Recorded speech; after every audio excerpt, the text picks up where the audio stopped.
The man before me has devoted 3,000 years to the practice of swordsmanship, forsaking all sustenance, yet mocked by the world as a futile endeavor.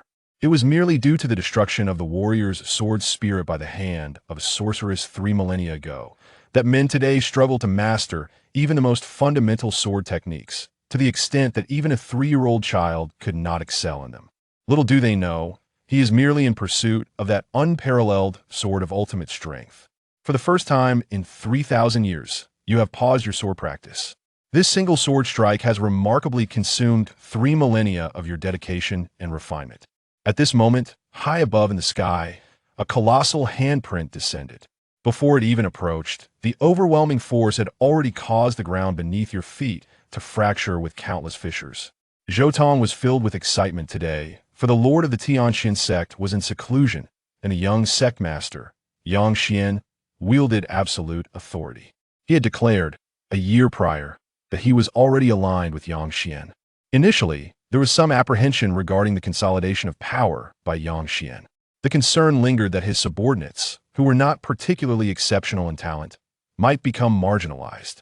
However, at this moment, such worries have dissipated entirely, for he has been entrusted with a significant mission, the pastoral song. Zhou Tong let out a thunderous roar. The force of his palm surged to its zenith in an instant. If you were still that bizarre creature from 3,000 years ago, I would have avoided you at all costs. But now, you are nothing but a worthless being. Go away. With a thunderous roar, the earth instantaneously sank 3 fathoms, creating a vast pit resembling an enormous handprint, manifesting at the foot of the Sword Mountain. Debris scattered in all directions. Dust billowed into the air. Yet in that very moment, Zhou Tong's pupils constricted sharply. Amidst the swirling smoke and dust, a figure clad in black stands serenely in the void. As if untouched, how could this be possible?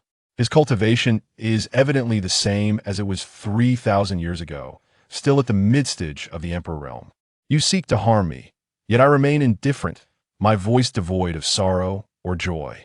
Zhou Tong let out a cold snort, questioning how a mere wastrel could linger beneath the Sword Mountain for 3 millennia. Regardless of any means he might possess, his cultivation at the mid-emperor realm destined him to make no significant waves. The term shark signifies the esteemed position of the young master. Within the Tianxin sect, no one dares to defy the will of the young master. Yang Xian, a glimmer of reminiscence flickers in your eyes. Just know this.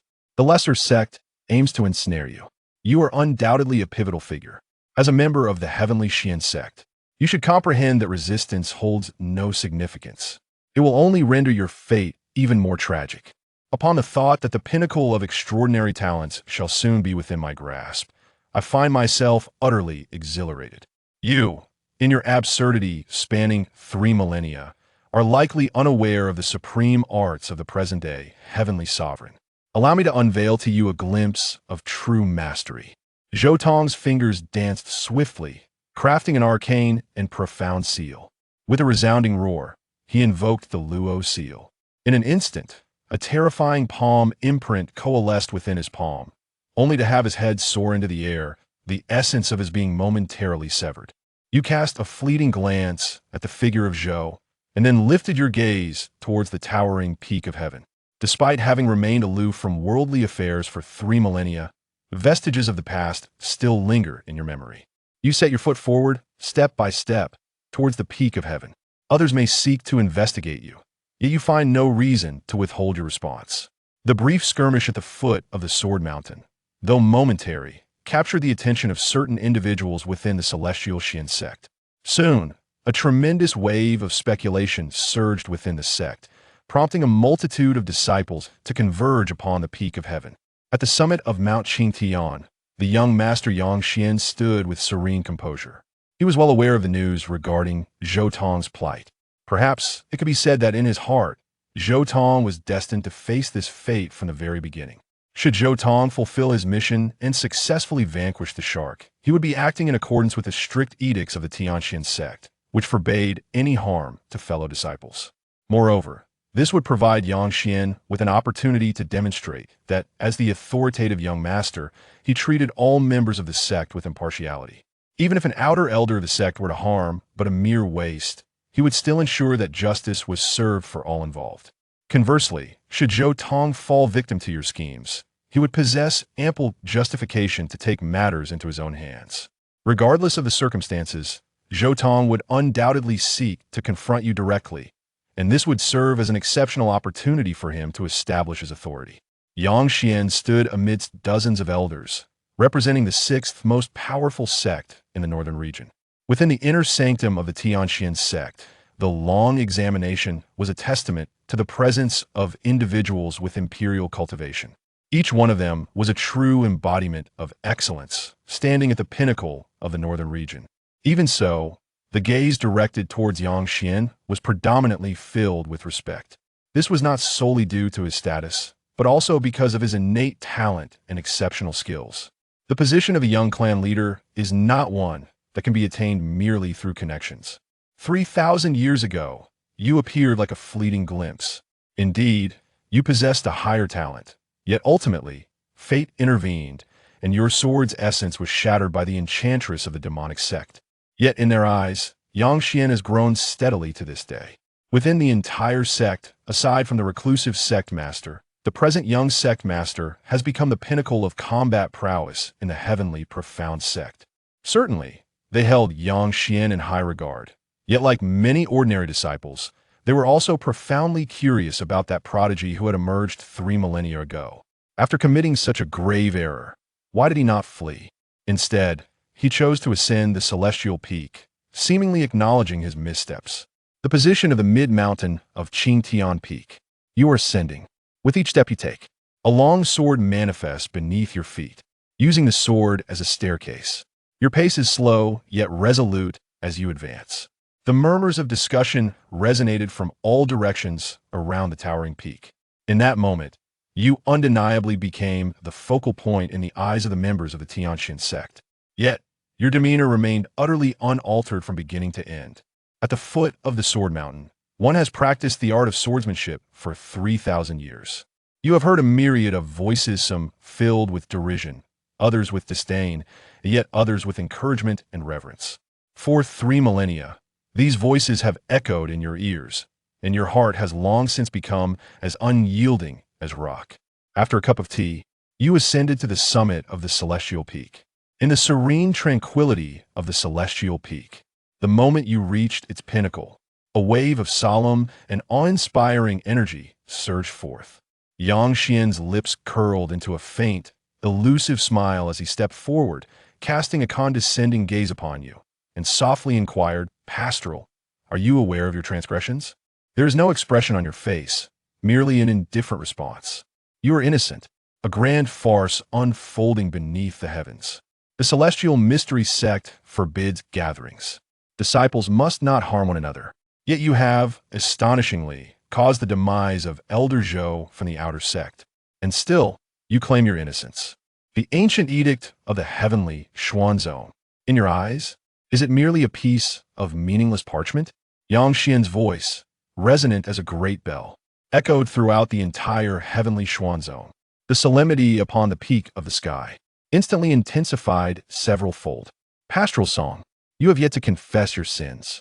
Behind Yang Xuan, an elderly man with hair as white as snow suddenly spoke. He was none other than the grand elder of the inner sect. His words, in a sense, embodied the will of the entire council of elders. Upon hearing these words, you smiled silently. You have misunderstood. I have never denied my association with Shark Zhou. Yet I am innocent.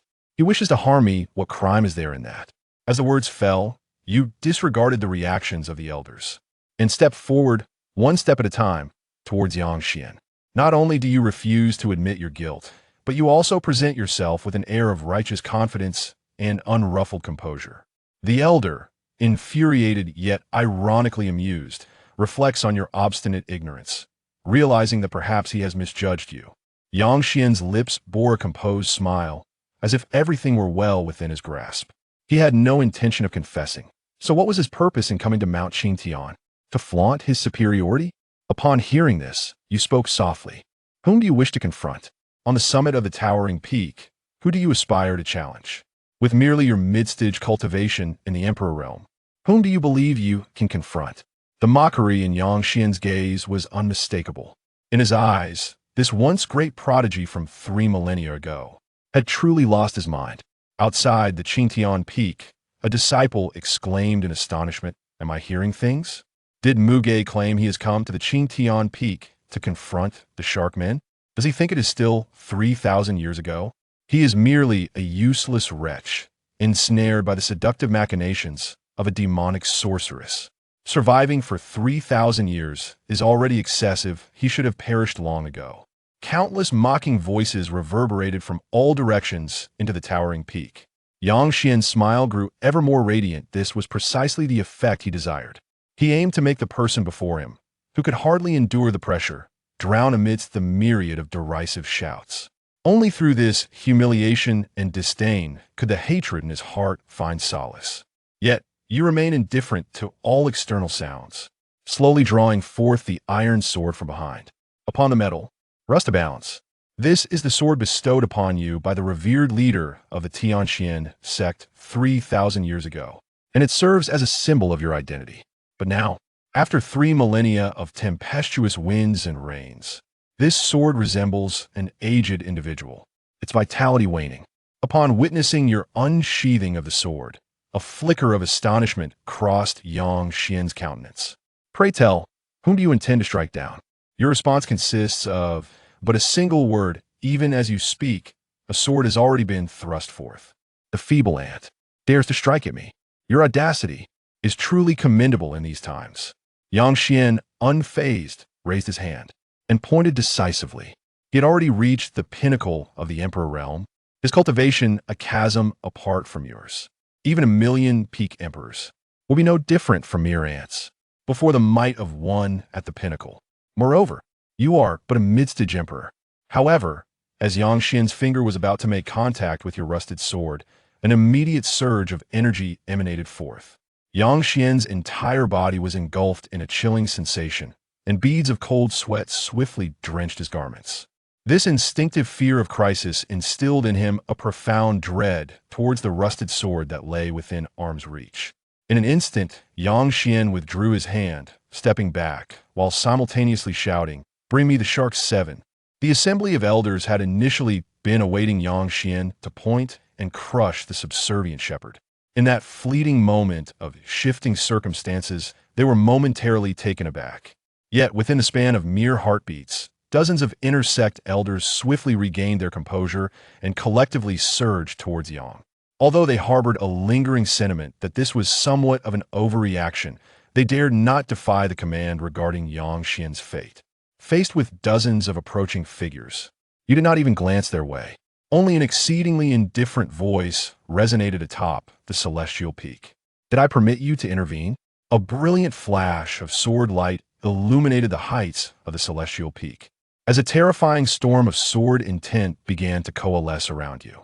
The assaults of dozens of elders were swiftly obliterated, their very forms sent hurtling 100 miles away, all propelled from the summit of the sky-piercing peak. In the blink of an eye, only you and Yang Xian remained atop the pinnacle. At this moment, Yang Xian's eyes were filled with astonishment. The prodigy, who had been unable to lift his head 3,000 years ago, remains remarkably powerful today. Yet, his cultivation level is evidently only at the mid-stage of the emperor realm. Outside the pinnacle of heaven, countless onlookers among the disciples were left dumbfounded. The vast majority of them had not lived through the era you once knew. It is said that 3 millennia ago, an extraordinary talent was led astray by a bewitching enchantress from a malevolent sect, shattering his swordsmanship and transforming him into a mere shell of his former self, an inept individual who could only practice rudimentary sword techniques, yet could never attain mastery. However, today, the events that transpired atop the Qingtian peak have utterly overturned their perceptions. You approach Yang Xian, wielding an iron sword. "You wish to harm me? Then I shall investigate you. That seems only fair." A flicker of panic flashed in Yang Xian's eyes, but in an instant, he steadied his mind and let out a soft chuckle. His master, unaware of how many days remained, had already chosen to undergo the 3 closures. "Now, you have injured numerous elders from the 7 sects, and even have the audacity to threaten me. O pastoral song, The demonic sect from the northern realms has long cast a covetous eye upon my heavenly mysterious sect. As you conspire during my master's seclusion, you disrupt the sanctity of our order. Is this a prelude to the demonic sect's ascendancy over the heavenly mysterious sect? Even in the face of overwhelming odds, Yang Xian harbors no intention of surrendering or bowing in subservience. Instead, he casts a heavy mantle of accusation upon you, O pastoral song. Yet, you remain indifferent as the iron sword in your hand is thrust forth, piercing Yang Xian. The rusted blade, though lacking in swiftness, carries with it an enigmatic force of ninefold magnitude. Even though a considerable distance still lay between them, Yang Xian instinctively sensed that he could not evade this sword strike. Thus, he chose not to retreat. With a powerful stomp on the ground, a colossal dragon's silhouette emerged, lunging towards the iron sword aimed at him. Concurrently, Yang Xian performed a hand seal, unleashing the Xianluo seal. Almost immediately, a strand of golden war armor materialized around him, adorned with intricate runes that formed protective barriers of light. At last, he still felt a lingering sense of insecurity. With a resounding shout, he commanded, "Open the Guardian Array." Instantly, the entire expanse above the Tianxian sect was enveloped by a layer of the Nine Absolutes light screen. On the summit of the Qingtian Peak, the Nine Absolutes light screen radiated with an even greater intensity. The luminous barrier cascaded downwards, once again forming a protective shield before Yang Xian. As he settled down, Yang Xian felt a sense of tranquility. He was confident that such a defense could withstand even a superlative powerhouse who had attained the Emperor Respect realm. It was undoubtedly not something that could be breached in a fleeting moment. Yet in the very next moment, the dragon was shattered into fragments.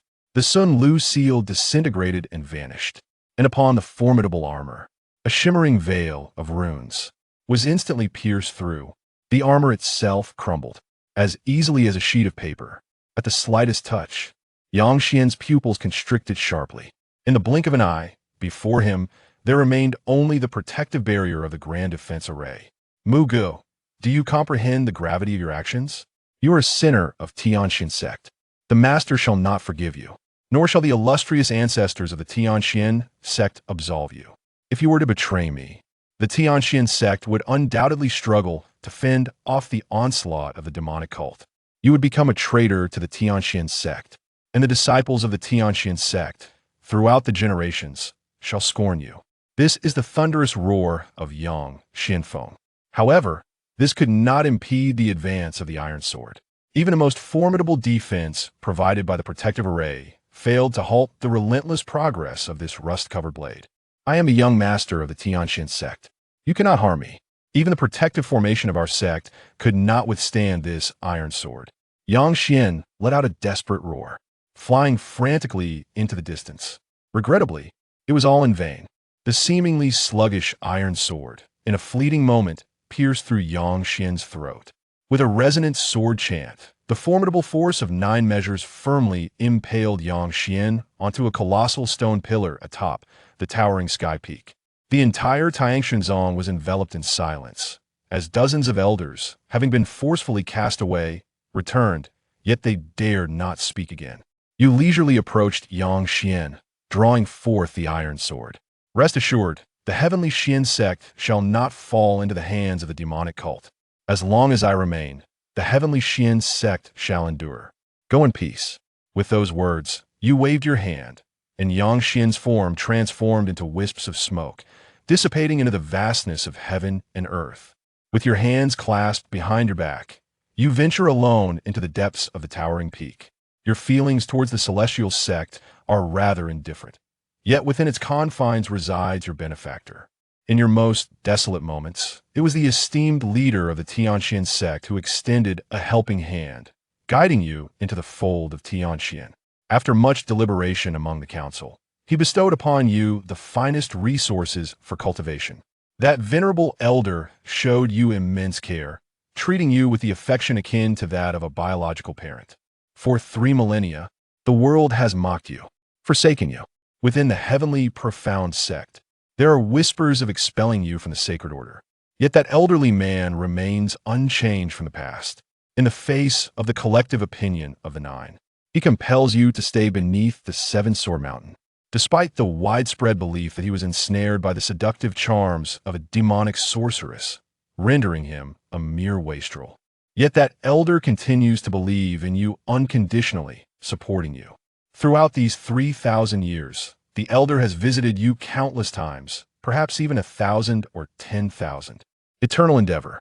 Today, you have mastered the unparalleled sword of the seven hearts. The elderly man, nearing the end of his days, chose to close the three gates. The enemy must also repay. The position of this elder in your heart is more significant than the vast heavens. Outside the cloud cliff pavilion of the Azure Peak, there stands an elderly man, his brows and beard as white as snow. His figure bears the marks of age, exuding an aura reminiscent of a venerable sage. With a warm smile, he gazes upon your approaching form. He is none other than the sect master of the heavenly Xian sect, though his days are numbered, and his breath is as faint as a flickering candle in the wind. Your eyes redden, and within your voice lies a hint of sorrow. You have emerged from your seclusion.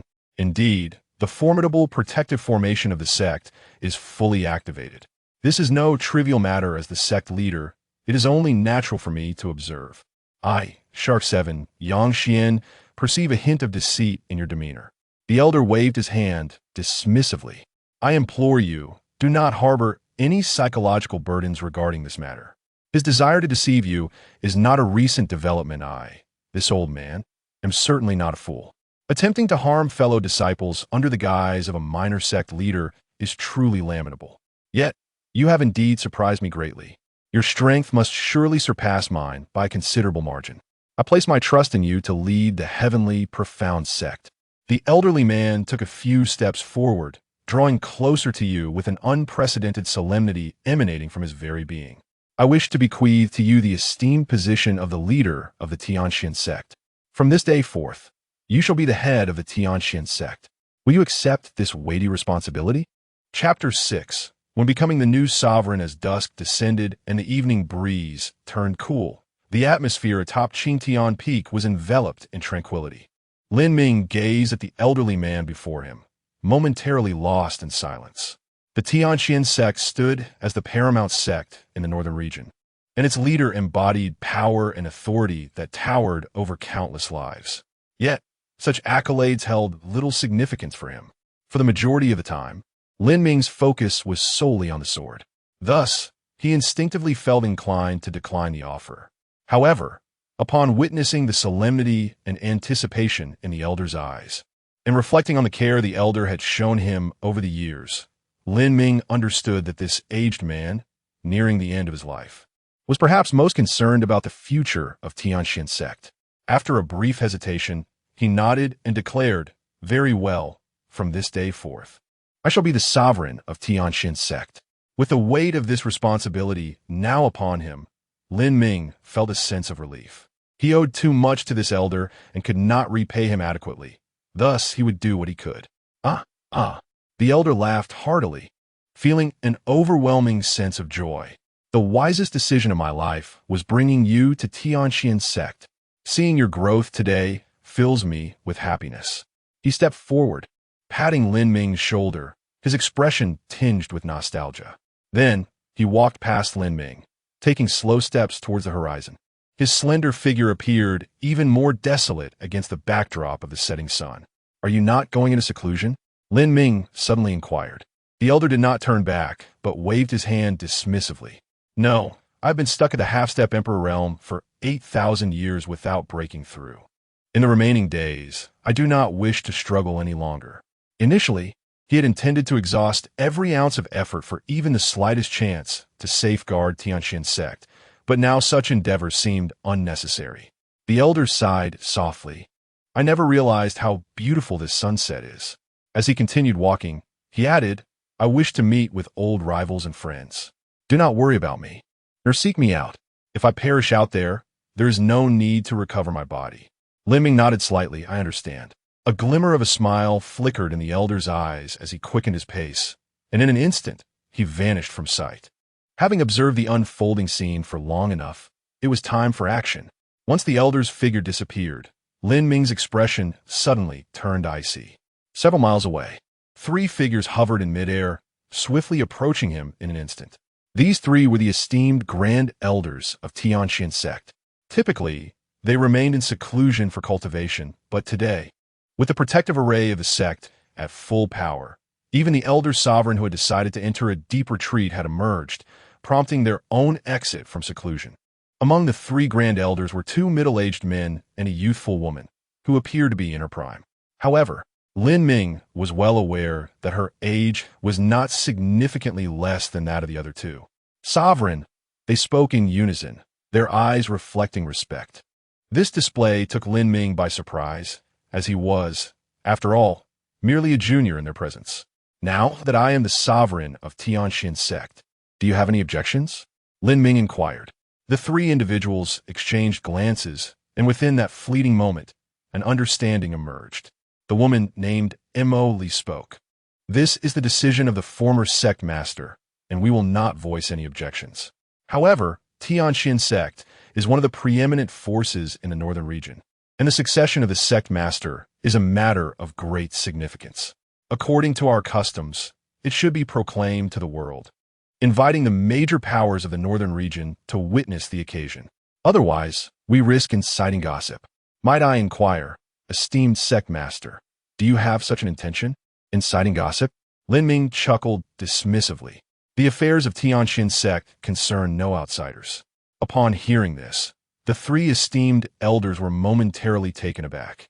Yet, Lin Ming swiftly shifted his tone. Nonetheless, since this is an established custom of Tianqian sect, I have no desire to contravene it. Let it be known, in 3 days' time, I shall formally ascend to the position of sect master. With that, Lin Ming turned and strode into the Cloud Cliff Pavilion, leaving the three esteemed elders exchanging bewildered glances. Outside Qingtian Peak, a multitude of disciples from Tianqian sect gathered, watching as Lin Ming ventured into the depths of Qingtian Peak until he vanished from sight. After a considerable pause, the palpable sense of pressure dissipated, prompting a flurry of discussions among the disciples. Senior brother Lin is incredibly fierce. One disciple couldn't contain their admiration. Fierce? That's an understatement. He is overwhelmingly powerful and audacious. With so many intersect elders, not to mention young Master Yang Xian, they appeared as if made of paper. Whoever claimed senior brother Lin was worthless must be mistaken. What kind of worthless individual possesses such extraordinary prowess? I have observed Lin Ming's cultivation clearly. He is undoubtedly at the mid-level of the Emperor realm, which is consistent with 3,000 years ago. There's not a hint of progress. And young Master S cultivation stands at the peak of the great Emperor realm. It's utterly unreasonable. It defies logic. A prodigy remains a prodigy. 3,000 years ago, he was astonishingly formidable, and today he remains so. Can it be that our young master was truly slain? He could easily have dealt with an outer sect elder, but to kill the young master as well? If he is not eliminated, Tianqian sect may lose all face in the northern region. As Lin Ming ventured deeper into Qingtian Peak, some speculated, could he possibly wish to challenge our sect master? That is a possibility. Wait. ISNT that our sect master? Why is he leaving? Am I seeing things? No, your eyes are not deceiving you. That is indeed the sect master. He has departed from Qingtian Peak, and he bears a smile. A smile? In light of such events within the sect, how can the sect master still smile? The members of Tianqian sect looked up at the figure of the former sect master departing, feeling utterly perplexed. Their successor had been slain, yet instead of erupting in rage, he left with a sense of calm. What could possibly explain this? Amidst the confusion, three figures emerged from the depths of Qingtian Peak. The members of Tianqian sect immediately recognized them. The sect master had just left, and now the three esteemed elders appeared together, with Lin Ming conspicuously absent. Had Lin Ming been captured? It seemed highly probable, no matter how formidable Lin Ming might be. He could hardly surpass the combined strength of the sect master and the three esteemed elders. Could he? I fear Lin Ming may have already become a lifeless corpse. 3 millennia ago, the unparalleled heroes were merely this. Ahem. Listening to the murmurs from all directions, Mo Li lightly coughed and raised her hand in a gesture of suppression, signaling for silence. The authority of the Grand Elder was such that a mere motion from her commanded immediate attention. In an instant, the crowd fell silent. All gazes converged upon Mo Li. She then proclaimed in a clear voice, "Yang Xian, you have abused the power of the young master, maliciously persecuting your fellow disciples. You deserve death." Zhou Tong, as an external elder of the Tianxian sect, knowing full well the sect's prohibitions, still resorted to violence against the disciples. "Your demise is not to be mourned. Lin Ming is innocent. Furthermore, it has been the tradition of the Tianxian sect since time immemorial that the strongest among us assumes the position of sect leader. Now, Lin Ming possesses strength that surpasses all within the Tianxian sect. He shall be the new sect leader." Chapter 7. Jing Hongyi. The moment these words were uttered, it was as if a thunderclap had struck a tranquil plain. The Tianxian sect, from the esteemed leaders of various peaks and elders to the most ordinary of servants, was engulfed in an overwhelming shock upon hearing this news. Could it be that the old sect master departed with a smile because a superior successor had emerged? Meanwhile, Yang Xian, the recently appointed young sect master, had been assassinated within his own sect, and no one seemed to care. Astonishingly, the very individual who had slain the young sect master ascended to the position of sect master. Countless disciples felt their minds clouded in confusion. At that moment, Mo Li continued, "Do not find this incredible. The prohibitions of the Tianxian sect apply to everyone within its ranks. A sect master who commits errors bears the same guilt as a servant. Thus, even though Yang Xian held the title of young sect master, having issued a directive to harm his fellow disciples, he is indeed worthy of death." The high-ranking officials of the Tianxian sect frowned slightly at these words. Yet a multitude of ordinary disciples, including the servants, erupted in fervent cheers. Is this the grandeur of the Tianxian sect? Even the lowest-ranking disciples refused to be subservient. Ha ha ha! This is the essence of a top-tier sect in the northern region. To join the Tianxian sect is a decision without regret. Long live the Tianxian sect! The news of the transition of sect masters swept through the northern region like a tempest. Simultaneously, a name that had been largely forgotten by many began to resonate once more, rapidly becoming the focus of attention: Tianjin Villa.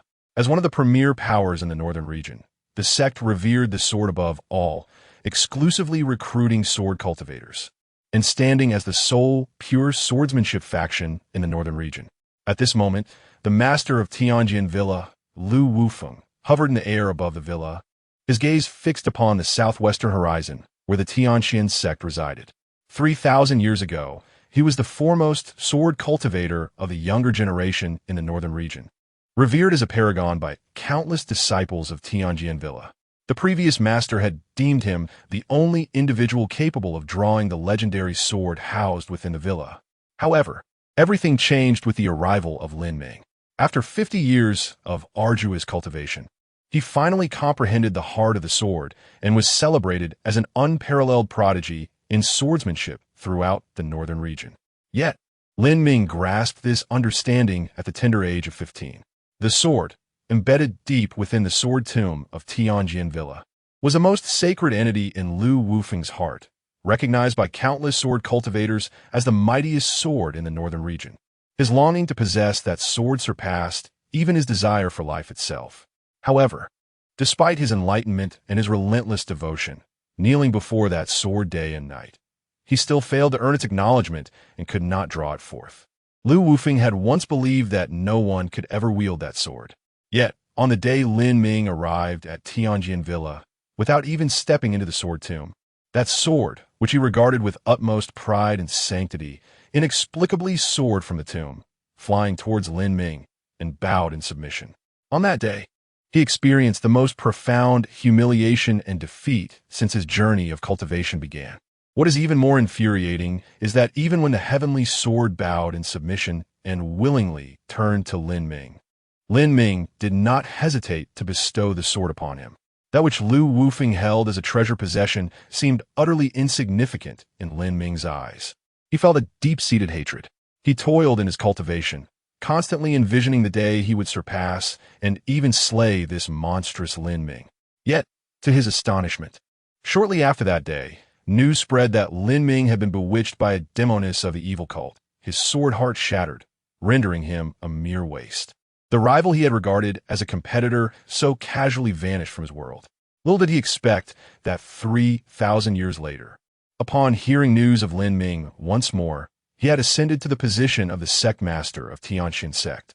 It seemed that his sword heart must have been restored. However, did you still possess the innate talent of your former self? After 3 millennia of wasted time, do you still hold the qualification to be my rival? Lu Wufeng smiled faintly, then soared into the air, heading directly towards Tianxin sect. A similar scene unfolded continuously in the northern region, with thousands of people flying towards Tianxin sect. The sects they belonged to lacked the formidable strength of Tianxin sect. Yet this did not diminish their curiosity and anticipation for the new sect master's inauguration ceremony. Indeed, this curiosity and anticipation were not solely directed towards Tianxin sect, but also towards Lin Ming. Among those who lived during Lin Ming's era, nearly everyone had heard of his illustrious name. Once a peerless prodigy who overshadowed an entire generation, he had fallen at the hands of the demoness of the evil cult, reduced to a state of worthlessness. Now this so-called waste was about to ascend to the position of sect master of Tianxin sect. The former sect master was no fool. Moreover, Tianxin sect already had a young sect master. It was expected that the old sect master would pass on the position to young sect master Yangxian. Yet, the current situation revealed Lin Ming, this waste, as the new young sect master of Tianxin sect. This could only signify one possibility. The once great prodigy truly had returned. In the 9 Nether Mountains, a once revered forbidden domain in the northern region, entry was permitted only to those of emperor-level cultivation, for within those dark, deep mountains lay countless powerful demonic beasts, including no fewer than 10,000 at the peak of the emperor realm, as well as 100 at the emperor level. Any human below the emperor rank who entered the 9 Nether Mountains was destined for death, with no hope of survival. However, in recent times, the cries of demonic beasts within 9 Nether Mountains had diminished significantly. Outside the lair of a great emperor-level demonic beast, a girl clad in a red robe bore a cold smile, as rivers of crimson blood flowed beneath her feet, surging down the mountain. Within this bloodied river lay numerous corpses of demonic beasts. The beasts of 9 Nether Mountains are insufficient for me to break through to the Emperor Respect realm. I require humans, an abundance of humans. This upcoming inauguration ceremony presents an excellent opportunity. It is well known that your downfall was orchestrated by me. Now that you ascend to the position of sect master of Tianxin sect, should I do nothing, I would have endured years of blame for naught. Ha! Jing Hongyi let out a cold laugh, and with a graceful wave of her hand, commanded, "Follow me to Tianxin sect, where we shall eliminate that young man, and, in doing so, obliterate the sect." From the shadows behind her, numerous figures clad in black flitted past. A voice, devoid of warmth and echoing with an eerie stillness, responded, "We shall faithfully obey the Lady Saint's command." They did not pause to contemplate whether it was truly feasible to annihilate the Tianxin sect, nor did they concern themselves with the potential consequences of recklessly intruding into its domain given their own limited power. Their singular understanding was this: the command of the Saintess was akin to the decree of the heavens. Obedience was paramount, and questions were unnecessary. Chapter 8. Doubt? Then try it in the northern region. An unprecedented bustle has erupted in recent days. From tea-houses and taverns to various sects and academies, nearly all practitioners are engaged in discussions regarding the ascension of the new sect master of the Tianxin sect.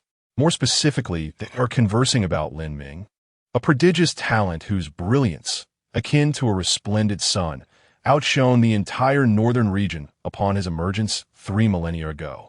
His story is truly legendary, marked by an astonishing rise that left many in awe. Yet, even more astonishing is the rapidity of his decline, all due to a single woman, a demonic enchantress. However, regardless of the external chatter, these voices remain unheard by Lin Ming. At the summit of Qingtian Peak, within the exclusive domain of the sect master known as Union Pavilion, no one may enter without the master's permission. Presently, on the top floor of Yunyan Pavilion, Lin Ming stands with his hands clasped behind his back, gazing at a sheet of white paper that floats before him. The few words inscribed upon it are those left for him by the former sect master. My life has but two regrets. Firstly, I failed to lead the Tianxian sect back to the central continent. Secondly, I could not break through to the Emperor realm. Your talent surpasses mine.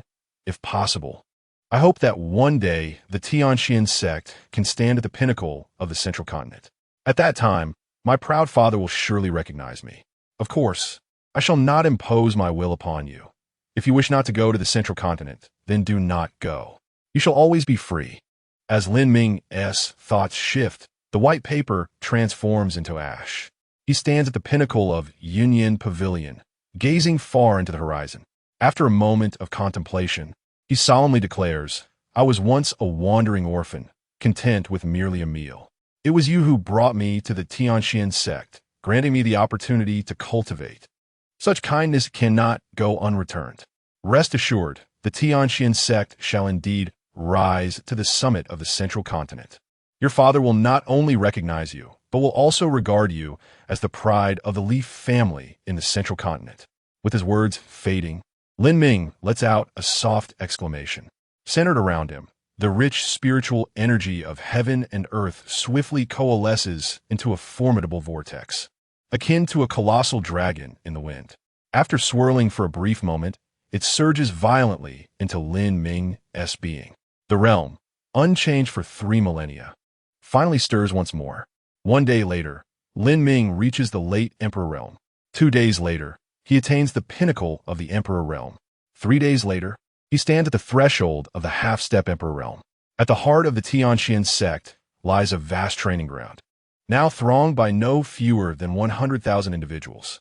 They hail from various powers across the northern region, each possessing a cultivation level no lower than the early Emperor realm.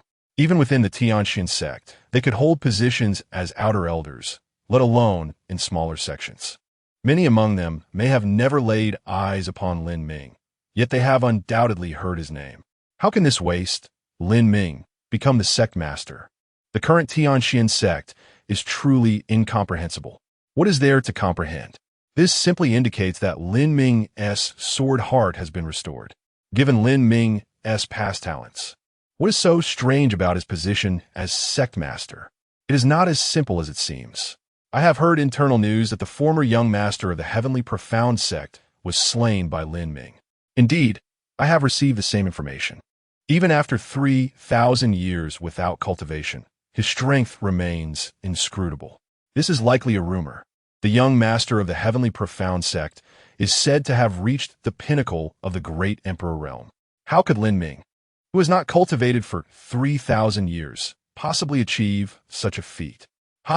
If the young master of the Heavenly Profound sect were not dead, why would Lin Ming be the sect master? Does he deserve it? This to seem to hold some weight. Amidst the discussions of the crowd, one person stood apart, like an immortal detached from the mundane world, calmly positioned at the forefront of the assembly of 100,000. No one dared to approach within 100 feet of him. He is Lu Wufeng, the master of the Heavenly Sword Manor. His cultivation has reached the threshold of the half-step emperor, making him the strongest in the entire northern region's cultivation community. He is indifferent to the happenings of the Heavenly Profound sect. The fate of the former young master is of no consequence to him. What truly matters is whether the once astonishing prodigy, who compelled the heavenly sword to bow in submission and astonished countless cultivators across the northern region, is worthy of a battle today. Suddenly, a deep and resonant chime echoed through the air. 12 clangs of the bell signified the commencement of the succession ceremony. A fleeting smile graced Lu Wufeng's face. In the next moment, a figure clad in black gracefully descended at the forefront of the vast martial arena. His striking visage bore an indescribable sense of weariness. Even in the face of 100,000 scrutinizing gazes, there was not a hint of change in his expression. It is truly Lin Ming.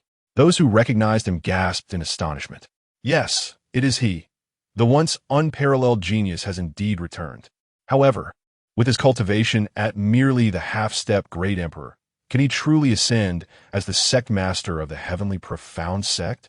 Is this not somewhat hasty? This decision must have been made internally by the sect, likely valuing Lin Ming's potential.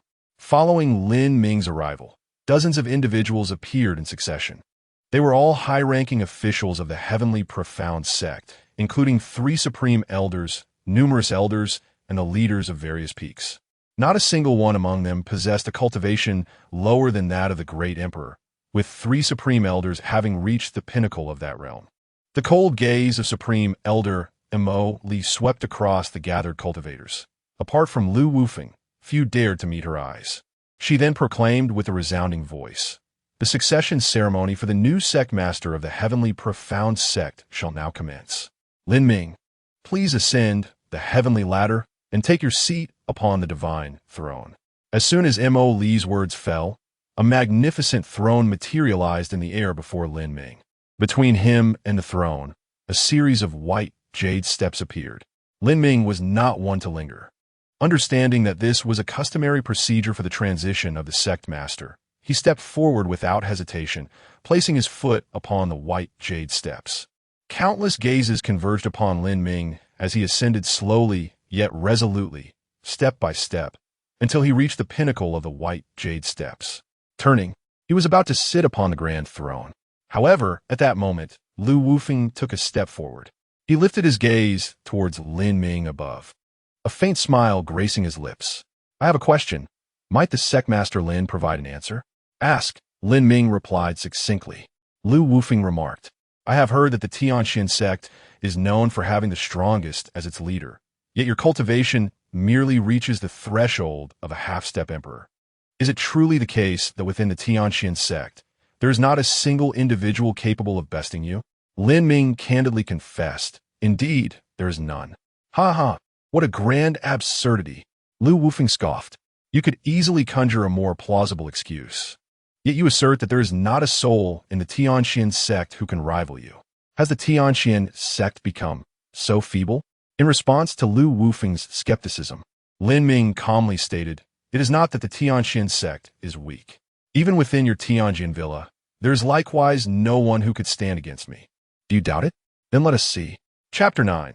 The most inappropriate weapon in battle is the sword in the arena. Lin Ming stood, suspended in midair. Behind him loomed a magnificent throne, symbolizing the position of the master of the Tianxin sect, while before him stood a man. Lu Wufeng, with an air of arrogance, had now reached the threshold of the half-step emperor realm, standing at the pinnacle of the northern domain. He possessed sufficient confidence to breach this barrier and become the true foremost figure of the northern domain. In contrast, Lin Ming, who had once exerted tremendous pressure upon him, was merely on the cusp of the half-step great emperor realm, a chasm of disparity between them. As one ascends, the gaps between each realm only widen. The difference between the half-step emperor and the half-step great emperor is far greater than that between a great emperor and a body refinement realm cultivator. To Lu Wufeng, Lin Ming now posed no semblance of a threat. "Do you truly wish for me to make a move?" A glimmer of sharpness flashed in Lu Wufeng's eyes, for he feared that Lin Ming would decline the battle. "If you wish to try, then by all means," Lin Ming replied calmly. "Then let us give it a try." A smile flickered across Lu Wufeng's face. "I am eager to discover the source of your confidence." Before his words had fully escaped, Lu Wufeng had already thrust forth his sword. It was an exceedingly resplendent strike, accompanied by a myriad of sword shadows, reminiscent of celestial maidens dancing in the sky. For a moment, it was impossible to discern reality from illusion. This was the Mirage Sword, one of the 3 strongest swords of the Tianjin Villa. Gasps erupted from those who recognized the strike. Is this truly necessary? To face a half-step great emperor with such seriousness? Is this not a show of respect for one's opponent? Do you not understand? If it were indeed respect, why not wait until the succession ceremony is concluded before engaging in battle? Can you not endure this fleeting moment? I see that Lu Wufeng feigns indifference, yet harbors trepidation within. It is no wonder Lin Ming of your far surpassed Lu Wufeng. Spare me your sardonic remarks. In those days, you would not have even dared to stand before Lin Ming. I can comprehend Lu Wufeng's caution. Those who have lived through that era understand Lin Ming's formidable nature. Amidst the arena, discussions surged like waves. Yet, this tumultuous chatter bore no impact on Lin Ming or Lu Wufeng. Lin Ming regarded the dazzling sword shadows before him and simply extended a finger. With this singular, unadorned gesture, the space before him shattered like glass, and in an instant, the multitude of sword shadows vanished. When one's gaze returned, his finger had already pressed against Lu Wufeng's brow. The arena erupted in astonishment. What? Did I just imagine that? Is it over already? This is one of the 3 strongest swords of the Tianjin Villa? Is this it? But wait, Lu Wufeng is supposed to be the more powerful one. How could he be so weak? By the heavens, is he a false half-step emperor? It was perplexing. That previous sword strike was formidable, and had I faced it, I would likely have stood no chance. Indeed, that strike was powerful. Yet now, it was evident that Lin Ming was even stronger. He remained as inscrutable as he was in the past. Even after 3 millennia of despondency, he still stood atop the pinnacle. It is indeed amusing to reflect upon my initial belief that after 3,000 years of despondency, I would finally catch up to this individual, only to discover that the chasm between us has seemingly widened. Many cultivators from Lin Ming's era began to voice their astonishment.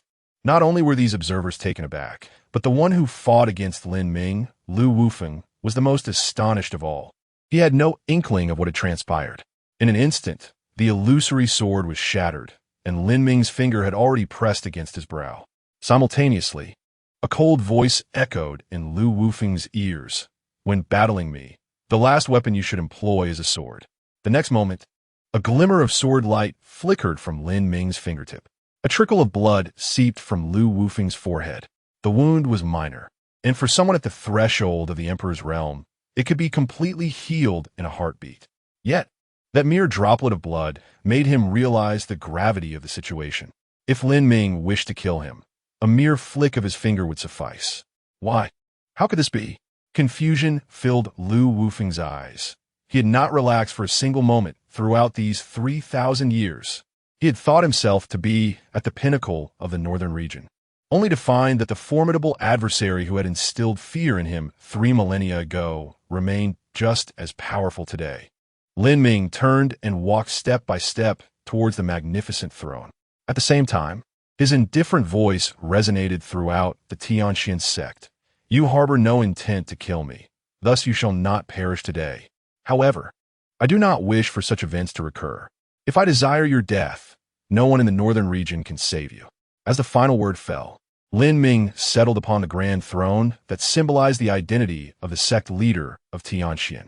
Instantly, a thunderous cheer erupted from every peak of the Tianjin sect. The prowess of this newly appointed leader filled the disciples with pride.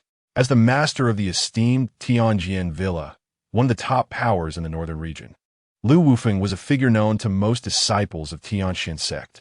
They were well aware of his formidable strength. Yet before Lin Ming, he appeared as insignificant as an ant. The sect leader is immensely powerful.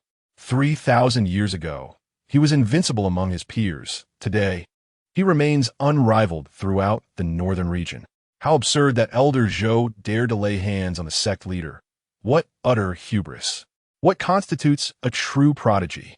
Even after 3 millennia of despondency, even with a significant decline in cultivation, he still dispatches his enemies with but a gesture. How fortunate I am to witness the ascension of the sect leader. The future Tianjin sect shall undoubtedly be the strongest sect in the northern region, without exception. With such a powerful leader and such a fair system, as a member of Tianjin sect, I cannot help but feel immense pride. The resounding cheers persisted for a full 2 hours, gradually diminishing as dusk fell. The spectators in the martial arena, upon witnessing Lin Ming's formidable prowess, approached him one after another, many wearing expressions of flattery.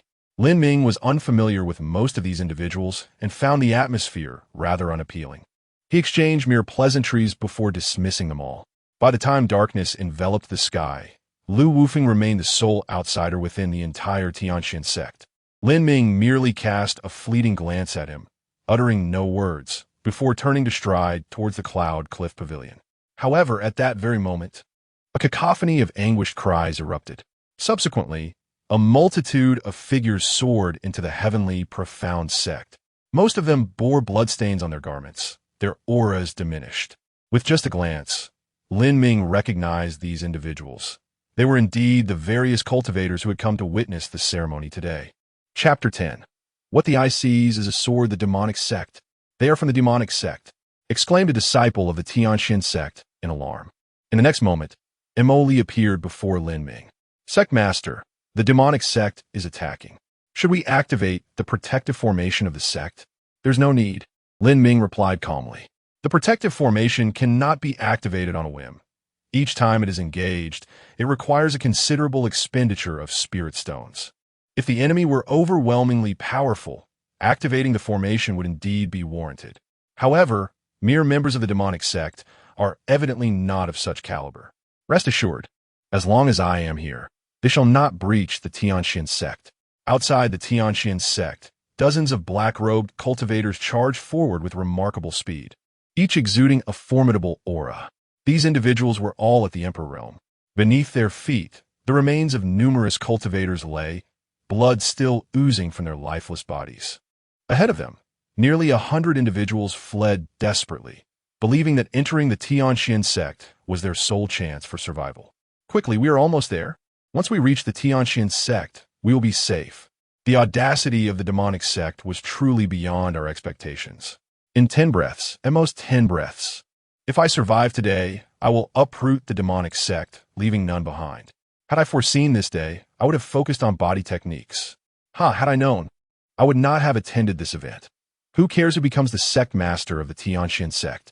I shall remember the enmity with the demonic sect. In 3 breaths, at most 3 breaths, I shall enter the Tianxian sect.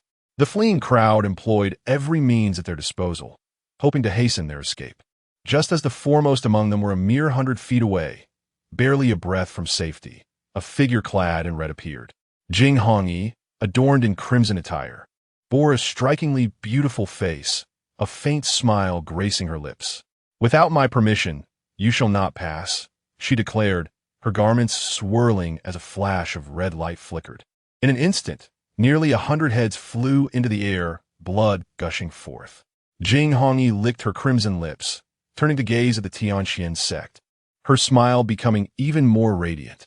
I am quite curious how the sword heart can be destroyed yet restored, and how one can still assume the mantle of sect master. I hope you can provide me with an answer. The red fabric of her attire fluttered in the night breeze. As a pool of blood flowed from the numerous headless corpses at her feet, the scent of iron permeating the air for miles. In that moment, Jing Hongyi appeared as an unparalleled harbinger of death. As she prepared to advance, she noticed a rusted iron sword blocking her path. At that moment, a familiar voice echoed, uttering 2 simple words, "Halt." Jing Hongyi smiled. You wish to stop me? Do you possess the strength for that now? Do you deserve it? She struck towards the iron sword. In the next instant, the sword loomed larger in her vision. A sudden chill brushed against her cheek, and a slender cut appeared on her nearly flawless profile, blood beginning to trickle down. Jing Hongyi paused. She had not suffered an injury in a very long time.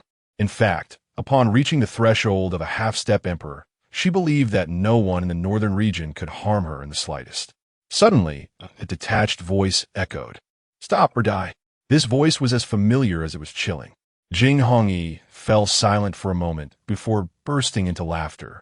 You are indeed still the same prodigy you were in the past. The heart of the sword shattered, languishing for 3,000 years, and yet I find myself inferior to you. However, while you may be able to stop me, how can you possibly hinder the multitude that follows? You do not even activate the protective formation. Truly, your confidence is excessive. As she spoke, Jing Hongyi swept her right hand forcefully, commanding, "Kill at any cost. Annihilate the disciples of Tianxian sect." The dozens of figures clad in black robes that had previously halted surged forth with astonishing speed towards Tianxian sect. Meanwhile, Jing Hongyi flew in the opposite direction, clearly intent on escape. Within Tianxian sect, Lin Ming observed this scene with no surprise. With a mere thought, dozens of swords soared into the air atop Sword Mountain. Although night had fallen, the brilliance of the swords illuminated the entire sect in a dazzling display. Yet, the radiance appeared fleeting, vanishing as swiftly as it had come, akin to a bolt of lightning cleaving the sky. Inside Tianxian's sect, everything seemed unchanged. Outside, however, the black-robed figures that had been rushing forward suddenly froze in mid-air, immobile. A gust of wind swept through, and their forms disintegrated into ashes, dissipating into the void. Lin Ming stepped forth, standing outside Tianxian's sect. As he surveyed the scene, he was met with a sea of crimson, the aftermath of the massacre wrought by the demon sect. Several dozen miles away, Jing Hongyi came to a halt, turning to gaze towards Tianxian's sect with a grim expression. Just moments ago, she felt the presence of her dozens of death attendants vanish entirely. She had never intended to bring them back alive. Her goal was to sacrifice their lives to inflict severe damage upon Tianxian's sect, thereby declaring the demon sect's return to the world. Thus, she felt no sorrow for their demise. However, it was far too soon. The death attendants, all at the Emperor realm, had fallen in an instant, without a hint of struggle or resistance. Such power was likely on par with that of a typical emperor. This anomaly was truly troublesome. Nevertheless, I was able to shatter his sore heart back then. Today should not be any different. Jing Hongyi pondered for a moment, a faint smile curving her lips. 3,000 years ago, she had met Lin Ming and knew well that he valued loyalty and would repay enmity with enmity and kindness with kindness. This was a virtue, but also a flaw that could easily be exploited. Just as a plan began to form in her mind, she beheld a large tree before her, which suddenly morphed into a long sword. What? Jing Hongyi exclaimed in shock, instinctively dodging, but it was too late. A terrifying sword cry echoed through the night sky. Jing Hongyi's body was pierced by the long sword. She could not help but spit out a mouthful of blood. How could this happen? Jing Hongyi was utterly perplexed, yet in the next instant, a far more terrifying event unfolded. The ground beneath her feet suddenly trembled, transforming within the span of a mere breath into an array of sharp long swords. Following this, the distant flora and the constellation-laden sky also morphed into countless blades. Under the night's veil, it appeared as though everything in existence had been transmuted into swords. The entire northern region seemed to have transformed into a realm of blades, with Jing Hongyi positioned at its very heart. Just as she was engulfed in trepidation, a familiar figure abruptly emerged within her line of sight. Amidst the myriad swords, he advanced with a deliberate and serene gait, akin to a deity of the sword. Chapter 11. The Desolate Sea. As she beheld the figure traversing amidst the myriad of soaring swords, Jing Hongyi's pupils constricted with sudden alarm. Her body trembled involuntarily. How could this be? That sensation, that feeling. The fear within Jing Hongyi intensified. How could he merely be a half-step emperor? Had he not been slain in the past, he should have recognized the precariousness of his situation. Why court death so recklessly? Lin Ming's chilling voice resonated in Jing Hongyi's ears. Her expression shifted dramatically as she found herself ensnared by the multitude of swords, and she no longer entertained the notion of escape. Yet, the instinct for survival compelled her to regain her composure swiftly. You cannot kill me. Why not? Lin Ming inquired. You have never ventured beyond the northern region and are unaware of the power of my holy sect. Presently, I am the saintess of the holy sect in the northern region.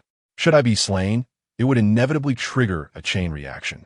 Do not think it is merely you. At that moment, the entirety of the northern region's sects would likely be compelled to recalibrate. Can you shoulder such responsibility? The world labeled them as demonic sects, while they themselves referred to their organization as the Holy Sect. The Holy Sect prided itself on the responsibility of enlightening the world. Yet this so-called enlightenment merely translated to prosperity for those who complied and demise for those who opposed.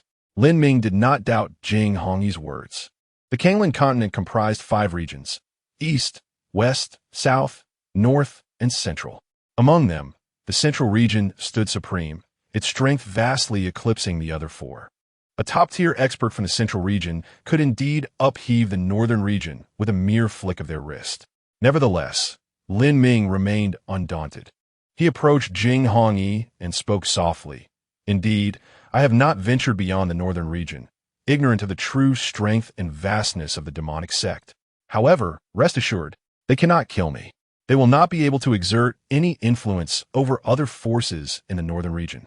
As long as I reside in the northern region, it shall remain a graveyard for the demonic sect. Should they dare to come, I shall not hesitate to strike. No matter how many come, I shall slay them all. Today it begins with you." As his words fell, a radiant sword light erupted. This was the last scene Jing Hongi beheld. The sword light cleaved through the air, and her body fell, severed. Thus perished the once great saintess of the demonic sect. The multitude of swords vanished, and the world reverted to its original state. Trees remained trees. Flowers remained flowers. Mountains, grasses, and the stars in the high sky all returned to their former tranquility. Yet, beneath the serene and beautiful night sky lay a headless corpse. Lin Ming swiftly returned to Tianshuanzong. Shortly thereafter, a decree for the extermination of the demonic sect was issued from within Tianshuanzong. Nearly 80% of the various sects in the northern region responded to the call. The northern region had long suffered under the demonic sect. Now, with their higher-ups significantly weakened, it was the opportune moment to eradicate them. Outside Yin Pavilion, Imoli stood behind Lin Ming. "Sect Master," when Lu Wufeng departed, "he instructed me to convey a message to you." "Speak," Lin Ming replied. "Lu Wufeng said that 10 years hence, he shall return to find you, bearing the same heavenly sword from those years past." Imoli respectfully conveyed. Lin Ming chuckled softly, choosing not to elaborate on Lu Wufeng, but instead remarked, "I must step out for a while. Should any insurmountable troubles arise within the sect, do not hesitate to notify me." Imoli nodded, indicating his understanding. At the southernmost tip of the northern domain lies a small town known as Songbei City. A mere 50 miles southward from Songbei City stretches an expanse of boundless ocean, referred to as the Wasteland Sea. This sea serves as the boundary between the northern domain and the central continent. Whether one travel from the northern domain to the central continent or vice versa, the Wasteland Sea is an obligatory passage. Within this sea exist two significant perils: the numerous untamed forbidden zones and the formidable sea beasts. However, over the years, a certain tacit understanding has developed between humans and these creatures. To traverse the Wasteland Sea, one need only cast a sufficient quantity of spirit stones into the water before embarking. During the journey, there will be no disturbances from sea beasts, provided one does not provoke them. Unbeknownst to Lin Ming, the assassination of Jing Hongi had a considerable impact on the demonic sect of the central continent, and he remained uncertain whether they would indeed dispatch powerful adversaries to the northern domain. Nevertheless, he opted for prudence and awaited by the Wasteland Sea. Despite the vastness of the sea, Lin Ming stood at a location with minimal natural hazards, a customary point for travel between the two domains. "Hey brother, we have 2 spots left on our ship. Would you care to join us? I can offer you a discount," called out a bearded middle-aged man from a nearby, enormous vessel. Lin Ming shook his head, declining the offer. "Why are you standing here every day if you're not boarding the ship?" the man inquired, perplexed. Lin Ming smiled and replied, "I am waiting for someone." "What kind of person? Your little lover, perhaps? Planning to elope together?" The middle-aged man seemed quite curious about Lin Ming. "Not quite," Lin Ming responded, shaking his head. "I am awaiting an enemy, though I cannot be certain if they will arrive." The middle-aged man's eyes flickered with intrigue, and he opened his mouth to speak, but was interrupted by a cold voice from behind Lin Ming. "Are you unwilling to board this ship, or simply averse to that particular vessel?" Turning around, Lin Ming beheld a defiant young man striding toward him, holding a palm-sized boat. "Behold my vessel!" exclaimed the youth as he waved his hand, sending the diminutive ship soaring into the Wasteland Sea. Upon contact with the water, the small boat transformed instantaneously, expanding into an enormous ship that loomed like a towering mountain amidst the waves. Emblazoned on the hull were 2 grand characters, Songbei. With the emergence of this magnificent vessel, the previously tranquil shores of the Wasteland Sea erupted into excitement. "The Songbei ship. That is the Songbei ship. Only those affiliated with the Lord's estate of Songbei City have the privilege to command such a grand vessel. It is said that only the young Lord, Song Li, is entitled to operate such a magnificent Songbei ship. This is indeed the ship of young Lord Song Li. I have seen it. Is young Lord Song Li setting off for the central continent once again? Look, is that not young Lord Song Li himself? It truly is him." That individual appears to have received an invitation from the esteemed young lord of Songli. How fortunate indeed. Oh, how envious I am. It has taken me decades of arduous toil to save enough for just one such opportunity. Yet this person has been granted an invitation from the young lord of Songli. Oh heavens, when shall I be so fortunate? By what merit does that fellow claim such favor? Is it merely due to his handsome appearance? A rugged youth, pointing at Lin Ming, expressed his indignation. Lin Ming, unfazed by the surrounding murmurs, gazed at the colossal ship that loomed before him and merely shook his head. I shall not venture to the central continent. Chapter 12. The son of the great emperor upon the utterance of these words. The once tumultuous wasteland sea fell into an immediate silence. Everyone appeared momentarily stunned. Song Li's expression shifted slightly. Are you certain? I am certain. It has nothing to do with the type of ship, Lin Ming replied. I do not intend to travel to the central continent at this time. Very well. Ha. Splendid. Song Li laughed heartily, then leaped onto the enormous Song-Bei ship, towering like a mountain. He turned, gazing down at Lin Ming by the shores of the wasteland sea. Lin Ming looked up, meeting his gaze without a hint of change in his expression. After a moment, Song Li scoffed, directing his attention to the crowd behind Lin Ming. You all wish to board the Song-Bei ship? This simple question ignited a wave of cheers. Absolutely. I long to. May I board the Song-Bei ship? Heavens, the young Lord Song Li is inviting me aboard. Young Lord Song Li, how can we embark? Finally, amidst the jubilant crowd, one individual posed the most crucial question. The crowd fell silent, all eyes fixated on Song Li. He did not respond, merely casting a sidelong glance at Lin Ming, his eyes filled with mockery. The implication was unmistakable, even without uttering a word. It was clear to everyone present that none were fools. In an instant, they comprehended the gravity of the situation. The atmosphere shifted dramatically. On the shores of the wasteland sea, the humidity was palpable, and a gentle sea breeze carried a slight chill. Hey, someone chuckled softly, and then streams of spiritual energy erupted forth. Hundreds of people by the wasteland sea simultaneously surged towards Lin Ming. The middle-aged man on the sea, who had initially invited Lin Ming aboard, could not help but shake his head at this scene. Alas, what a pity. This brother truly lacks discernment. No one dares defy Song Li on the wasteland sea. Song Li was not weak, though he was not particularly strong either, merely possessing initial stage king realm cultivation. Yet, his status as the young lord of Song-Bei City was formidable. Though Song-Bei City was a modest town, its unique location meant it was frequented by many. Consequently, the lord of Song-Bei City wielded significant power, having reached the great emperor realm. Without such prowess, it would be impossible to safeguard the legacy of Song-Bei City. Despite the elders of the Tianxian sect being great emperors, it is because the sect is one of the mightiest in the northern domain. In the vast northern domain, only the Jian Mountain manor could be compared. In the grand scheme of the northern domain, great emperors are still exceedingly rare, truly standing at the pinnacle of power. As the son of a great emperor, Song Li has always been unyielding on the wasteland sea. Further afield, there were those who had already reserved ships, eagerly watching the unfolding spectacle. At this moment, they began to chatter animatedly. Ha. This is the first time I've seen someone dare to refuse Song Li. This kid probably does not grasp the severity of the situation. Even if he truly does not wish to go to the central continent, once Song Li has spoken, he should comply with his wishes. Do we just have to heed Song Li's words, then? Otherwise, in this world, has it not always been the case that the strong command respect? Song Li is nothing but a mere shadow, were it not for his father. I would have already dealt with this arrogant creature. It is a matter of lineage. If one is blessed with a formidable father, who can blame those without such fortune? Ha. We dare only to mutter our grievances from the shadows. Should you stand before Song Li, you would most likely find yourself kneeling. Not to mention, those who have dared to defy him are unlikely to emerge unscathed. Wait, can anyone discern this person's cultivation?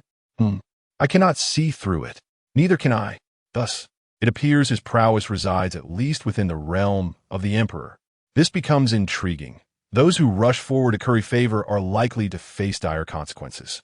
As soon as this thought was uttered, a chorus of anguished cries erupted. Those who had lunged at Lin Ming found themselves hurtling back at an even greater speed. Bang! Bang! Bang!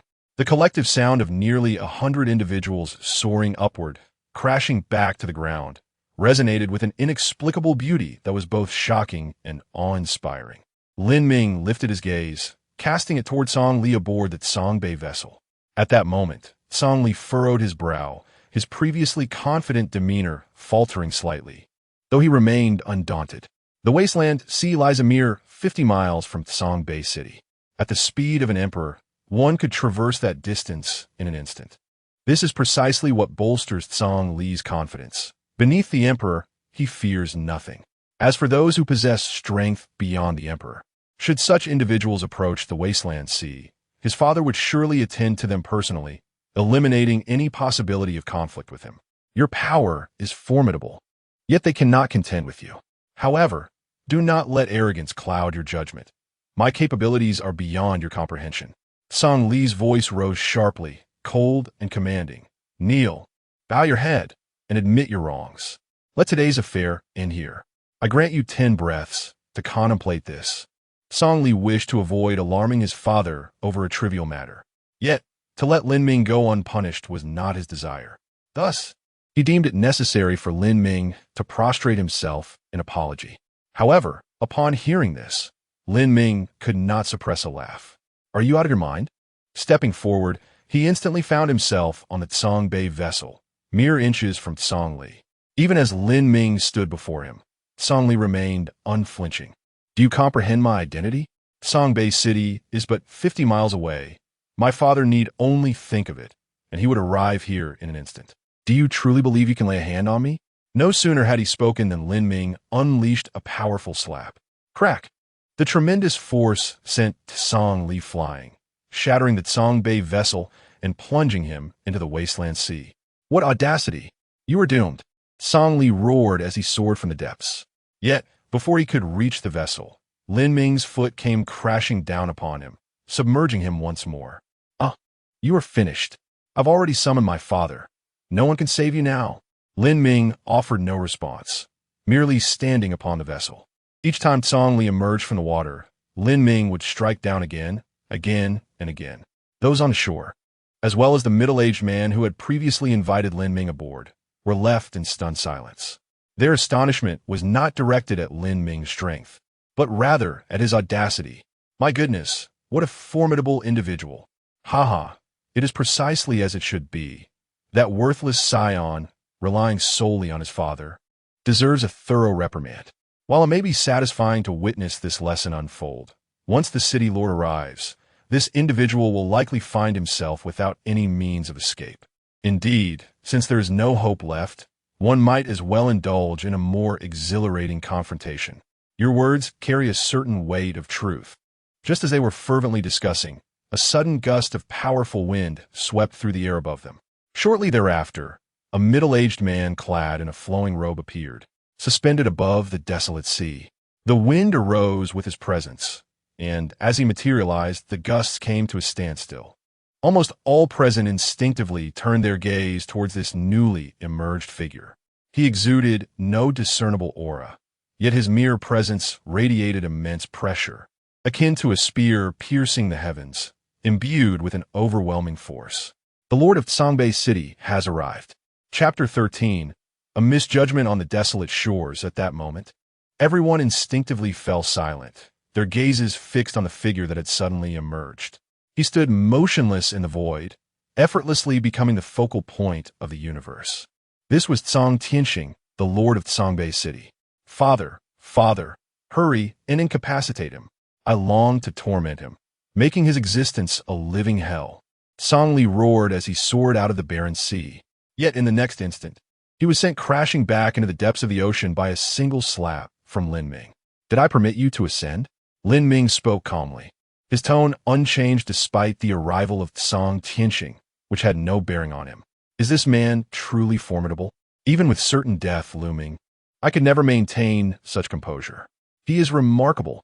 If he survives today, I shall pledge brotherhood with him. Bah, who do you think you are? Not even worthy to carry another's shoes, let alone form a bond. On the shores of the desolate sea, The onlookers retreated while whispering amongst themselves. Meanwhile, Song Tianqing furrowed his brow slightly. He refrained from taking immediate action, for Lin Ming's silhouette evoked an inexplicable sense of familiarity. This person, he should know, yet he could not recall from whom. After a moment's hesitation, he coldly stated, "You dare to bully my child in my presence, showing utter disdain for me?" As Lin Ming turned around, a voice laced with amusement followed. "Had I truly disregarded you, you would now be gazing upon his lifeless body." You? Upon seeing Lin Ming's face, Song Tianqing felt an even deeper sense of familiarity. Though 3 millennia had rendered the memories elusive, he still could not recall Lin Ming. Lin Ming, however, was not surprised. He merely produced a black jade pendant and tossed it to Song Tianqing. "It is not surprising you do not remember me. After all, we have only crossed paths once." Song Tianqing received the black pendant, on which were engraved 2 characters, Tianqing. Upon seeing this pendant and matching it with Lin Ming's visage, a flood of distant memories surged into his mind. Tiangxuan sect, Lin Ming. Song Tianqing's voice quivered slightly. "Have I, your rebellious son, offended you?" In recent days, Lin Ming's name had echoed throughout the northern region. The unparalleled genius from 3,000 years ago, who had his sword heart shattered by Demonis, had re-emerged after 3 millennia to become the master of the Tianxian sect, wielding power that overshadowed the entire northern region. It was said that even Lu Wufeng, the master of the Tianjian villa, who stood at the half-step Emperor Zun realm, could not withstand even a single finger of his. At this thought, a cold sweat broke out on Song Tianqing's back, and he even contemplated killing Song Li on the spot. Lin Ming shook his head, dismissing it as a mere trifle. "How absurd! You humiliate me so, yet call it a trifle? If I do not compel you to kneel and beg for mercy today, I shall call you Grandpa." Song Li raged within the barren sea. However, despite his outburst, he dared not take flight again. Yet, while he raged, Song Tianqing's face was drenched in sweat, as if he were standing beneath a torrential downpour. "Unworthy son, silence yourself." Song Tianqing's wrath surged uncontrollably as he materialized before Song Li in the blink of an eye. With a resounding thud, a single punch sent Song Li hurtling 100 yards away. "Father, have you lost your mind?" Another punch struck, echoing through the air. "Father, you are mistaken. I am your son, your own flesh and blood." Song Tianqing paid no heed, unleashing yet another blow upon Song Li. "Father, are you mad? I am Song Li. You should be striking him." As Song Li's cries grew increasingly desperate, Song Tianqing's strikes became ever more ferocious. After a relentless barrage of dozens of punches, Song Li's visage had swollen grotesquely, resembling a bruised fruit, his body contorting into an unrecognizable form. All that escaped his lips were pitiful whimpers. Only then did Song Tianqing dare to cease his assault. Grasping Song Li, he approached Lin Ming, an expression of contrition adorning his features. "These past years, I have been consumed by my cultivation, neglecting my wayward son. I take full responsibility for today's events." Lin Ming waved his hand dismissively, replying, "As I mentioned earlier, it is but a trifling matter, hardly worthy of mention. He has received his due lesson. Let's put this incident behind us." Upon hearing this, Song Tianqing exhaled a sigh of relief, his anxieties finally abating. As dawn broke, sunlight cascaded over the desolate sea, igniting a shimmering expanse of golden waves. Song Tianqing spoke softly, "May I take my son back?" Lin Ming nodded, of course. Song Tianqing glanced back at the Songbei ship and continued, "If it would not be too much trouble, I humbly ask that you accept this vessel. Otherwise, I shall be troubled at heart." Lin Ming smiled, recognizing the gesture of goodwill and feeling no need for pretense in refusal. Although the Songbei ship held minimal significance for him, accepting it would certainly provide reassurance to the anxious city lord before him. "Then I shall graciously accept it." "Thank you, Lord of the City," Lin Ming replied. In that moment, Song Tianqing finally relaxed, a smile returning to his face. "Ha! If ever you require assistance, Lord Lin, do not hesitate to call upon me. I, Song Tianqing, will spare no effort to fulfill your needs." With that, Song Tianqing departed, carrying Song Li away, while the Songbei ship remained, now Lin Ming's private possession. 3,000 years prior, Lin Ming had visited Songbei City. Due to its unique geographical position, the city often welcomed an influx of outsiders. The city lord's estate, in an effort to maintain order, imposed significant restrictions on outsiders, barring them from critical areas. Yet, in those days, Song Tianxing had bestowed upon Lin Ming a token, granting him unimpeded passage wherever he roamed, proving immensely beneficial. Thus, on this day, Song Li was destined to survive, regardless of Song Tianxing's presence. In the distance, the gathered crowd stood in stunned silence, bewildered by the sight of Song Tianxing, a revered city lord and formidable emperor, refraining from unleashing his fury after witnessing his son's plight. Instead, he appeared as a child caught in wrongdoing, an utterly peculiar sight. This seems quite different from what I had anticipated. The city lord appears to be exceedingly courteous towards that individual. Is that truly courtesy? It seems more like subservience. I have never been so humble in the presence of my partner. Could that person possess immense strength? While it's difficult to ascertain their power, they undoubtedly hold a remarkably formidable identity. A formidable identity? The city lord is a sovereign. What kind of status could instill fear in a sovereign? Perhaps it must be someone with the direct lineage of the leaders from those two elite sects. How foolish of me. That person has been here for several days, and I have yet to engage in a conversation with them. What a pity. Chapter 14. Chun-Li on the desolate seashore. Lin Ming, clad in black, stood atop a large rock, his gaze fixed upon the vast, barren sea. Not far from him, numerous eyes, both intentional and unintentional, swept over him, only to quickly avert. They wished to know Lin Ming, but were mostly too timid to approach. On a grand ship at sea, a middle-aged man, with a simple and honest visage, nodded within the vessel, as if receiving some indication, and then descended to Lin Ming's side. "Young master, my ship still has vacant spots. Will you not board?" This man was the very one who had previously invited Lin Ming aboard. Lin Ming cast a surprised glance at him. He had already made his refusal clear at that moment. Now, with the Song Tianxing's Songbei ship in hand, he had even less reason to board the man's vessel. No need. Lin Ming decisively declined once more. Seeing Lin Ming's firm attitude, the middle-aged man did not press further. "If you do not intend to travel to the central state, I shall not force you. However, my young lady wishes to meet you. Might you grant her this small favor?" Lin Ming replied, "If she wishes to see me, let her come directly. Why go through such lengths?" The middle-aged man responded, "My young lady holds a noble status. It may not be appropriate for her to visit you."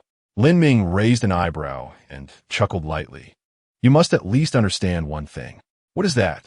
"It is her desire to meet me, not mine to meet her." "And so what?" The middle-aged man laughed heartily. "The fact that you can make Song Tianxing apprehensive indicates your extraordinary status.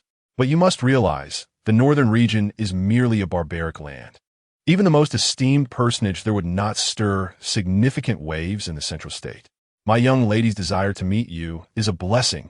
Were I in your position, I would seize this opportunity to make a good impression." Lin Ming shook his head, simply responding with two words. "No need." A flicker of displeasure crossed the man's face. Given his status, it was already a condescension to invite Lin Ming. Yet he had met with repeated refusals.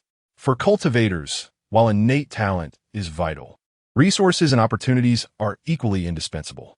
The middle-aged man, with a swirl of his sleeve, expressed an air of indignation. "You do not comprehend the opportunity you are rejecting today. In the central state, countless prodigies yearn to be acquainted with my young lady. Her wish to meet you is a stroke of fortune. Do not be ungrateful." Lin Ming glanced at the grand ship upon the sea and replied coolly, "Your young lady may possess an extraordinary identity, but her circumstances are not favorable." "What did you say?" The middle-aged man paused, a flicker of surprise crossing his eyes. Lin Ming continued, "From your words, it seems you do not regard Song Tianxing highly. Indeed, you appear to dismiss the powerhouses of the entire northern region, viewing it merely as a savage land. Yet, curiously, you yourself are but in the mid-stage of the Emperor realm. Your ship carries many, yet not a single one has attained the Emperor realm. In fact, your young lady is the highest cultivator aboard your vessel. A young lady of noble status finds it amusing that those who accompany her are even weaker than herself. A middle-aged man opened his mouth to speak, but was rendered speechless, for this was the undeniable truth. With a disdainful snort, he returned to the grand ship. Inside the cabin, a girl clad in white, unadorned by cosmetics, rested her chin on her hands, gazing through the window at Lin Ming. The moment the middle-aged man entered, he scolded with displeasure, "This ungrateful wretch. I have invited him aboard multiple times, yet he shows me not a shred of respect." Turning her head, the girl revealed two gleaming tiger teeth, a confident smile gracing her lips as she replied. Zhu Bo has long held a high position and is accustomed to having others obey him at the mere sound of his voice. However, this is, after all, the northern region. Moreover, our current predicament is indeed dire. The man known as Zhu Bo sighed, acknowledging, "I understand the reasoning, but this young man is truly insufferable. To expect someone of his remarkable lineage and talent to serve us is not something that can be achieved with mere words. We must present sufficient sincerity." The girl slowly rose to her feet, her watery eyes fixated on Lin Ming perched upon the large stone by the shore, as if contemplating her next move. Yet, after a brief moment, she steeled herself. She stepped out onto the deck, gazing across the golden-tinged waters towards Lin Ming. Subsequently, she transmitted her thoughts, "As you surmised, my status is not low, yet there are few strong individuals within my lineage. There is not a single person willing to act as my protector. Thus, I hope you can become my right-hand ally. Of course, I assure you that I shall not treat you unfairly. If you accompany me to the central region, I shall bestow upon you a mid-grade imperial weapon. What do you say?" The term imperial weapon refers to a particular echelon of spiritual artifacts. Imperial weapons correspond to the realms of the Great Emperor and the Emperor of Emperors. Among them, low-grade and mid-grade imperial weapons are typically wielded by great emperors, while high-grade and peak-grade imperial weapons can only be perfectly mastered by the Emperor of Emperors. A mid-grade imperial weapon is indeed a significant gift. However, Lin Ming did not hesitate to decline outright. "I have no intention of going to the central region, not even for a mid-grade imperial weapon," he stated. Chun-Li, taken aback, inquired incredulously, "Not even for a mid-grade imperial weapon?" Lin Ming shook his head once more, "Not even for a peak-grade imperial weapon." Chun-Li's lips twitched. The rarity of peak-grade imperial weapons was such that even her Wanbao Merchants Guild possessed but a few. Moreover, if she truly had a peak-grade imperial weapon, she would not use it to entice someone like Lin Ming, who was merely a half-step great emperor, despite his potentially distinguished background. Your strength remains to be seen. Yet your arrogance is indeed remarkable," Chun-Li scoffed, disregarding Lin Ming's reaction as she returned to the cabin. Inside the cabin, Chun-Li took a deep breath, striving to calm her tumultuous emotions. "This person's lofty aspirations are beyond my expectations. Even a mid-grade imperial weapon could tempt a great emperor, yet he appears completely unfazed." Zhu Bo pondered for a moment before stating, from Song Tian's attitude towards him, it is evident that a significant figure from the northern region stands behind this individual. Perhaps he already possesses a mid-grade imperial weapon. This is indeed a possibility. Chun-Li massaged her forehead, expressing her concern as she spoke. This venture to the northern region has proven to be a significant blunder.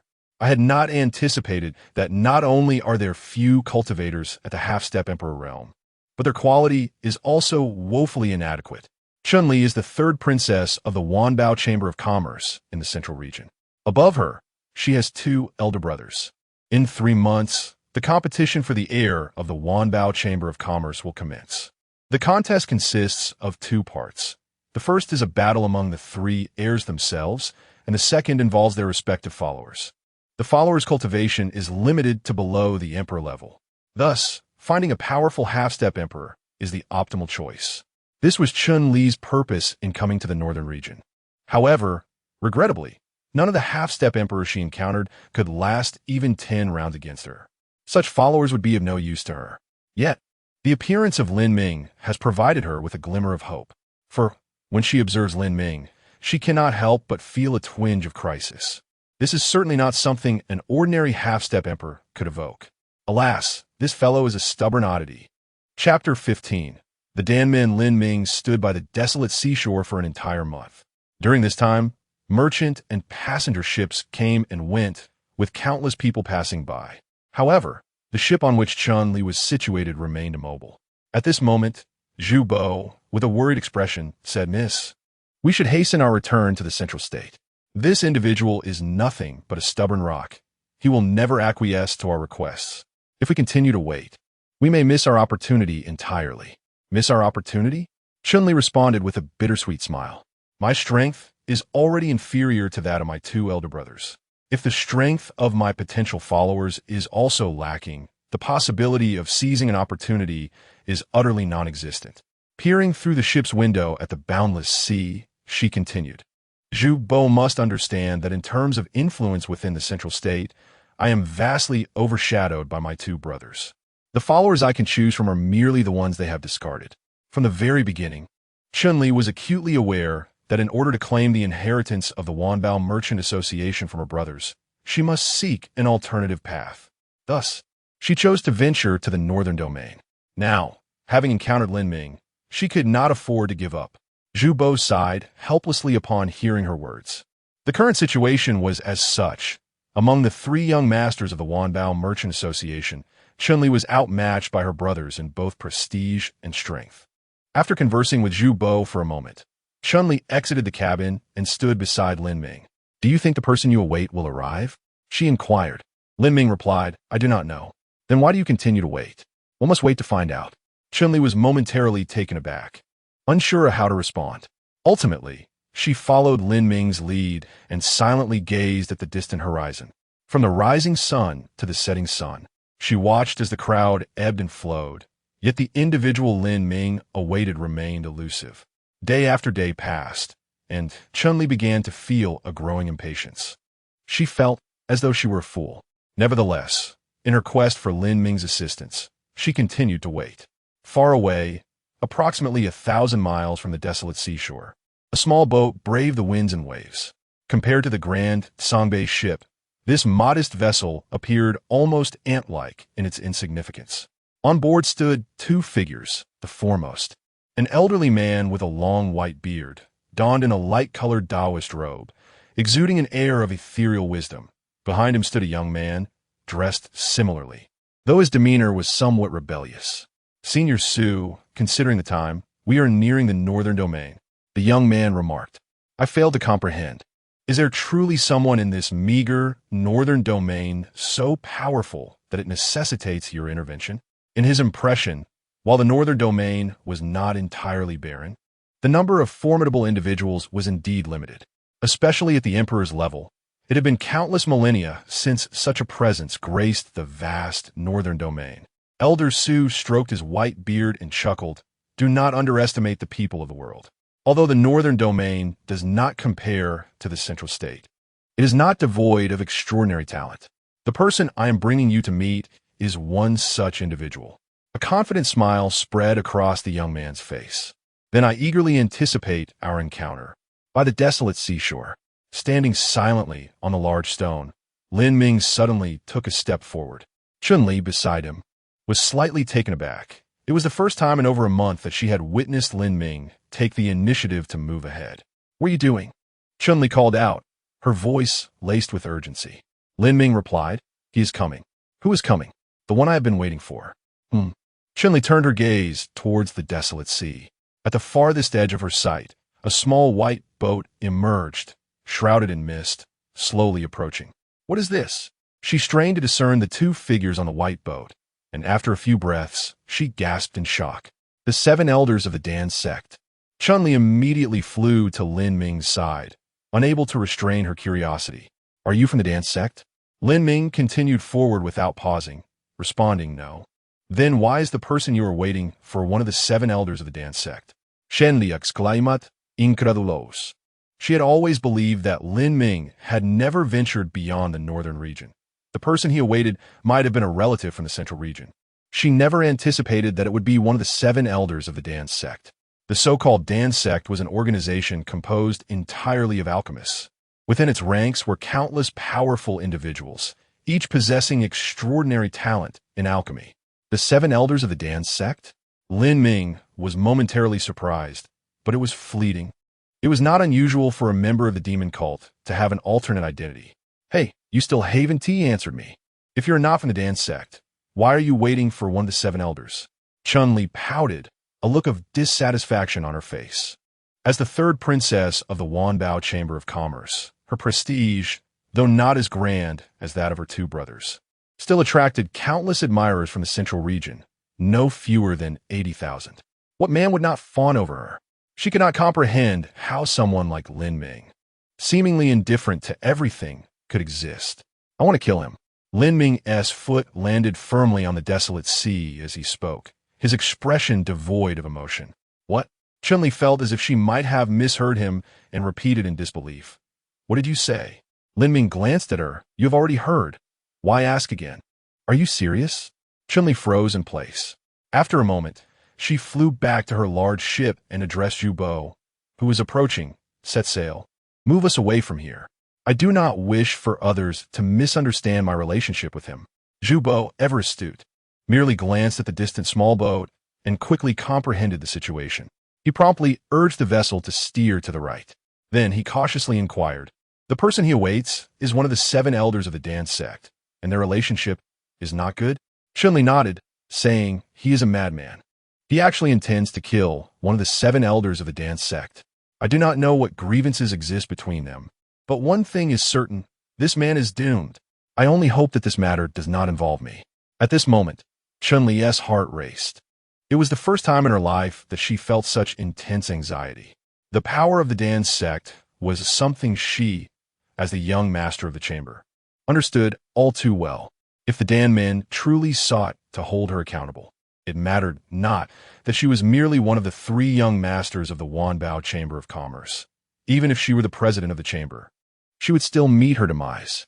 Such is the tyranny of the Dan men.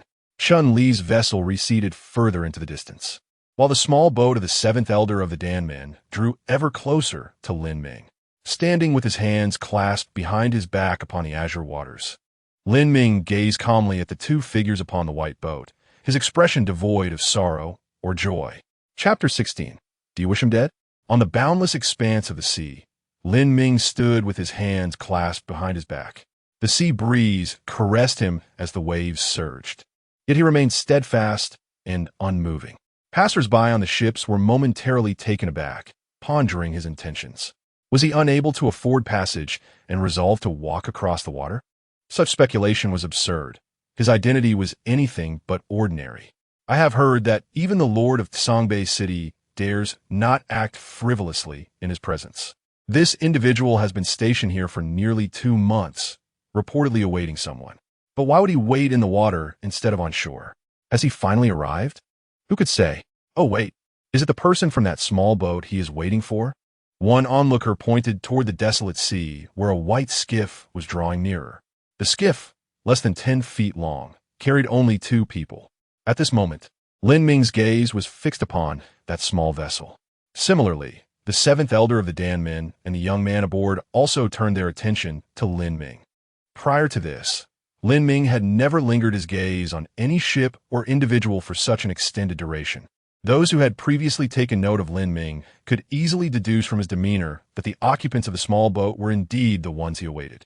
On the white skiff, Zhao Chun, a direct disciple of the Dan men, was struck by a flicker of surprise. Elder, he appears rather unremarkable. Zhao Chun voiced his opinion candidly. This person is merely at the half-step emperor realm, and his aura is nothing extraordinary. In my estimation, the majority of half-step emperors within the Dan men could easily surpass him. Moreover, even if a half-step emperor could not defeat him, a full emperor would suffice. I fail to understand why you, Elder, have traveled such a distance to the northern domain for this trivial matter. Evidently, Zhao Chun harbored skepticism regarding the necessity of a Dan men elder making such a journey for a mere half-step emperor. Not only did he believe that a half-step emperor was unworthy of such attention, but even a half-step emperor Zun lacked the qualification. Zhao Chun was acutely aware of the Dan men's strength and understood well the significance of the position held by the seventh elder. The prowess and alchemical skills required to attain such a rank were beyond the comprehension of an ordinary individual. The seventh elder, Su Qing, smiled faintly. I share your perspective. This individual seems quite ordinary. His half-step emperor cultivation reveals no extraordinary constitution or lineage. Such a character, I could scarcely be bothered to glance at. At this juncture, Su Qing shifted his tone. However, many things and people in this world are not as simple as they initially appear. It is precisely this seemingly unremarkable individual who recently dispatched a half-step Emperor Zun without breaking a sweat. I do not believe it. Zhao Chun shook his head resolutely, his conviction unyielding despite the words of the esteemed Danmen elder. Disbelief is disbelief. He himself was a half-step emperor, and among the entire Danmen, few could contend with him.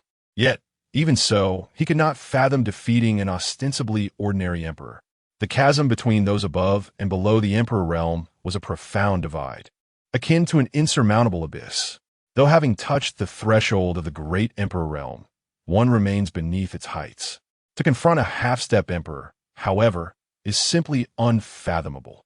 On the small white boat, Zhao Chun took 2 steps forward, standing shoulder to shoulder with Su Qing. I wish to test whether he is truly as formidable as you claim, he asserted, his features embodying a defiant confidence. His star-like eyes fixated intently on Lin Ming, as if issuing a subtle challenge.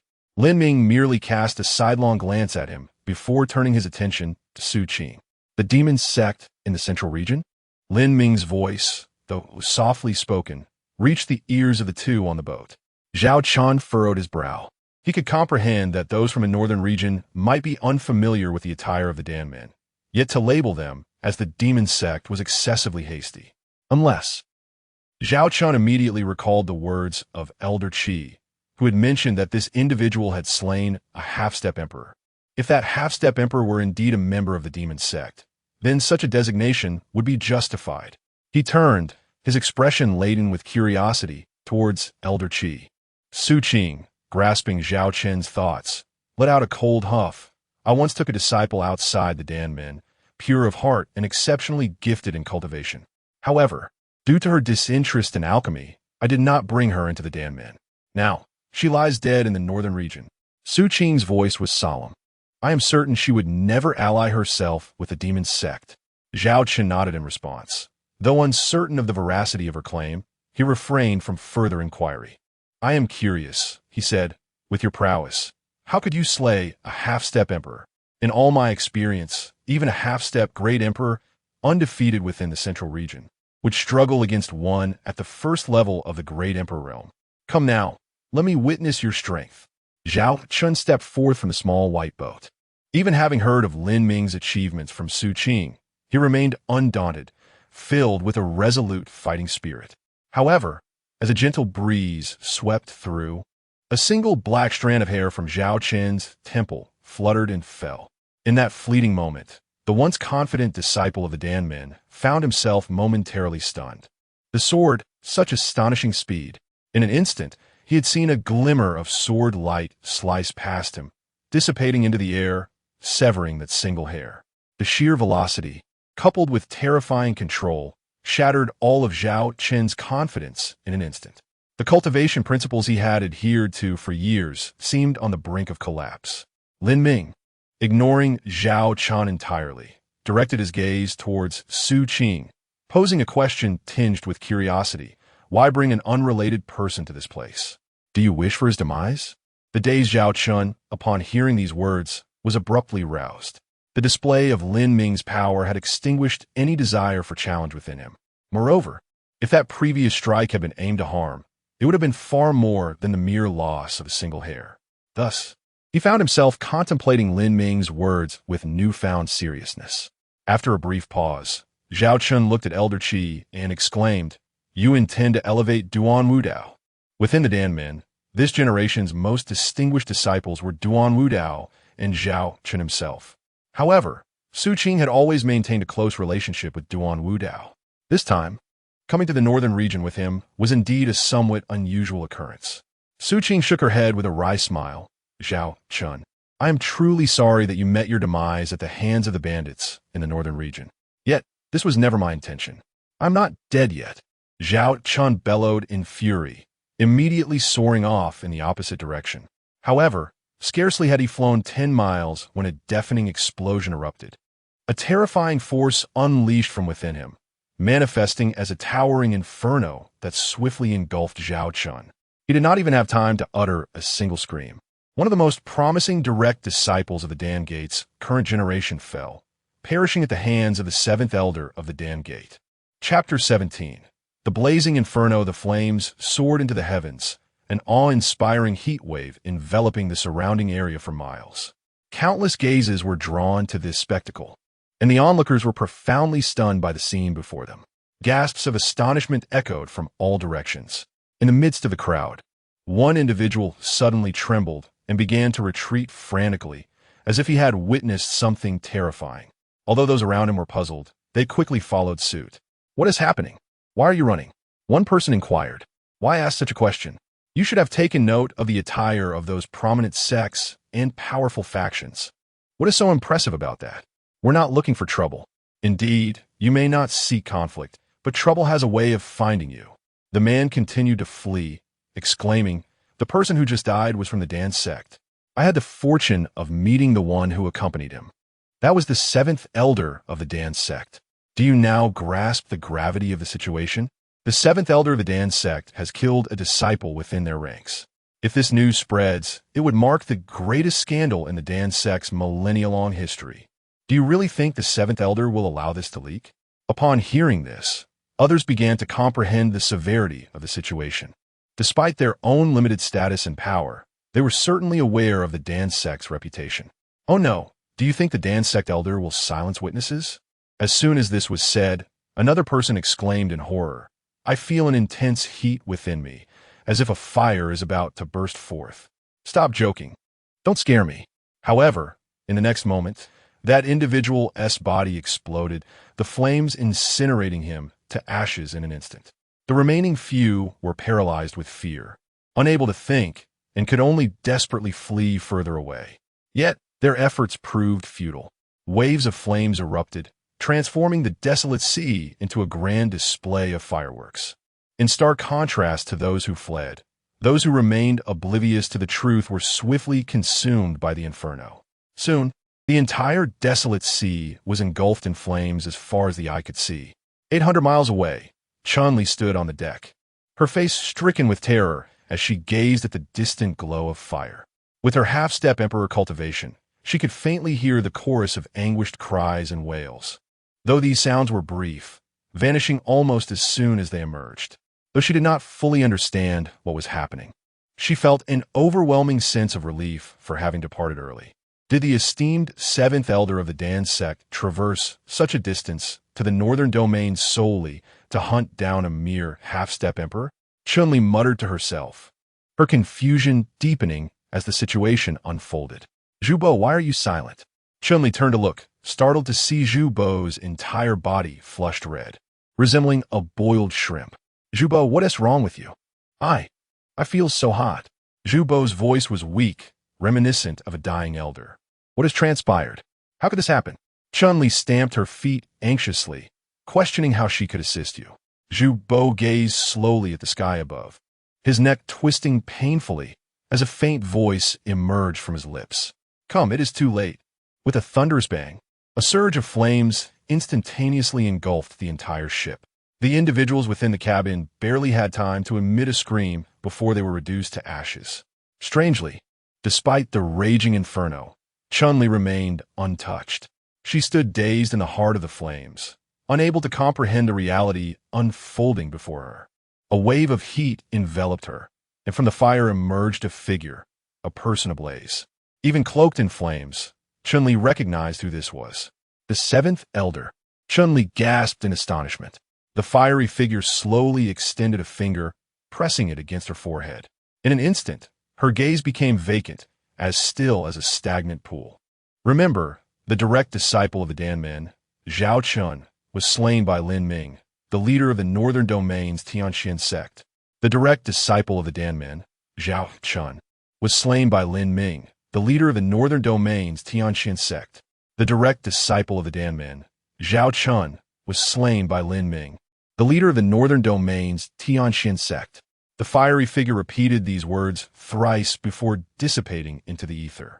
A flash of crimson insignia flickered on Chun Li's brow, and she soon regained her senses. The direct disciple of the Danmen, Zhao Chun, was slain by Lin Ming. The name Lin Ming instinctively escaped her lips. On the desolate sea, near the fringes of the northern domain, a vast expanse of flames was visible to the naked eye. Amidst the sea of fire stood two figures, Lin Ming and the seventh elder of Danmen, Su Qing. The demonic sect of the Central State bore little distinction from that of the northern domain. Lin Ming unsheathed the rusted sword from his back and remarked nonchalantly, "The northern domain's demonic sect is insidious and ruthless, resorting to any means necessary to achieve their goals. The slaughter of cities and extermination of sects is as trivial to them as crushing an ant. Today, this eminent figure of the Central State's demonic sect has even infiltrated the position of the seventh elder of Danmen. Yet, their principles of conduct bear no difference from those of the Northern Domain's sect." Su Qing chuckled softly. "I know not what you speak of. I am a dignified seventh elder of Danmen, not a member of any demonic sect. Do not wrongfully accuse me. Furthermore, you have slain my direct disciple Zhao Chun, and to cover your tracks, you have wiped out all souls upon this desolate sea. Your crimes are beyond enumeration. I, Su Qing, shall today act in the name of justice and rid the world of you, the fiend." Lin Ming replied, "Should you manage to return alive, I could hardly contest your claims. You could easily frame me. Alas, you shall not escape." Su Qing narrowed his eyes. Having received word that Lin Ming appeared to possess low cultivation, yet his strength was formidable. Even a half-step emperor could not contend with him. However, he was indeed a genuine emperor. A half-step emperor could not withstand even a single finger from him.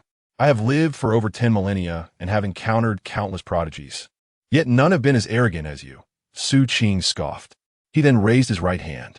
"I shall make you comprehend how utterly laughable your meager strength appears to me. In this world, no one can triumph over an emperor's status while merely standing at the threshold of the half-step emperor realm." As the words fell, flames surged forth. The desolate sea was enveloped in a vast expanse of crimson. Chapter 18. The determination of the celestial walker of the Dan sect is renowned for its mastery over fire. And among its ranks, the seventh elder, a formidable figure at the pinnacle of the emperor's realm, is a true virtuoso in the art of pyromancy. At this moment, from Lin Ming's perspective, the entire world is engulfed in flames, with the sky awash in a crimson hue. At the very center of this inferno hangs a colossal furnace, within which countless restless souls wail, yearning to escape. Yet, no matter how fiercely they struggle, this open furnace seems to possess an invisible barrier, preventing their escape. What a cacophony! With a sharp reprimand, Su Qing summoned a roaring blaze within the furnace, incinerating all the tormented souls. In the end, a pure white elixir materialized. Grasping it in his hand for but a fleeting moment, he cast it into the sea of fire. With a sigh, he remarked, "So many souls. Yet only a low-grade soul-calming pill can be refined. How utterly dull. A half-step emperor possesses the power to obliterate even those at the zenith of the emperor realm. I am intrigued. Should I refine you? What marvels might you yield? I hope you do not disappoint me." At the moment Su Qing's words fell, intricate and peculiar runes appeared beneath Lin Ming's feet, clustering together like a swarm of insects. Each rune emanated an extraordinarily potent aura, exceeding that of an ordinary emperor. A being of Su Qing's caliber would likely be unable to withstand even a single breath of this power, reduced to dust in an instant. Yet, Lin Ming regarded them with indifference, as an ethereal sword shadow emerged beneath him. The sword shadow bore no overwhelming aura, yet it effortlessly withstood the terrifying energies radiating from the runes. Su Qing's brow furrowed as he realized that this seemingly unremarkable individual was potentially more formidable than he had anticipated. With a soft command, he flicked his fingers, and fiery chains materialized, surging toward Lin Ming from all directions with menacing ferocity. With a tremor of his rusted sword, Lin Ming thrust it forward. A blade of light, not particularly resplendent beneath the flames, cleaved through the air, piercing the fiery chains with unyielding speed, aimed directly at Su Qing's chest. What? Su Qing was taken aback. To his eyes, this sword strike appeared weak, its aura far inferior to that of an ordinary emperor. Yet confronting this strike, he felt an undeniable certainty that evasion was impossible. Even with his extensive experience as an emperor, he could not discern the nature of this phenomenon. Fascinating. However, Su Qing remained unperturbed. He raised his hand, and an array of pills appeared before him, densely packed. From low-tier foundation pills to high-tier imperial pills and primal pills. Every variety was present, each in quantities exceeding 100. At this juncture, Su Qing did not intend to consume these pills. Rather, they contained immensely pure and potent energy. Alchemists with insufficient skill often faced explosive mishaps. Thus, beyond mere consumption, the Dan sect had devised special techniques to detonate these pills. These seemingly small pills, when ignited simultaneously, would obliterate even an emperor, leaving no trace behind. Your prowess is astonishing, yet alas, this is where it ends. Explode. Swing Beyovith. As a verdant jade bracelet materialized in his hand. In an instant, a radiant green luminescence enveloped him entirely. This was a high-grade imperial artifact, capable of withstanding a typical strike from an imperial sovereign.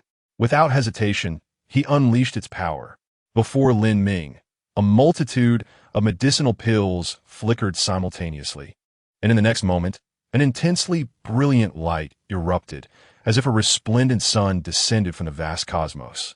Lin Ming remained unperturbed, gesturing grandly as a colossal sword shadow pierced the desolate seabed, its other end soaring towards the heavens. Boom, boom, boom. The tremendous shockwave from the explosion collided with the sword shadow, producing a cacophony of deafening roars. Yet the sword shadow stood resolute. Behind it, Lin Ming remained tranquil upon the barren sea, as though entirely detached from the chaos around him. After a brief moment, the explosion ceased and the overwhelming force gradually dissipated. Su Qing's smile froze in place. The combined detonation of so many pills yielded a power far surpassing that of an ordinary imperial sovereign. Even he had resorted to activating a high-grade imperial artifact for safety. Yet, Lin Ming emerged unscathed, not even the hem of his garment marred in the slightest.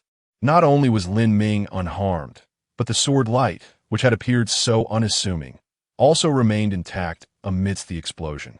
Su Qing cast his gaze downward, slowly inspecting the slender wound on his chest, from which blood flowed incessantly. This was the aftermath of the earlier sword light. Is this truly the extent of the imperial sovereign realm? Lin Ming raised an eyebrow, recognizing a level of mastery unattainable by anyone in the northern domain. It seemed rather unremarkable. He lifted his gaze to Su Qing, his voice calm and devoid of any tremor, signaling the conclusion. Everything appeared to come to a standstill. Su Qing felt his vitality waning at an alarming rate. Even as the seventh elder of the Pill sect, he could not halt this inevitable fate. Lin Ming's gaze shifted away from Su Qing as he turned toward the shore. At that moment, a piercing scream erupted behind him. No, countless sword lights erupted from Su Qing's body, akin to those consumed by flames from within. In an instant, Su Qing's form disintegrated into dust, scattering across the barren sea. Above Songbei City, Song Tianxing witnessed the entirety of the scene unfolding over the desolate sea. Even with his imperial prowess, he felt an icy chill envelop him.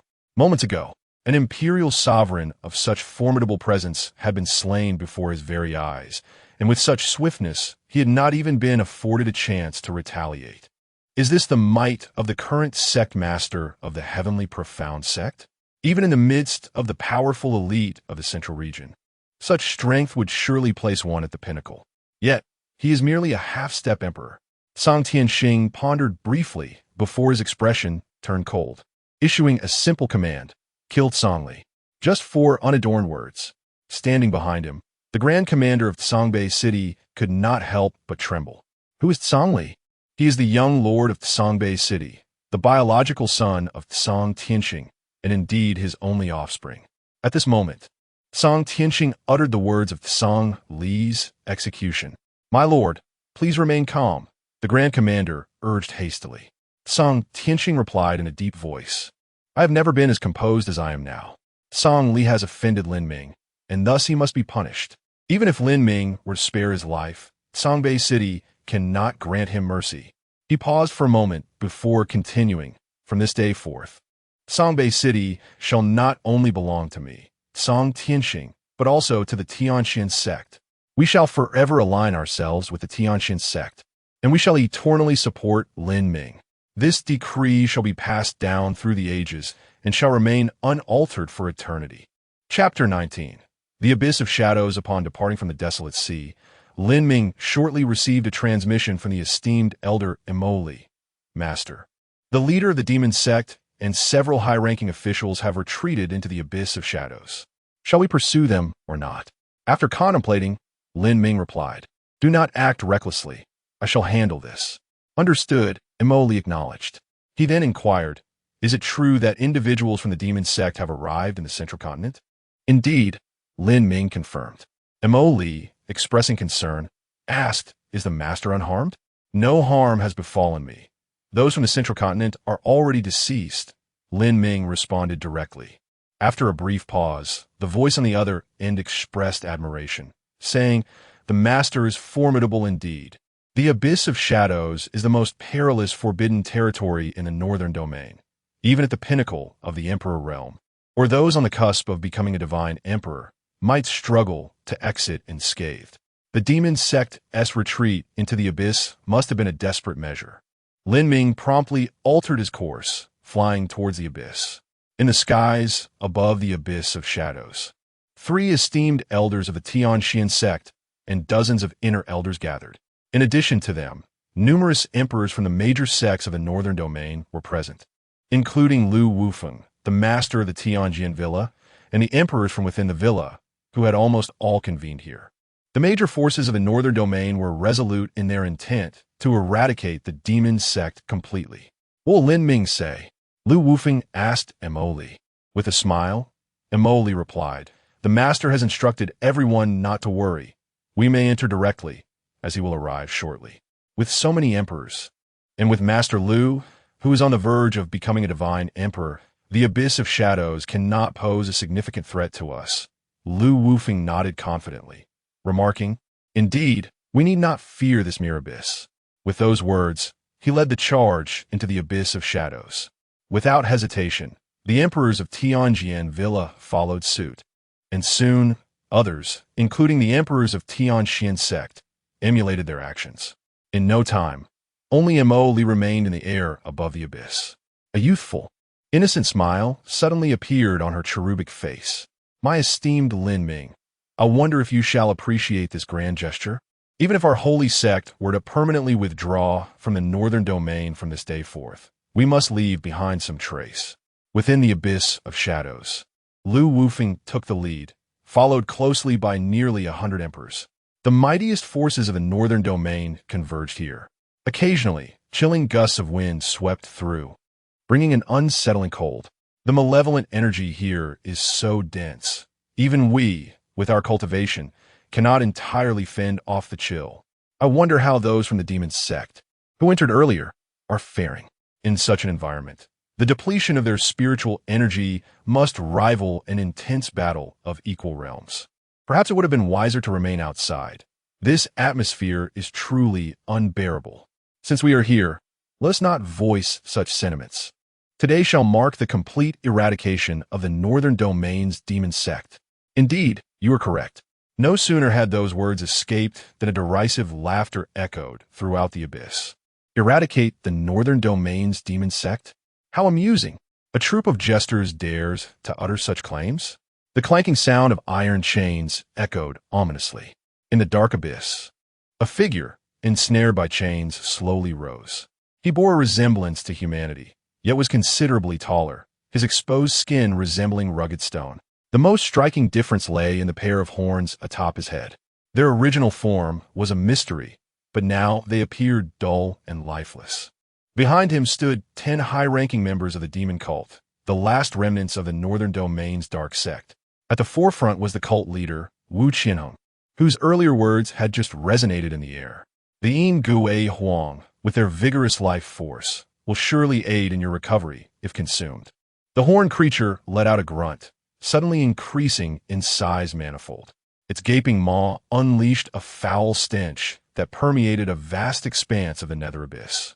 In that instant, the ashen horns glimmered with a brilliant silver light, resembling two flagpoles. What manner of creature is this? Is the peril of the nether abyss embodied in this entity known as the Yin Gui Huang? The name resonates with a distant memory. On hearing this, Lu Wufeng and the other emperors shifted uneasily. Wu Qianheng smiled faintly, addressing the foolish mortals oblivious to the weight of history. Have you forgotten the calamity that befell the northern domain 100,000 years ago? 100,000 years ago, a recollection sparked. The disaster of the Yin Gui Huang. It was an unfathomable catastrophe that nearly obliterated the northern domain. The strength of the Yin Gui Huang was unmatched beneath the emperor's realm. Moreover, its physical defenses were unparalleled, boasting a survival capacity that eclipsed all. The powerful beings of the northern domain had paid in countless lives to successfully bind it. The Yin Gui Huang resides within the nether abyss. No wonder this place is fraught with danger. It is powerful, yet still restrained by chains. We merely need to retreat and await the arrival of Master Lin.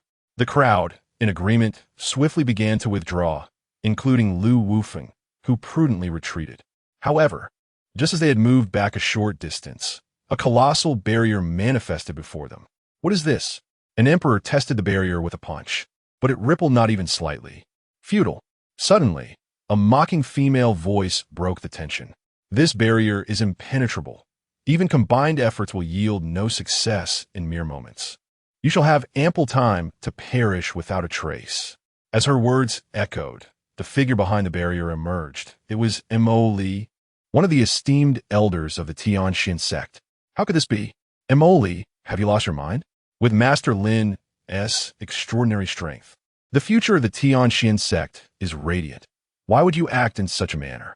Indeed, you have ascended to the esteemed position of the Grand Elder of the Celestial Sect, standing second only to the leader amidst countless others. Is there anything left to desire? Mo Li, swiftly lower the barrier. Otherwise, when the sect master arrives, your fate will be sealed. Mo Li, we have known each other for many years, and I am aware of your inherently kind nature. Do not let a moment of impulse lead you to make a grievous error. The esteemed emperors of the celestial sect spoke in unison. These individuals had forged bonds with Mo Li for at least a millennium, never anticipating that. At such a critical juncture, the one to betray them would be her. Mo Li chuckled softly, her eyes glinting with mockery and disdain. There is no need for further words. Relish your final moments. Chapter 20. The burial sword technique. A luminous barrier divided the abyss of the underworld into two realms. On one side stood Mo Li, while the emperors of various forces from the northern region occupied the other. Through the shimmering veil, the emperors displayed an eagerness to eliminate Mo Li, yet his gaze remained laced with mockery and disdain. Beneath the imperial sovereign, none could triumph over the Yin Ghost Emperor. Your lives have reached their terminus. Wu Qianheng and other high-ranking members of the demon sect pursued closely behind. With the barrier before them and the demon sect alongside the Yin Ghost Emperor behind, they found themselves trapped, devoid of any escape. Come on, strike me. After all these years, do you think I fear a pack of curs like you? Mo Li retorted defiantly. To his astonishment, a traitor had emerged from the ranks of the Tianxian sect. As a senior elder of the sect, he bore an undeniable responsibility. Two other senior elders of the Tianxian sect stepped forward, positioning themselves before the emperors of the northern region, confronting the Yin Ghost Emperor and the members of the demon sect. The Grand Elder of the inner sect scoffed, realizing there was no evading the inevitable, and thus, he too stepped to the forefront. With the leadership of the two senior elders and the Grand Elder, all the elders of the Tianxian sect emerged in unison. Lu Wufeng pondered for a moment before declaring, I shall test the strength of the Yin Ghost Emperor. Perhaps the situation is not as dire as it seems. Before anyone could respond, he transformed his sword into countless phantoms, launching an assault on the Yin Ghost Emperor.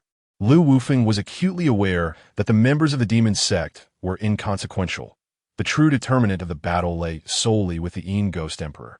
Unfazed by the myriad sword shadows, the Yin Ghost Emperor merely chuckled coldly, exhaling a noxious miasma from his gaping maw, reeking of blood and decay. enough to incite nausea. Undeterred, Lu Wufeng unleashed a billion blades, indistinguishable from one another, simultaneously thrusting toward the Yin Ghost Emperor. This was the Illusion Sword, one of the three most formidable swords of the Tian sword manner. However, as the densely packed sword shadows encountered the miasma, they disintegrated instantaneously. In the blink of an eye, the vast abyss of the underworld was left with but a single sword. With a sharp command, swift, the speed of that solitary sword surged tenfold, so rapid that even the Emperor's presence struggled to discern its motion. A trivial skill, hardly worth mentioning. The Yin Ghost Emperor remarked with a faint smile, making no attempt at defense. As the sword pierced through the miasma and struck the Yin Ghost Emperor, only the hilt remained. The blade had been entirely corroded away. Clang! The hilt collided against the Yin Ghost Emperor, producing a sharp sound before tumbling to the ground. This strike failed to leave even the faintest mark upon the Yin Ghost Emperor. Is this truly the caliber of the strongest in the northern region? How disappointing! The Yin Ghost Emperor scoffed, raising his fist and delivering a powerful downward blow. His attack was exceedingly simplistic yet imbued with an overwhelming force. Before the punch even landed, the earth beneath Lu Wufeng cracked under the immense pressure, spreading like a spider's web in every direction. Borrowing your swords, Lu Wufeng bellowed, as the swords of those present detached from their wielders, soaring into the heavens. Gather. Nearly 100 long swords met in midair, only to be forcefully merged together by an immense power, instantaneously transforming into a magnificent new giant sword. This was the second sword of the strongest trio from the Heavenly Sword Villa, known as 10,000 Swords Unite. One among the emperors exclaimed in astonishment. This move from Heavenly Sword Villa can consolidate all swords in the world into a single blade. The greater the number of swords and the higher their quality, the more formidable the united sword would become. As the swords in the hands of those present converged into one, Lu Wufeng waved his hand, sending forth tens of thousands of swords to merge into the giant sword. The Heavenly Sword Villa, founded on the principle of swordsmanship, possessed countless exquisite swords, including 700 imperial weapons. These were indeed the most treasured possessions of the entire villa. In an instant, the multitude of swords appeared densely scattered throughout the abyss of the underworld, but within moments, they surged toward the giant sword to fuse once more. The giant sword expanded to more than 10 times its original size. How powerful! I can feel my very soul trembling. I have a feeling that if this move is executed to its fullest extent, even an emperor could be slain. Lu Wufeng laughed heartily. Indeed, this is the strongest move of our Heavenly Sword Villa. As long as the swords are sufficient, even an emperor can be defeated. Just as he spoke, the fusion of the giant sword occurred in the blink of an eye. Simultaneously, a punch from the Yin Ghost Emperor struck fiercely. I shall see if the claim of invincibility beneath the emperor is true or false. Lu Wufeng's eyes burned with battle intent. Grasping the giant sword, he swung it down with great force. Boom! The giant sword collided with the Yin Ghost Emperor's fist, producing a thunderous sound that shook the entire abyss of the underworld. The resulting shockwave sent shards of stone flying in all directions. The Yin Ghost Emperor took a step back, a deep white mark appearing on his fist. In contrast, Lu Wufeng coughed up a copious amount of blood. Though the giant sword withstood the impact, Lu Wufeng's physical body had sustained significant damage. Lu Wufeng laughed heartily, proactively striking at the Yin Ghost Emperor with the giant sword. The Yin Ghost Emperor, undaunted, was confident in his formidable defensive capabilities. Even if an emperor attempted to kill him, it would not be an easy task. Boom! Another collision ensued, causing the giant sword to tremble violently. And the tremendous shockwave resulted in Lu Wufeng's arms bursting open, blood and flesh splattering, bones exposed. The Yin Ghost Emperor, however, only acquired another white mark. Feeling no pain or discomfort, Lu Wufeng realized that such a direct confrontation was beyond his physical capacity and thus chose not to persist. With a mighty shout, he threw the giant sword into the air, commanding it with his energy. Go! Facing the incoming giant sword, the Yin Ghost Emperor displayed no fear, launching another punch. His pride in his physical defense was showcased to its fullest. With each subsequent collision, The white marks on the Yin Ghost Emperor's fists multiplied. Yet, they remained merely white marks. After countless assaults, Lu Wufeng sighed heavily. His internal spiritual energy was dwindling, and continuing this attack would serve no purpose. Lu Wufeng ceased his actions. The colossal sword suspended in the heights came to an abrupt halt. Is it truly as simple as this? The Phantom Emperor wore a mocking expression, declaring that even if I stood here for you to strike, it would only be your demise. The most formidable individual in the northern domain appears to me as nothing more than an insignificant insect. Lu Wufeng let out a soft snort, offering no reply. Yet the sword intent in his eyes surged with unprecedented vigor. The Heavenly Sword Manor possesses 3 ultimate swords, yet typically, none would dare to wield the third. For the price of the third sword is the very life of its wielder. This is a move of no retreat, a gambit of mutual destruction. With a mighty roar, he concentrated all his spiritual energy into a single point in his hand, then pointed skyward, invoking the burial sword technique. Chapter 21. Instant Death, the final sword of the 3 swords of Jian Mountain Villa, and indeed the most monstrous of them all, is the so-called burial sword technique, which not only entombs the enemy but also seals one's own fate. Above the abyss of the netherworld, a single star twinkled before fracturing into myriad points of light, reminiscent of celestial bodies plummeting from the 9th heaven. A divine force, seemingly irresistible and unassailable, enveloped Lu Wufeng and the Yin Ghost Emperor. The Yin Ghost Emperor narrowed his eyes, feeling a threat of fear even within his formidable being. This was not merely an assault rooted in swordsmanship. It was a life-for-life exchange. If you wish for me to slay them, then shield me from this strike, he bellowed, seizing a demon cult emperor standing beside him and hurling him skyward. Endless starlight converged into a dazzling sword beam that instantaneously pierced through the man's body. Before a scream could escape his lips, he disintegrated into ash. The sword beam, undeterred, continued its relentless trajectory towards the Yin Ghost Emperor. Simultaneously, a different strand of starlight coalesced into another resplendent sword beam, aimed directly at Lu Wufeng. An emperor from Jian Mountain Villa proclaimed, "As an elder of Jian Mountain Villa, how can I stand idly by while the master faces death?" Before his words could fully resonate, he soared into the heavens, bravely confronting the sword beam, as effortlessly as a blade slicing through paper. In an instant, the elder fell, his life extinguished, yet the sword beam remained unaffected, hurtling toward Lu Wufeng. With a heavy sigh, Lu Wufeng declared, "There is no need for such futile sacrifices. The might of this sword is beyond your imagination. Even if everyone here charged forward, it would merely lead to collective demise.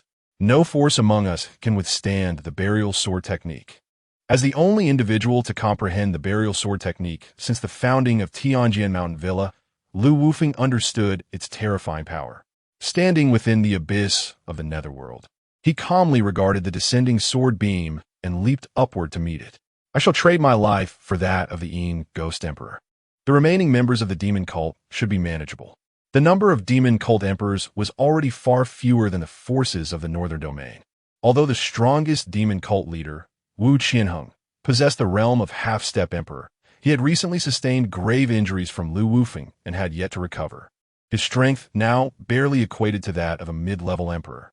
Once the Yin Ghost Emperor fell, the tide would turn decisively. While Lu Wufeng gallantly accepted his fate, the Yin Ghost Emperor exhibited an entirely contrasting demeanor. With a thunderous roar, he seized another demon cult emperor, smashing him toward the sword beam in the sky. 1-2. Swiftly, only the demon cult leader, Wu Qianheng, remained among 10. Yet, the sword beam showed no signs of abating. How could this be? Stop!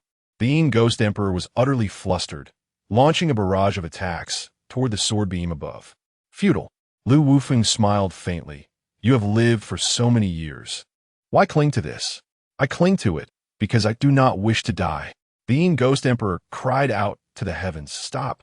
I replied, "It's futile." Lu Wufeng mocked with a smile. Yet in the next moment, it has truly stopped. The Yin Ghost Emperor's eyes sparkled with delight, while Lu Wufeng stood in shock. The art of burial swords was conceived as a desperate measure, offering no retreat. How could it possibly halt now? Suddenly, a thought struck him. He turned sharply to gaze beyond the luminous barrier. There, where once only Emoli stood, now stood a young man in black, bearing a long sword upon his back. As he merely stood there, the world's shadows seemed to dissipate into nothingness. Lu Wufeng couldn't help but exhale in relief, a smile breaking across his face. You indeed possess strength that astonishes. However, your arrival is regrettably tardy. Outside the luminous barrier, Lin Ming cast a glance at Lu Wufeng before turning to Emoli at his side. Why must it be so? Emoli sighed, shaking her head. I had thought that by the time you arrived, everything would be over. Who could have anticipated the incompetence of the Yin Ghost Emperor? She turned to face Lin Ming, her eyes devoid of fear, instead shining with mirth. You ask why? I am a disciple of the sacred sect, willing to dedicate my life to it. What need is there for questioning? Even if I cannot vanquish you, and even if the North may no longer harbor a place for my sect, I shall etch a profound mark upon the annals of history in these final moments. Let future generations remember the glory of the sacred sect in the North. Upon hearing her words, Lin Ming fell silent for a moment before softly responding. Regrettably, your wish shall remain unfulfilled. With a swift motion of his hand, a beam of sword light pierced Emoli's brow. Blood trickled slowly from the small wound, and her expression was forever frozen in that instant. Lin Ming then advanced toward the Yin Ghost Emperor. As he stepped forward, the barrier that had previously separated them shattered under the force of his sword aura. At that moment, the Yin Ghost Emperor remained blissfully unaware of the impending danger, gazing in delight at the sword light above him, which had once instilled a sense of peril, but had now come to a halt. Beside him, Wu Qian's eyes widened in terror as he exclaimed loudly, Yin Ghost Emperor, what are you doing? The monster is coming. Monster? The Yin Ghost Emperor cast a glance at Lin Ming. Monster? Do you take me for a fool? Is this not an utterly unremarkable human? Merely half a step to becoming an emperor? How laughable! Even a peak emperor or a half-step emperor venerable are but ants in my eyes. No, he is different. Wu Qian trembled with anxiety. This person is nothing like your typical half-step emperor. What? A flicker of displeasure crossed the Yin Ghost Emperor's eyes. In your view, am I so weak? Merely a half-step emperor, and you lack faith in me? Wu Qian desperately wished to convey that he had no confidence whatsoever, but under the gaze of the Yin Ghost Emperor, he found himself unable to utter a single word. The Yin Ghost Emperor twisted his neck, producing a series of cracking sounds. He gazed at Lin Ming, his eyes not filled with the fervor of battle, but rather with a mocking glint reserved for a prey. Observing the confidence in the eyes of the onlookers, he taunted, Do you consider yourself formidable? Lin Ming offered no reply, merely extending a finger as if it were a sword, pointing towards the Yin Ghost Emperor. Ha! Such trivial skills dare to challenge me. I truly fail to comprehend. Before he could finish his sentence, the pointed finger had already reached his brow. The Yin Ghost Emperor trembled all over, a deep crimson hole appearing on his forehead. Blood gushed forth. His eyes brimmed with an overwhelming disbelief, as if the philosophies he had upheld for 100,000 years had crumbled utterly in an instant. The physical defenses he took pride in were, at that moment, weaker than paper. Yet, Lin Ming's gaze was not fixed on the Yin Ghost Emperor, but rather directed towards the unfathomable abyss behind him. Chapter 22. Blood-red eyes, a gaping wound seeped crimson from the brow of the Yin Ghost Emperor, his consciousness dissipating at an alarming rate. After waiting for 100,000 years, he had not attained freedom. Instead, he faced the specter of death. Resentment gnawed at his heart, yet he found himself bereft of even the strength to lift a finger. Moments later, his awareness vanished entirely, leaving behind only a lifeless shell. The emperors of the northern domain were struck with astonishment. Although they had surmised that Lin Ming's prowess might surpass that of the Yin Ghost Emperor, they were unprepared for the vast chasm that lay between them. Throughout the encounter, Lin Ming appeared utterly indifferent to the Yin Ghost Emperor, who, in the eyes of the observers, seemed no more significant than an insect before him. Goodness, the Master's power is somewhat terrifying. This is more like it. 3,000 years ago, the Master already possessed the strength to overshadow his peers. With such a leader, how could the heavenly profound sect not thrive? And how could the northern domain not grow strong? Wu Qianheng swallowed hard. Death had long been anticipated, yet confronting it in reality was a different matter entirely. At that moment, he felt as though he, a dignified sect leader, was inferior even to the most junior of disciples. Resolutely, he steeled himself, attempting to feign fearlessness, exclaiming, "The victor and the vanquished have always been thus. If you wish to kill, then do so." However, Lin Ming did not spare him a single glance throughout the ordeal. "Why is the abyss of Wai called the abyss of Wai? Lin Ming inquired, gazing deeper into the abyss with curiosity. "It is not because of the Yin Ghost Emperor." An elder from the inner sanctum of the heavenly profound sect replied promptly before entering.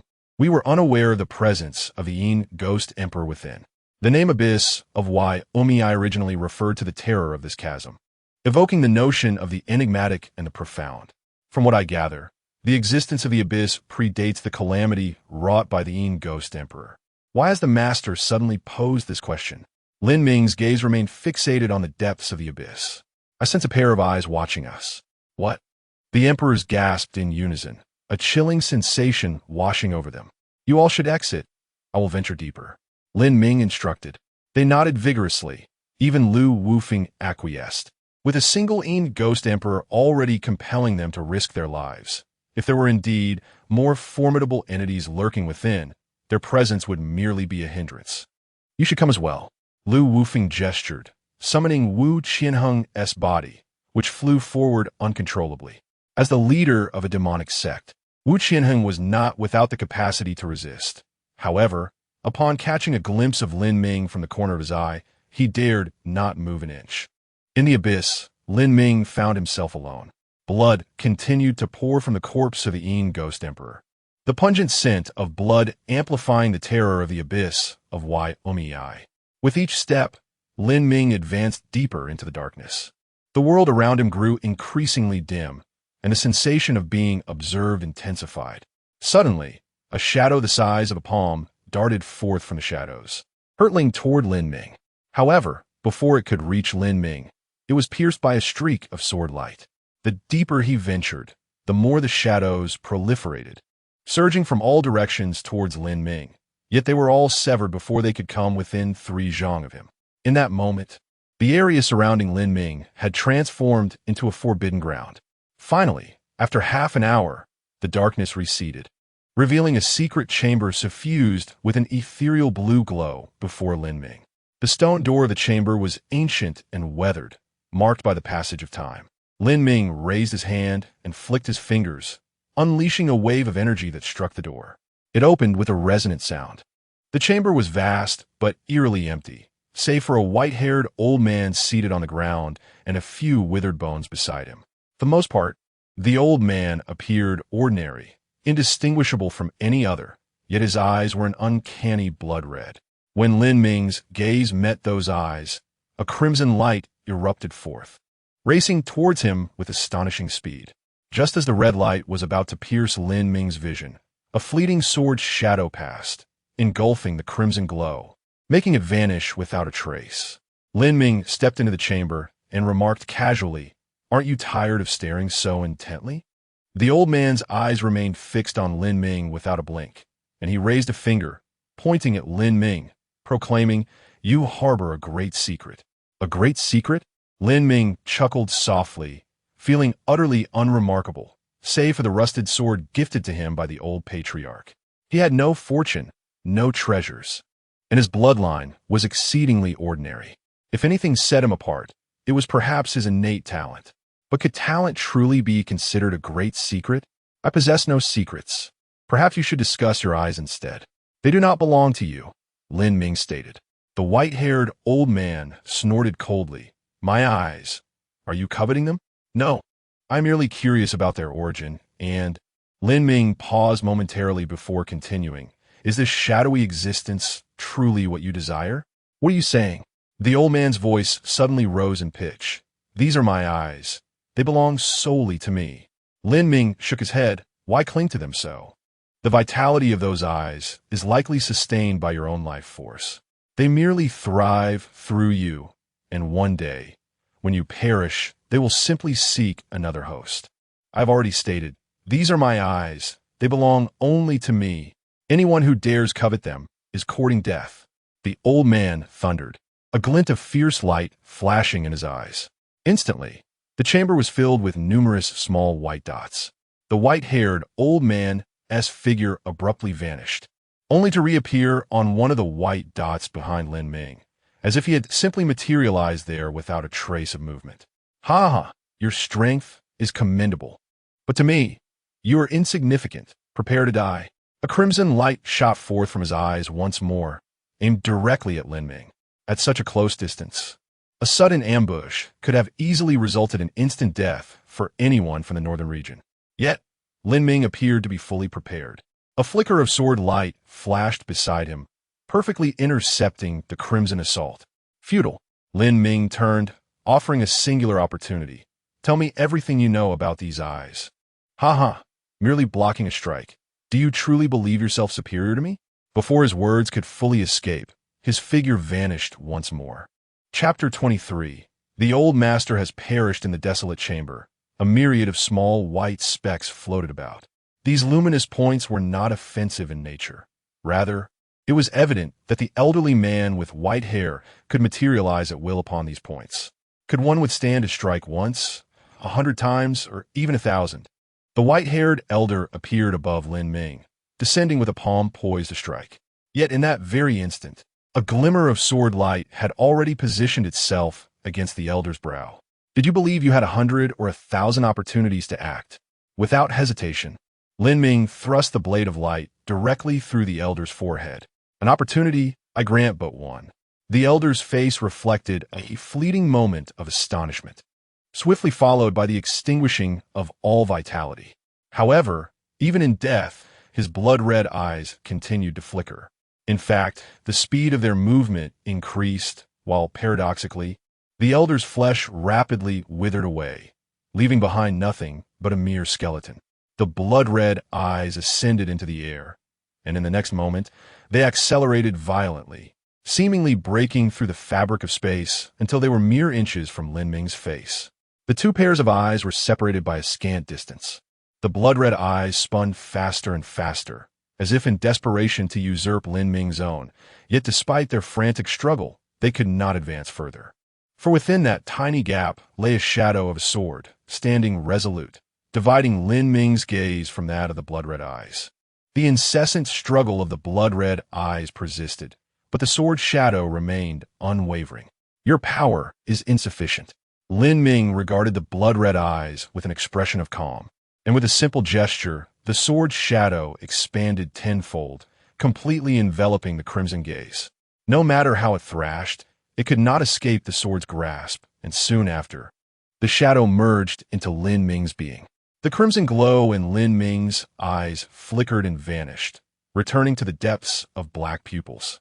The ground was strewn with bleached bones, all of which had once belonged to the owners of those eyes. Having subdued these otherworldly eyes, Lin Ming glimpsed various scenes, realizing that every skeletal remnant in the chamber had once possessed this pair of eyes. Yet, it seemed that these eyes were trapped within the confines of the chamber, and their bearers could not escape its grasp. Even if endowed with formidable abilities, being unable to break free rendered them ultimately futile. Regardless of how high one's cultivation, life has its limits. In the end, one becomes naught but a skeleton. Lin Ming surveyed the chamber, finding no peculiarities. With a flicker of crimson light in his eyes, he activated the powers of the eyes he had acquired. In an instant, the entire world transformed. Within the chamber, four colossal pillars stood at the cardinal points. Each pillar was inscribed with a labyrinth of sealing characters. The power emanating from each character surpassed that of the greatest emperors. The chamber itself was a vast prison of seals. As Lin Ming harnessed the power of the blood-red eyes, he could distinctly sense the formidable sealing energies converging from all directions. The closer he approached the chamber's entrance, the more terrifying the force became. However, once Lin Ming withdrew his blood-colored eyes, the sealed power vanished without a trace. This was strikingly precise. Unlike the previous owner of these eyes, Lin Ming's gaze remained intact, not replaced by the blood-red orbs. In truth, those blood eyes were sealed within the shadow of his sword. When needed, he could harness their power, and when not, they would obediently remain within the sword's shadow, requiring only periodic sustenance to ensure their survival. Upon exiting the secret chamber, Lin Ming cast a glance deeper into the abyss of Yao Ming. The abyss had yet to reach its depths, and the blood eyes were merely an unforeseen occurrence. Just as he was preparing to delve further, the communication talisman on his person suddenly trembled. "Sect Master, this is Dyer, the old Sect Master. He has passed away." Hearing the voice on the other end, tinged with grief, Lin Ming's expression darkened, and he questioned in disbelief, "Are you certain?" "Indeed, the old Sect Master's life token has shattered." The bearer of this grim news was the elder responsible for safeguarding the life token, who also happened to be a named disciple of the old Sect Master, having had occasional exchanges with him. Lin Ming fell silent. The shattering of a life token unequivocally signified the end of life, without exception. Although he was aware that the old Sect Master had little time left, it still seemed premature. Did he leave any final words? Lin Ming inquired. After a brief pause, the voice continued. Before his passing, he did not leave any words. However, I recall him cursing the Li family not long ago. The Li family? Lin Ming's brow furrowed. The old Sect Master had originally belonged to the Li family of the Central Continent, even being the son of the family head, but due to insufficient talent, he was despised by his father. The entire Li family, a prestigious clan with numerous emperor-level experts, regarded him with disdain. In the northern region, and even among many forces in the Central Continent, the old Sect Master's talent was considered exceptionally high, yet within the Li family, it was deemed lacking, especially given that he bore the title of the family head son. His greatest aspiration throughout life had been to break through to the emperor level and establish a powerful sect, so that his proud father might acknowledge him. Alas, he never achieved this before his demise. Was the old Sect Master's death somehow related to the Li family? Standing within the abyss of Yao Ming, Lin Ming hesitated for a considerable time. The cause of the old Sect Master's death needed to be clarified, and the Tianxian sect must ascend to the pinnacle of the Central Continent. However, the northern region also required his presence. The retaliation from the demonic sect in the Central Continent would not be limited to just one elder from the Pill sect.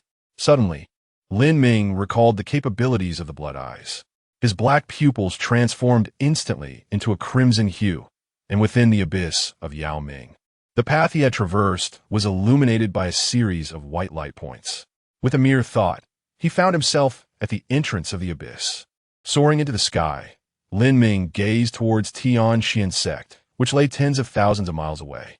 Along the way, numerous white light points appeared, leading directly to the Tianxian sect.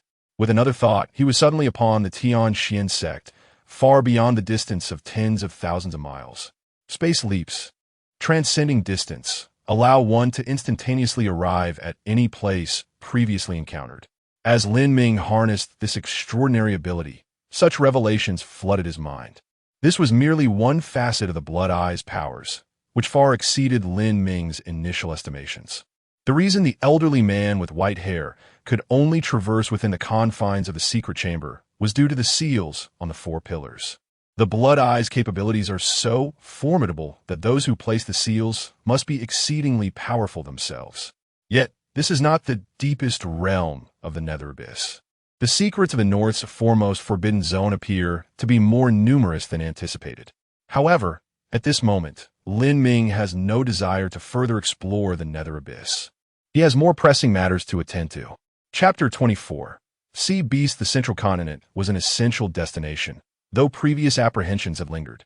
However, with the power of the Blood Eye at his disposal, all concerns dissipated. Even if trouble arose in the northern region while he was in the Central Continent, he could traverse the distance in an instant.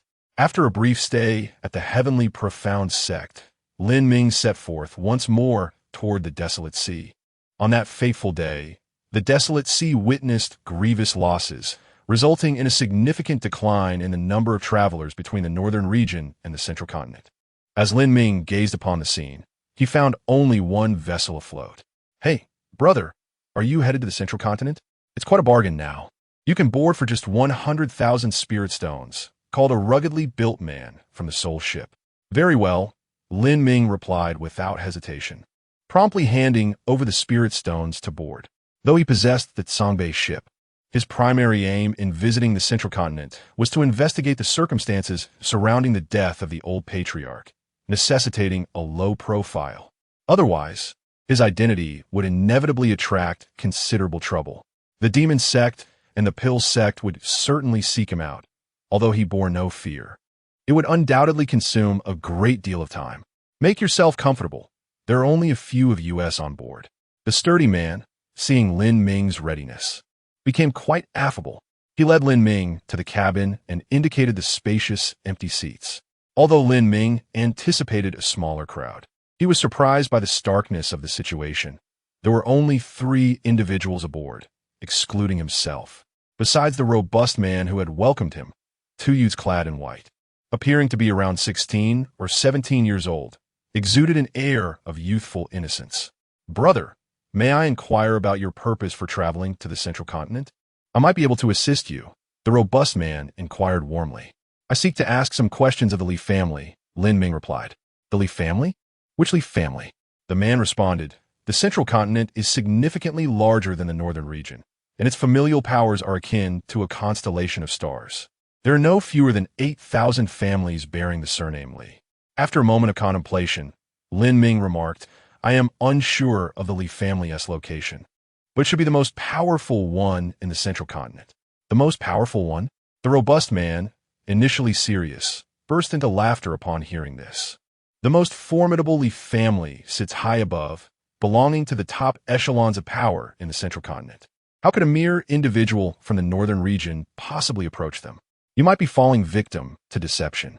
Chuckling, he added, "If you seek that Li family, I cannot be of assistance. However, should you wish to join a sect in the Central Continent, I might be able to provide an introduction." Lin Ming shook his head, stating, "Thank you, but I have no such intentions at this time." No sooner had the words left his lips than the taller of the 2 white-clad youths snickered. "It's not that you lack the intention. Rather, you know you lack the capability, don't you?" Lin Ming cast a glance at him, but chose not to respond. Leaning against the ship's window, gazing out at the boundless, desolate sea, the youth, perceiving Lin Ming's silence as an affirmation, chuckled. Lacking talent is inconsequential. Possessing self-awareness is still a virtue. The robust man, feeling the tension, scratched his head awkwardly and said, "I've noticed that there hasn't been much traffic to the Central Continent lately. Continuing to wait is pointless. Let us set sail." Upon finishing his words, he unleashed a surge of spiritual energy, propelling the vessel towards the direction of the central state.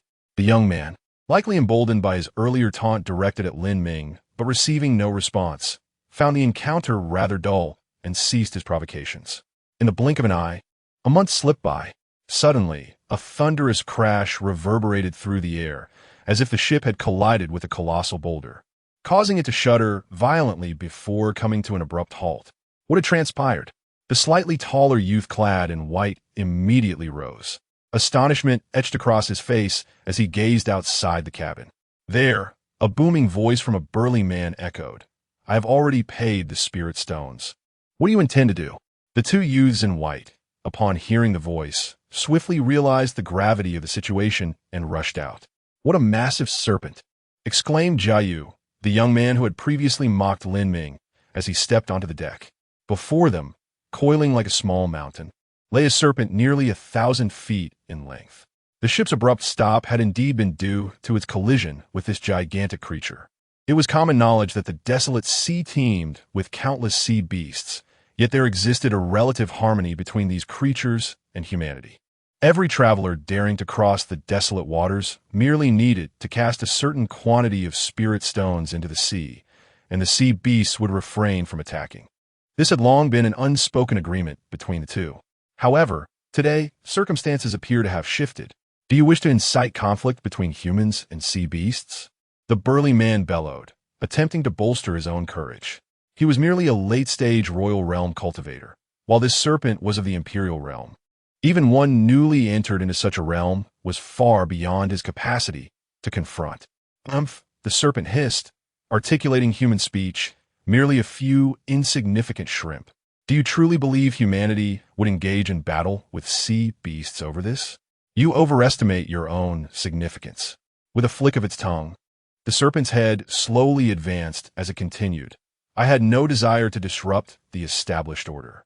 Alas, over a month ago, far too many lives were lost in the desolate sea, resulting in a significant decrease in crossings and thus an exceedingly meager collection of spirit stones.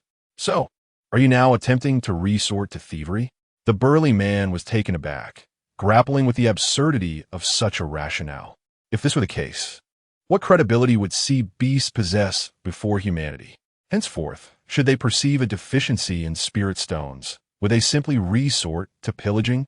Over time, it seemed inevitable that a conflict would arise between humans and sea beasts. Though you humans are frail, you're certainly not foolish. A glint of coldness flickered in the serpent's eyes as its enormous maw, capable of engulfing the entire vessel, gaped wide. A formidable aura, accompanied by a pungent odor, surged forth. In the next moment, it appeared poised to strike. The burly man brandished a golden hammer, swinging it towards the serpent's razor-sharp fangs. "You mad serpent, perish!" he cried. The golden hammer struck the fangs with a resounding thud, yet it shattered into countless pieces. The serpent exhibited no hesitation, continuing its descent. Its target was not the burly man, nor the two young men in white, but rather the entire ship itself. No, I have yet to reach the Central State. I have not joined the 10,000 Treasures Merchant Association. Please, I do not wish to die. Jiayu's voice pierced the air, filled with anguish. Yet he possessed merely the cultivation of an initial stage Wang Jing, leaving him utterly powerless to resist. What are you standing there for? Run. A burly man seized the hands of the Jia brothers, launching them away from the ship like an arrow released from its bow.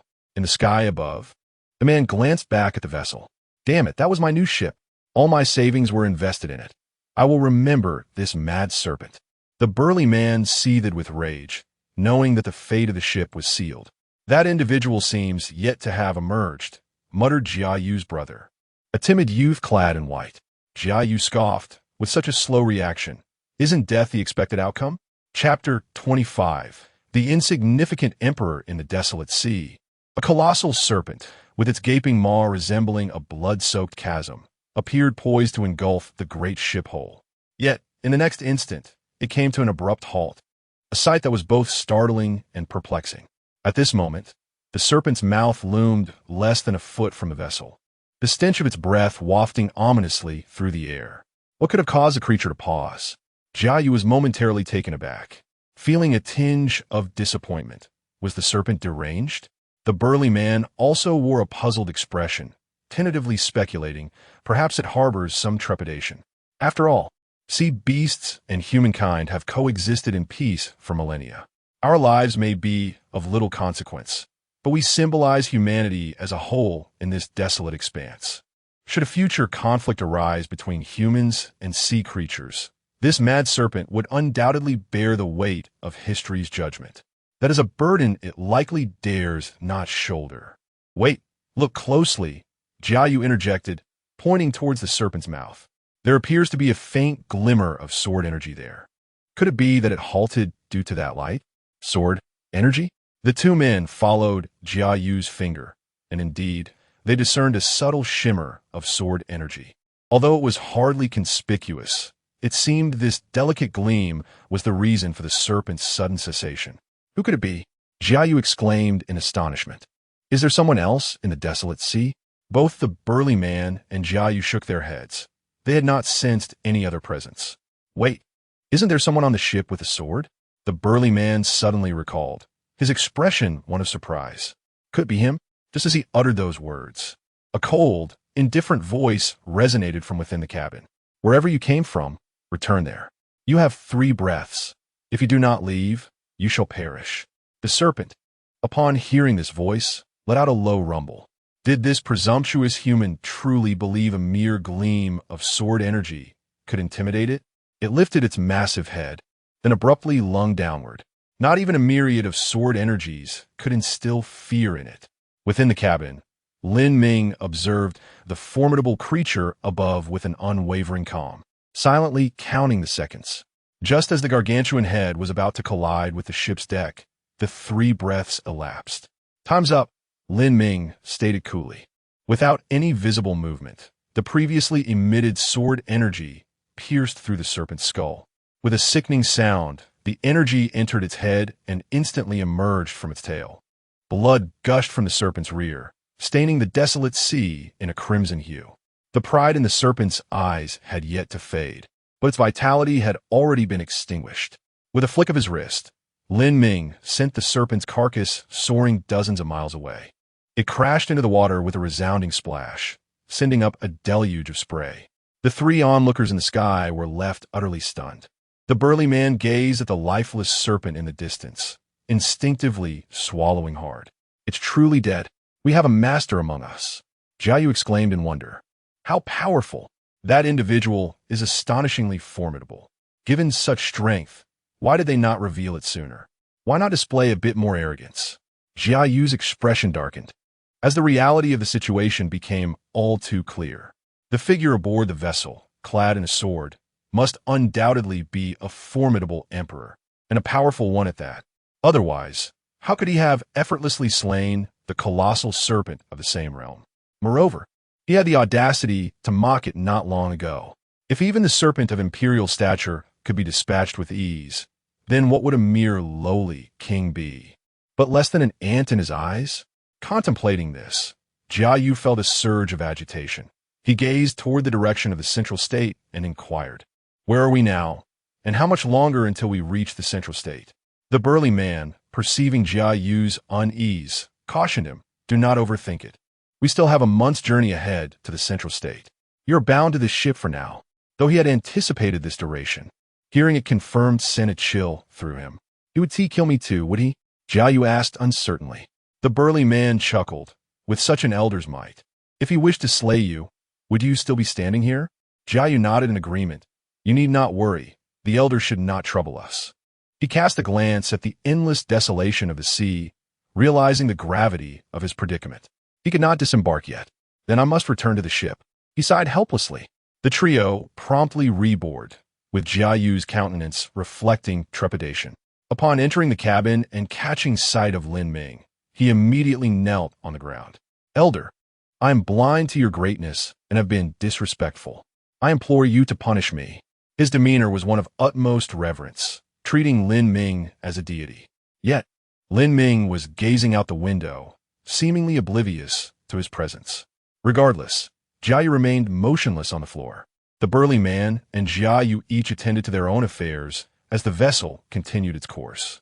Following the departure of the giant serpent, the desolate sea returned to tranquility. In the distance, the waters were clear, and the horizon appeared to meld seamlessly with the sky, creating a picturesque scene that was refreshing to the soul. A month later, the swiftly sailing ship came to a halt, land now within arm's reach. The burly man exhaled in relief, announcing, "We have arrived at the central state." Upon hearing this, Lin Ming rose and exited the cabin. Ahead, about 100 miles away, stood a grand and majestic city. "Elder, I am truly blind to your stature. I beseech your forgiveness." Jiayu's voice echoed from behind as he remained prostrate, continuing this for the entire month. Yet, Lin Ming did not pause, nor did he cast a glance in Jiayu's direction. With a single step, he covered 10 miles in an instant. Lin Ming was known for his decisive nature, having dealt with figures such as Yang Xian, the young master of the heavenly profound sect, and Jing Hongyi, the saintess of the northern domain's demonic sect, as well as Su Qing, one of the 7 elders of the Pill sect. He never hesitated to eliminate those he deemed worthy of death, regardless of their status. To Lin Ming, however, Jiayu was merely an arrogant stranger with an unpleasant demeanor. To unleash a massacre solely for such reasons would be contrary to the principles of the sword. It would not be decisiveness, but rather a sign of madness. As for Jiayu's apologies, Lin Ming had no intention of acknowledging them. As Lin Ming's figure gradually receded into the distance, Jiayu knelt on the boat, his fists clenched tightly, gritting his teeth in frustration. "Why? I have knelt for a month, and he hasn't spared me even a glance. Is the emperor truly that formidable? He gazed longingly at Lin Ming's silhouette, the chill in his eyes intensifying.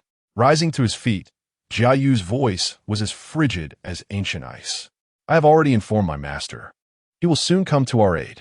Given my master's esteemed position within the Wanbao Merchant Association, a mere emperor is insignificant. I shall ensure he pays dearly for his arrogance. Chapter 26. Qingshan City, at the farthest edge of the central continent, approximately 100 miles from the desolate sea, stands a grandiose city known as Qingshan City. At this moment, Lin Ming finds himself within the city, gazing at the shuttered shops lining the streets. A look of perplexity etched upon his face. His intention in coming to Qingshan City was to procure a map of the central continent to ascertain the location of the Li family. However, to his astonishment, every shop within the city appears to be closed. Occasionally, he encounters a few hurried individuals on the street, each exhibiting an air of urgency. They must hasten. The representatives of the Wanbao Merchant Association will only remain for a day. If he arrives too late, no amount of talent will avail him. It is quite absurd that the newly appointed president of the Wanbao Merchant Association, fresh in her role, has opted not to employ any elder, instead casting a wide net to recruit talent from across the Kanglan continent. Such occurrences are virtually unheard of. Nevertheless, why worry? This situation could indeed work in our favor. The Wanbao Merchant Association is a formidable entity. Not just anyone can aspire to join. I have heard whispers suggesting that the new president is not averse to employing elders, but rather lacks any genuine support from them. Indeed, I have also heard that among the 3 young masters of the Wanbao Merchant Association, the third, Chun Li, pales in comparison to his 2 elder brothers, lacking even a single protector of the emperor rank. Yet, no one could have anticipated that the one to ascend to the presidency would be this third young master, Chun Li. The murmurs drifting into Lin Ming's ears leave him slightly astonished.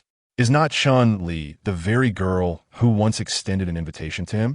Months have passed, and the once overlooked girl within her family has now become the new president of the Wanbao Merchant Association. Truly, the tides of fate are unpredictable.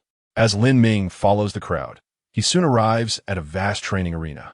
At the forefront of the arena stand 2 practitioners at the semi-imperial realm, flanked by dozens of jade stones, each nearly 2 yards tall. To join the Wanbao Merchant Association, one need only place their hand upon the jade. If it glows red, they have succeeded. These are the talent assessment stones, and a red glow signifies the potential for imperial status. Of course, possessing the potential does not guarantee one will achieve it. The efficiency of the assessment is remarkable within moments of his arrival. Lin Ming witnesses over 1,000 individuals complete their evaluations. Alas, none have yet displayed the glow of imperial potential. From dawn until dusk, as the sun begins its descent, the vast arena has witnessed the assessment of hundreds of thousands.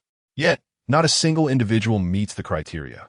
Is it truly the case that the people of Qingshan City possess such meager talents? I had expected at least 2 or 3 to emerge. Should this news spread, Qingshan City may become the laughingstock of the entire central continent. What is so surprising?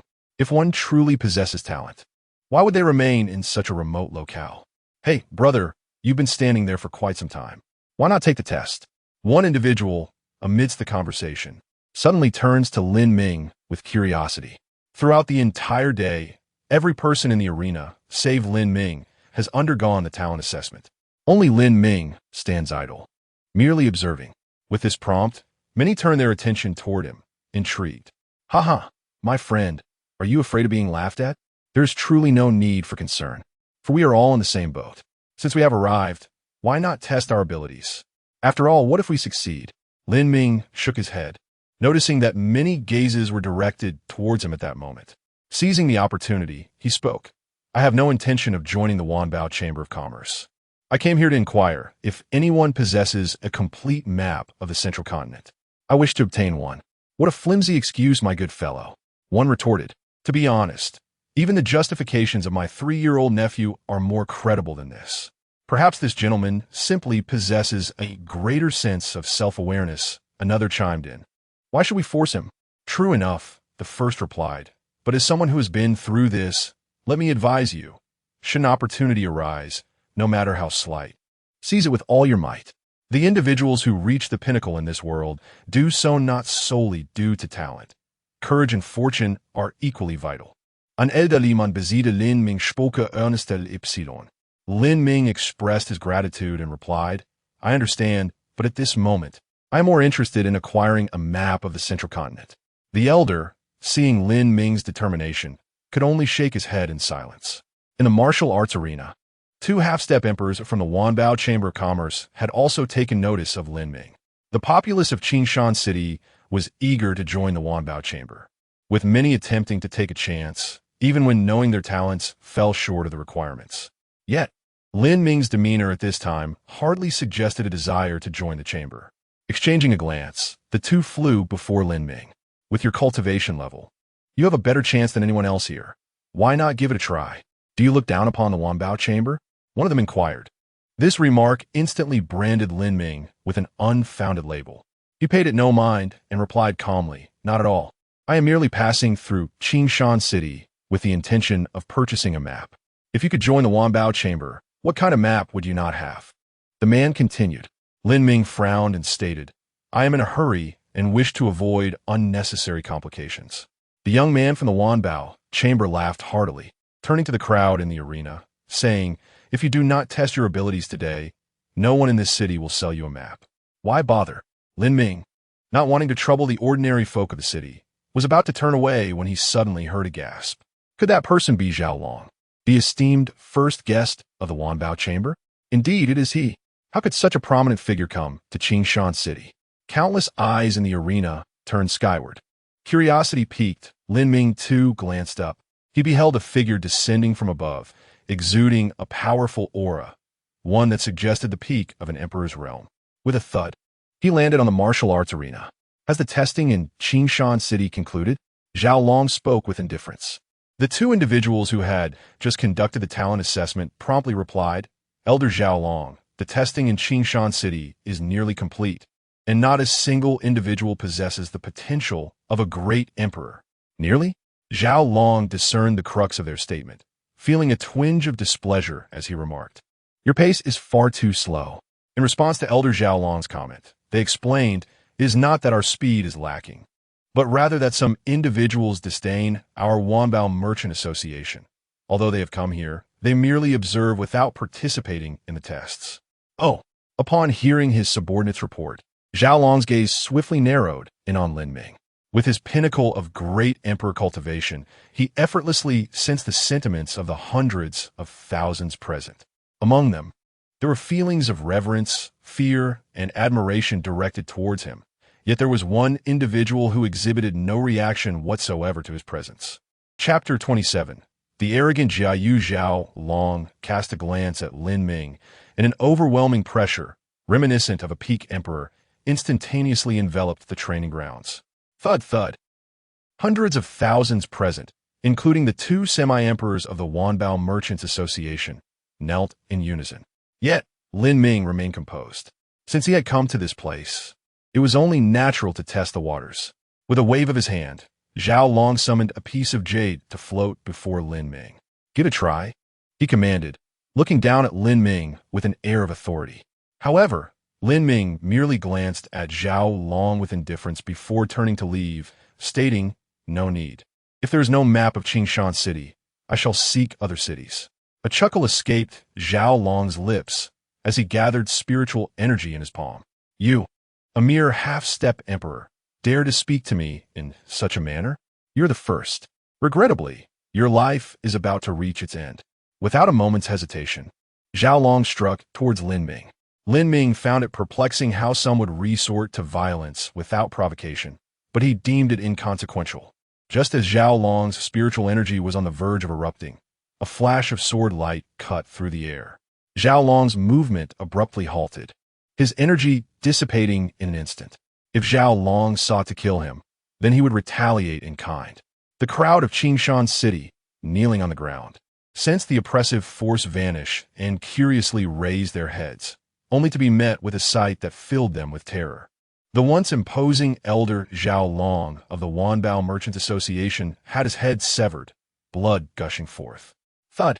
A dull thud resounded as his head fell to the ground. The earth beneath stained with crimson. What? What? Zhao Long is dead, exclaimed a nearby onlooker, astonished. What have I just witnessed? Just moments ago, Elder Zhao Long was about to strike at this brother, and I could feel his formidable spiritual energy, yet in an instant he was slain. He instinctively turned to Lin Ming. All eyes in the training grounds, including those of the two semi-emperors from the Wanbao Merchants Association, were now fixated on Lin Ming, their expressions a blend of disbelief and dread. A peak emperor had fallen before them with such effortless ease, akin to an ant crushed beneath a boot. Could it be that this individual possessed the strength of an imperial sovereign? The vast expanse of Qingshan City descended into an eerie silence, all gazes fixed upon Lin Ming, their breaths barely a whisper. Moments earlier, 100 miles outside Qingshan City, on the desolate seashore, the Jia brothers awaited news from their master. Suddenly, Jia Yu's face lit up with joy. Master has sent word. He has arrived at Qingshan City. We shall go to Qingshan City to meet him. He mentioned that today there will be a talent assessment in Qingshan City to select gifted individuals for the Wanbao Merchants Association. We will accompany these individuals back, and from now on, we shall be part of the Wanbao Merchants Association. In the end, Jia Yu's expression was one of extreme pride. Beside him, Jia Yu was equally invigorated. Jia Yu continued, however, before we head to the Wanbao Merchant Association, we must first deal with that young man. Jia Yu understood that his brother was referring to the youth they had recently shared a boat with. He hesitated. Brother, is that really necessary? After all, he is a formidable emperor. The two brothers, both at the king realm, could not discern Lin Ming's true power, but had inferred his strength from witnessing him slay an emperor-level sea beast. I can't stand such self-righteous individuals. What does a mere emperor amount to? If it weren't for his age, he might even be inferior to me. Jia Yu scoffed. I knelt before him for a month, so humbly, yet he never cast a glance in my direction. I cannot swallow this indignation. Upon hearing this, Jia Yu ceased his attempts to dissuade him. The two then soared toward Qingshan City. Moments later, they arrived at the Grand Martial Arts Arena in the center of the city, where it seemed the entire populace had congregated. Jia Yu remarked, somewhat uncertain, naturally, for even in the central state, the Wanbao Merchant Association is a significant power. Who wouldn't he wish to be a part of it if given the chance? Indeed, Jia Yu agreed. They appear to be fixated on something, standing there as if stunned. Ha ha, perhaps our master is nearby? With his prowess, these fellows would surely not dare utter a word. Come, let's venture deeper. Jia Yu led Jia Yu through the throngs of people until they reached the heart of the crowd. There, they beheld a headless corpse and Lin Ming standing before it.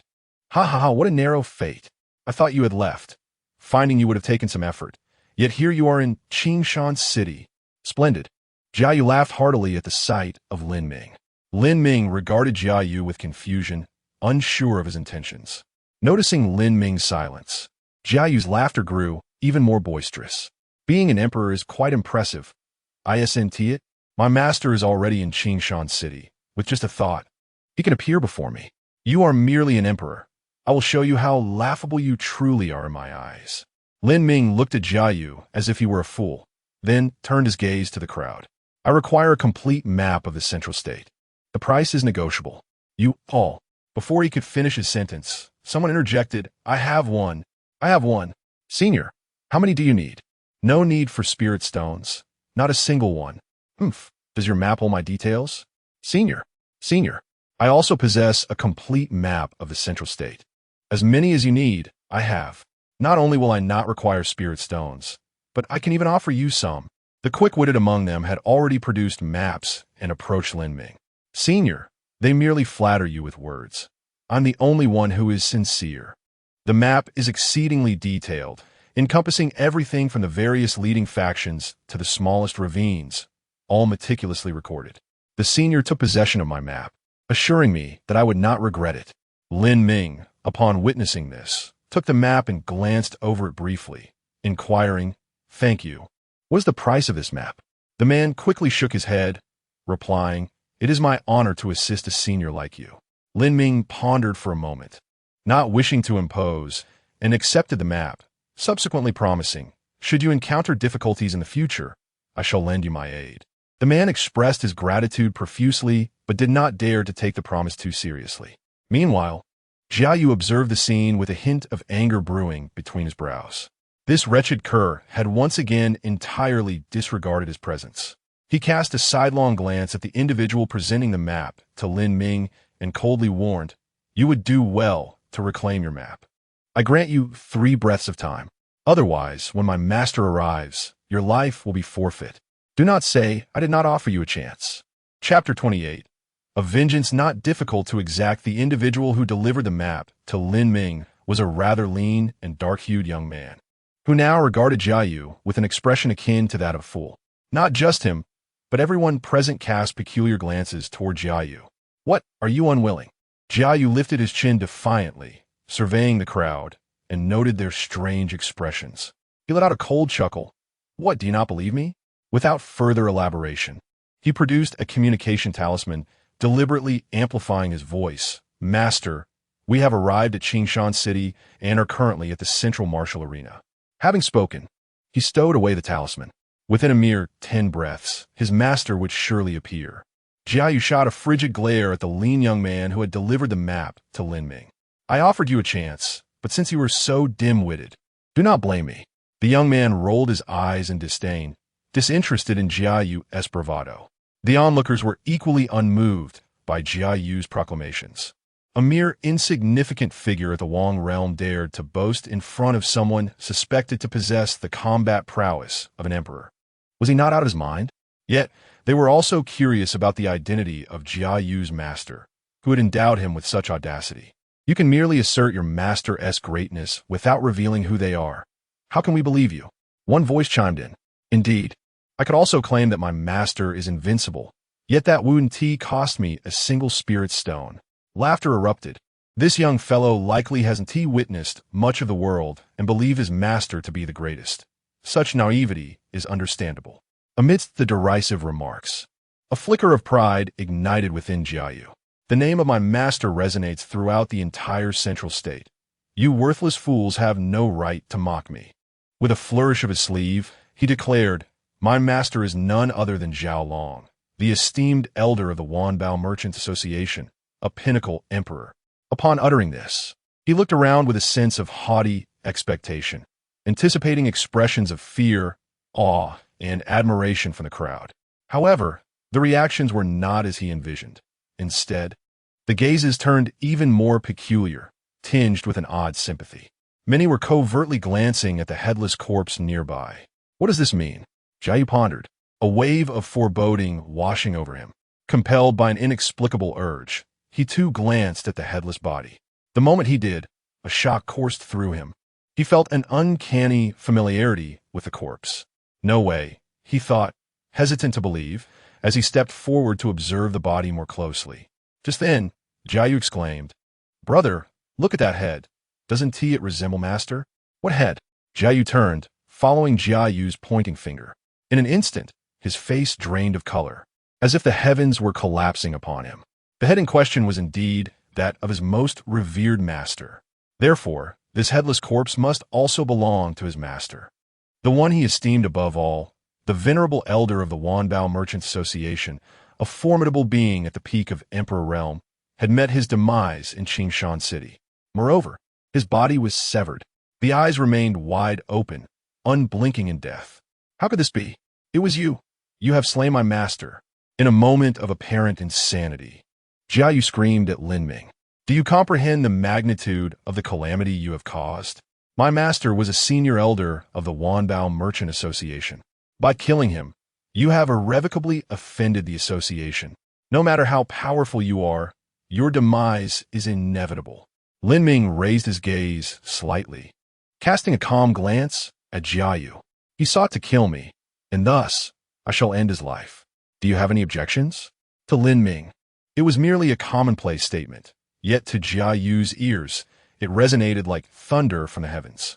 His fists clenched tightly, a tempest of rage brewing within him, yearning to dispatch Lin Ming swiftly. However, The moment his eyes met Lin Ming's, his courage dissipated in an instant. Within Lin Ming's tranquil gaze, there was no hint of malice, but rather an indifference that struck deeper terror into Jia Yu's heart. In that moment, he felt less than human, reduced to the status of an insignificant insect. I have no objections. Jia Yu gritted his teeth, as if uttering those words inflicted immense pressure upon him. Lin Ming turned away, disregarding Jia Yu, and focused on the map in his hands. The map was crafted from animal hide, resilient and impervious to water and fire. When fully unfurled, it measured an astonishing 10 zhang in length, with the city of Qingshan marked as a trivial dot in the far left corner. The Li clan, however, was prominently highlighted in the upper left corner with a red dot the size of a thumb. Surrounding this red dot were countless smaller dots, thousands of them. These represented either the Li clan's subordinate forces or cities under their dominion. These thousands of powers and cities formed an impenetrable web, encasing the Li clan at its center. Is that so? Lin Ming chuckled lightly, folding the map, and in a single step, he was already 100 miles away. Jia Yu stood in the training arena, unable to calm his tumultuous emotions for a considerable time. Once more, he had been disregarded, just as on the ship. However, back then he had faith, bolstered by the might of his formidable master. But now his master lay dead, simply decapitated by another, rendering the notion of being at the pinnacle of the great emperor a mere jest. How strong you are! Jia Yu scoffed at himself. Truly, you are remarkable. At that moment, all his pride felt like a mere farce. He was unwilling to accept this reality, yet he found himself powerless. The spectators in the training arena soon dispersed. Even the two tasked by the Wanbao Merchant Association with assessing talents did not linger. The vast arena quickly became desolate, leaving only the two brothers of the Jia family. Jia Yu gazed at Zhao Long's severed head and sighed softly. Brother, let us return to the northern region. With our master dead, we likely cannot enter the Wanbao Merchant Association anymore. Return? Jia Yu murmured, then abruptly turned to Jia Yu. Are you so readily accepting fate? Do you not intend to avenge our master? No, that is not it. Jia Yu explained. I comprehend my brother's sentiments. Yet can we truly seek vengeance?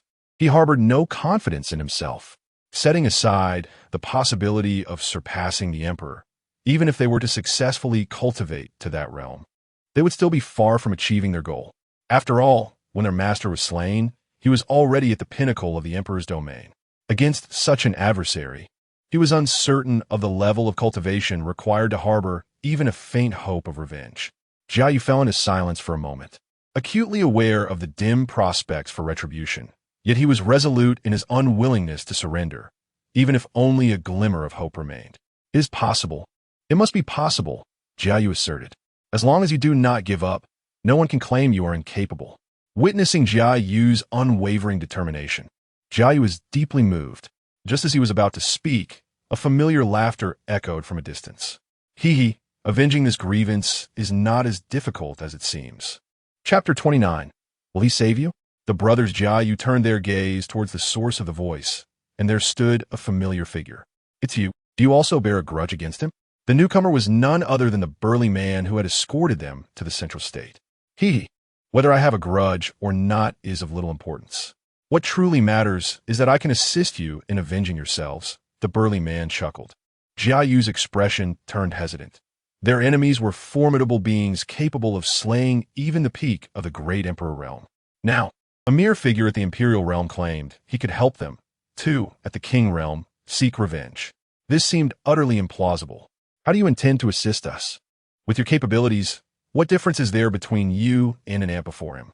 The burly man burst into hearty laughter. There are myriad ways to exact revenge, and it has never been stipulated that one must confront the enemy head-on. What do you propose? Jia Yu inquired. Quite simple. We shall begin with Qingshan City. The burly man replied. Together, we will massacre Qingshan City and pin the blame on him. Massacre Qingshan City? Just the three of us? Jia Yu scoffed. The burly man produced 2 crimson pills that exuded a bloody aura from his bosom. Consuming these will temporarily elevate your strength to a half-step great emperor. Following that, you need only to continue killing to stabilize your realm or even advance further. Such a bizarre pill exists in this world. Jiayu expressed skepticism. A pill that enhances one's realm through continuous killing. If such a thing were to proliferate in the market, the entire central state would swiftly transform into a hellish realm. Despite his doubts regarding the burly man's words, he felt an instinctive yearning for the pill. If such a pill truly existed and could come into his possession, then why would he need to traverse oceans to reach the central state or align himself with any faction? Alone, he could become the most formidable power in existence. Without further explanation, the burly man tossed one of the pills to Jiayu. Believe it or not, the pill is here. Jiayu caught the pill, his expression shifting as he grappled with indecision. He turned to glance at the silent Jiayu. Brother, what do you think? Jiayu picked up a pill, and without a moment's hesitation, placed it in his mouth. I desire vengeance, yet the gap between us is insurmountable, he stated calmly. This is my only opportunity. Even if there is merely a 1 in a billion chance, I must seize it. Ha! He turned to the burly man. Regardless of your motives, congratulations. Your objective has been achieved. I am willing to become the blade in your hand. As soon as the words left his lips, a dull roar emanated from within him, and terrifying spiritual power surged through his limbs. What immense power! Jiayu felt as if his body would burst, and he shouted, striking outwards with his palm. Boom! Dozens of buildings collapsed in response, followed by a cacophony of curses. Who dares to be so audacious as to ambush me? How dare you, scoundrel? Challenge me to a proper fight. The house I recently constructed has been destroyed, and if I knew who was responsible, you would undoubtedly pay a heavy price. Shortly after their cursing, a figure suddenly appeared above them. You are the one who ruined my house. One exclaimed in astonishment. The response was a violent strike from Jiayu. Bang! In the blink of an eye, a living being was reduced to a cloud of blood. What, are you mad? No. The onlookers gasped in shock as Jiayu scoffed, unleashing his spiritual energy with a series of punches. Simple yet effective. The wails of agony erupted in waves, only to fade back into silence. A sinister smile flickered across Jiayu's face. The sensation of power is truly delightful. In the distance, Jiayu observed as Jiayu's cultivation soared after consuming the elixir, and he could no longer contain his restless heart. At last, he mirrored Jiayu's actions and consumed the elixir himself. The burly man laughed heartily at this sight.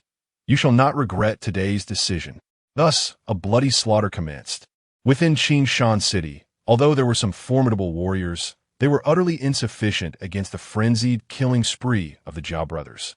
In fact, their aura intensified with each act of slaughter, growing even stronger. Kill, kill, kill. The great Emperor realm. I have never felt it so close. The screams echoed throughout Qingshan City, blood flowing like rivers, surging in all directions. The stench of blood filled the air, enveloping the entire city. How amusing it is. The world calls us demons, yet how are you any better than us? The burly man stood aloft above Qingshan City, gazing at the increasing number of corpses. Inhaling the pungent scent of blood, his smile growing ever more radiant. Within Qingshan City, Jiayu had lost count of how many lives he had taken, but suddenly, he came to a halt. At last, I have found you. He fixed his gaze upon the gaunt young man before him, revealing a wolfish grin. Not long ago, it was this very individual who had delivered the map to Lin Ming. I gave you a chance, yet you seem to show me no regard. You must be mad. That esteemed elder said that if I were to encounter difficulties in the future, he would assist me. If you lay a hand on me, he will undoubtedly not spare you. The gaunt young man mustered his courage to speak, though deep down, he did not believe his own words. In the eyes of that esteemed elder, a person like me is likely no more significant than a fallen leaf by the roadside, unworthy of even a glance. Ha! Do you truly believe that esteemed elder will come? Do you even believe it yourself? Today, I intend to kill you. Will he save you? The elder will come. The gaunt young man swallowed hard, his words lacking conviction. It seems you harbor no belief in it yourself. What a tragic tale. A cruel, bloodthirsty intent lay beneath Jiayu's sinister smile. A prey devoid of the ability to resist is simply uninteresting. He looked down from his lofty position at the gaunt young man, speaking with an air of indifference. I shall grant you 3 breaths. You may choose to flee or to confront me. The time begins now. 3, 2. After a brief moment of hesitation, the lean youth resolutely decided, unleashing his full spiritual power as he dashed away into the distance. In the face of flight or confrontation, he chose the former. Jiayu raised his hand, pointing skyward as he counted the final number. 1. Time is up. The game is over. A flicker of spiritual energy condensed at his fingertips, slowly aimed at the gaunt youth. Just then, a shadow of a sword emerged from the young man's form, traversing 1,000 miles in an instant, piercing through Jiayu's chest at the very moment his spiritual energy was about to be unleashed. What? A searing pain engulfed Jiayu's heart, his energy dissipating as confusion and a tinge of despair clouded his expression. How could this be? Chapter 30. Departing from the heavenly Xuan zone. Leaving the northern domain, Jiayu lowered his gaze towards the blood-soaked wound in his chest, acutely aware of the spiritual energy ebbing away within him, and his expression grew increasingly despondent. You, indeed, have kept a reserve. Thousands of miles away, Lin Ming, hurrying along his path, suddenly halted. Had danger arrived so swiftly?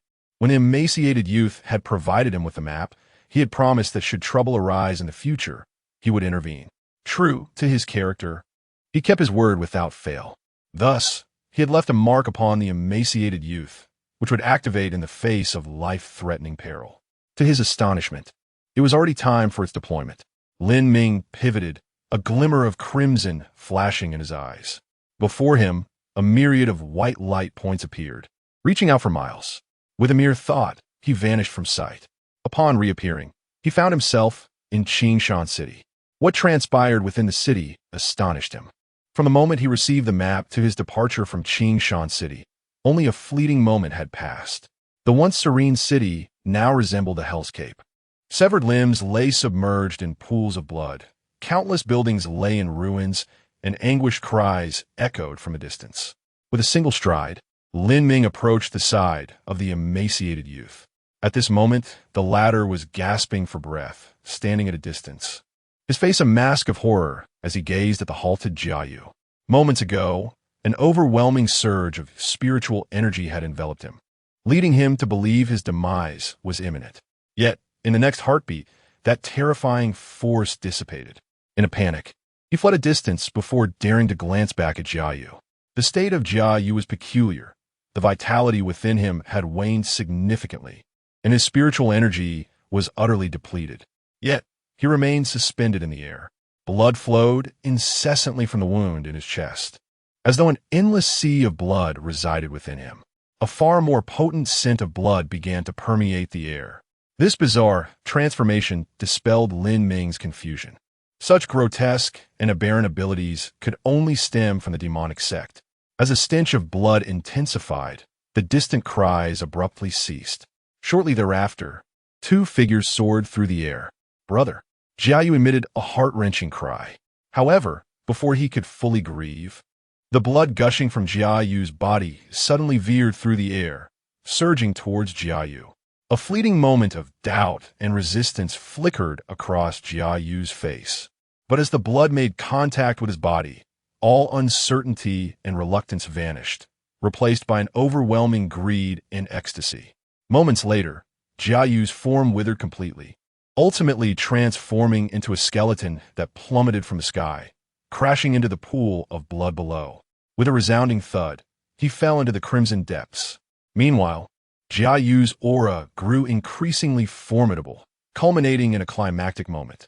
A thunderous roar erupted from the heavens as dozens of lightning bolts descended, striking him. Bathed in the storm, Jiayu exhibited not an ounce of fear. Instead, a look of sheer delight graced his features. Is this truly the realm of the great emperor? A state coveted by countless practitioners. It is indeed formidable. The thunder in the heavens has yet to subside. However, Jiayu remains unfazed, gazing upward at Lin Ming with a triumphant smile. Previously unable to fathom your realm, you now harbor no secrets before me. Neither my master nor my brother could vanquish you, but I can. He raises his hand, palm directed toward the sky, and exclaims fiercely, "Sea of blood." In the next moment, an endless ocean of crimson emerges from his palm, upon which countless humans struggle for survival. Can you withstand this technique? Jiayu bellows with laughter, his right hand descending with force, intent on unleashing the blood sea upon Lin Ming. Yet, just as the blood sea begins to take shape and Jiayu strikes down, a rusted sword pierces his throat. Jiayu's smile abruptly ceases. The blood sea in his palm dissipates slowly, lacking spiritual energy. His eyes brim with disbelief. When did this happen? He is utterly unaware of when the sword appeared. By the time he realizes the danger, it is already too late. Lin Ming's gaze scarcely lingers on Jiayu. Having absorbed Jiayu's power and subsequently transcended to the great emperor realm, even grasping a certain secret technique of the demonic sect, Jiayu appears to Lin Ming no different from the previous king realm Jiayu. At this moment, his focus shifts to the figure behind Jiayu. This person is familiar to Lin Ming. He is the burly man from the ship that brought him to the central state. If the demonic sect aims to deal with me, why not send someone more formidable? Lin Ming is perplexed. In his eyes, this middle-aged man's cultivation is little more than that of an ordinary Emperor Rel practitioner. It seems laughable that even the emperor of the demonic sect perished at his hands. The middle-aged man chuckles in response. Your strength is indeed commendable. The sect master wishes to offer you an opportunity to join the holy sect. In the future, you may have the chance to ascend to the position of sect master. An opportunity to become sect master? The demonic sect has truly learned to spin grand tales. The rusted sword returns to Lin Ming's hand, and he strides step by step toward the middle-aged man in the sky. I fear you cannot spare the effort to deal with me. Can you? The middle-aged man, with a smile that belies his intentions, replies, Our holy sect has stood unyielding in the central state for 1,000,000 years. Do you truly believe we cannot spare the effort to handle a mere insignificant figure like you?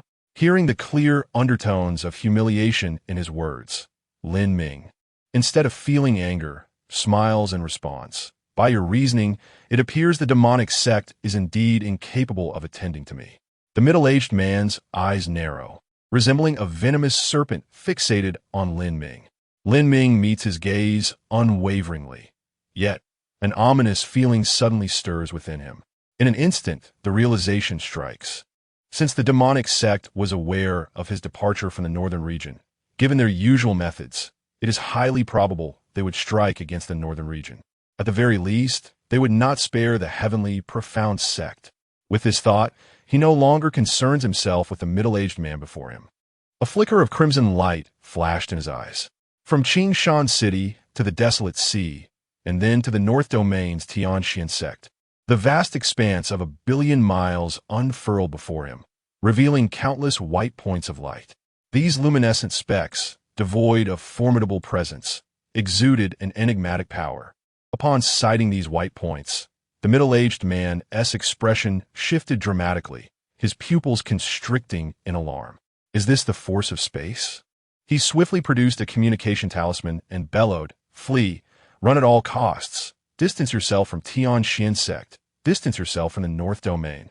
Distance yourself from Tianxian sect, distance yourself from the North Domain.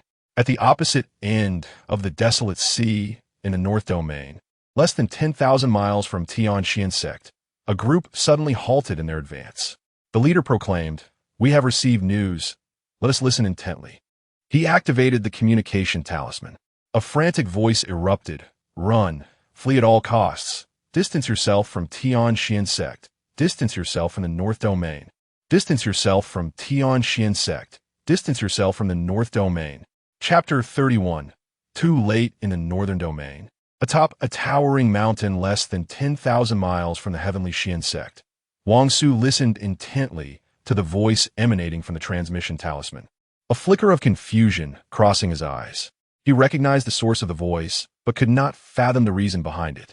The combat prowess in the Northern Domain was significantly inferior to that of the Central Continent. Not even the two most formidable forces in the North boasted an emperor. Aside from the enigmatic master of the heavenly Xian sect, what did he have to fear in this vast expanse? Hadn't that master already ventured into the Central Continent? Why, then, was he being urged to distance himself from the heavenly Xian sect to flee the Northern Domain? What was transpiring? Before he could await a response, a sudden exclamation from a companion nearby broke through his thoughts. What is that? Wang Su looked up to see a white point of light hovering less than 10 paces in front of him. The light bore no formidable aura, appearing merely as a common beam illuminating the area. What is this? A glimmer of astonishment flickered in his eyes as realization struck. Spatial fluctuations. Flee quickly. Everyone scatter. The farther away, the better. Wang Su shouted in terror. The vast northern domain, devoid of an emperor, could not possibly manifest spatial fluctuations. This could only indicate that the mysterious master of the heavenly Xian sect, whose power was unfathomable, was approaching. Damn it, spatial power. He is indeed adept in the manipulation of space. After his desperate shout, Wang Su immediately darted in the opposite direction of the heavenly Xian sect. The others scattered, fleeing in all directions. In the very next instant, a shadowy figure emerged from the white point of light. Damn it, we haven't even glimpsed the figure, and we're already fleeing like frightened dogs. The master of the heavenly Xian sect must truly be formidable. A youth fleeing rapidly in one direction cursed vehemently. Even in the central continent, he had never felt so humiliated. Why should the mere northern domain instill such fear in him? Accompanying him in the same direction was a flamboyantly dressed young woman. Pouting, she remarked, "If Su Qing could be slain, we certainly cannot engage him directly. Who knows how powerful this oddity truly is? Powerful or not, it's infuriating to run away without even having seen his face, like a stray dog." The youth expressed his discontent mid-flight. The young woman huffed, "If you're so unwilling, then don't run. Stay behind and see what happens." Do you think I'm afraid? I'm merely considering the greater good." The youth scoffed. No sooner had he spoken than the young woman's expression abruptly shifted. "What is it?" he inquired, turning his head. The young woman halted in midair. Fear etched across her features. "Look at that sword ahead." Following her pointed finger, the youth's gaze fell upon a colossal sword, towering into the clouds, embedded less than 100 miles ahead. When did this sword appear? His countenance changed in an instant. The young woman, feeling a surge of anxiety, instinctively swallowed hard. Just a moment ago, there was a mountain in that spot.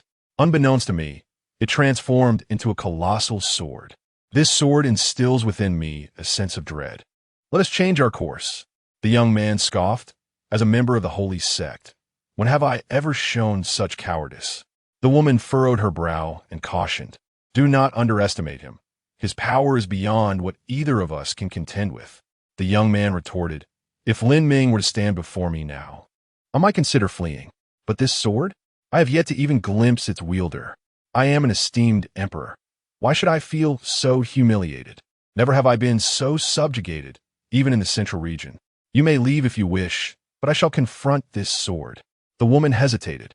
She too was an emperor, a formidable figure even in the central region. How could she accept such indignity? Just as her thoughts swirled, the colossal sword emitted a peculiar sound. In the next moment, it began to ascend slowly, as if drawn by an immense force. The woman's heart raced, and she made a swift decision. "I shall take my leave." She turned and fled in the opposite direction, this time without a trace of hesitation, anxious that her escape was not swift enough. The young man's disdain intensified. Women truly falter at critical moments. It is merely a sword. How formidable can it be? Come forth. Let me see if you are truly as powerful as you claim. At last, the colossal sword fully detached from the earth, suspended in the sky above. With no embellishment, the sword descended with a sudden, earth-shattering force, simple yet imbued with immense power. Come forth. In my lifetime, I have never feared any adversary, even in defeat. I shall die standing. Remember my name, Jian Mountain. He gazed upon the colossal sword with unwavering resolve. As the sword plummeted, his right fist shimmered with golden light. Although he had succumbed to the dark arts, at this moment, he chose not to employ their methods. Instead, he unleashed a technique he had practiced since childhood, one he had cherished throughout his life.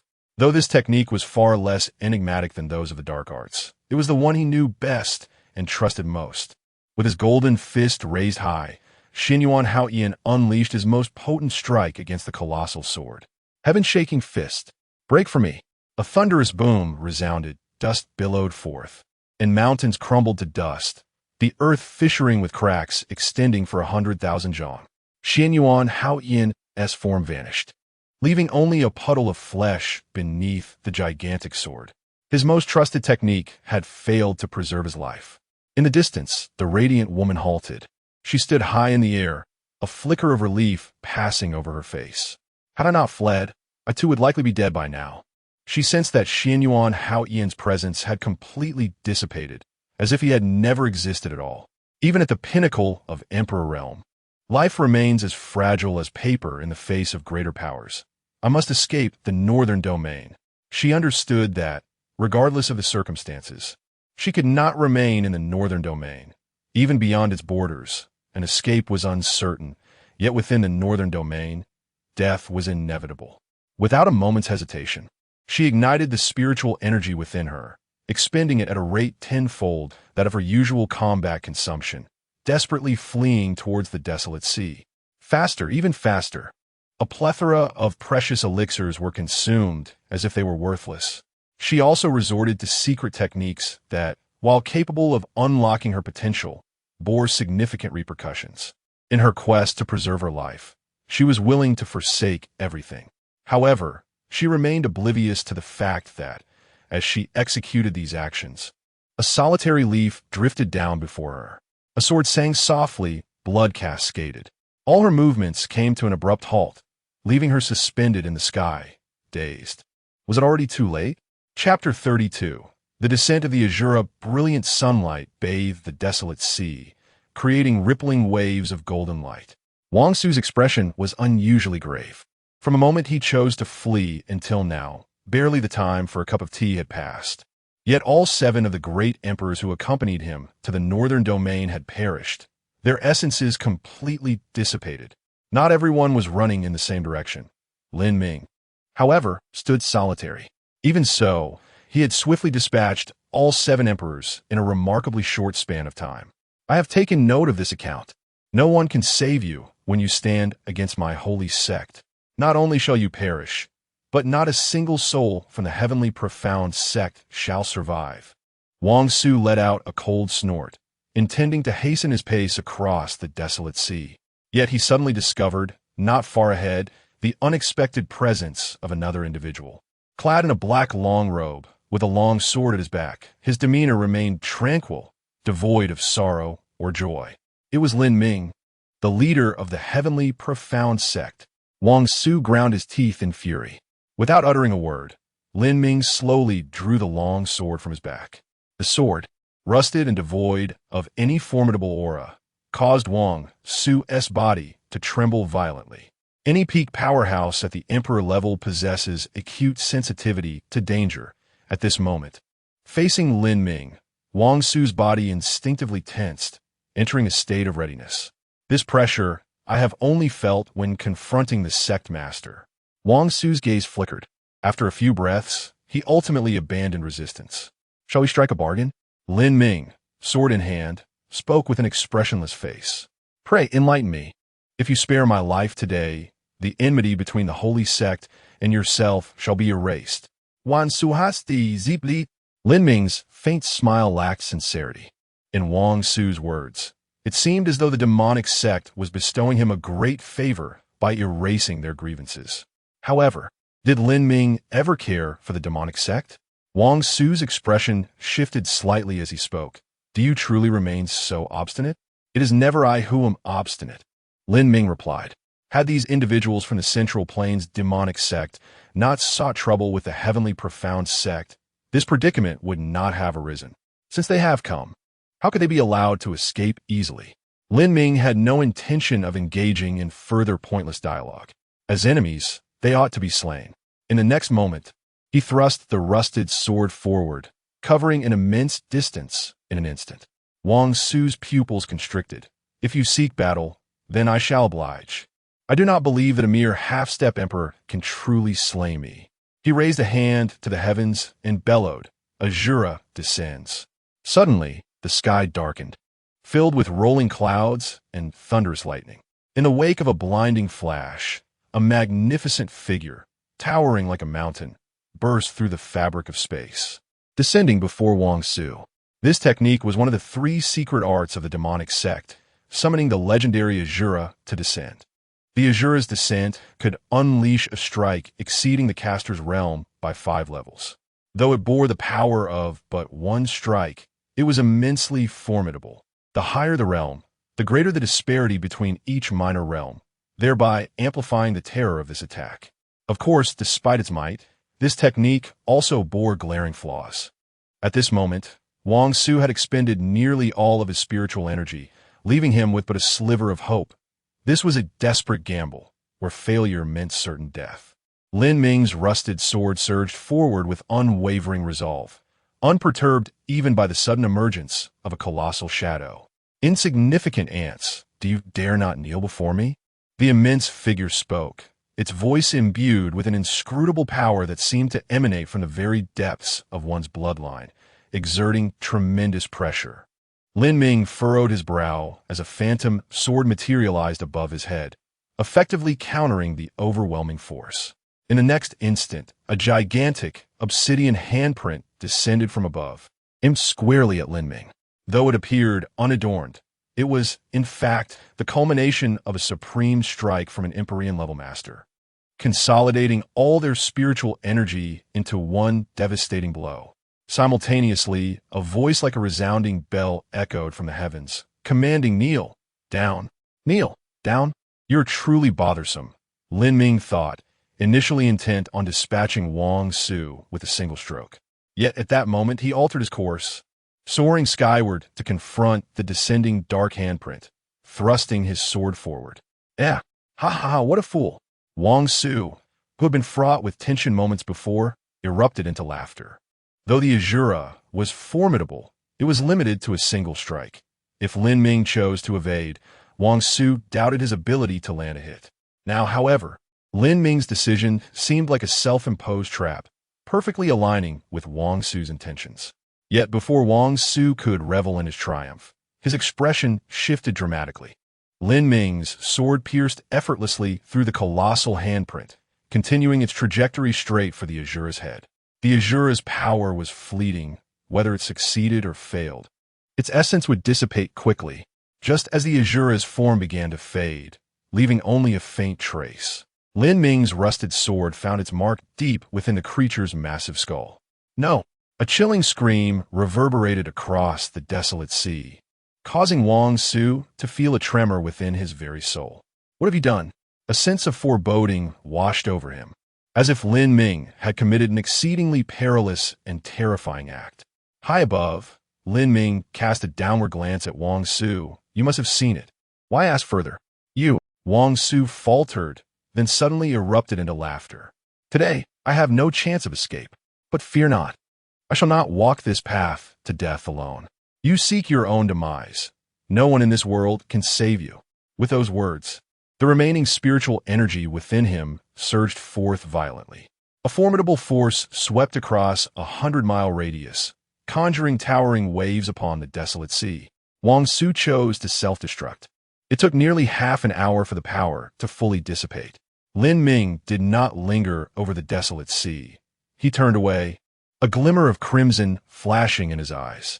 As he departed from the wasteland, a series of white luminescent points began to emerge along his path, leading from the desolate sea to the verdant city of Qingshan in Central State. With a single step, he vanished from sight. Not long after his departure, beneath the waters of the desolate sea, an assembly of peculiar sea creatures gathered together. Once again, it is this individual. We truly ought to eliminate him. Eliminate whom? I ask. If you dare to take action, it will only result in desolation throughout the realm, merely adding another lifeless fish to the sea. Did the leader not instruct us that wherever this person appears, we should simply retreat and refrain from conflict? Otherwise, we would not even comprehend how we might meet our demise. Alas, I am aware of his formidable strength. We cannot afford to offend him.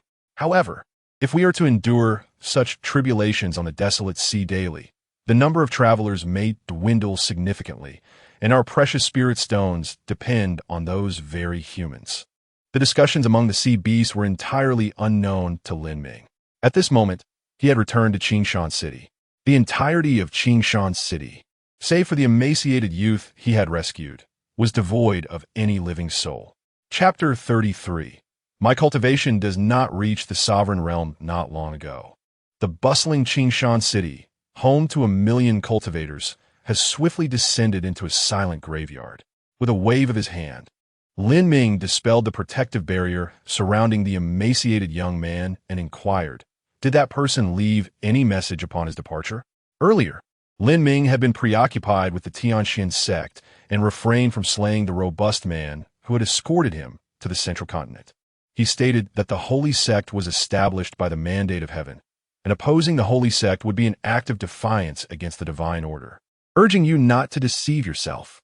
The emaciated youth cautiously glanced at Lin Ming and continued, "He also mentioned that while you are strong, you are still far from the caliber of the prominent figures within the holy sect. In a year at most, your demise will be imminent." Mandate of heaven? Lin Ming chuckled softly, recognizing the self-aggrandizement. As for the so-called death within a year, he paid it no heed.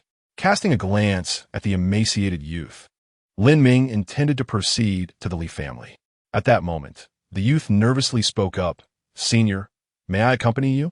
He looked down at the blood-soaked ground and the countless bones, lamenting, "There is nothing left in this city that holds my affection." After a moment of contemplation, Lin Ming did not refuse. Very well. As he had never ventured into the central continent before, having a local cultivator as a guide would undoubtedly spare him considerable trouble. Without further delay, the two set off towards the Li family. Approximately 2,000 miles from Qingshan City lies a uniquely peculiar city. The towering city walls are adorned with an array of treasure models. From ordinary weapons like swords and spears to instruments such as pipa and jade flutes, even pots and pans. In essence, anything conceivable, whether conventional or unconventional, can find its corresponding model upon these walls. This is the city of 10,000 treasures, the headquarters of the 10,000 treasures commerce. At the very heart of the city stands a towering structure, the 10,000 treasures tower, which reaches 100 feet high and comprises 9 levels. The first 8 levels correspond to the 8 realms of cultivation, spanning from the body refinement realm to the imperial venerable realm, where one can find treasures that meet their desires. The 9th level, however, remains shrouded in mystery and is seldom open to the public. At this moment, within a secret chamber on the 8th floor of the 10,000 treasures tower, Chun-Li listened intently to the report of her trusted subordinate, her brow furrowed. "You say there has been an incident in Qingshan City, and that the guest elder was slain. Who is the perpetrator? Any news?" "Indeed," Chun-Li replied. "Speak." The subordinate respectfully reported. "It is said that the assailant hails from the northern region and is named Lin Ming." "Lin Ming?" Chun-Li's expression remained relatively unchanged, yet upon hearing the name, her body involuntarily recoiled, as if a primal fear coursed through her veins. A fiery mark appeared upon her forehead, only to vanish in an instant. Zhao Chun, a direct disciple of the Dan sect, was killed by Lin Ming, the lord of the Tianxian sect from the northern region. The names of Zhao Chun and Lin Ming seemed etched into the deepest recesses of her soul, and upon hearing Lin Ming, this haunting memory resurfaced. "I must pay a visit to the Dan sect." Chun-Li made her decision immediately. "President, you have recently assumed this position, and there are still those who harbor doubts. Those 2 individuals are constantly contemplating how to usurp your role. At this juncture, departing from Wanbao City would not be a prudent decision." Chun-Li shook her head, remarking that even if she were to broadly issue invitations to heroes, how many great emperors could she truly attract? Moreover, how many individuals of such caliber would willingly serve under her? Even if they came to the Wanbao Merchants Association, it would only be for their own interests. After a brief pause, she stated, "If I could garner the support of the Dan Gate, would there still be dissenting voices within the Wanbao Merchants Association?" With resolute strides, she exited the secret chamber, left the Wanbao Tower, and set her course towards the Dan Gate. Xuanyang City, a satellite city of the Li family. The influential figures within the city are largely intertwined with the offspring of the Li family. Lin Ming, accompanied by the lean and dark Wang Tao, had just entered the city when they were met with a chorus of discussions from all directions. Strikingly, their conversations were remarkably uniform, all pointing toward a singular individual named Li Qiumei, the prodigious young lady of the Li family, who was allegedly to be wed to the Su family. "What a pity! What a pity!" What are you lamenting? What concern is it of yours? If Li Qiumei does not marry the Su family, would she marry you instead? What if she were to marry me? Why should that be impossible? I have toiled for the Li family for centuries. Yet none of the Li family's young ladies have ever looked my way. Come now, with your dismal talent. If I were a woman, I wouldn't spare you a glance either. Goodness, how hurtful. We have served the Li family for many years, and now that Li Qiumei is marrying, we lack even the qualification to witness the ceremony. Who's to blame for our lack of talent? If you were a great emperor, would you be cast aside? Damn it. These shallow individuals have no sense of the broader family dynamics. That is not entirely accurate. The marriage of a Li family young lady to the Su family represents a significant union between two prominent families. In the entirety of the central region, this is indeed a momentous event that will attract considerable attention, and one can only imagine the number of powerful figures that will converge. Given our meager strength, it is perhaps best we remain outside. Alas, the world is truly unjust. Lin Ming listened to the discussions swirling around him, taken aback.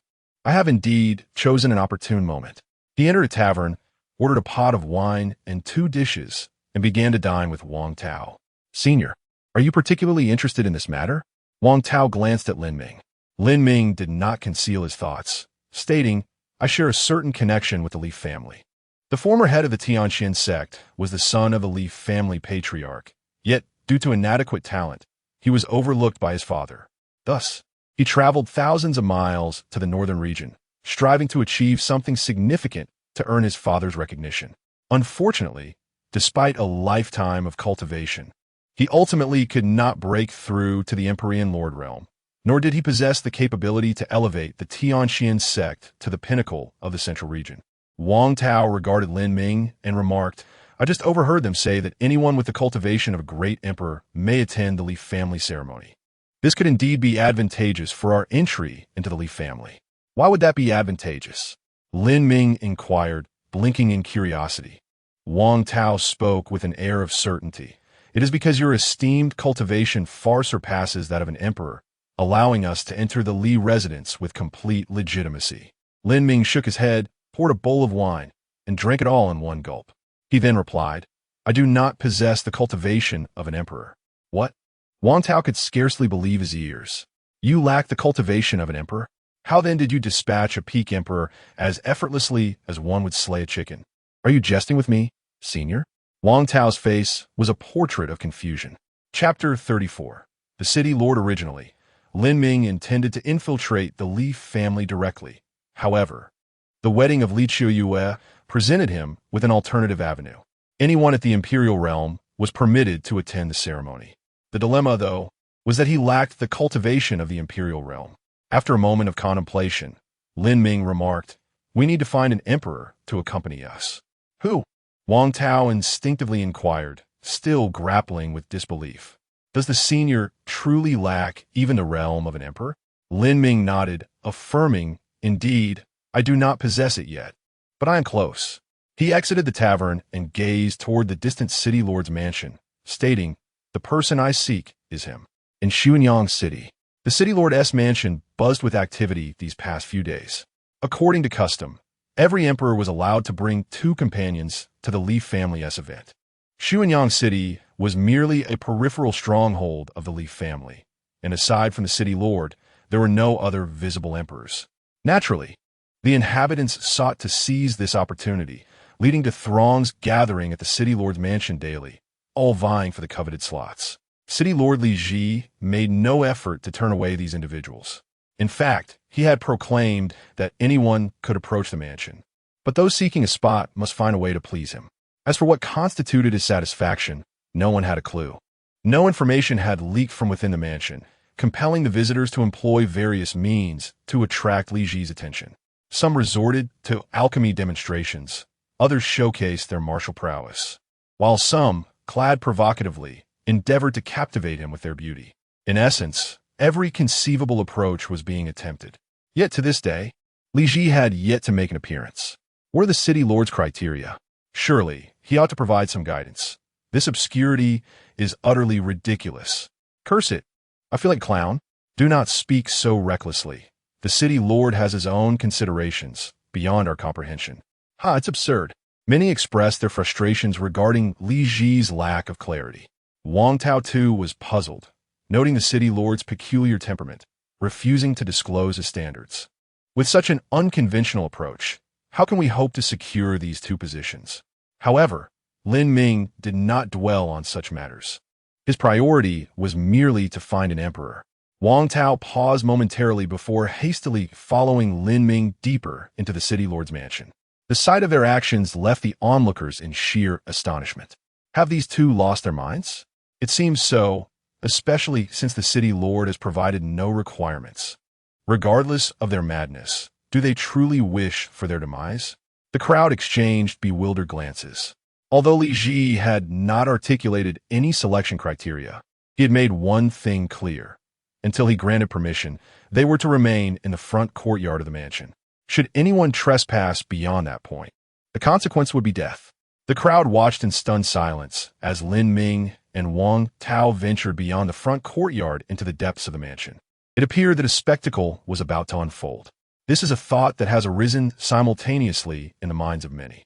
Lin Ming, accompanied by Wang Tao, ventured deeper. Sensing that the singular emperor of Xuanyang City resided within the innermost sanctum of the Lord's mansion. Along the way, numerous guards cast bewildered glances at the pair, their expressions a mixture of confusion and curiosity. Who are these two simpletons? Who knows? Lately, all sorts of strange beings have been drawn to the Lord's mansion. It's merely a wedding. What is so fascinating about that? TSK, but this is Li Chua, the most exquisite beauty of the Li family in this generation. If you're not interested in our wedding, I certainly am. Look at your lack of ambition. Wait, why hasn't the Lord taken action to remove these two yet? Just as this thought crossed one guard's mind, a melodious sound of a flute pierced the air, and suddenly hundreds of long spears appeared before Lin Ming, all aimed directly at him. Should they strike true, Lin Ming would undoubtedly be transformed into a pincushion. However, a resounding note of a sword echoed through the air. Even before the light of the blade was visible, all the spears shattered into fragments. Lin Ming did not falter in his stride as he continued deeper into the mansion. Not long after, a massive blade descended from above. Lin Ming showed no intention of evading. He raised his right hand, extending his index finger, which glimmered with a hint of sword light. With just his fingertip against the blade, crack, crack. The moment they made contact, the great blade shattered as if it had suddenly borne an unimaginable force. Following the destruction of the blade, a figure clad in white descended before Lin Ming. He scrutinized Lin Ming intently, circling him with keen eyes, yet ultimately seemed to find nothing amiss. With a sigh of disbelief, he muttered, "Something is off. How can your cultivation be merely half a step to becoming an emperor? You must possess a hidden treasure of cultivation, do you not? Fear not, my family. The Li clan is vast and well established, supported by the mighty Li family. I have seen countless treasures and have no desire for yours," the figure continued. Lin Ming shook his head and replied, "I indeed possess only half a step to becoming an emperor, with no concealed treasures." Li Ji suddenly lifted his gaze, fixing his eyes intently on Lin Ming. After a moment, he scoffed, "You cannot deceive my eyes." Lin Ming felt a twinge of helplessness, but refrained from further elaboration. "I wish to enter the Li family. Therefore, I require your assistance," he stated. "What do you mean?" Li Ji furrowed his brow. "For Li Chua's wedding, anyone above the emperor realm is permitted to attend. Do you truly lack imperial cultivation?" "Indeed," Lin Ming replied candidly. Li Ji's lips twitched in disbelief. How could he trust such a statement? A half-step emperor engaged with a formidable fifth-level emperor like himself, and yet he did not seem to falter? How could this be? Am I truly so weak? Li Ji's mind wavered momentarily, but he quickly dismissed the thought. It is well known that there exists a chasm between those above and below the emperor realm. Even the weakest emperor could not be subdued by a mere half-step emperor. Therefore, he believed not a word of Lin Ming's claim. Li Ji squinted his eyes, uncertain of Lin Ming's true intentions. He cautiously inquired, "What will you do if I refuse to assist you?" Lin Ming replied coolly, "I hope you will choose to comply." "Ha ha ha." Li Ji laughed heartily. "On the contrary, I shall refuse." "What will you do then?" He was not merely an emperor. He stood firmly backed by the formidable Li family. How could he easily submit? There was nothing that could coerce Li Ji into actions against his will. In the next moment, a flash of sword light surged forth, causing Li Ji's hair to rise. The pride etched on his face abruptly froze, slowly transforming into astonishment and fear. We could have had a proper discussion, he stammered, his voice faltering significantly. I assure you, I am not entirely devoid of compassion. Chapter 35. The Li family in the training grounds of the City Lord's mansion in Xianyang City. A crowd observed as Lin Ming and Wang Tao ventured deeper into the mansion. Suddenly, they sensed a powerful aura emanating from the emperor, and an understanding dawned upon them. Surely, there must be 2 corpses by now. Corpses? You are overthinking it. The city lord himself has intervened. Those 2 should have been reduced to ashes. Indeed, I am well aware of the city lord's temperament. Those who dare defy his orders are destined for utter annihilation. Ah, is that the city lord? It seems he is emerging. Has the city lord made up his mind on which 2 individuals to take to the Li family for the ceremony? No. Those 2 behind the city lord do not appear to be his guards. Only now have you realized? Those 2 are clearly the ones who intruded just moments ago. Why are they still alive? The crowd exchanged bewildered glances, utterly confounded. Anyone who enters the city lord's mansion without permission is forbidden from proceeding deeper. Otherwise, death awaits. This is a decree from the city lord himself. How can it be that things are as they are now? Li Ji sensed the confusion and doubt in their gazes, a twitch at the corner of his mouth betraying his own frustration. I certainly did not wish for this either. Yet, what can one do when one's strength falls short? He stepped into the courtyard, and before he could utter a word, all discussions abruptly ceased. Clearing his throat, Li Ji proclaimed, I have made my decision regarding those who will accompany me to the Li family for the ceremony. Upon hearing this, a wave of anxiety swept through the crowd. Prior to Lin Ming and Wang Tao's appearance, they had eagerly awaited this moment. But now, a sense of despair began to creep in. Li Ji disregarded the murmurs of the crowd and continued, These 2 will be accompanying me. He gestured towards Lin Ming and Wang Tao. Instantly, the assembly erupted in uproar. Even though they had anticipated this outcome, the actual announcement still evoked feelings of discontent. City Lord, there is something I wish to say, though I am uncertain if it is appropriate. A young man, towering at 8 feet with muscles rippling and wielding a broad-bladed sword, stepped forward, his gaze toward Lin Ming filled with murderous intent. Li Ji recognized him. Jian Ming, the foremost swordsman of Xianyang City, a half-step emperor whose prowess rendered him nearly invincible among his peers. Speak, Li Ji commanded. To attend the Li family ceremony represents not only your esteemed visage, but also that of the entire Xianyang City. Therefore, these 2 individuals must not be weak. Jiang Ming asserted, his eyes never leaving Lin Ming. Indeed, Li Ji nodded slightly. But are they truly strong enough? A hint of disdain flickered in Jiang Ming's eyes. Li Ji hesitated for a moment. If the one standing behind him were merely an ordinary half-step emperor, he would not mind if Jiang Ming challenged him for the sake of determining superiority. However, the reality was that Lin Ming's strength surpassed all bounds, rendering even himself incapable of retaliating. Not to mention Jiang Ming. 1 or 1,000 of him would be as insignificant as ants.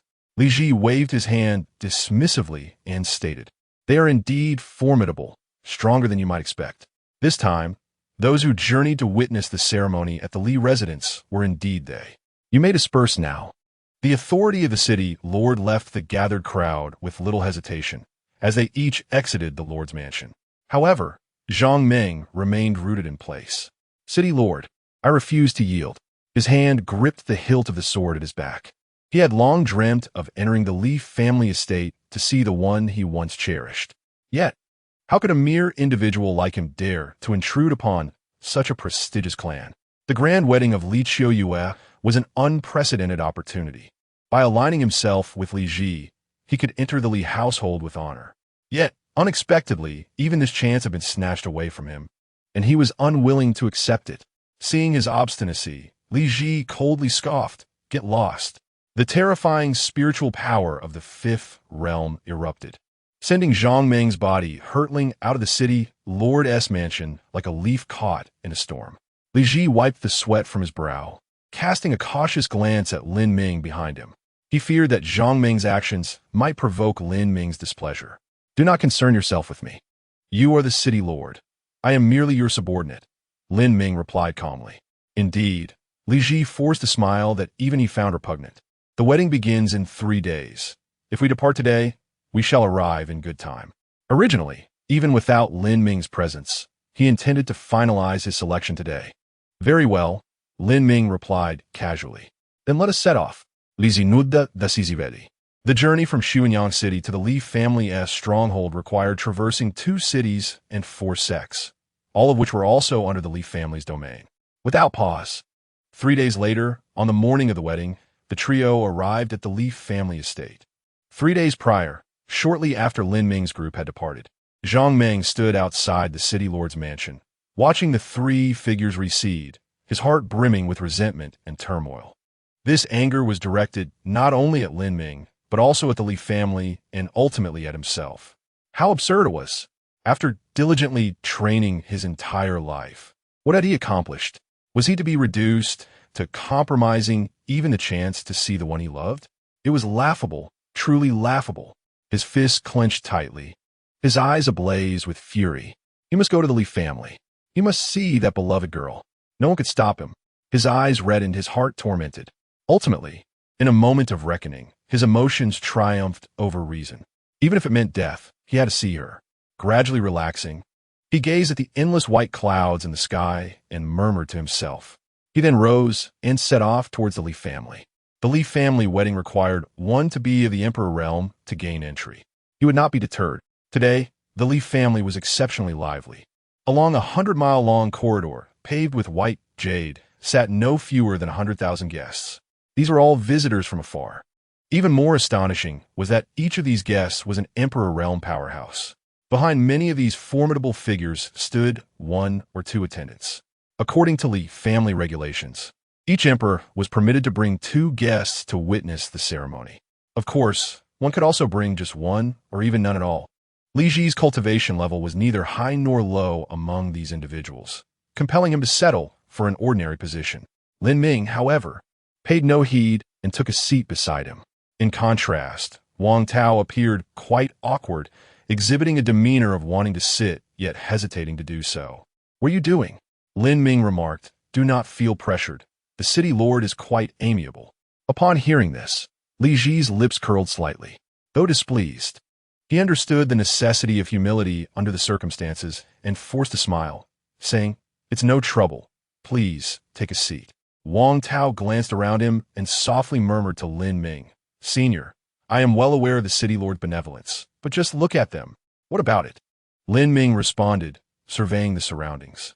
The entire white jade corridor, while not lacking in seats, revealed that none of those beneath the imperial realm had chosen to sit. The hierarchy was unmistakable. Moreover, his own status as a half-step emperor seated alongside the emperors had already attracted some unfriendly glances. Lin Ming chuckled and said to Wang Tao, "It matters not. If you are afraid, simply sit beside me." Chapter 36. Is it her? A warm breeze wafted into the white jade corridor, brushing against Wang Tao's cheek, causing him to involuntarily shiver. In this world, the principle of supremacy of the strong has always been a fundamental rule. How could those beneath the emperor stand on equal footing with him? As Lin Ming felt the penetrating gazes from all directions, his expression remained unperturbed, while Wang Tao's palms began to perspire with anxiety.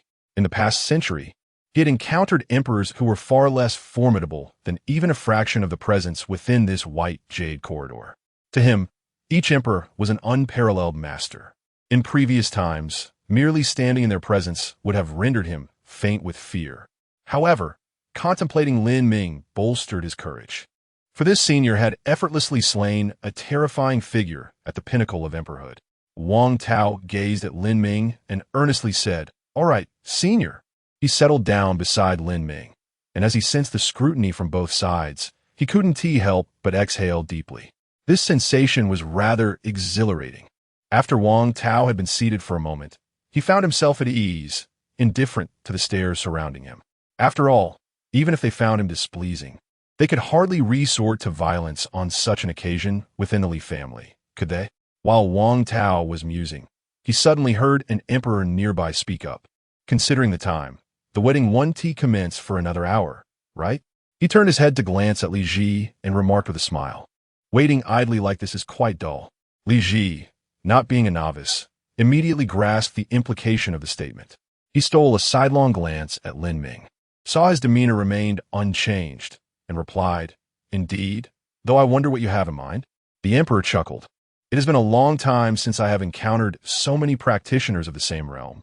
I find myself a bit eager to spar." Li Ji raised an eyebrow. "Are you suggesting we engage in a friendly bout?" The emperor waved his hand dismissively, saying, "That was indeed my initial thought, but at our level, once we engage, it becomes a matter of great consequence. Clearly, such a day is not suited for that.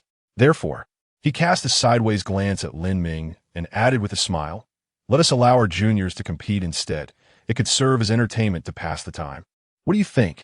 Having anticipated the other's intentions and seeing Lin Ming's lack of response, Li Ji casually stated, "I have no objections, but whether they are willing to fight depends on them." He then looked towards Lin Ming and inquired, "The floating cloud emperor wishes for you to compete with his junior. Are you interested?" Lin Ming's reply was succinct and direct. "No, not interested." The floating cloud emperor straightened his posture, and the oppressive aura characteristic of an emperor enveloped Lin Ming instantly. "Is it that you are afraid, or do you look down upon this challenge?" He narrowed his eyes, scrutinizing Lin Ming. Lin Ming paid him no heed. Instead, he closed his eyes and leaned back against the chair, choosing to cultivate his energy amidst the gazes of countless emperors in the white jade corridor. Just a half-step emperor, yet he possesses such audacity. I believe he is merely relying on the fact that this is the Li family's domain, where the floating cloud emperor cannot act directly. If this were another place, he would likely have already bowed in submission. Even if the Li family cannot take action, can he truly remain there indefinitely? Once he steps outside the Li household, he may not survive a moment. This young man is undoubtedly foolish. Merely a half-step emperor, he seems utterly oblivious to his own limitations. The numerous emperors watching, concerned about their reputations, chose to remain silent, yet those who accompanied them could hardly tolerate Lin Ming. Why should he sit while everyone else stands? He is merely a half-step emperor, and who among those present is not exceptional? Even if they do not share his realm, they must possess extraordinary talents. Yet, everyone is acutely aware of propriety, and no one dares to overstep. Who does he think he is? However, the scornful murmurs appeared to fall on deaf ears for Lin Ming. "Umph." The Cloud Emperor scoffed. "Very well. In my 8,000 years, you are the first to show such blatant disrespect. Were it not for the inopportune timing, I would have no doubt that I could easily obliterate this arrogant youth." Li Ji, you truly have a talent for teaching. Reluctantly, he turned his pressure towards Li Ji. Li Ji curled his lip and replied, "He is neither my disciple nor my junior. He merely resides in Xuanyang City. I have not instructed him." "Oh," the Cloud Emperor narrowed his eyes. "So, if he were to perish, you would feel no sorrow?" Upon hearing this, Li Ji chuckled. "If you can kill him, I would have no objections whatsoever." You think you can act without consequence here at the Li family?" The Cloud Emperor's voice turned icy, his expression darkening. He never anticipated that a mere half-step emperor would defy him so brazenly. Yet, in this moment, he truly could not act. Under the scrutinizing gazes of the crowd, he experienced humiliation for the first time. Very well. The Cloud Emperor dissipated his imperial pressure, leaning back in his chair, his fury unmistakable. The apparent calm masked the brewing tempest within. The white jade corridor returned to tranquility as the onlookers averted their gazes. Time passed slowly, thoughts swirling among the crowd until the sound of melodious bells echoed. Dong, dong, dong, dong, dong, dong. At the forefront of the white jade corridor, a crimson carpet descended from the heavens, extending for miles. At the horizon, a figure clad in red, Li Qiuyu, gracefully stepped onto the carpet. She has arrived, the pride of the Li family, not only endowed with exceptional talent, but also a rare beauty. Alas, if only I had a powerful family backing me. Otherwise, a woman of such caliber would surely be beyond my reach. Huh, even with a formidable family, your talents would not suffice to win her hand. After all, the one from the Su family is no ordinary figure. Li Qiuyu is indeed remarkable, combining both talent and beauty. Yet, in my view, she is truly a lofty aspiration. The one from the Su family was recognized as possessing the potential of a sage in his youth. The potential of a sage? It seems this Li family has struck gold. The Su family, remarkably generous? Although Li Qiuyu is indeed the most exceptional individual of the Li family's generation, she pales in comparison to that distinguished figure. This is a stroke of fortune for the Li family, as well as for Li Che. It is a privilege we cannot envy.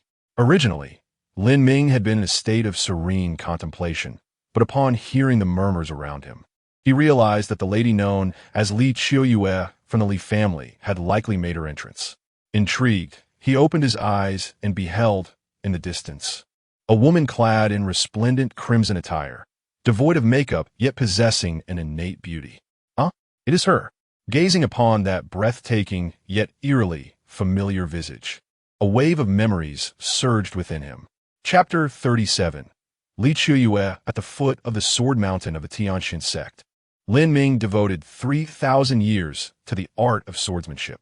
Throughout the Tianxian sect and the entirety of the northern region, countless individuals regarded him as nothing more than a jest. Only the old sect master maintained unwavering faith in him.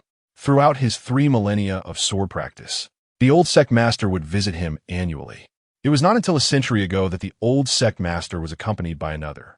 This was a young girl, gentle and radiant like a pristine lotus in water, attired in a light blue gown, her fair visage perpetually adorned with a subtle smile. It was only later that Lin Ming discovered this girl was the granddaughter of the old sect master. The figure before him now, Li Qiuyu, clad in red, bore an uncanny resemblance to that youthful maiden, both in appearance and in her ethereal, untainted demeanor. The sole distinction lay in the fact that the girl had always worn a smile, whereas today, Li Qiu유's countenance resembled that of ice, exuding a chilling aloofness that kept others at bay. On a day meant for celebration, such a reaction felt rather peculiar.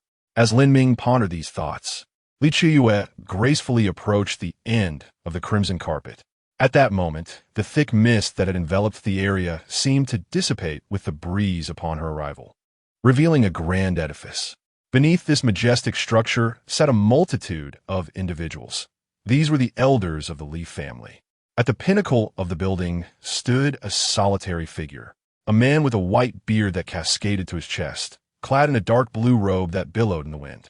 He was the current head of the Li family, Li Huairen, and also the father of the old sect master. Having reached the pinnacle of the Emperor Venerable realm, he was on the verge of transcending further, possibly ascending to the legendary saintly realm. Such innate talent could not abide the thought of his progeny lacking the qualifications to reach the Emperor Venerable status.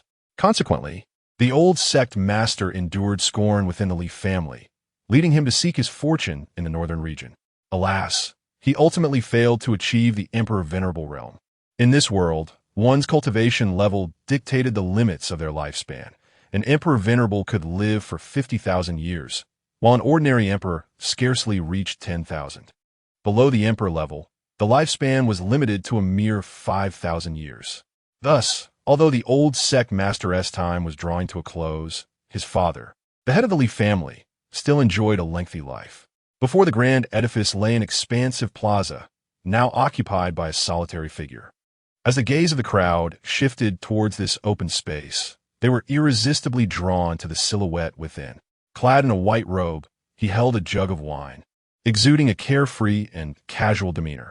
Standing in the plaza, he focused solely on the jug in his hand, indifferent to the lofty Li family patriarch, the esteemed elders seated below the grand structure, or even the myriad of emperors in the Jade Corridor. Remarkably, he showed no regard even for Li Qiuyu, who was to become his bride today.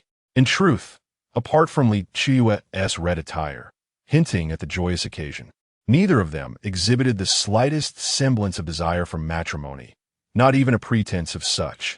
despite the fact that this young man from the Su family, endowed with the qualities of a sage, made not the slightest movement nor uttered a single word.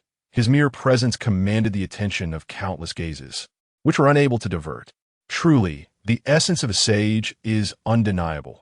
Just a fleeting glance from him left me utterly captivated and in awe. Such an individual is destined to ascend to the pinnacle of the Kanglan continent, and the Li family is indeed fortunate. This is the epitome of a prodigy. Even with such innate talent, he remains humble and composed, unlike certain others who, lacking even a semblance of opportunity to rise to the status of an emperor, exhibit such arrogance. Their demeanor, as if dismissing the world, is truly audacious. How absurd it is to compare that inept individual with the genius of the Su family.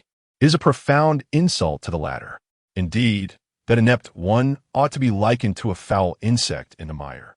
The laughter echoed throughout the white jade corridor, initially sparked by the disciples of the emperor, eventually drawing in even some of the emperors into this verbal skirmish. Yet, Lin Ming remained unfazed, his gaze fixed upon Li Qiuyu. In the square, Li Qiuyu approached the young man of the Su family, Su Yun. At this moment, Su Yun finally shifted his attention from the wine jug in his hand to glance at Li Qiuyu, his expression devoid of warmth. "We share no sentiments. I hold no interest in you, and you likely feel the same," Su Yun stated, though he deemed it inconsequential. With an air of imperial authority, he extended his hand. "Place your hand in mine, for from this day forth, you, Li Qiuyu, shall be my woman, Su Yun. I shall lead you to the summit of the Kanglan continent. The future Li family will take pride in you." His words were bold, yet his tone remained calm, as if all was as it should be. What was most unsettling was that all present, including the patriarch of the Li family, who stood atop the building surveying the crowd, harbored no doubts regarding his proclamation. It was as though he was inherently endowed with such capability. This was the imposing aura that a sage should possess. Li Qiuyu stared at Su Yun for long, while before suddenly lifting her gaze to the elder atop the building. Then, with an unperturbed demeanor, she replied, "I care not for the summit of the Kanglan continent, nor do I concern myself with whether the Li family takes pride in me. You spoke one truth. I am indeed uninterested in you. I cherish mountains, the sea, clouds, and the creatures of the wild, yet I do not cherish you." After a brief pause, she continued, "However, this too is of little consequence. If the family requires my marriage to you, I am willing to wed." Her words were crystal clear. This union was merely a means to secure the future of her family. Yet, all those present were momentarily taken aback, as if struggling to comprehend the implications. To have a husband blessed with the qualities of a sage is the aspiration of countless women across the world. Moreover, this sage-like youth was backed by the esteemed Su family. This implies that with the protection of the Su family, Su Yun is virtually impervious to any chance of downfall along his journey. Furthermore, due to the presence of the Su family, he is unlikely to face any shortage of cultivation resources. The so-called innate potential of a sage is perhaps better articulated as Su Yun being a destined sage, bound to ascend to the pinnacle of imperial esteem. However, in the eyes of Li Qiuyu, this seems rather unimpressive. She is entirely indifferent. Upon hearing her words, Su Yun's expression shifted slightly, but it quickly returned to its former state. He smiled and remarked, "You differ somewhat from my expectations. Perhaps in the future, I may indeed find you intriguing." Li Qiuyu's gaze remained fixed on Li Huiren atop the building. Her eyes narrowed slightly as she replied, "There is no need for that. Your lofty admiration is beyond my reach, and I have no interest in it. Our relationship is merely a transaction." Chapter 38. Li Qiuyu's words were remarkably candid, and even Su Yun, with his temperament, could not help but feel a surge of anger at that moment. He raised his gaze towards Li Huiren, perched atop the building, and inquired with a tone of indifference, "Is this the stance of the Li family?" "Li Huiren, I require an explanation from you. At present, Su Yun's cultivation level was merely at the initial stage of the emperor realm. However, in the face of Li Huiren, who stood at the pinnacle of the emperor rank, he displayed no signs of trepidation. Li Huiren's expression remained unchanged as he waved his hand dismissively, asserting, "I shall ensure your satisfaction." The overwhelming pressure emanating from the peak emperor instantly engulfed the entire Li family, as if a towering mountain were pressing down upon them, rendering it exceedingly difficult for anyone to even lift their heads. Even the emperors within the white jade corridor could not help but tremble, beads of sweat cascading down their foreheads, creating a rhythmic sound that echoed throughout the corridor.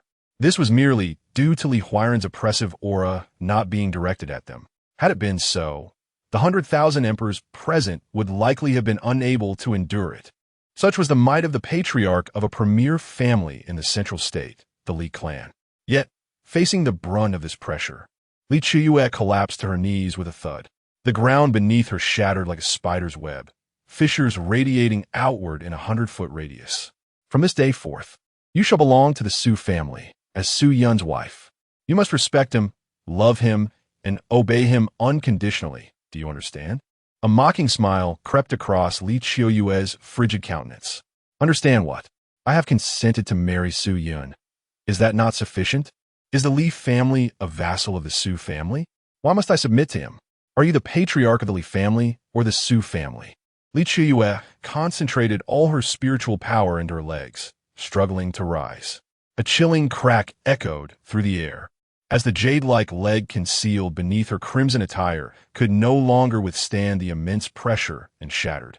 The oppressive aura of the Emperor realm proved too much for her to bear, and crimson blood seeped through her garments.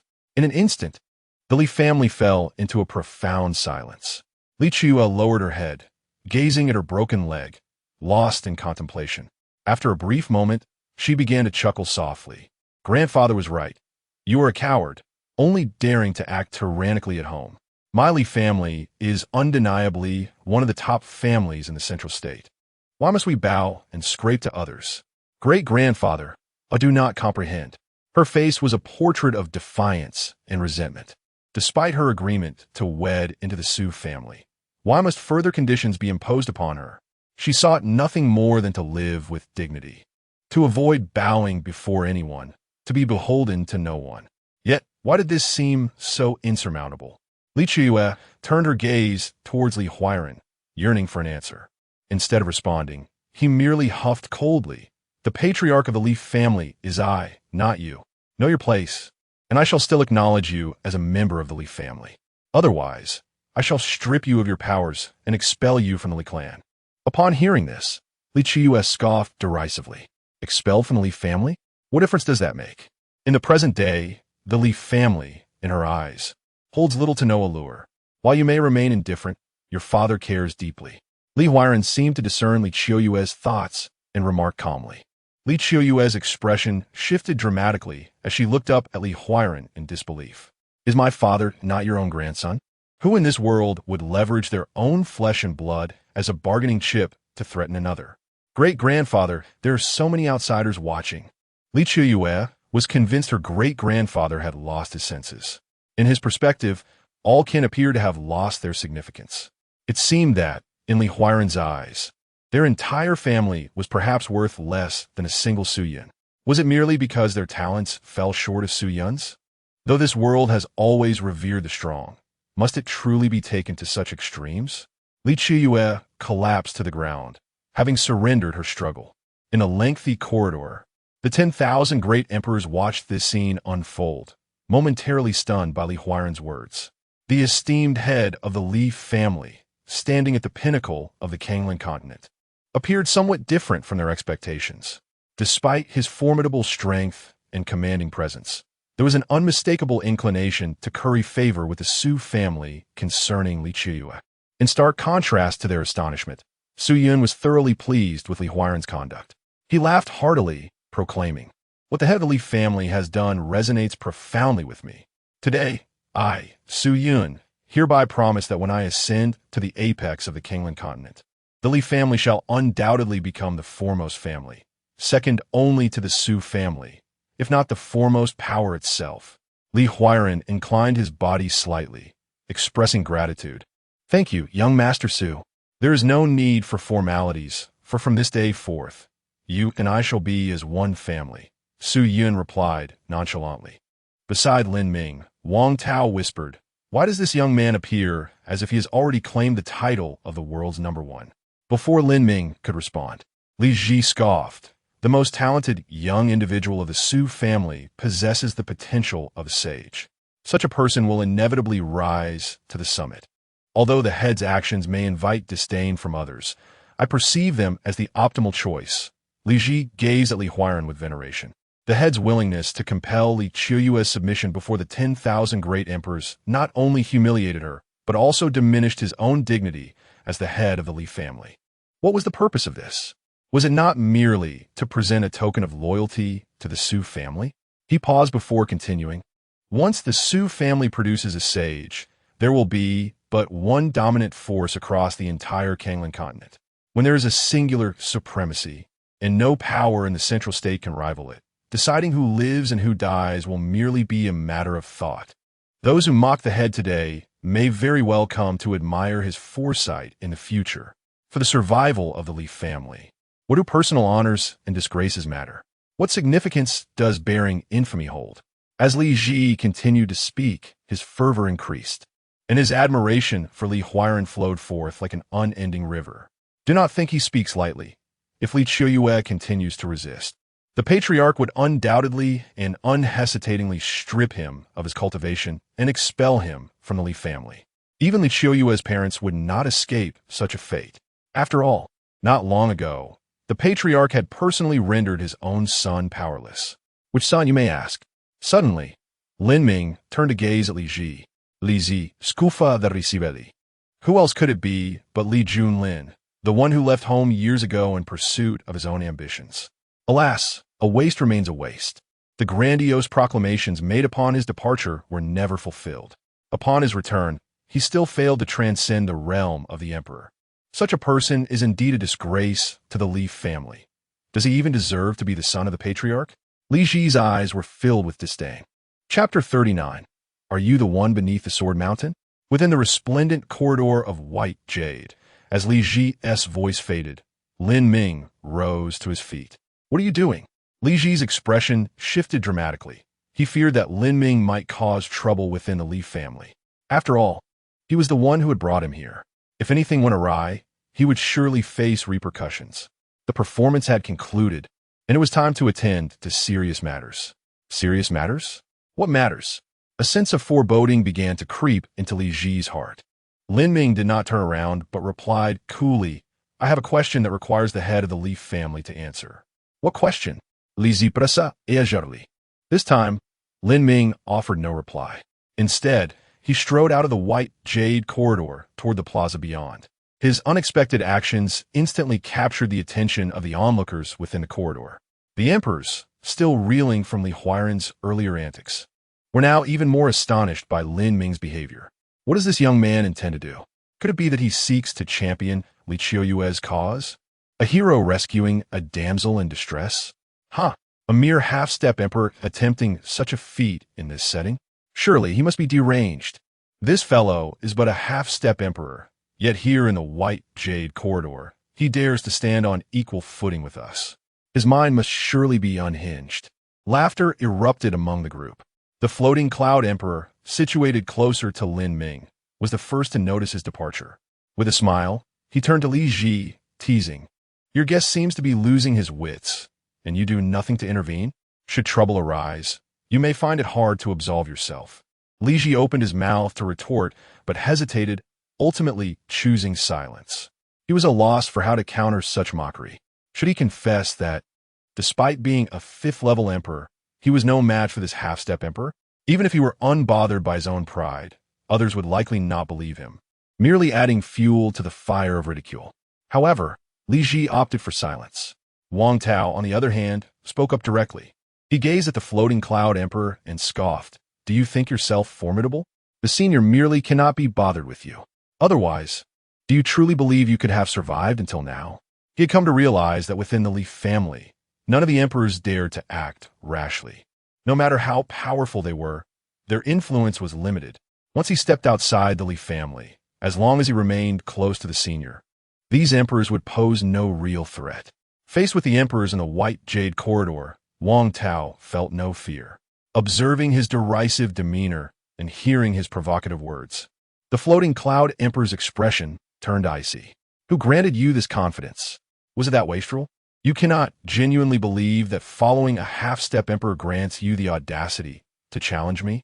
Suppressing the urge to strike, the floating cloud emperor coldly remarked, "If you are not a fool, you should understand. The only reason I refrain from action is that this is the Leaf family. Yet, you cannot remain here forever. The moment you step outside the Leaf family, I will ensure you comprehend what true despair entails." "Huh!" Wang Tao dismissed the floating cloud emperor's threat with indifference. The floating cloud emperor, now incensed, unleashed a terrifying surge of spiritual power characteristic of the emperor realm.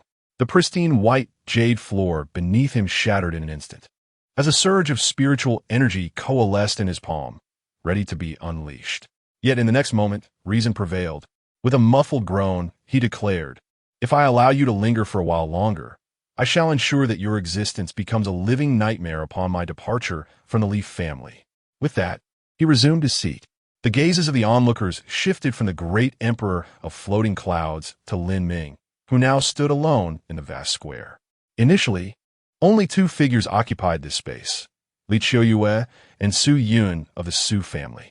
However, the arrival of a third individual instantly captivated the attention of the entire Li family. Lin Ming paid no heed to the multitude of eyes upon him.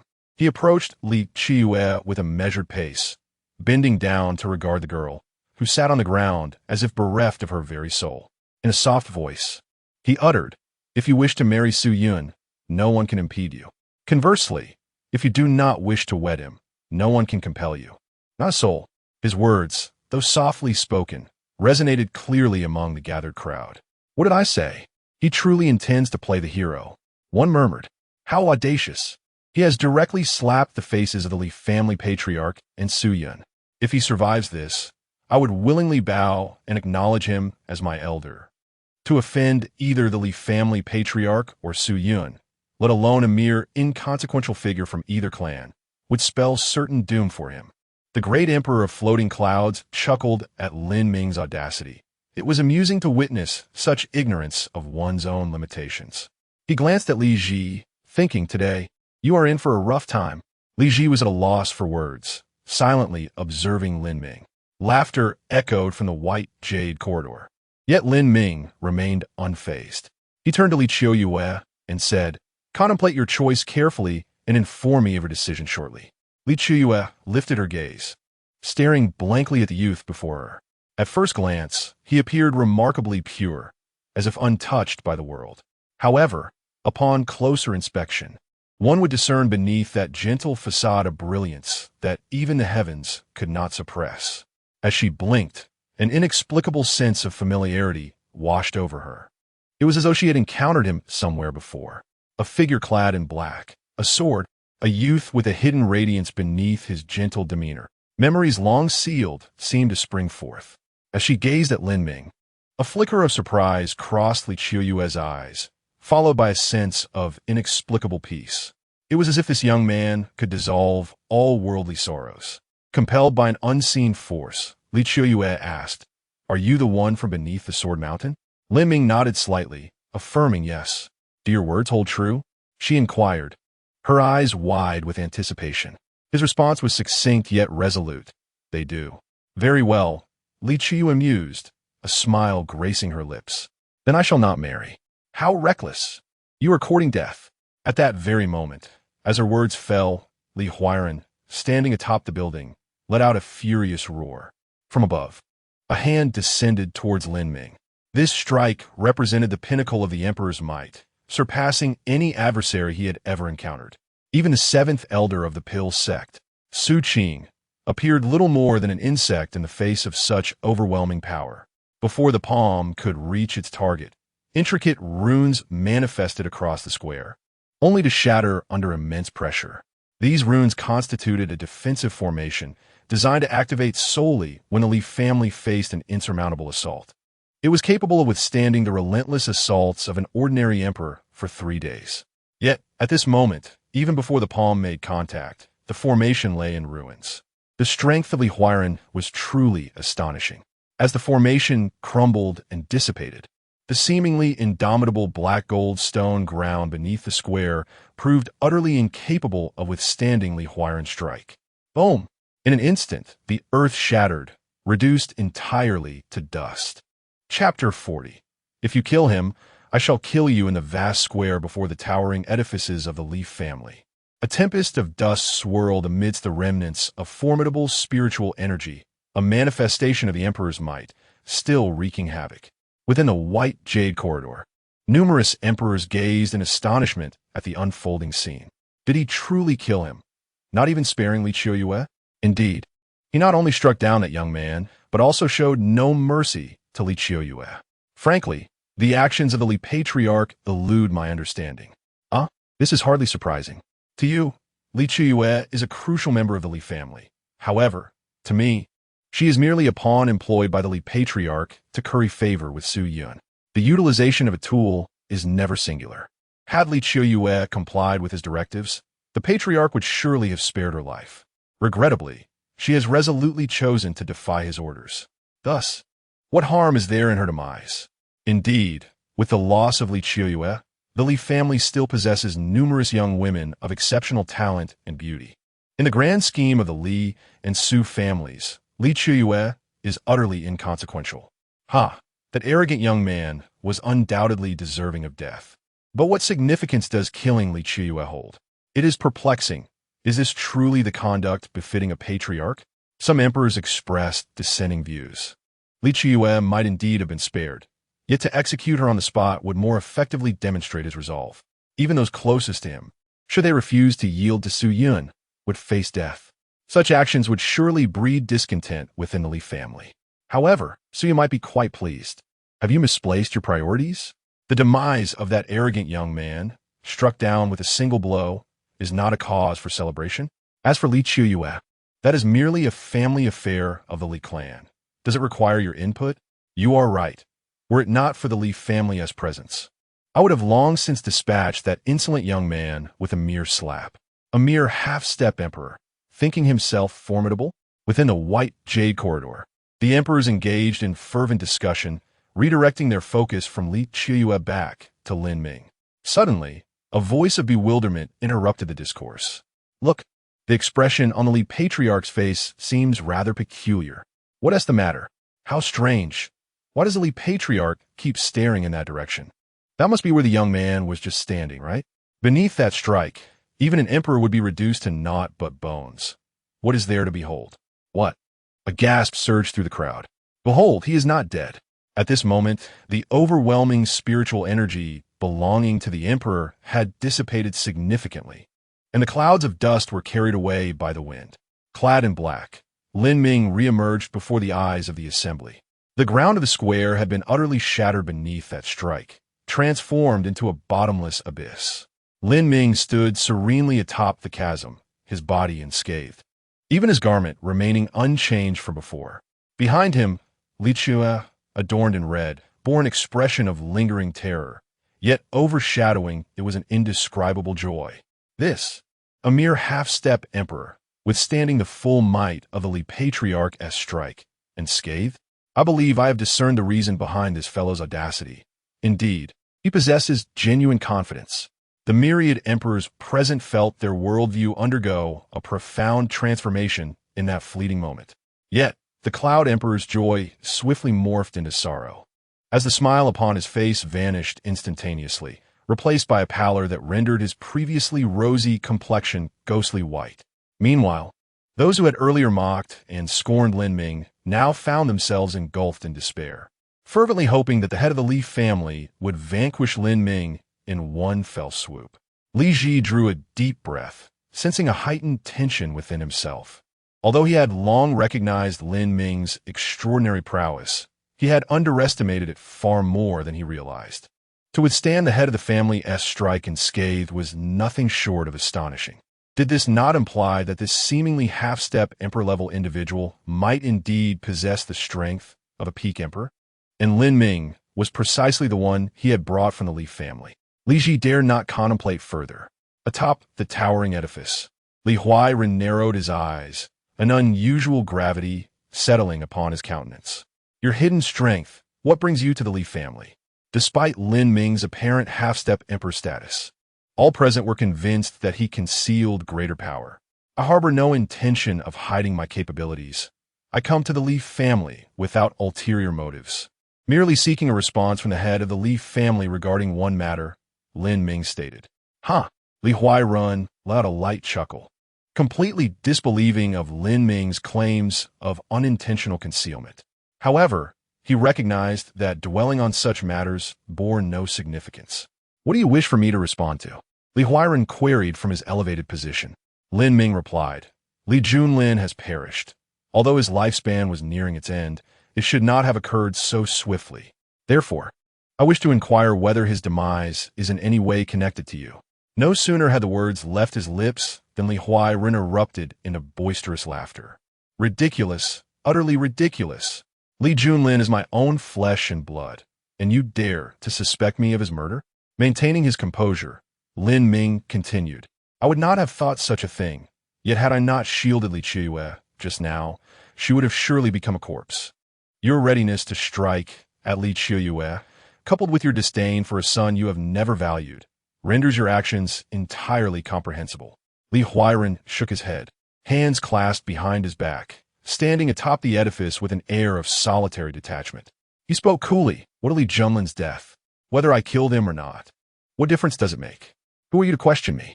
He exhibited no interest in providing an explanation, believing it unnecessary.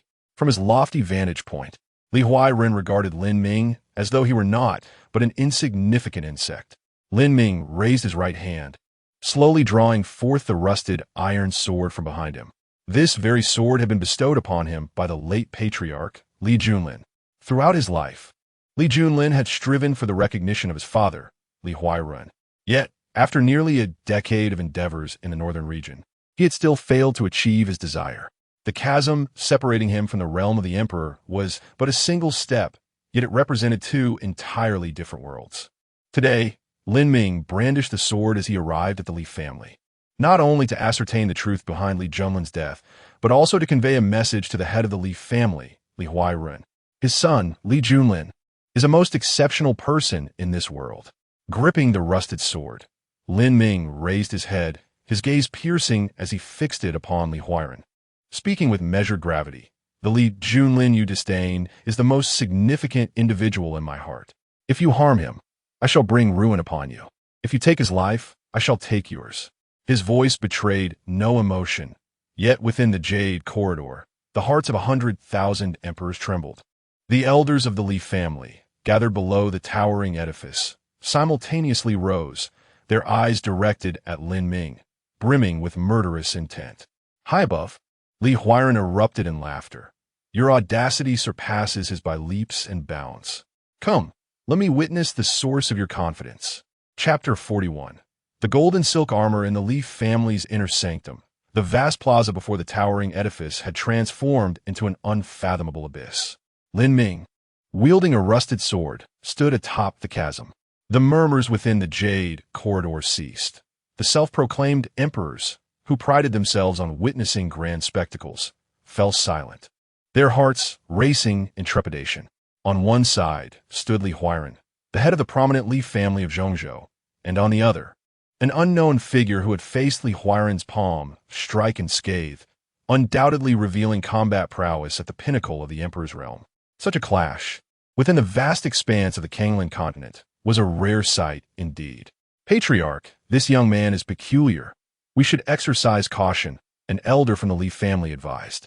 Li Huairun waved dismissively, responding with pride, as long as the sages remain absent, what have I to fear in this vast Kanglan continent?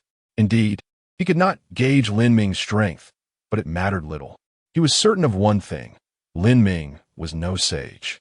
Li Qiuyue, having staunched the blood from her legs, hovered behind Lin Ming, softly inquiring, should I take cover? Lin Ming gently shook his head, reassuring her. There is no need for concern. It will be over soon. Soon? Li Qiuyue blinked her beautiful eyes, momentarily perplexed by the implication of his words. Before she could ponder further, Lin Ming had already thrust his sword toward the pinnacle of the towering structure. The action was devoid of intricate maneuvers or overwhelming aura, indeed. It lacked even the essence of sword intent. This strike was astonishingly mundane, so much so that it evoked skepticism among the onlookers. At the Emperor's level, every attack is typically accompanied by the might of a tsunami. Yet Lin Ming, seemingly stronger than an emperor, wielded a strike that appeared rather anomalous. Atop the edifice, Li Huairan scoffed, his confidence unwavering despite his own confusion.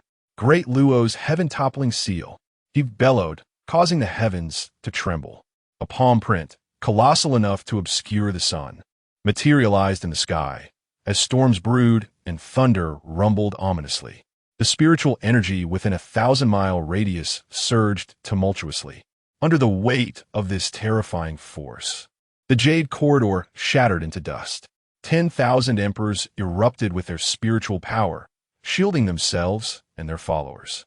Although the palm print loomed high above, the pressure it exerted was palpable, leaving the emperors feeling a profound sense of dread.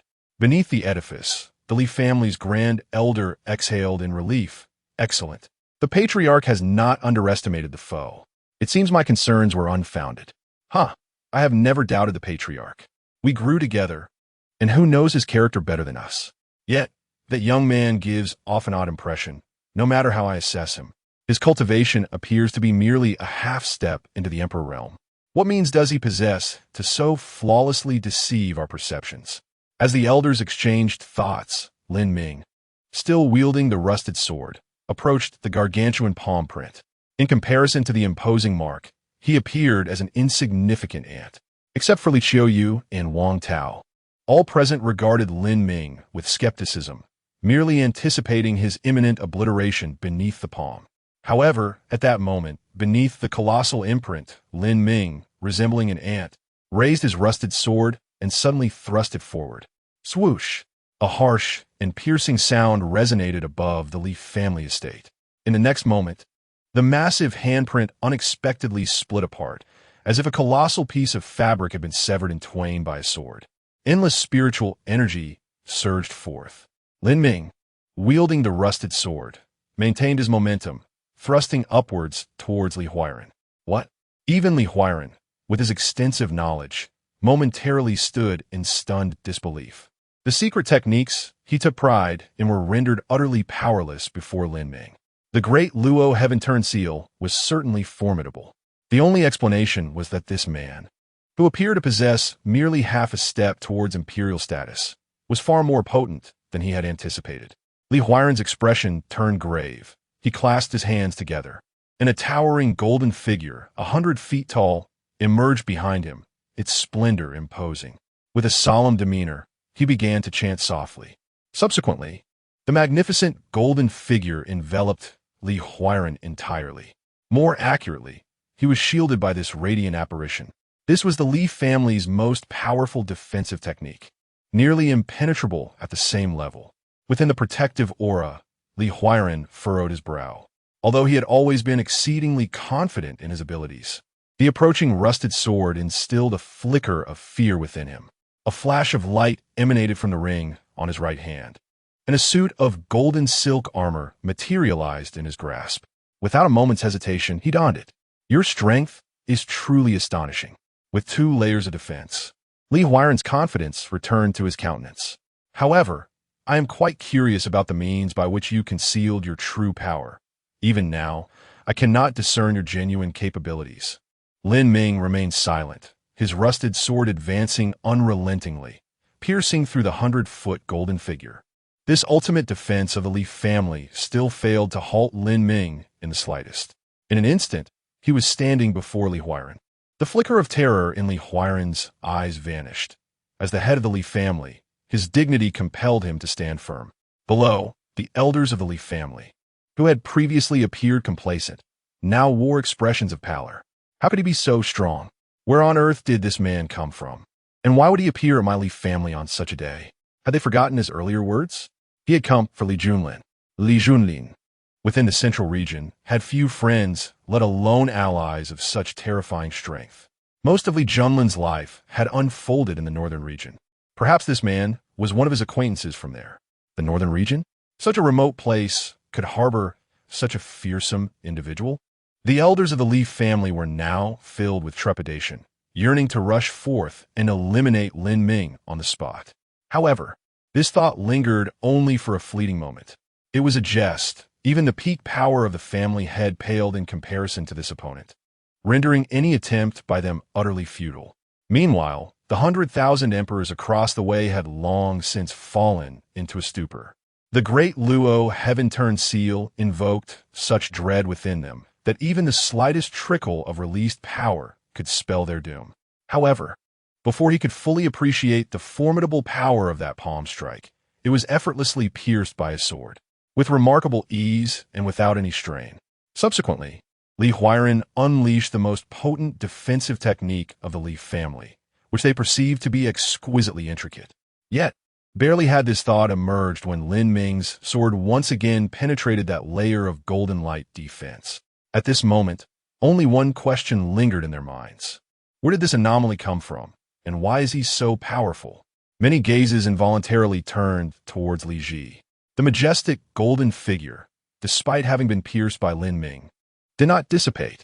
At this moment, Lin Ming stood within a world enveloped in gold, his expression indifferent, demanding, "Tell me, how did Li Junlin meet his demise? And what have you done?" He questioned once more. Li Huairan still showed no inclination to respond, snorting coldly, "Your strength is indeed commendable, but do not presume that such prowess allows you to rampage through the Li family at will. Considering you are Li Junlin's father, I am willing to grant you an opportunity." Lin Ming retorted, "Ha, do not speak as if it were a privilege. Do you truly believe you have already triumphed?" Li Huairan lightly tapped the golden silk armor he donned. Chapter 42. The power of the half-saint above the Li family estate. Li Huairan felt a surge of spiritual energy coursing through his body, channeling it into his golden silk armor. In an instant, a brilliant golden light erupted forth. A terrifying wave of energy surged from the armor, expanding rapidly across a radius of 10,000 miles. The distant, towering mountains, stretching skyward, were abruptly truncated. With a thunderous crash, the mountain peaks plummeted to the ground. The expressions of the 10,000 emperors turned to horror, as the force unleashed from the golden silk armor exceeded their wildest imaginations. Below, Su Yun stood beside the elders of the Li family, gazing up at the armor with a flicker of surprise in his eyes. He chuckled, "The power of a half-saint. It diminishes with each use. Your family head is quite willing to expend such a resource. It seems his own strength is woefully inadequate against this young man." He then turned to the eldest elder of the Li family and inquired, "Shall I summon the Su family for assistance? The power of a half-saint is a precious commodity. We should conserve it." The elder shook his head decisively, stating, "I trust the family head to make his own decisions." With a sigh, Su Yun lamented, "Since he has resorted to the power of a half-saint, the outcome is already sealed. It is indeed a waste."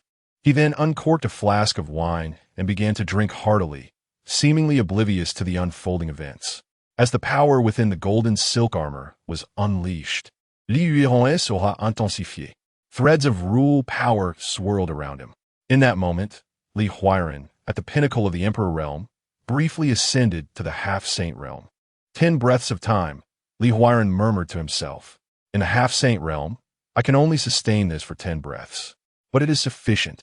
Li Huairan struck out with a palm, eschewing any martial techniques or secret arts. It was pure, unadulterated strength, power befitting a half-saint. 100 feet away, Lin Ming beheld the strike, feeling as though the very heavens were pressing down upon him. The overwhelming pressure enveloped his body from all sides. In the half-saint realm, one could commune with the heavens and harness a thread of celestial power. This was a force of a higher order. Even a mere wisp could effortlessly shatter mountains and seas, compelling emperors to bow. Yet, in the face of such a palm, Lin Ming responded with nothing more than a single sword thrust. The rusted iron sword, devoid of grandeur or dazzling light, was thrust forth as if an aged man, nearing the end of his life, pointed a finger toward the heavens. In an instant, the two clashed. Less than a fraction of a heartbeat passed. The omnipresent pressure in the atmosphere dissipated in a flash. The palm infused with half-saint power crumbled into nothingness, as Lin Ming's sword pierced Li Huairen's chest, pinning him high atop the building. In that moment, a profound silence enveloped the crowd. The faces of the dozens of elders from the Li family turned ashen, devoid of any color, as they witnessed Li Huairen's body impaled against the structure. With a startling clatter, the wine flask slipped from Su Yun's grasp, crashing to the ground.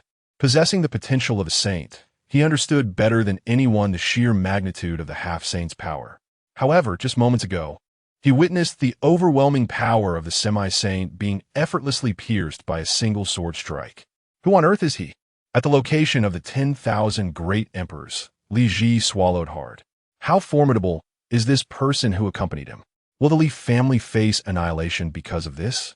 Would I then be the sinner of the entire Li clan? At this moment, he felt a sense of panic. Since he had ascended to the realm of the emperor, it had been a long time since he experienced such emotions. Turning his head, he looked at Wang Tao and inquired, "Esteemed senior, what brings you to the Li family?" In stark contrast to Li Ji's terror, Wang Tao felt an unprecedented sense of exhilaration. He was indifferent to titles like emperor or imperial sovereign. Hadn't the senior already stated his purpose? He had come for Li Junlin, and all that was required from the head of the Li family was to disclose the circumstances surrounding Li Junlin's demise. Was that truly so difficult? Li Ji was momentarily taken aback, then shook his head. The family head was notoriously stubborn. Matters he refused to discuss were likely ones he would rather die than reveal. Above, in the high skies, Li Huiren gazed down at the sword embedded in his chest, a flicker of confusion crossing his eyes. Moments ago, he had attempted to struggle.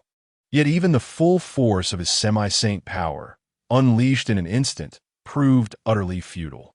The might of his opponent left him in despair. Nevertheless, although this sword was powerful, it had not entirely extinguished his vitality. This was sufficient evidence that the individual before him did not wish to kill him. Not yet, at least. Who are you to Li Junlin? Li Huiren squinted, unable to fathom how Li Junlin could possibly know such a formidable person. However, Lin Ming's subsequent words astonished him even more. "He is both my teacher and my friend," Lin Ming stated plainly. The most significant figure in his life thus far was indeed Li Junlin. When he first encountered Li Junlin, he was merely an ordinary person, struggling to make ends meet, with the simple aspiration of having enough to eat. Li Junlin was the first and only beacon that guided him on his path of cultivation. He could accept Li Junlin's death. After all, whether emperor or imperial sovereign, life has its limits. Yet, Li Junlin was supposed to have several months left to live. He did not pass away of natural causes. Even a difference of mere months, days, or even moments was unacceptable. Both teacher and friend? Li Huiren's pupils constricted in shock. "You are his disciple?" Lin Ming did not deny it, stating that without Li Junlin, he would likely not be who he was today. Suddenly, Li Huiren erupted into laughter. How absurd! How laughable! Junlin was the child I valued the least. He had his merits, but alas, his talent was lacking. Had he been born into an ordinary family, he might have been my favorite. But this is the Li family. He is my son, Li Huiren's son.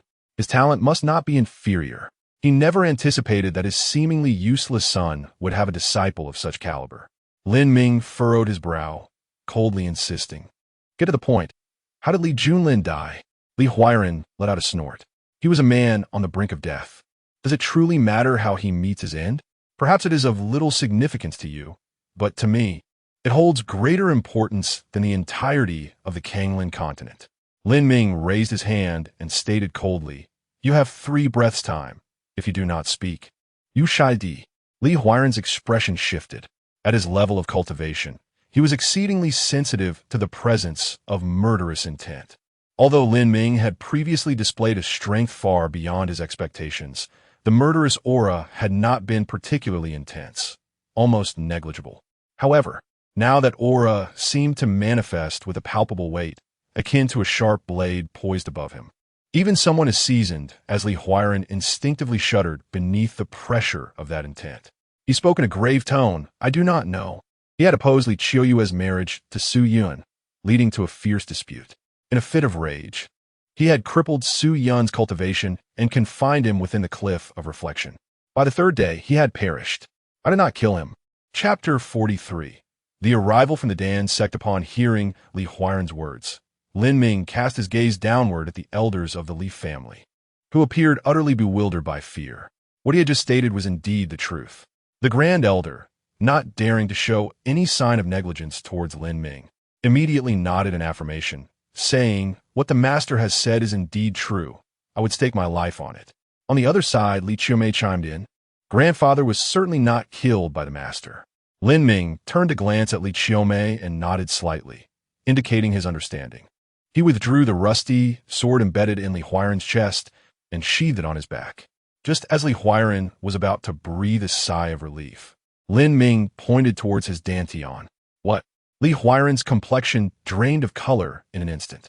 Lin Ming retracted his finger, turning away as he calmly stated, "I warned you earlier. Should you kill Li Junlin, I shall take your life. If you incapacitate him, I will do the same to you." "No, you madman!" Li Huairan screamed in desperation, his spiritual energy surging uncontrollably. He found himself unable to manage the chaos within. In that moment, he felt the despair that Li Junlin must have experienced on that fateful day. For cultivators, especially those of his caliber, nearly standing at the pinnacle of the Kanglin continent, to have their cultivation rendered useless was akin to the most severe form of torture. For many with fragile mental states, this fate might as well be death. Yet, despite Li Huairan's frantic cries, Lin Ming paid him no heed. Lin Ming remained silent, and none of the elders of the Li family dared to utter a word of concern. They were filled with rage and discontent, yearning to eliminate Lin Ming at any cost, but they could only harbor these thoughts in silence. Elena Ming Upruka Li Qiumei, indifferent to the attitudes of the Li family's elders, solely wishing to see Li Junlin once more. "Is your grandfather's body still here?" he inquired. Li Qiumei nudda, replying, "It is still at the cliff of reflection. After all this time, no one has attended to it?" Lin Ming expressed his surprise. Li Qiumei astili clarifia. "The master forbids my grandfather from being buried in the Li family." The rift between father and son had reached such a tragic point. Lin Ming mused, astonished by Li Huairan's stubbornness. As the head of the Li family, his actions were meant for the family's sake, which was understandable. However, Li Huairan's methods were excessively extreme. "Did your grandfather wish to be buried in the Li family?" Lin Ming asked. After a moment of contemplation, Li Qiumei solemnly replied, "In his lifetime, my grandfather yearned most for the recognition of our great-grandfather. How could he not wish to be interred in the Li family? Yet, our great-grandfather disapproved, and no one in the family dared to make a unilateral decision." "I see," Lin Ming sighed, realizing that Li Junlin's lifelong endeavors were all aimed at gaining the approval of his father, Li Huairan. Yet, it was utterly unforeseen that even in death, he would be denied the right to rest within his own family. A family that, despite its lofty status as one of the most powerful forces in the central continent, would find it difficult to win the hearts of its people. If he desires to be buried in the Li family, then let him be interred there. Aside from Li Huairan, is there anyone else who would object? Lin Ming inquired. Li Qiuyue shook her head, indicating that there was nothing more to be said. "Then take me to the penitence cliff," she instructed. "Very well," he replied, and the two of them proceeded towards the cliff, seemingly oblivious to the multitude of eyes from the Li family that scrutinized Lin Ming, none daring to utter a word of dissent. Soon, Lin Ming arrived at the penitence cliff, where an elderly man clad in a long azure robe sat beneath a peach tree, surrounded by a carpet of delicate pink blossoms. Upon reaching the realm of the great emperor, even in death, one's body could remain intact for a millennium. Thus, Li Junlin appeared just as Lin Ming remembered him, albeit devoid of vitality. After examining Li Junlin's body, Lin Ming was further perplexed. The body was unscathed, with no signs of poisoning. Could it be that the issue lay within the soul? The world is replete with arcane arts, and techniques specializing in the manipulation of the soul are certainly among them. However, to discreetly obliterate the soul of a peak great emperor would undoubtedly be a formidable feat, and those possessing such power could hardly be nameless figures in the central continent. How could Li Huairan not uncover this? Regardless of his disdain for Li Junlin, he would never permit anyone to come into his family and commit murder, would he? Unless that individual bore the surname Su. Meanwhile, 8,000 miles away from the Li family, An inverted alchemical furnace hurtled through the air at remarkable speed. Upon the furnace stood 5 figures. The 3 in the lead were venerable elders from the alchemy sect, donned in specially crafted robes, exuding an aura of celestial grace. Behind them were a young man and woman, both appearing youthful, yet possessing formidable prowess, having reached the threshold of the great emperor realm. The man was one of the most distinguished disciples of the current generation, known as Duan Wudao. The final figure, a woman, was Chun-Li from the Wanbao Chamber of Commerce. As the massive alchemical furnace approached, Duan Wudao chuckled. The Li family is nearly upon us. I am curious how a half-step great emperor from the northern region could have the capability to slay him. He turned to Chun-Li, inquiring, "Is your information accurate?" Chun-Li promptly assured him, "I would never deceive the alchemy sect. Zhao Chun indeed perished at the hands of Lin Ming from the northern region. I remember it clearly." Duan Wudao smirked disdainfully. "I am a half-step great emperor, and so is he. It should make for an interesting trial. I hope this young man does not disappoint." Within the Li family, an unusual atmosphere prevailed. All the disciples had shed their usual pride, succumbing to a state of dejection and lethargy. Even the elder statesmen at the emperor realm wore grim expressions. The once mighty Li family seemed to have lost its vitality in an instant. The gathered 100,000 great emperors exchanged glances, bemused by the unfolding drama, having come to witness a wedding only to witness the Li family head being incapacitated. As the crowd processed this shocking turn of events, Wang Tao suddenly exclaimed, "Look, a massive alchemical furnace is approaching." Many were drawn by the exclamation, raising their heads in unison to gaze in that direction. The overturned, flying alchemical furnace. Could it possibly belong to the alchemist sect? Indeed, it was members of the alchemist sect. I recognized the 3rd elder among them. Not only the 3rd elder, but also the 5th and 6th elders had astonishingly arrived together. Surely, they were not here merely to observe the ceremony? It seemed unlikely. Although the alchemist sect is formidable, its elders are notoriously proud. However, to my knowledge, these individuals have always been exceptionally punctual. If their purpose was merely to witness the proceedings, the timing was evidently incorrect. If not for that purpose, then what could it be? Could it be related to Lin Ming? Li Ji immediately countered. Yet, scarcely had he spoken when a resounding voice echoed from the alchemical furnace. "Lin Ming, come forth at once." Chapter 44. The transgressor's demise within the Li family, whether among its members or the esteemed guests gathered for the ceremony. There was a palpable moment of astonishment upon hearing that voice. Moments earlier, they had learned of Lin Ming's name from Wang Tao. Lin Ming had become the most untouchable figure in the hearts of all present. Yet, the arrival of the Dan men, demanding Lin Ming to come forth? Although the Dan men were formidable, they could not possibly rival the Li family to such an extent. Particularly today, only 3 elders and a couple of juniors had arrived. Did they truly dare to provoke Lin Ming? The expressions of the Li family members were somewhat peculiar. Standing atop the enormous alchemical furnace, Duan Wudao remained oblivious to any discord.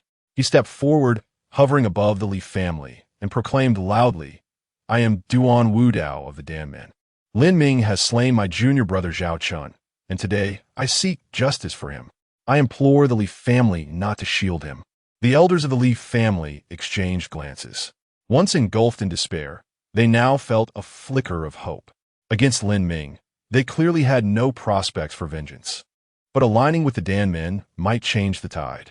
The Dan men, while not necessarily superior to the Li family, possessed connections that the Li family could not rival.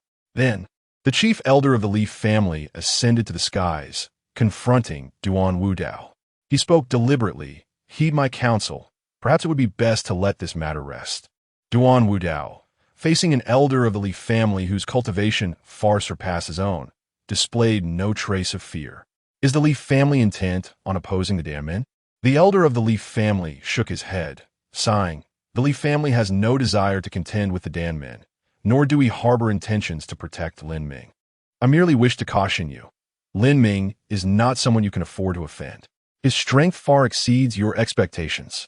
Upon hearing this, a flicker of disdain crossed Duan Wudao's eyes. Surely you do not expect me to believe such childish assertions to persuade the Dan men to spare Lin Ming. He declared with pride, "Zhao Chun is a direct disciple of our Dan men, of noble status. Do not think that Lin Ming, merely a half-step to the emperor, would escape unscathed today. The dignity of the Dan men is not to be trifled with." The expression of the Li family elder shifted, revealing a hint of anger at having his words dismissed. At that moment, Chun Li suddenly exclaimed, "I sense his aura. It is over there." She pointed towards the depths of the Li family estate. "Very well, lead me there," Duan Wudao replied instantly. He cast a glance at the Li family elder, urging them to uphold their word and not shield Lin Ming. The elder of the Li family remained stoic, offering no response. Duan Wudao scoffed coldly, proceeding with Chun Li into the depths of the Li family estate, followed closely by the three elders of the Dan men. As the three elders of the Dan men approached the chief elder of the Li family, they paused momentarily. The Li family had recently endured a fierce battle, not a mere ordinary spar. Gazing into the abyss below, one of the elders remarked with a faint smile, "Although Duan Wudao possesses remarkable talent, he is still somewhat naive and easily manipulated. Nonetheless, he has spoken a truth. Do not merely regard Lin Ming as a mere half-step emperor. Even if he were the emperor himself, he would undoubtedly meet his demise today. My Dan man harbors no fear of any adversary. Thus, you need not provoke him." With that declaration, he paid no heed to the reaction of the Li family as elder and strode purposefully deeper into their territory. The elder of the Li family hovered in the air, observing the retreating figures of the Dan men members, murmuring, "Indeed, Dan men is formidable, and you possess ample reason to be proud. Alas, the opponent this time is entirely different." At this moment, the elder found himself somewhat anticipating Lin Ming's actions, hoping fervently that he would slay these individuals, for such an event would obliterate any possibility of reconciliation between Dan men and Lin Ming, an unyielding conflict to the end.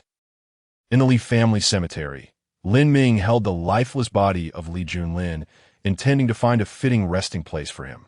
Since Li Junlin desired to be buried within the Li family grounds, no one could thwart that wish. However, before he could step into the cemetery, a voice, brimming with arrogance, echoed from outside. "Lin Ming, at last, I have found you. For the murder of my junior brother Zhao Chun, today I shall take your life." Upon turning, Lin Ming encountered Duan Wudao and Chun Li, both clad in the robes of Dan men. "Your junior brother Zhao Chun?" The sight of Chun Li and Duan Wudao prompted him to recall who Zhao Chun was. "Zhao Chun did not perish by my hand. The one who ended his life was the seventh elder of Dan men, Su Qing. Of course, this seventh elder may possess another identity," Lin Ming stated. "Ridiculous," Duan Wudao retorted coldly. "You know that our seventh elder met an untimely demise, yet you shamelessly shift the blame onto him. The murder of my Dan men disciple was witnessed firsthand by Chun Li, the president of the Wanbao Chamber of Commerce. Your denial is futile." Lin Ming shook his head slightly. "If I had indeed slain Zhao Chun, there would be no need to attribute it to another. It is you who killed Zhao Chun. I remember it distinctly." Chun Li's fiery mark upon her forehead suddenly flickered as she pointed at Lin Ming, exclaiming loudly. Lin Ming cast a sidelong glance at Chun Li, furrowing his brow. Today, Chun Li differed somewhat from his recollections. "You must be mistaken. I did indeed kill a member of Dan men, but it was not Zhao Chun. It was Su Qing."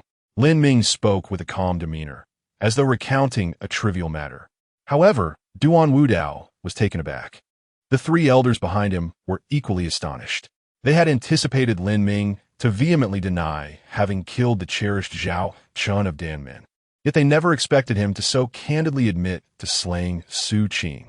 While a cherished disciple of Dan men undeniably held a lofty status and had a significant probability of attaining the emperor realm in the future, it paled in comparison to an actual emperor.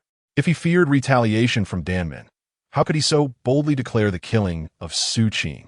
The faces of the Dan men members were filled with confusion. Lin Ming paid no mind to their thoughts.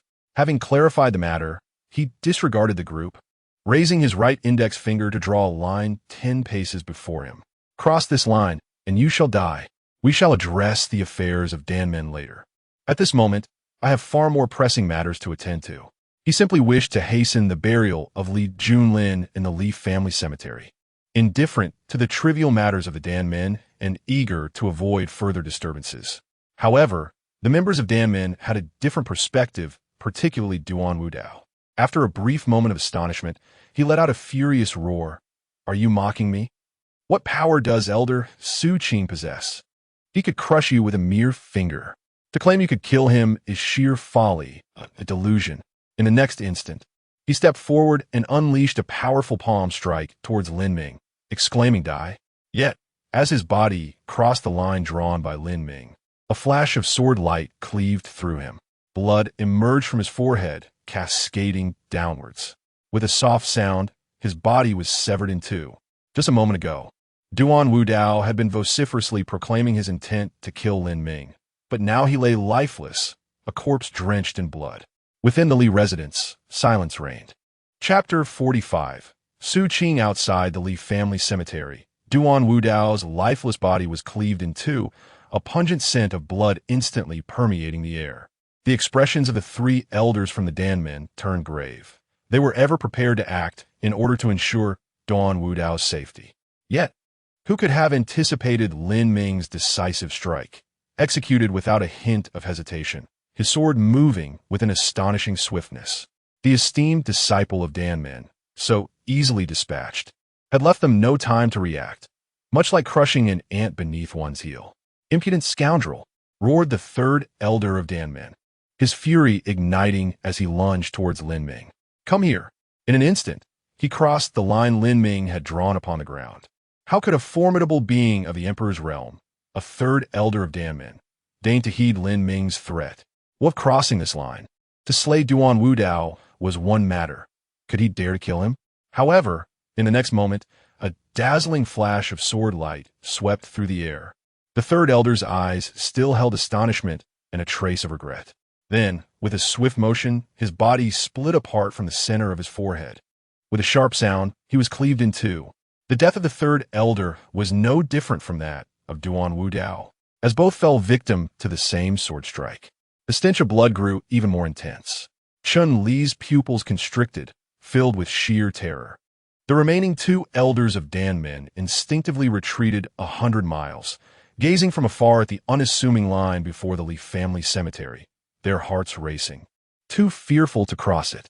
Lin Ming, however, paid no heed to Duan Wudao or the third elder of Danmen. After marking the line, he carried Li Junlin and entered the Li family cemetery. The fifth elder of Danmen took a deep breath and spoke. "I shall inform the sect master. This matter is beyond our resolution." Recalling the previous moment when the third elder had proclaimed that Lin Ming would surely perish regardless of his cultivation, he felt an overwhelming sense of shame. On the other side, the gathered multitude of 10,000 emperors bore varied expressions. How terrifying! What have I just witnessed? A never-before-heard-of half-step emperor first incapacitated the head of the Li family, and then killed both a direct disciple of Danmen and its third elder. In comparison to incapacitating the head of the Li family, slaying Duan Wudao and the third elder of Danmen seemed less remarkable. Yet the crux of the matter remained. Did he truly harbor no fear of Danmen? Li Ji glanced at Wang Tao and whispered, "Is he truly Li Junlin's disciple?" Li Ji found it hard to accept that someone so overlooked by the head of the Li family could take on such a formidable disciple. The heavens of the central state seemed on the verge of being torn asunder. The Li family and Danmen, both towering forces within the central state, were indeed among the top 10 superpowers. Even a mere ordinary disciple from either faction would command great respect. Yet now, before Lin Ming, the Li family appeared as mere lambs awaiting slaughter. The situation for Danmen was no better, having lost a third elder and a contemporary direct disciple. The remaining two elders dared not make a move, retreating 100 miles in trepidation. Alas, it is a pity. Li Junlin's disciple should have stood alongside my Li family. With his presence, my family would surely flourish for countless generations, and we would not need to bow to the Su family. Li Ji shook his head and sighed deeply, lamenting the lost opportunity.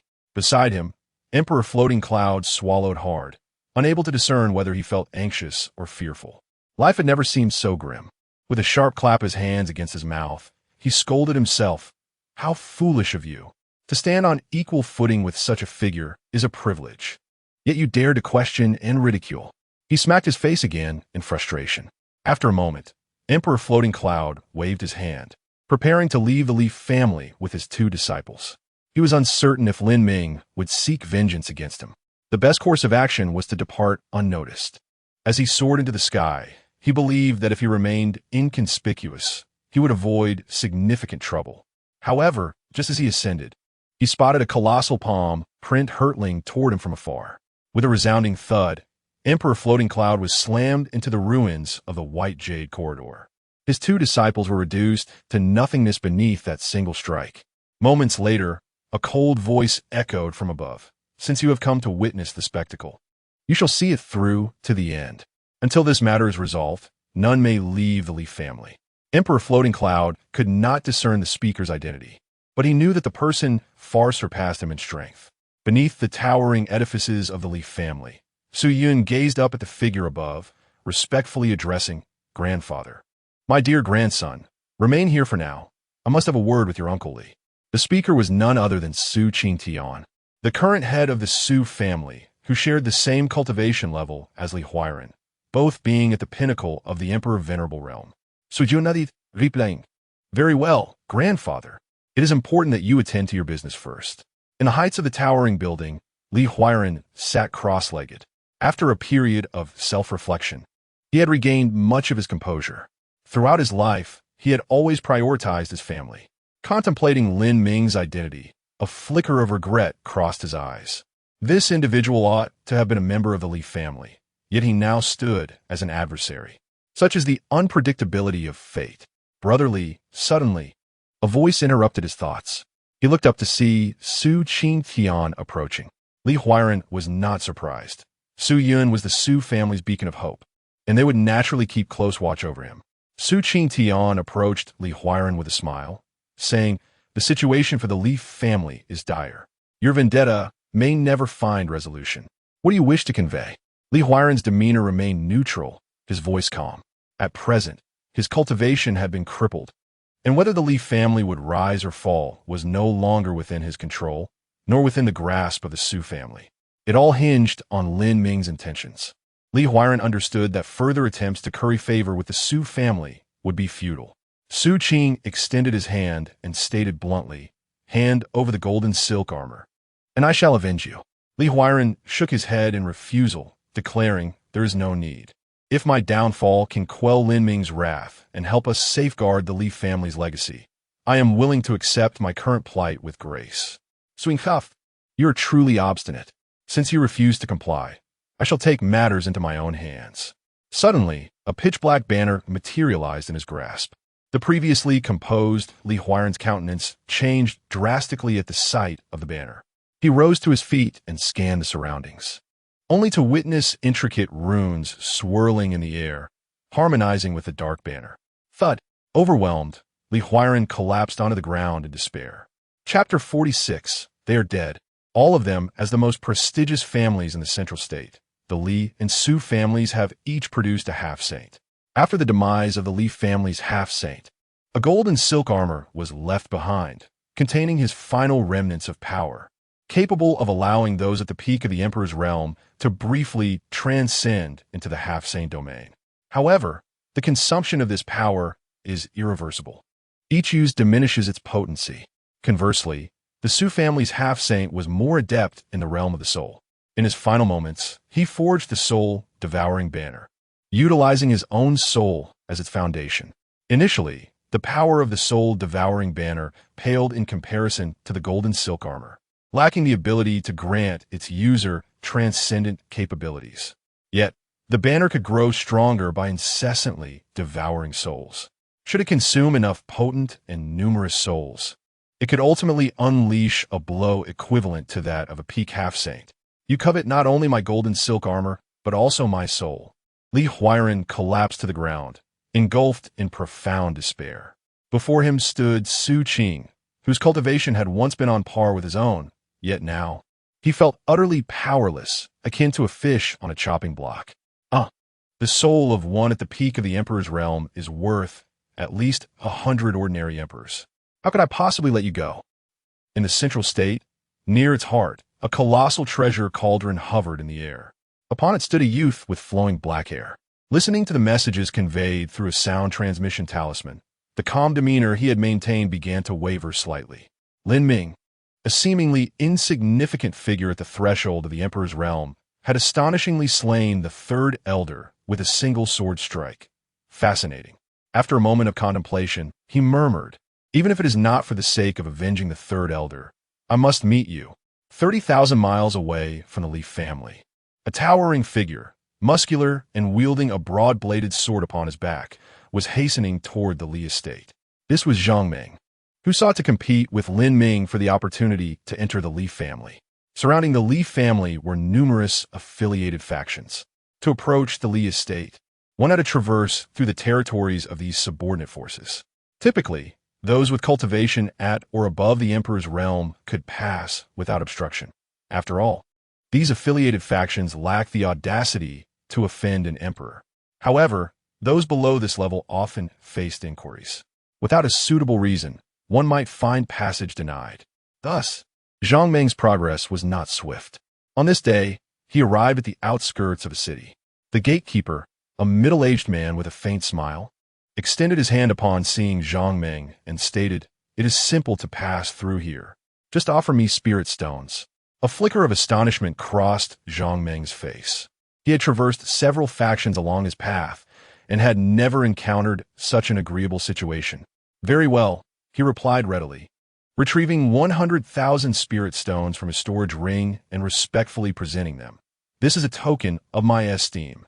The gatekeeper's expression shifted slightly, impatience creeping into his demeanor. 100,000 spirit stones? Are you treating me like a beggar? Oh, my apologies. Jiang Ming reacted swiftly, immediately retrieving 1,000,000 spirit stones from his storage ring, intending to offer them to the gatekeeper. However, the guard merely shook his head and remarked, "The Li family is a formidable power. For someone of your stature, such a meager sum is insufficient to approach them." Upon hearing this, Jiang Ming realized that the man was merely attempting to extort him. For a small fry like him to approach the Li family, 1,000,000 spirit stones would naturally fall short.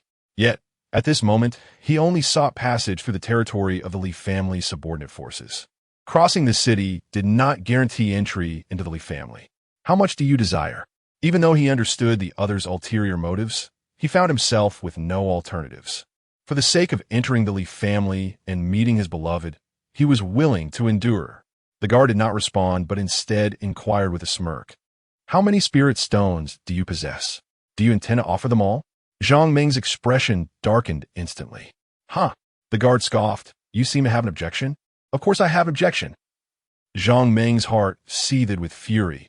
It was not the spirit stones he lamented, but rather the concern of what he would do after exhausting his resources in this city when faced with the next power. "Could we perhaps negotiate?" Jiang Ming asked, refusing to give up hope. "Since you have yet to turn and leave, it seems you are quite eager to reach the Li family. In that case, the spirit stones cannot be reduced." Not only that, the guard added with a sly grin, "I also have my eye on that blade at your back. Hand it over as well." Sensing Jiang Ming's desperation to enter the Li family, the guard became increasingly audacious in his demands. Jiang Ming's countenance darkened further. He spoke in a low tone. "What if I refuse to comply?" "That is simple. If you refuse, you will return whence you came," the guard replied with a smile. To Jiang Ming, that smile was more venomous than a snake's bite. "Very well," he declared, suddenly drawing the large blade from his back, its cold gleam slicing through the air as it aimed straight for the guard. The latter did not flinch, but bellowed, "Help! Someone is attempting to forcibly breach the Great Wind City." Before he could finish, 7 figures descended from the sky. 6 of them were half-step emperors, on par with Jiang Ming, but the leader was a genuine emperor. What? Jiang Ming's strike halted mid-air. Not everyone could slay an emperor with a mere half-step. Though Jiang Ming was powerful, to an emperor, he was no more than an ant. "Your audacity is rather excessive and disrespectful to Great Wind City," the leading emperor declared. "I am the lord of Great Wind City. Considering this is your first offense, I shall spare your life this time. However, while the death penalty may be evaded, The punishment for living cannot be escaped. I will take possession of your spirit stones and that blade you wield. With a wave of his hand, Zhang Ming's storage ring and broad blade flew uncontrollably towards the Lord of Great Wind City. He was powerless to resist. In the presence of an emperor, even exerting a fraction of his strength was an insurmountable challenge. He had no hope of retaliating. With a sweeping gesture, the Lord of Great Wind City declared, "Let us depart, but remember to exercise caution next time. I, being of a more benevolent nature, acknowledge that had you encountered another emperor, you might well have found yourself a lifeless corpse today." Having spoken, the Lord of Great Wind City departed, accompanied by the 6 semi-empowered emperors. At the city gate, Zhang Ming stood in a daze, and after a prolonged silence, he suddenly burst in a laughter that echoed towards the heavens. Power, indeed, is the essence of it all. In this world, it ultimately comes down to the supremacy of the strong. He clenched his fists, filled with an overwhelming sense of frustration, yet utterly powerless to change his fate. I can no longer go to the Li family. His eyes brimmed with sorrow as he prepared to turn away. However, at that moment, he beheld a scene utterly beyond comprehension. Are they dead? They have all perished. Chapter 47. The gathering the Li family beneath the gusty winds of Great Wind City. Zhang Ming's countenance transformed from fury to astonishment, and then to dread in a fleeting moment. Even in the central continent, an emperor remains a formidable presence at the pinnacle of power. Yet, mere moments ago, an emperor, along with 6 half-step emperors, had perished silently before him. Everything transpired too swiftly, too inexplicably. When did the central continent become this perilous? Zhang Ming pondered, bewildered. Sunlight slanted in from behind, casting a shadow that appeared peculiar and distorted, unlike any he had seen before. It seemed as if a sinister entity writhed within its depths. Beads of sweat began to form on Zhang Ming's brow as he recalled the inexplicable demise of the emperor and the half-step emperors, intensifying his fear. In the next instant, a hand as dark as ink emerged from the shadow, seizing his throat. Streams of black spiritual energy flowed from this hand into Zhang Ming, rendering his gaze vacant. Devoid of life, while grotesque black patterns crept across his face, resembling squirming serpents. After a brief moment, the inky hand dissipated. Zhang Ming twisted his neck, watching as the eerie patterns gradually faded away, restoring his former appearance. He soared into the air, heading straight for the Li family estate. Within the Li family cemetery, Lin Ming had completed the burial of Li Junlin and stood vigil at his grave for an entire month, marking a final farewell. I must take my leave, but I shall visit often, just as he used to come see me beneath Sword Mountain. I understand that life inevitably reaches its conclusion, and partings are an inescapable reality. Yet, when confronted with this moment, sadness still seeps in. But fear not, the Li family will no longer regard you as a waste. They will recognize you as their pride. The heavenly Xian sect shall stand tall at the zenith of the central continent, and your name will echo throughout the Kanglin continent for millennia. With that, Lin Ming poured the wine he held over Li Junlin's gravestone. He then turned and strode purposefully out of the cemetery, with Li Qiyue quietly following behind. Upon exiting the cemetery, a flicker of surprise crossed Lin Ming's face. A month prior, 2 elders from the Pill sect had stood outside the Li family cemetery. Now, they stood respectfully behind a young man, their demeanor subservient. As elders of the Pill sect, they possessed unparalleled cultivation at the emperor level and were masters of alchemy. In this world, few could command their respect, and likely only one could make them bow as subservient. Is he the Pill sect master? Lin Ming's gaze swept over the young man before shifting to another figure. There, a middle-aged man clad in a Taoist robe sat cross-legged, behind whom stood Su Yun, a prodigy renowned for his saintly potential. With such esteemed status within the Su family, Su Yun would likely show no reverence even towards the elders of his lineage. Yet now, his eyes held a clear admiration for the middle-aged man in the Taoist robe. Has the head of the Su family arrived as well? Lin Ming's gaze traversed the Taoist figure before settling on a muscular young man. This individual seemed somewhat familiar to him.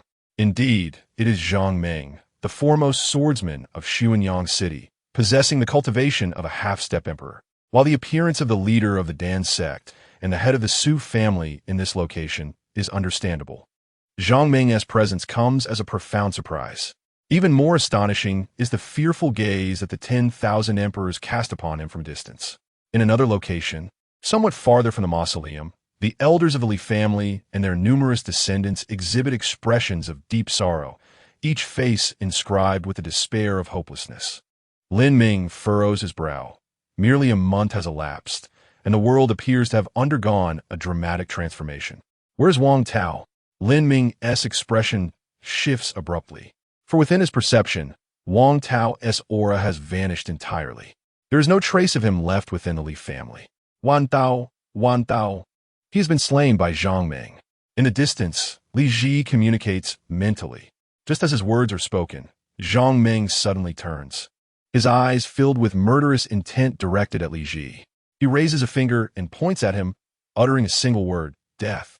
In that moment, an unseen force descends upon Li Ji, warping his body like a twisted mass, blood oozing from various wounds, and in the blink of an eye, Li Ji becomes a figure drenched in crimson.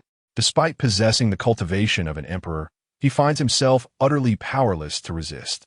He struggles, attempting to cry out, yet no sound escapes his lips. He feels the life within him ebbing away, despair deepening in his gaze.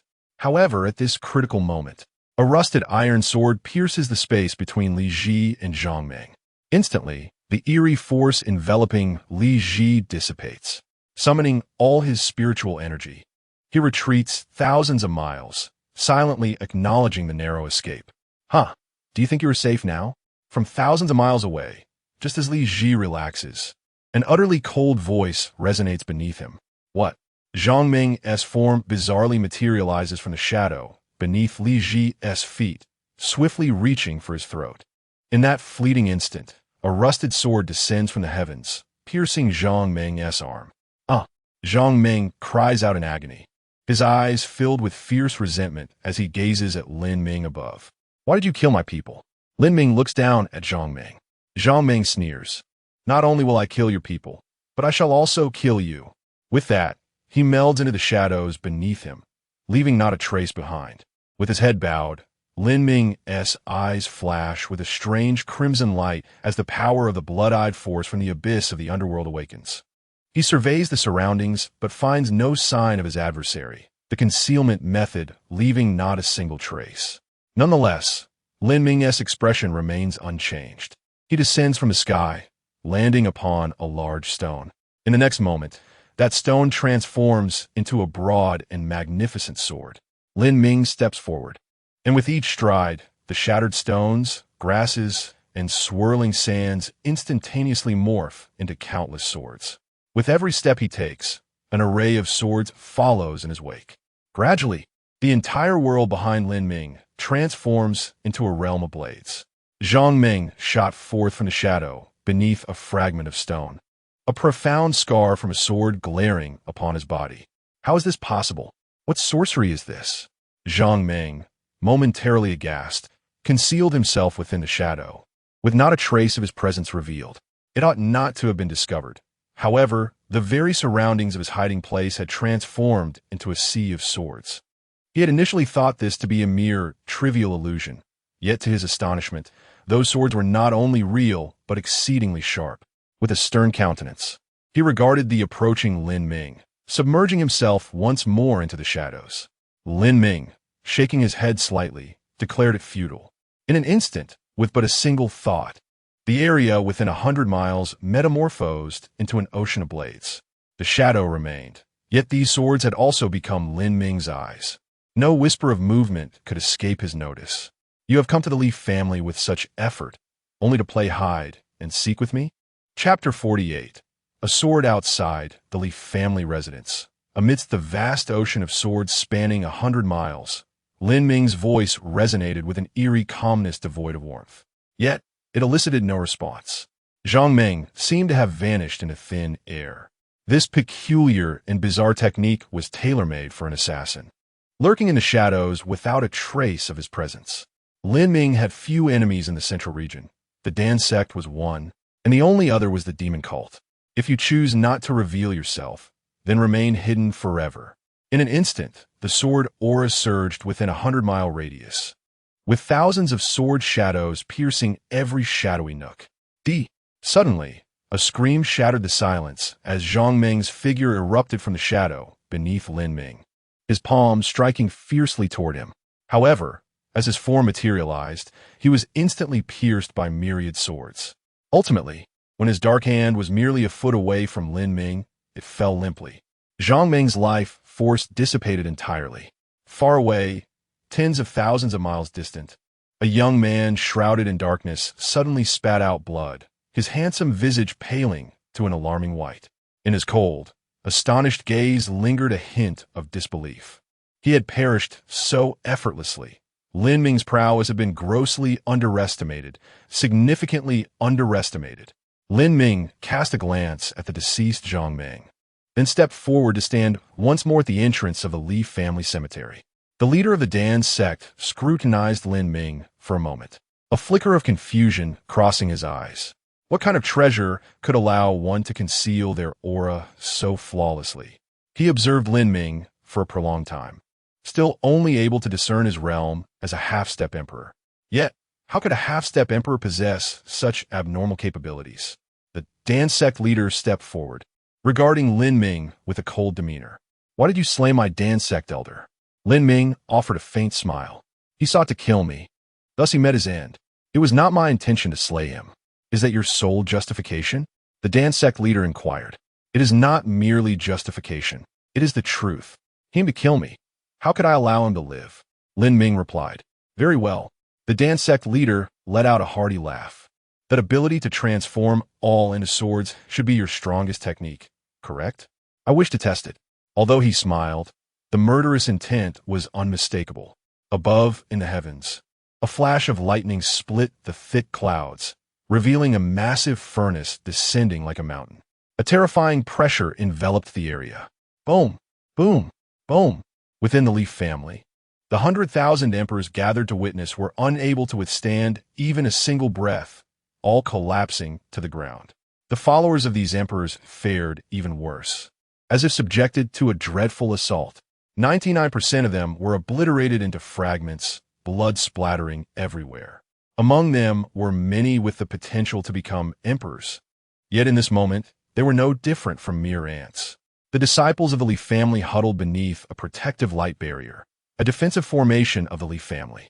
Though they managed to withstand the pressure for now, the immense furnace continued to descend relentlessly, causing the barrier to tremble precariously. It appeared on the verge of shattering. Lin Ming furrowed his brow, recognizing that the followers of the 10,000 Great Emperor had no bearing on him. However, the individuals from the Li family were kin to Li Junlin. While Li Huairan had wronged Li Junlin, the other members of the Li family were blameless. Based on Lin Ming's understanding of Li Junlin, had he been alive, he would undoubtedly have fought tooth and nail to protect these individuals. Is this truly the way of the Dan sect? Rarely did Lin Ming feel a flicker of anger. After all, what significance lay in the death of a few insignificant beings? This world has always been dictated by the strong. Should I triumph over you, I would not hesitate to slay you, and should you prevail over me, you could likewise take my life. The leader of the Dan sect maintained a calm demeanor. He had stood atop the pinnacle for far too long. In his eyes, all beneath the emperor were mere ants. Those who perished in the aftermath of his battle ought to feel proud. With a soft command, the leader proclaimed, "Form the array." Instantly, flames erupted in a vast radius centered around the Li family. Lin Ming found himself at the very heart of the inferno, with a colossal furnace looming above him and raging flames beneath his feet. The leader of the Dan sect intended to refine Lin Ming into a medicinal pill. With a glimmer of sword light enveloping him, Lin Ming created a barrier against the flames and swiftly drew the rusted sword from his back. Without uttering a single word, he struck downwards with the sword. A slender beam of sword light, piercing the heavens, descended with ferocity. The sword light first met the immense furnace, which served as the alchemical vessel of the Dan sect's leader, as the paramount authority of a top-tier power in the central state. The furnace in his grasp was a semi-holy artifact. Its might was unquestionable, and its hardness unrivaled. Yet, as the brilliant and searing sword light sliced through the furnace, It shattered as effortlessly as tofu, splitting in two without offering the slightest resistance to the sword's trajectory. This is impossible. The leader of the Dan sect's countenance changed drastically upon witnessing this scene. However, in the next instant, the sword light cleaved through his very being, dividing him effortlessly. The leader of the Dan sect, one of the most powerful figures in the Central State, renowned for both his strength and alchemical prowess throughout history, had now become a soul claimed by the sword. The radiant sword light pierced through the body of the Dan sect leader, seemingly poised to strike the earth. Feeling a shift within him, Lin Ming retracted the sword. Otherwise, the entire Central State might have been split asunder. Su Qing, who had previously remained complacent, suddenly changed his expression upon witnessing this stroke. Chapter 49. If war is inevitable, then let us engage in battle within the confines of the Li family. As Lin Ming's sword dissipated, the formidable pressure enveloping the entire clan swiftly vanished into thin air. A thunderous roar echoed as the colossal furnace, now split in two, plummeted from the heavens, creating two deep craters amidst a cloud of dust. The remaining two elders of the Dan sect wore ashen expressions, their minds momentarily blank. Since their induction into the sect master had always stood exalted, revered by the world.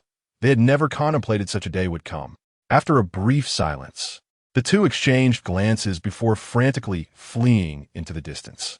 The notions of the sect's honor and avenging their master were thoughts they dared not entertain. The countless emperors, previously subdued by the overwhelming pressure, now stood upright. Many of those who had accompanied them to witness the event were deeply connected. Some were disciples, others their own descendants. Yet, in that moment, they seemed to have forgotten everything, their eyes fixated in horror upon the bisected corpse of the sect master. A calamity has befallen us, someone exclaimed in disbelief. The Dan sect was a unique force, enjoying a distinct status throughout the central continent. For practitioners, elixirs were indispensable, and the Dan sect gathered the finest alchemists from across the realm. It was likely that all factions within the central continent engaged in transactions with the Dan sect, particularly the premier powers that shared a close rapport with it. However, the sect master had been slain today. This news struck the central continent like a thunderclap, casting an ominous pall over the atmosphere. All present wished to flee this perilous ground, yet upon glancing at Su Qing, they remained paralyzed with fear. Just moments ago, the Emperor of Floating Clouds had attempted to escape the Li family, only to be struck down by Su Qing's palm. Before such unparalleled strength, they dared not defy. Lin Ming paid no heed to the fleeing elders of the Dan sect, instead turning his gaze towards Su Qing. Rising to his feet, Su Qing clasped his fists in greeting to Lin Ming, saying, "It is indeed a privilege to witness your prowess today." With a flick of his sleeve, he glanced at Su Yun and added, "It appears this marriage proposal cannot proceed. Let us return." Su Yun was momentarily taken aback. Was his grandfather waiting here solely to convey this message? Yet, he quickly realized that, following the earlier display of power, his grandfather had grown apprehensive and was unwilling to engage Lin Ming in battle. Lin Ming regarded Su Qing with curiosity, asking, "Did you come to the Li family merely to escort Su Yun home?" Su Qing nodded with a smile, affirming, "Indeed." Lin Ming did not press further. Given Su Qing's lack of hostility, he had no intention of striking first. However, just as Su Qing prepared to depart, a voice from the Li family called out in sorrow, "The master of the Li family has perished, slain by Su Qing." Moreover, the manner of his death mirrors that of Li Junlin. Upon the utterance of these words, it was as if a thunderclap had shattered the stillness. Within the Li family, a palpable atmosphere of dread enveloped the air. The setting sun elongated Lin Ming's shadow, and his hand, gripping the sword, trembled ever so slightly. In this world, only Li Junlin can truly move him. "You have killed Li Junlin?" Lin Ming's voice echoed. Su Qing's expression slightly changed. After arriving at the Li family, he learned of Lin Ming's origins from Su Yun. He understood that this mysterious and powerful youth held Li Junlin as the most significant person in his heart. The reason for coming to the Li family and incapacitating Li Huairan was also due to Li Junlin. Before witnessing Lin Ming slay the leader of the Dan men with a single strike, he had paid little heed to Lin Ming's identity. He had initially intended to use the power of 2.5 sacred artifacts to eradicate Lin Ming. Yet now, he found himself in a state of alarm. After a moment of contemplation, Su Qing remarked, "Li Junlin is already a man on the brink of death. If I do not slay him, he will not survive for much longer. You do not intend to wage war against me for his sake, do you? That would be a futile endeavor." Lin Ming replied solemnly, "A man on the brink of death? Is it your justification for killing him? Do not say he still has months to live. Even if he has but an hour, a cup of tea, or even a single breath left, you cannot take his life." Su Qing's expression darkened completely. As he donned his golden-threaded armor, streams of spiritual power surged within him. In his hand, a pitch-black soul-devouring fan fluttered in the wind. "You would do well to consider the consequences of opposing me." Su Qing was fully prepared. If battle was inevitable, then let it be fought. Although Lin Ming was formidable, having cultivated to such a realm, standing nearly at the pinnacle of Zhongzhou, there was no reason for him to retreat easily. Chapter 50. The Upper Clear Palace. At this moment, Su Qing stood with an air of invincibility, possessing the pinnacle cultivation of an emperor, a treasure that could temporarily elevate him to the realm of a demigod, and a soul-devouring sail capable of unleashing an assault on the soul equivalent to that of a demigod. In contrast, Lin Ming held merely a rusted sword. It was neither a demigod artifact, nor even an emperor-grade weapon. It had long succumbed to rust, exuding an ancient aura devoid of any imposing presence. However, this sword was a gift from Li Junlin to Lin Ming. In Lin Ming's eyes, this sword far surpassed all treasures in the world. Is there truly no room for negotiation? Su Qing posed his final question before battle. Lin Ming simply shook his head, responding with a succinct no. Su Qing seemed to have anticipated this, as black mist began to swirl around the soul-devouring sail, conjuring gusts of sinister wind. The temperature within the Li residence plummeted suddenly, akin to the depths of an icy abyss. A dense aura of death permeated the air, accompanied by the wails of thousands of vengeful spirits. At the moment Lin Ming denied the possibility of compromise, thousands of souls, belonging to the realms of great emperors and even emperor lords, coalesced into a spiraling, 1,000-foot-long spike aimed directly at Lin Ming's brow. Su Qing acted with astonishing speed. Before Lin Ming could make a single move, the spike was already upon him, poised to pierce his forehead. In that fleeting instant, a faint sword shadow appeared, interposing itself between the spike and Lin Ming. The next moment, the spike pierced through the sword shadow. A smile flickered across Su Qing's face. "Your sword seems incapable of withstanding a soul attack." However, his smile lasted but a breath, for although the spike had penetrated the sword shadow, it vanished without a trace. In Lin Ming's eyes, a flash of crimson light flickered momentarily. Just moments before, he had intended to use the sword shadow as a shield. Yet he suddenly sensed a yearning thought emanating from his blood-red eyes. It seemed to crave this very soul attack. The spike, which pierced through Lin Ming's sword shadow, was a result of his own design. With his unparalleled talent, he had devoted 3,000 years solely to honing this sword. Within this singular blade, the essence and form of all things have been intricately woven together, including the soul itself. Thus, he harbored no fear of soul attacks. What was happening? A hint of surprise crossed Su Qing's features. In that fleeting moment, he realized he could no longer sense the soul attack he had unleashed. It had completely dissipated, leaving no trace.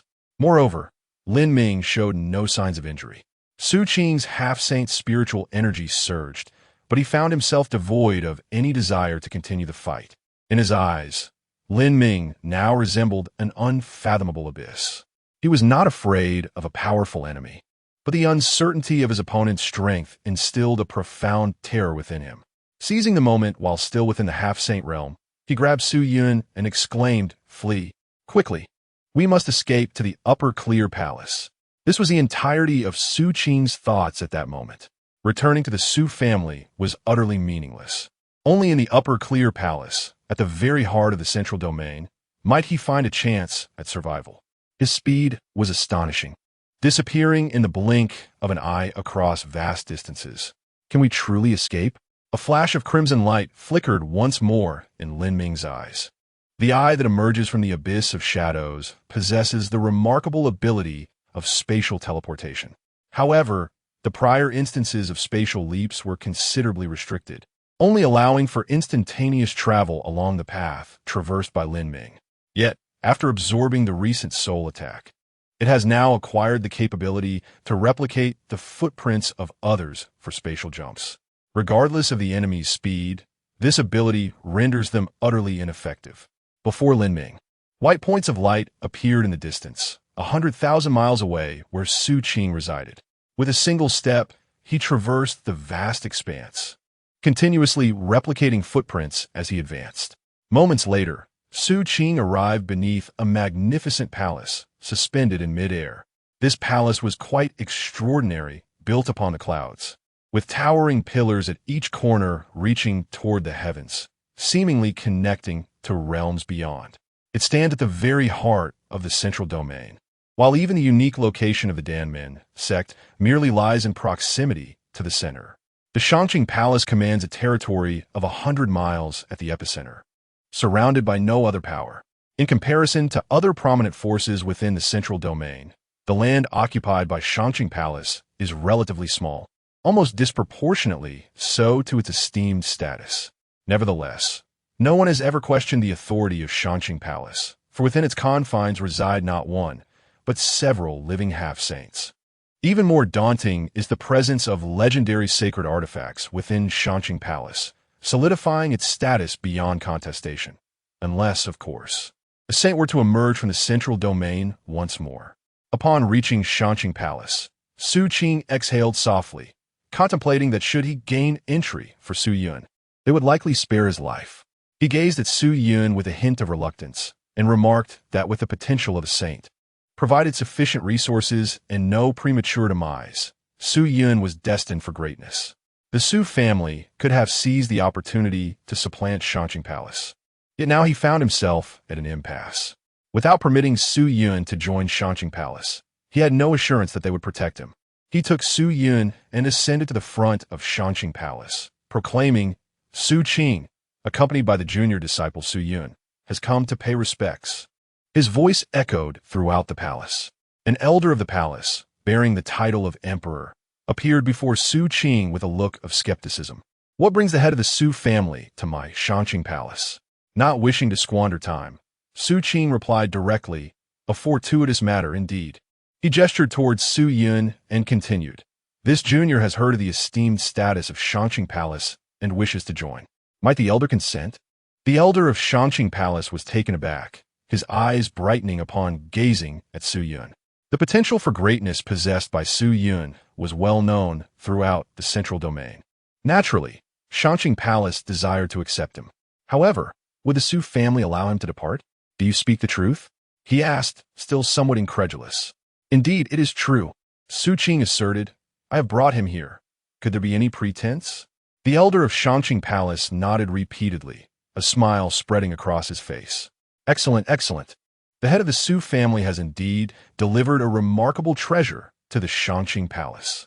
In the next moment, hundreds of figures soared from within the palace, all gazing at Su Yun as if he were an unparalleled gem. While they reveled in their excitement, a white flicker of light appeared below the Shangqing Palace. A young man clad in black, with a rusted sword slung across his back, suddenly materialized. He raised his gaze towards the lofty Shangqing Palace. Is hiding here truly of any significance? Chapter 51. I will kill him. You cannot stop me in the expansive square before the Shangqing Palace. As the elders observed Su Yun with palpable excitement, a resounding and robust voice echoed forth.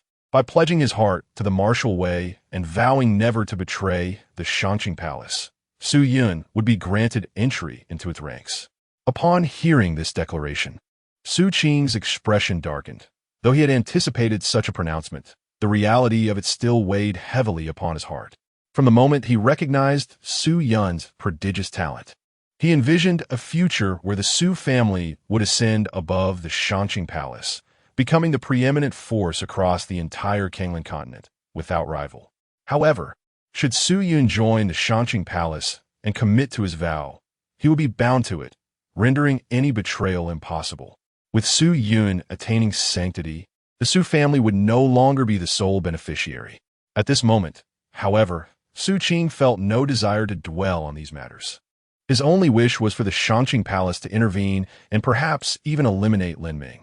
In the square before the Shanqing Palace, numerous high-ranking members gazed at Su Yun with eager anticipation.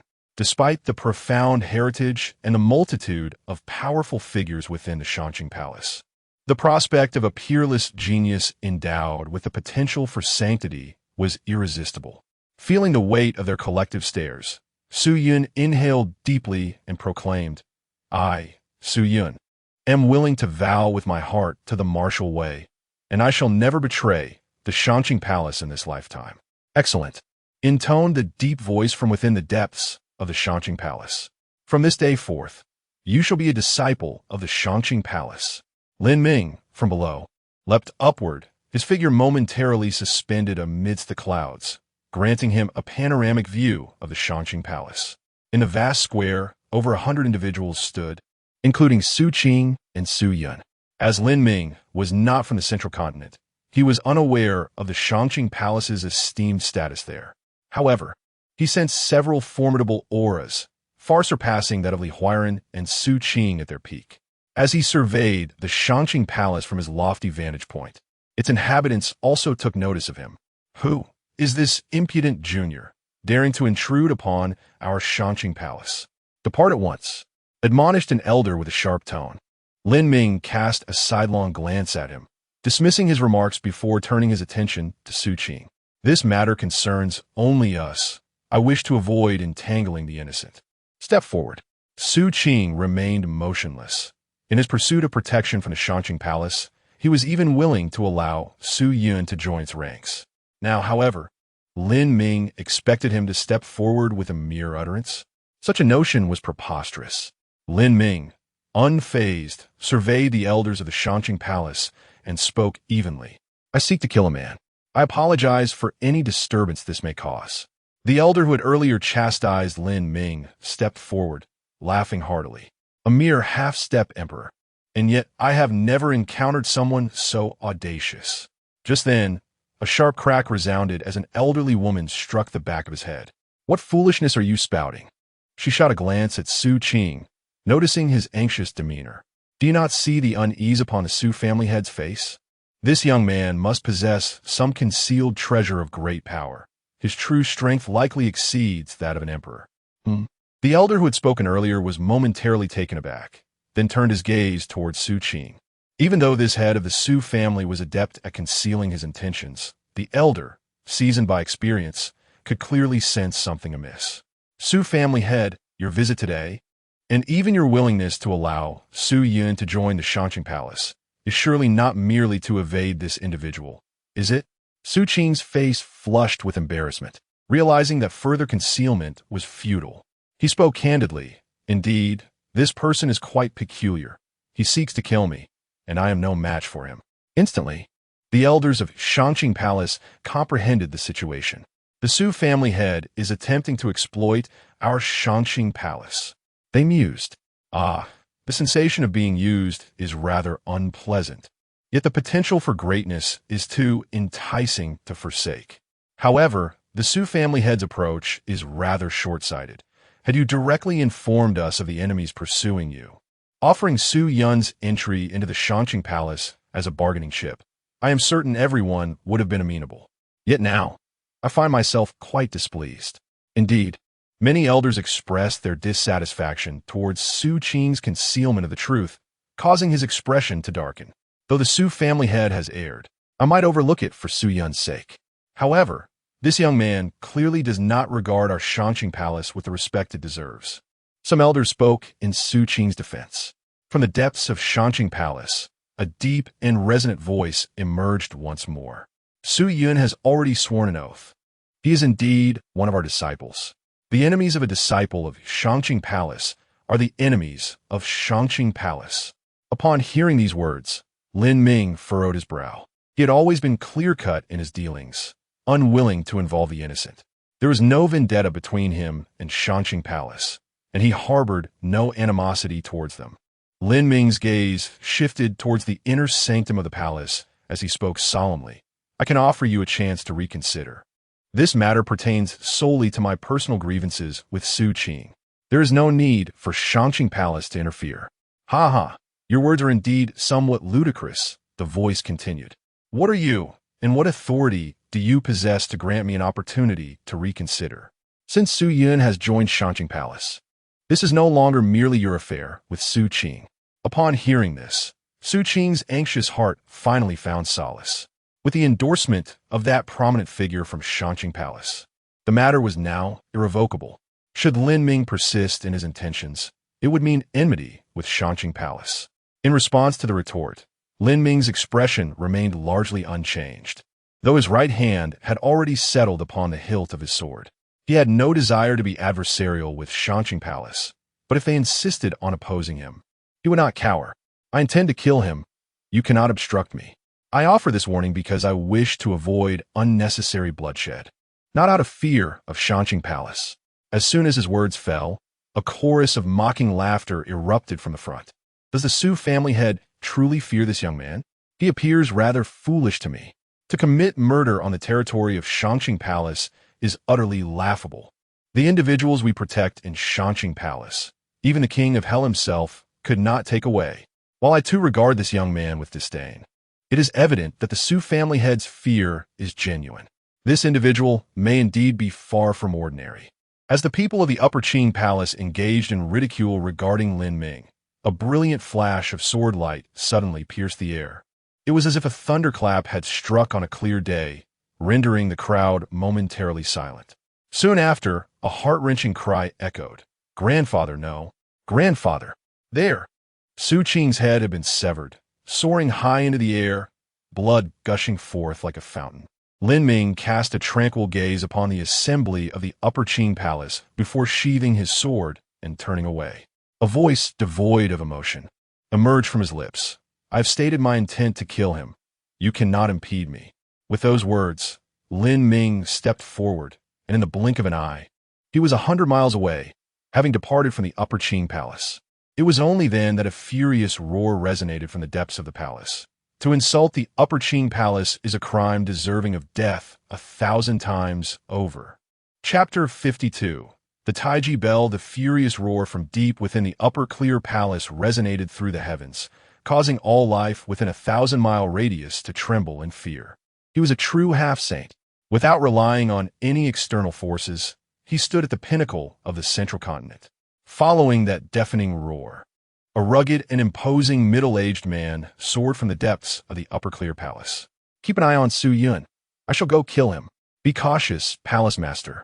This boy is peculiar. An elder warned. Just moments ago, Lin Ming's sword had been right before them, yet not a single person had reacted. Those who had just asserted that the Upper Clear Palace would protect him were now rendered helpless in the face of the King of Hell. Who would have anticipated that? In the next instant, Su Qing's head would be severed.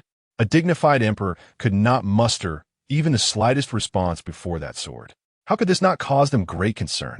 The palace master of the Upper Clear Palace, Zhuang Zhengxian, merely waved his hand with confidence, declaring, "No matter. This person may be strange, but everything is under control. He cannot stir up any storms."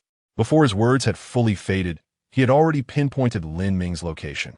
With a single step, he traversed hundreds of miles in an instant, standing before Lin Ming.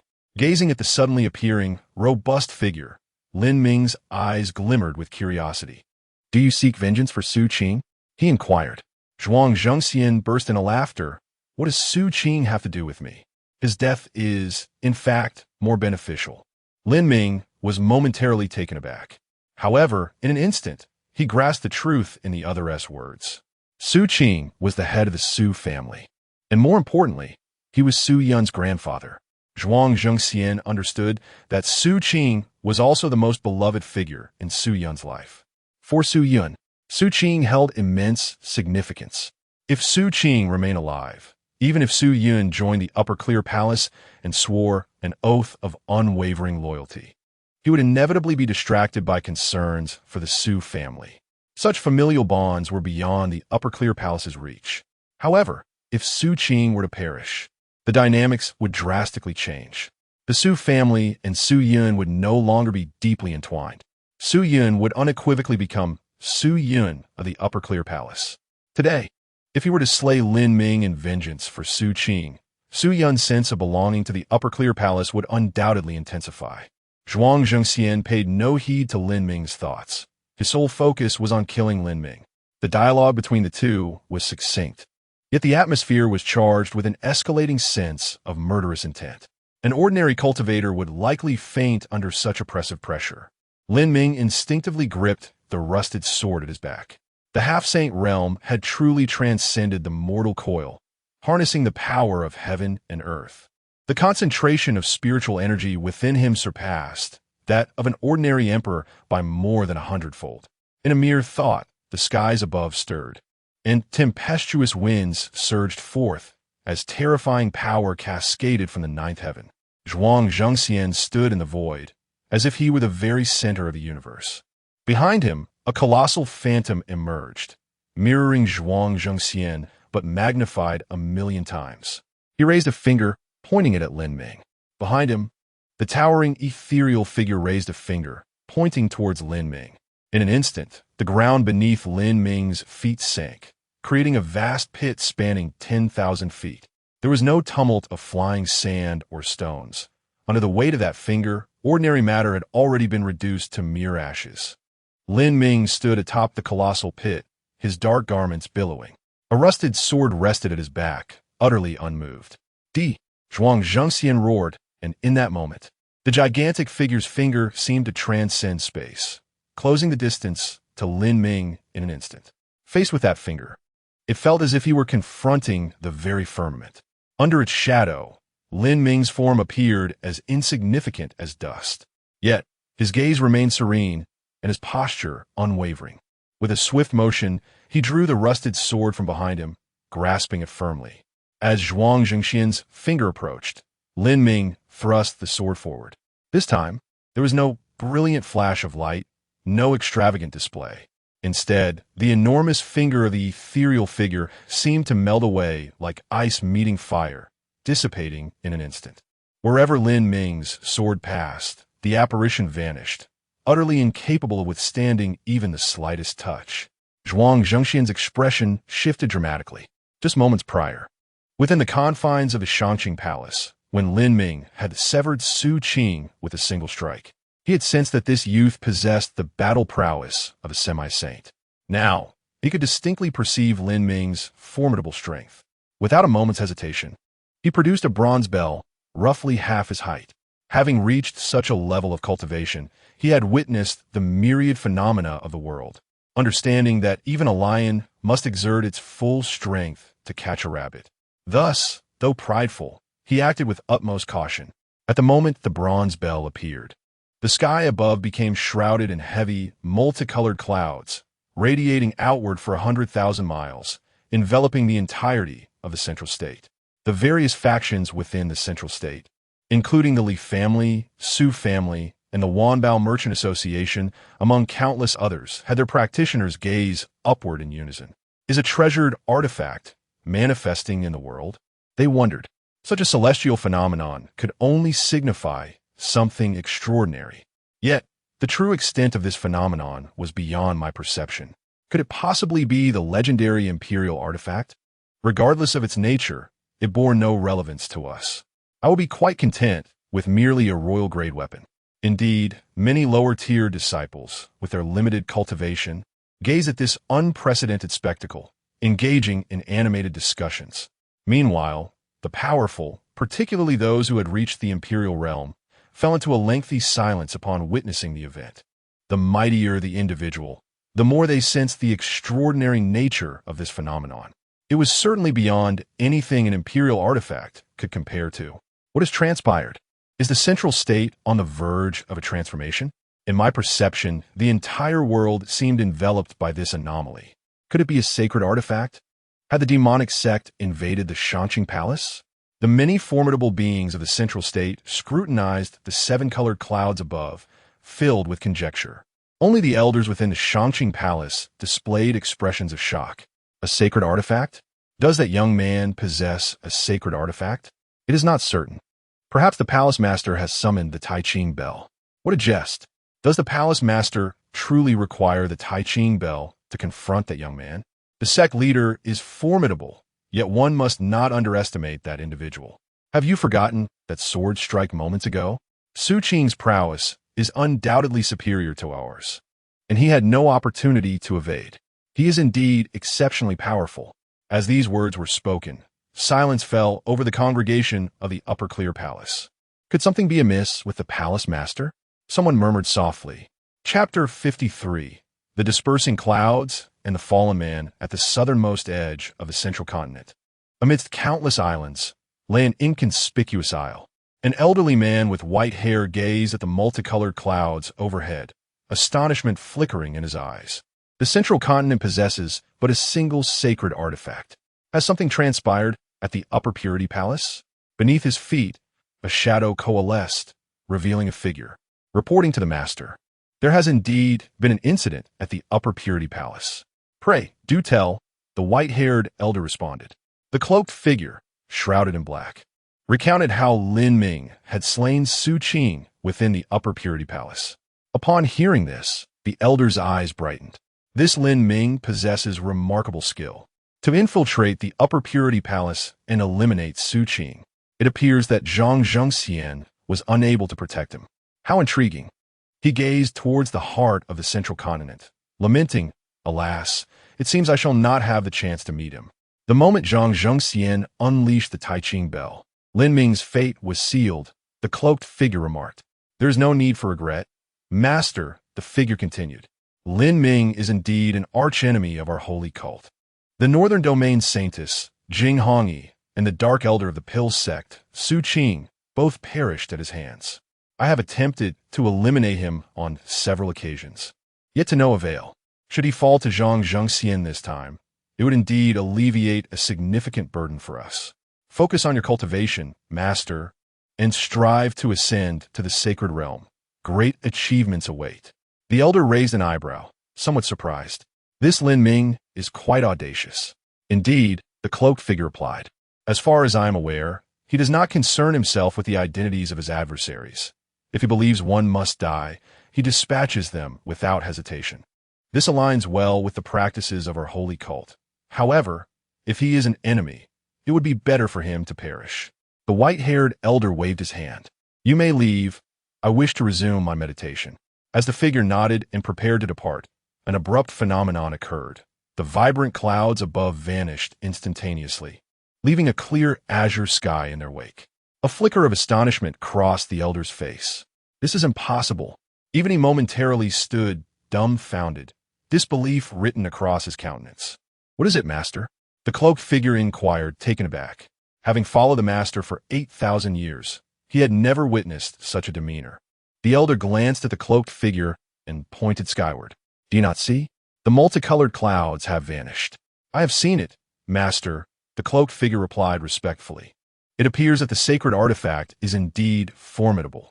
Zhang Zhengxian has effortlessly dealt with Lin Ming. With a swift motion, the elder smacked the figure's forehead. You are mistaken.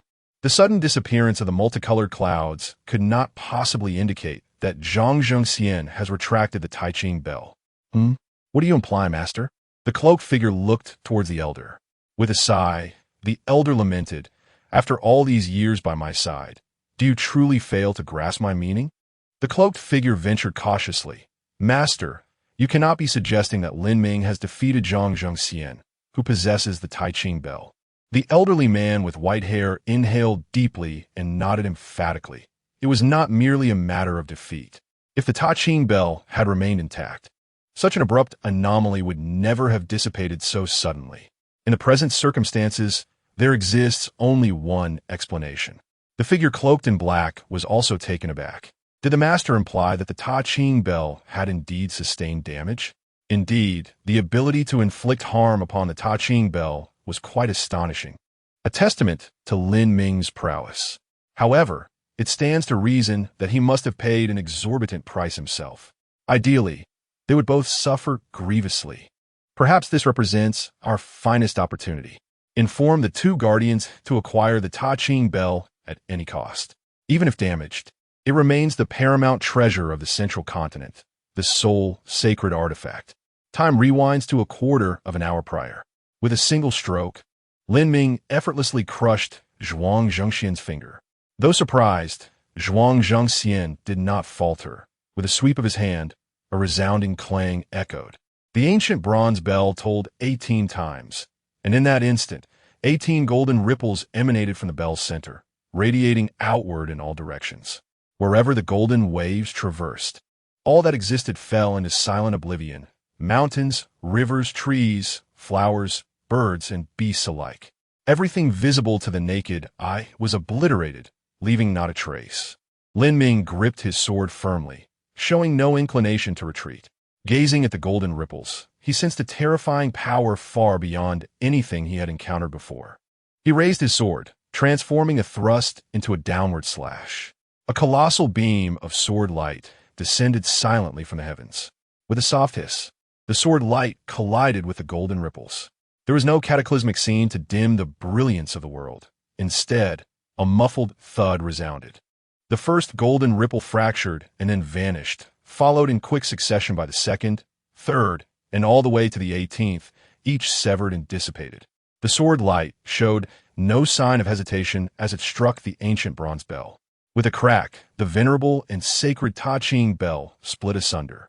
Simultaneously, the seven-colored clouds enveloping the entire central continent vanished completely. The sword light continued unabated, cleaving downward. The earth split open, revealing a chasm stretching for thousands of miles, unfathomably deep, appearing mere hundreds of feet from Zhuang Zhengxian. He stood utterly stunned. The indomitable Ta Ching bell, the prized treasure of the Qing palace, had been cleaved in two, as fragile as a piece of tofu. Lin Ming stepped closer to Zhuang Zhengxian. At this moment, Zhuang Zhengxian seemed to regain his senses. Gazing at Lin Ming, who was now within arm's reach, his body trembling uncontrollably. He no longer possessed the fearlessness of youth, having long occupied a high position. And with the Ta Ching bell in hand, he felt invincible in a world devoid of rivals. It had been far too long since he had faced the specter of death. You cannot kill me. If I am slain, there will be no one left in the Kanglan continent to thwart the demonic sect, and thus it would spell disaster for the entire world. Spare me this once, and I shall deliver Su Yun to you. The Qing Palace, yes. If you desire the Qing Palace, I can offer it to you. You could be the master of the Qing Palace, while I shall merely serve as an elder. At this moment, Zhuang Zhengxian's demeanor rendered Lin Ming incredulous, as he found it hard to believe that this individual was indeed the most formidable figure in the central state. However, in the blink of an eye, he attained clarity. Though the demon cult exhibited rampant arrogance, they would never dare to wreak havoc at the Shangqing Palace. In this vast realm, aside from Lin Ming himself, it seemed that no one could pose a threat to Zhuang Zhengxian. Death felt an eternity away for him. I harbored no enmity towards the Shangqing Palace. Surrendering Su Qing should pose no difficulty for you, Lin Ming stated. Yet, you have made an utterly unwise choice. In the next moment, the rusted sword glided across Zhuang Zhengxian's neck. In an instant, his head was severed from his body. The master of the Shangqing Palace, a peerless figure at the pinnacle of the semi-saint realm, met his demise at this moment in the Kanglan continent. The evening breeze was cool, tousling Lin Ming's hair. He remained silent, sheathing his sword. Chapter 54. Cast a long line to catch big fish. The earth lay desolate, devoid of vitality. Although this battle was brief, its destructive power was astonishing. Fortunately, in the very heart of the central continent, aside from the Shangqing Palace, there existed no other forces within a radius of 10,000 miles. Otherwise, who knows how many souls would have been wronged. Lin Ming stood suspended in midair, gazing at the ancient bronze bell, now split in two. Even in its shattered state, the bell emanated an overwhelming aura that instilled fear. After observing the fragments for a moment, Lin Ming descended from the sky, approaching the bronze bell. To the naked eye, the bell appeared unremarkable, ancient and unadorned. As Lin Ming reached out to grasp it, a blinding bolt of blue lightning flashed, and and the bronze bell vanished without a trace. A flicker of astonishment crossed Lin Ming's eyes. He turned only to see a figure racing away 10 miles behind him. He contemplated pursuing, but ultimately decided against it. Watching the figure disappear into the distance, Lin Ming remained rooted to the spot. Thousands of miles away, Jiang Sheng paused, glancing back with a hint of confusion. How peculiar. His speed is rather sluggish. In order to entice Lin Ming, he had deliberately slowed down. Yet Lin Ming had still failed to catch up. Jiang Sheng retrieved a communication talisman and inquired, "What is the situation? Have you obtained it?" "Soon," a voice responded through the talisman. "Obtain it? Not a chance. Lin Ming hasn't moved an inch. I dare not reveal myself." Jiang Sheng was taken aback. "He hasn't fallen for it? I can't be sure. I suspect he may not care much for the Taijing bell, thinking if you take it, so be it. He can't be bothered to pursue." Jiang Sheng felt a sense of exasperation at the voice on the talisman, but upon reflection, it did seem plausible. What should we do then? Can your illusion work? Has he seen through it? In truth, he had not taken the Taijing bell. Despite his confidence in his speed, the Taijing bell was no ordinary object that he could simply claim. In Lin Ming's presence, he dared not linger. Thus, he had concealed the bell with an illusion. Subsequently, Jiang Sheng had intentionally revealed his presence to lure Lin Ming away. Yet now, Lin Ming had not pursued. After a brief silence on the other end of the talisman, a voice finally spoke. "It seems I have no choice but to confront him directly. Wish me luck." "What? Are you insane?" Jiang Sheng's expression changed dramatically. He quickly urged, "Let us think this through. Don't act impulsively." However, there was no response from the other side. Nearby, a young girl with a ponytail, appearing no older than 12 or 13, sprinted up to Lin Ming. Brother, just now an uncle asked me to propose a deal with you."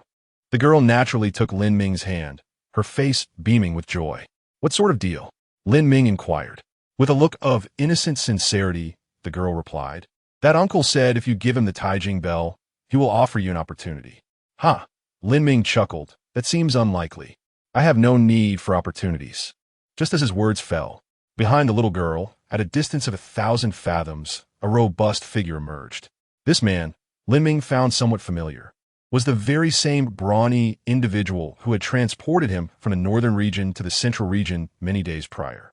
At that time, the man possessed merely the cultivation of an emperor realm. Yet upon reappearing today, he had ascended to the pinnacle of the emperor venerable realm. It seemed evident that he must have mastered some form of doppelganger technique. At this moment, the brawny man declared, "Hand over the Taijing bell to me. Otherwise, she shall perish." The she he referred to was the little girl standing before Lin Ming. "To threaten me with the life of an ordinary person, your demonic sect truly resorts to unscrupulous means," Lin Ming expressed, his face revealing no discernible emotion. "Humph."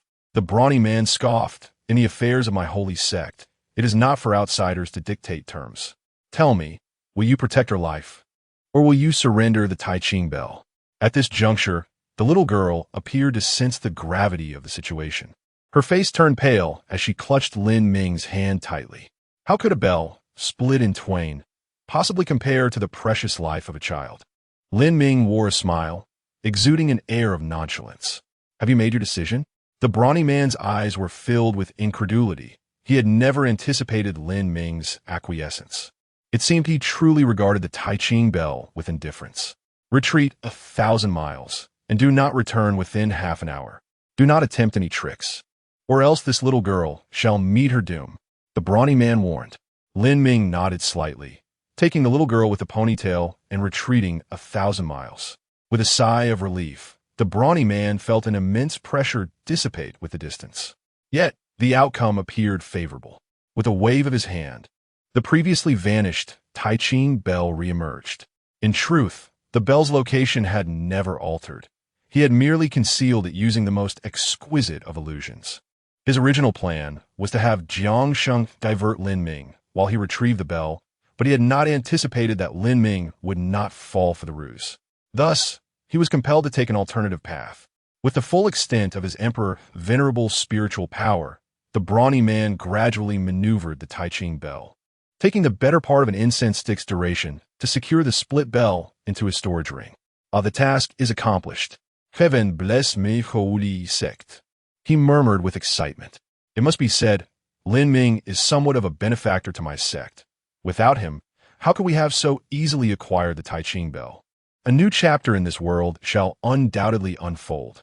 Meanwhile, 1,000 miles away, Lin Ming stood with his hands clasped behind his back, his demeanor serene. Beside him stood the little girl, her youthful innocence still evident. "Brother, will that uncle really kill me?" she asked. Disbelief and terror etched across her face. Lin Ming shook his head and replied earnestly, "No, he will not." "Won't he?" The little girl tilted her head, but he looked so fierce. Turning to her, Lin Ming reassured, "That was merely for my benefit. He would never harm you. After all, you are both part of the same equation. Furthermore, whether he could defeat you remains an unknown. Wouldn't you agree?" Before Lin Ming could finish his words, the little girl's expression changed dramatically, and in an instant, she soared thousands of miles away. However, no sooner had her figure come to a halt than Lin Ming appeared in swift pursuit. "Did I permit your departure?" Lin Ming's voice remained calm, like a tranquil pond. "Why?" The little girl, after a brief contortion, transformed into a figure shrouded in a dark robe. "Since you have long sensed something amiss, why retreat to this place and relinquish the Tai Ching bell so willingly? Do you truly deem this sole, sacred artifact of the Kanglin continent as inconsequential?" He seemed unable to comprehend Lin Ming's actions. "I, who abhor complications, prefer to resolve all matters at once if possible," Lin Ming remarked. "So?" The voice from beneath the robe still bore an air of confusion. "Thus, it is only natural to cast a long line to catch a big fish." In the next moment, Lin Ming drew the rusted sword from his back. Chapter 55. A new era approaches. The figure shrouded in a black robe bore a pallid complexion. He beheld Lin Ming wielding his sword, and the blade's radiance illuminated his visage. A faint scent of blood wafted through the air. Before he could make a move, he realized that life had slipped away from him. "Am I to perish thus?" No one responded. Bang! In the next moment, the figure beneath the black robe collapsed to the ground, devoid of breath.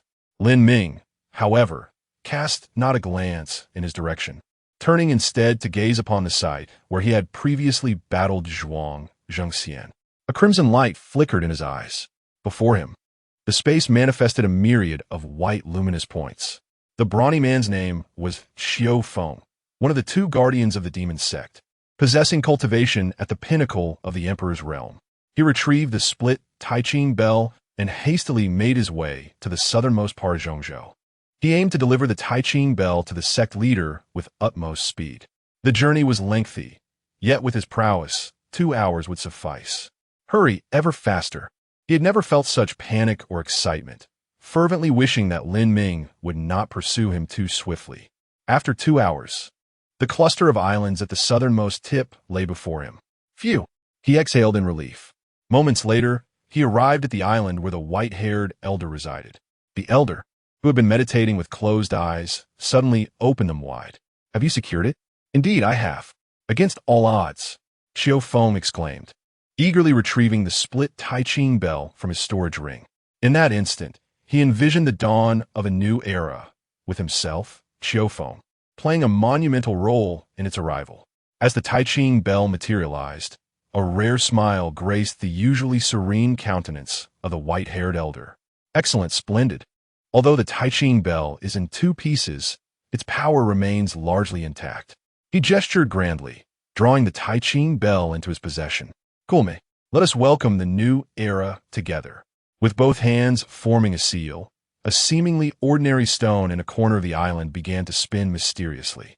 Moments later, it transformed into a deep, dark stone cavern, its destination unknown. Xiao Feng's face shone with heightened excitement.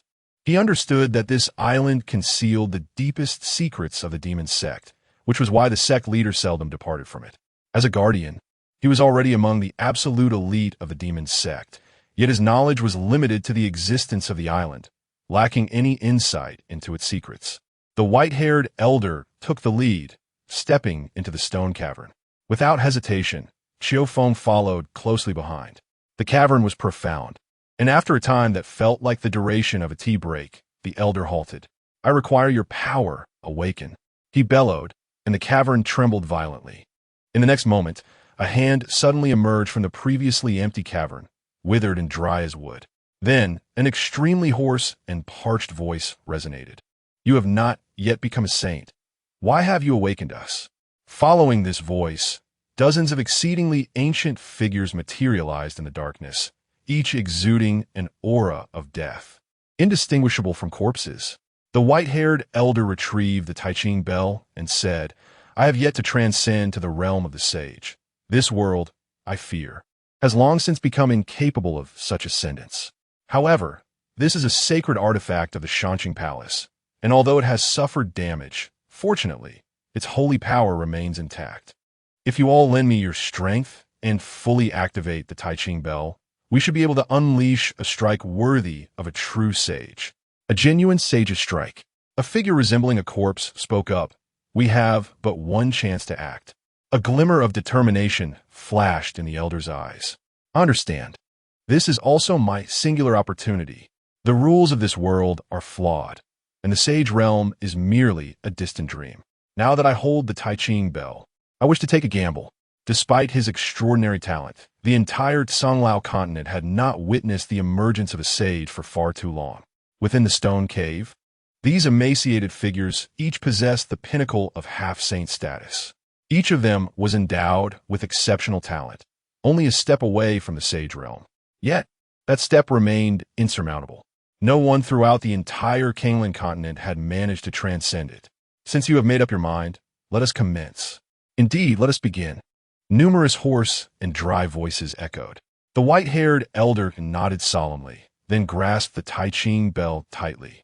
The holy power within the ancient bell surged forth, tumultuous like a raging sea.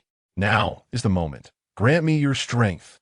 In the dark stone cave, dozens of figures, resembling corpses, simultaneously raised their hands, channeling the power that had been sealed for countless millennia into the elder's body. Drawing upon the strength of the dozens of half-saint pinnacle beings, they fully activated the Tai Ching bell. At that moment, although he was not truly in the sage realm, he was absolutely confident he could unleash a strike equivalent to that of sage. The pitch-black stone cave illuminated brightly. At the deepest part of the cave, a transparent light screen appeared, resembling a rudimentary protective array. The elder's full-force strike was aimed directly at this transparent barrier. "Break for me," he shouted. In the astonished gaze of Chiu Feng, the Tai Ching bell emitted 1,800 ripples that coalesced into a golden spear. In an instant, the spear pierced towards the transparent light screen. Crack, crack. The spear emitted 2 crisp sounds. Cracks swiftly spread across its surface. "No!" The white-haired elder's joy turned to sorrow in an instant. His confident strike, combined with the power of dozens of half-saint pinnacle beings, fully activating the Tai Ching bell, shattered upon contact with the light screen. Sighs resonated throughout the cave. Subsequently, the spear shattered completely, turning to dust. Alongside the dissolution of the spear, the dozens of aged figures within the cave also faded away. They had exhausted their final ounce of strength. Now that it was spent, they would truly depart from this world. The white-haired elder stared blankly at the light screen, his eyes filled with confusion. "Why? Tell me why? Even a sage's strike cannot break the seal?" Despair filled his gaze. At that moment, Chiu Feng, who stood behind, suddenly spoke. "Master, look. There seems to be a crack in that luminous barrier." "What?" The elder with white hair abruptly raised his head and gazed at the shimmering screen ahead. At the spot where the long spear had struck, there was indeed a rather inconspicuous fissure, and it was steadily expanding. It was almost certain that before long, this luminous barrier would truly dissipate. They had succeeded. They had truly succeeded. For a fleeting moment, he felt as exhilarated as a child. The elder proclaimed with a resonant voice, "I, Ning Daoran, have triumphed. The grand aspirations of our holy sect have been fulfilled by my own hands. A new era is upon us." The longing in Ning Daoran's eyes was unmistakable. Chapter 56. The Sacred Realm. So it was deep within the shadowy recesses of the cavern. The fissures upon the luminous screen proliferated with increasing rapidity. A visage of uncontainable joy adorned Ning Daoran's countenance. Since ascending to the position of the holy sect's leader, He had been acutely aware of the weighty responsibilities resting upon his shoulders. Now, victory lay tantalizingly within reach. As his emotions began to stabilize, Ning Daoran coalesced his spiritual energy within his palm, preparing to exert further force. However, just as he was about to strike, a sudden furrow of concern creased his brow. He cast a glance behind him, and Qiufeng followed suit. There, a youth clad in black stood silently. In an instant, Qiufeng's body tensed involuntarily. The atmosphere within the cave thickened with an oppressive gravity, saturated with a murderous intent. Ning Daoran narrowed his eyes. He required no contemplation to ascertain the identity of this individual. Faced with a youth capable of cleaving the Ta Ching Bell in twain, he felt an utter lack of assurance. There exists no substantial enmity between us, Ning Daoran articulated. Soon, the Kanglin continent shall usher in a new epoch. Let us jointly reign over the Kanglin continent, allowing the grievances of yore to dissipate with the winds.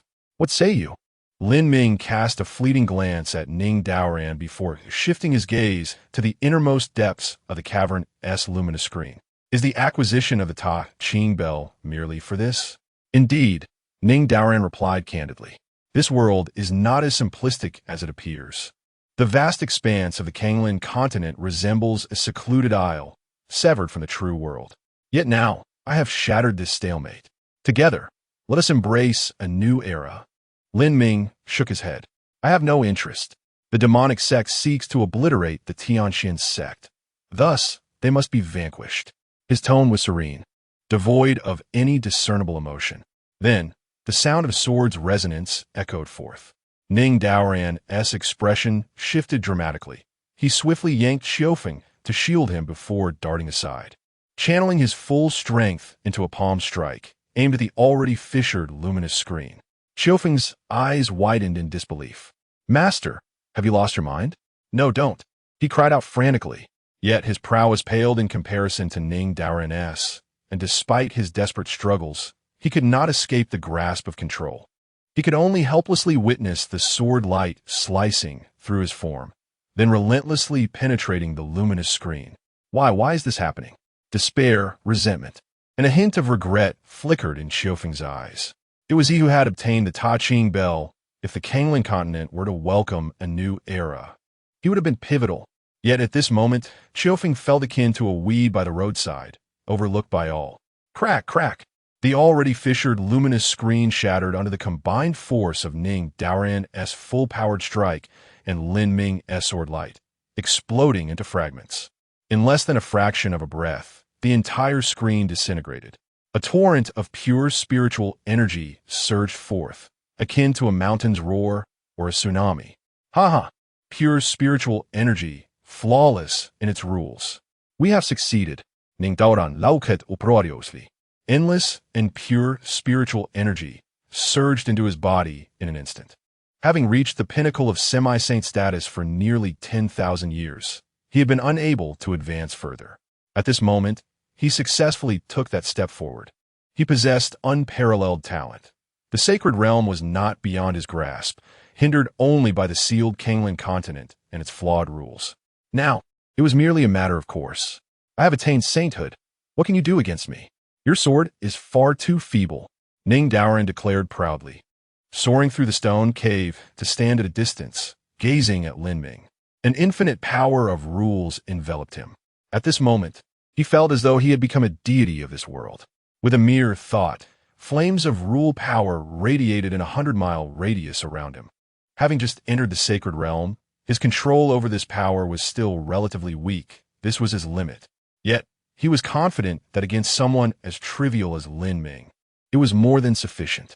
He raised his hand and pointed at Lin Ming, his expression indifferent, resembling a lofty god passing judgment on the guilty.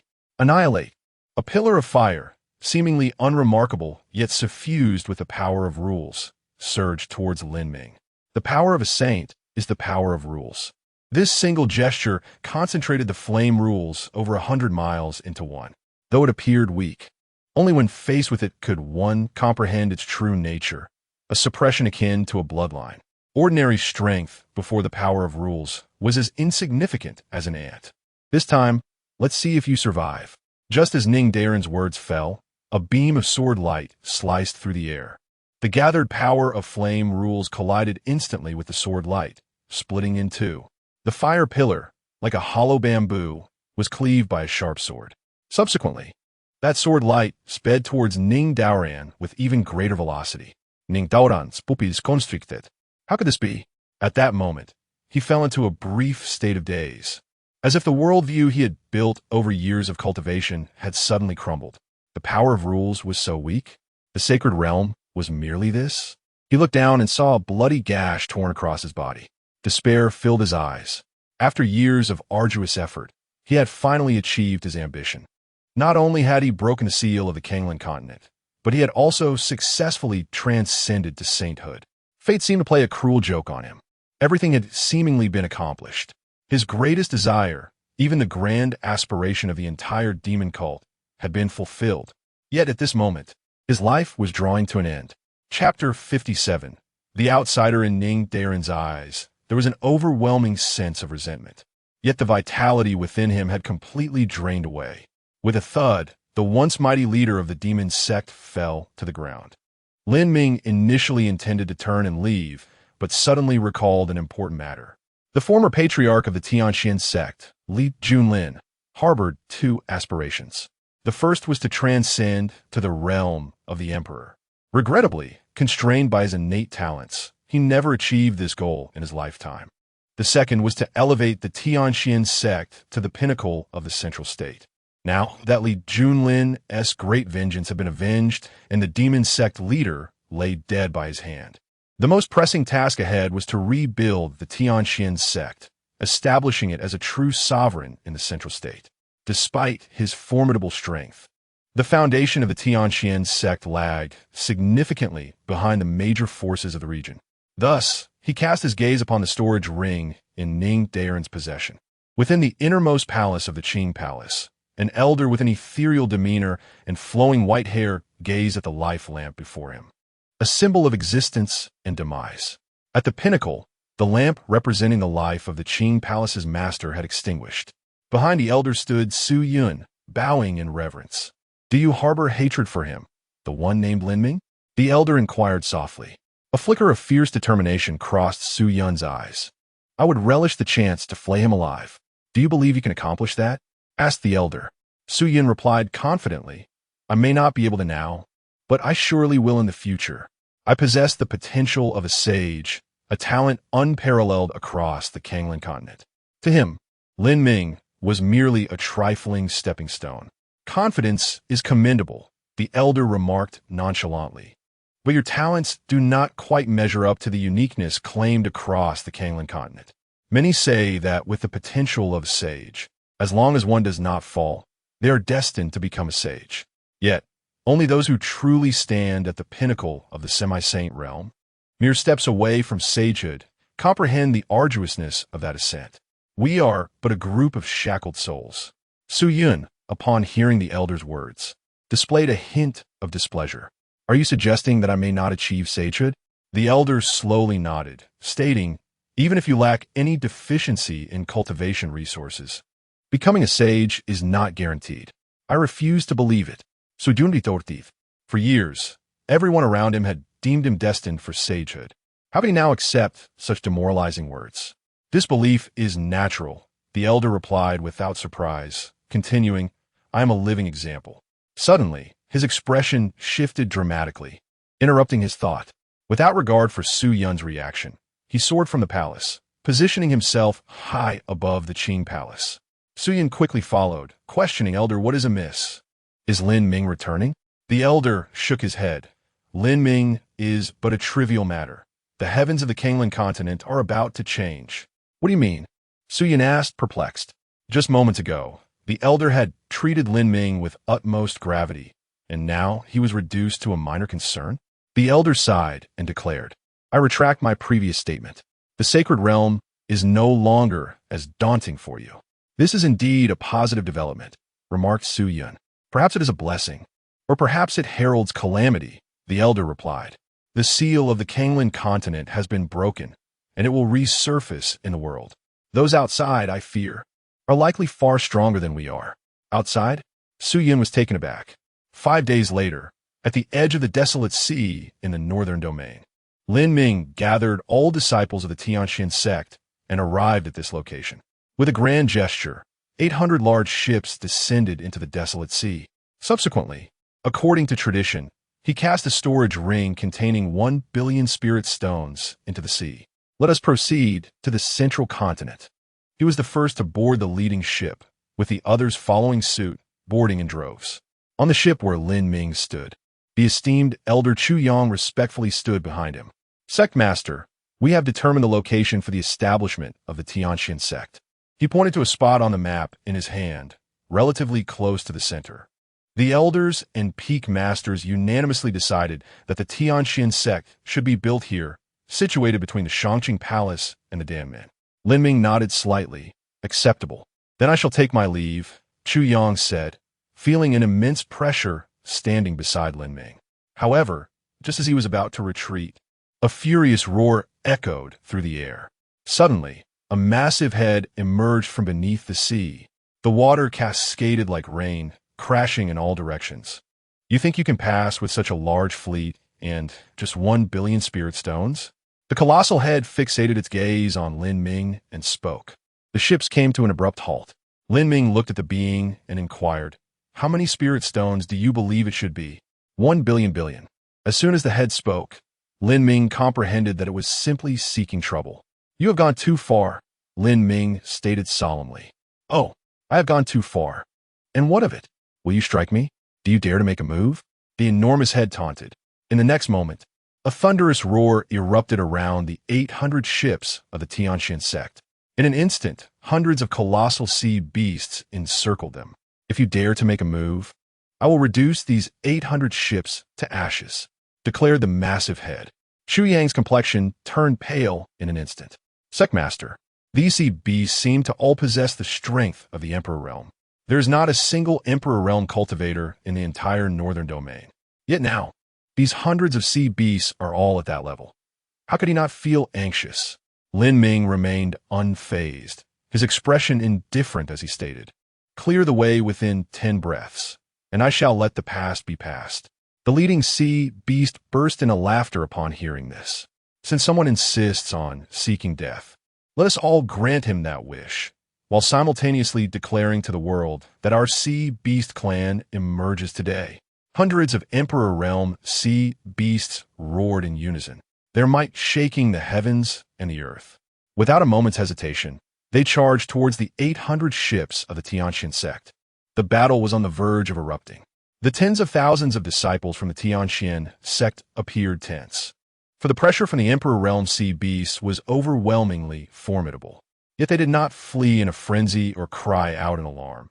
Instead, after a fleeting moment of tension, they synchronously gazed toward the forefront, where a young figure clad in black stood upon the grand vessel. "Please, Master, take action and eliminate these sea beasts." It was unclear who first uttered the call. Following that, hundreds of thousands of disciples from the Tianxin sect echoed in unison, "Please, Master, take action and eradicate the sea beasts."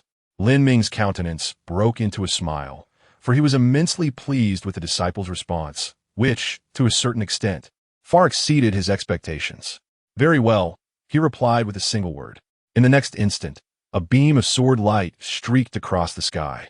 In the desolate sea, the cries of hundreds of sea beasts abruptly ceased. Subsequently, blood rained down from the heavens.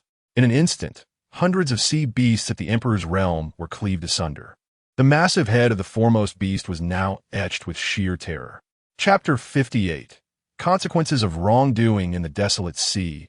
Blood poured forth like a crimson rain, grotesque yet imbued with a strange romance. The previously arrogant sea beast now wore a countenance of sheer terror.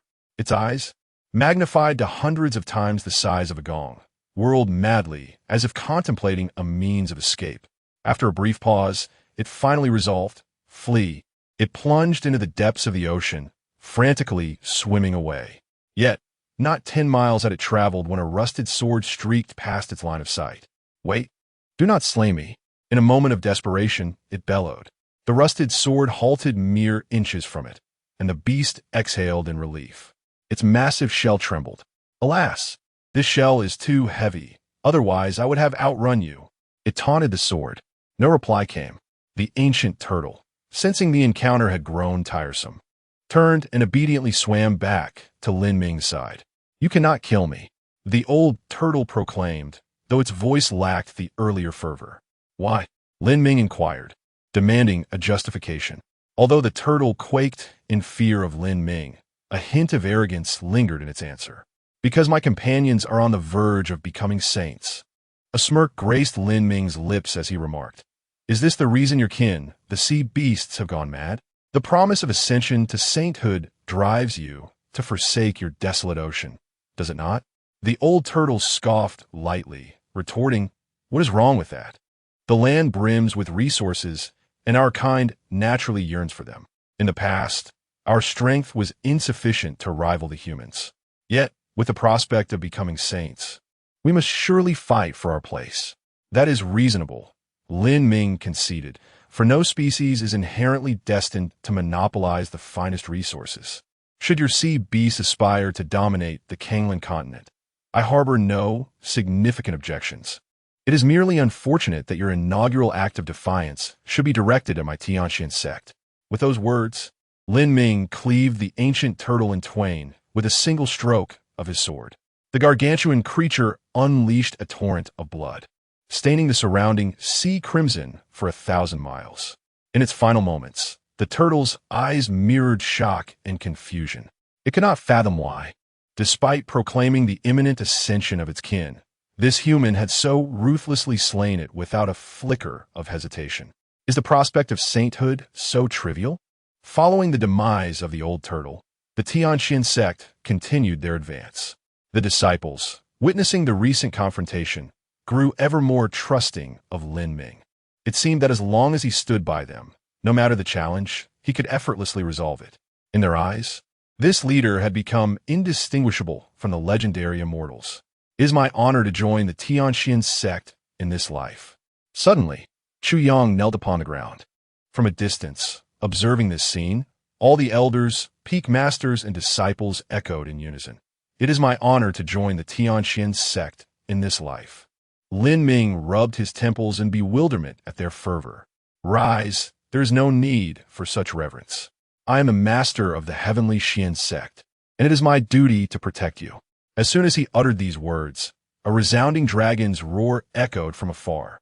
A golden divine dragon, stretching thousands of miles in length, emerged majestically. Its aura was immensely powerful, imbued with unfathomable strength. It soared high in the sky, surrounded by an aura of terrifying law. The leader of the demonic sect, upon attaining the Holy Realm, could only command the laws within a 100-mile radius. Yet this divine dragon wielded the power to govern laws spanning at least 1,000 miles. Do you think you can annihilate my sea beast clan as if we do not exist? The colossal dragon loomed overhead, its massive head occupying an expanse of over 100 miles. Its eyes sparkled like the blazing sun in the heavens.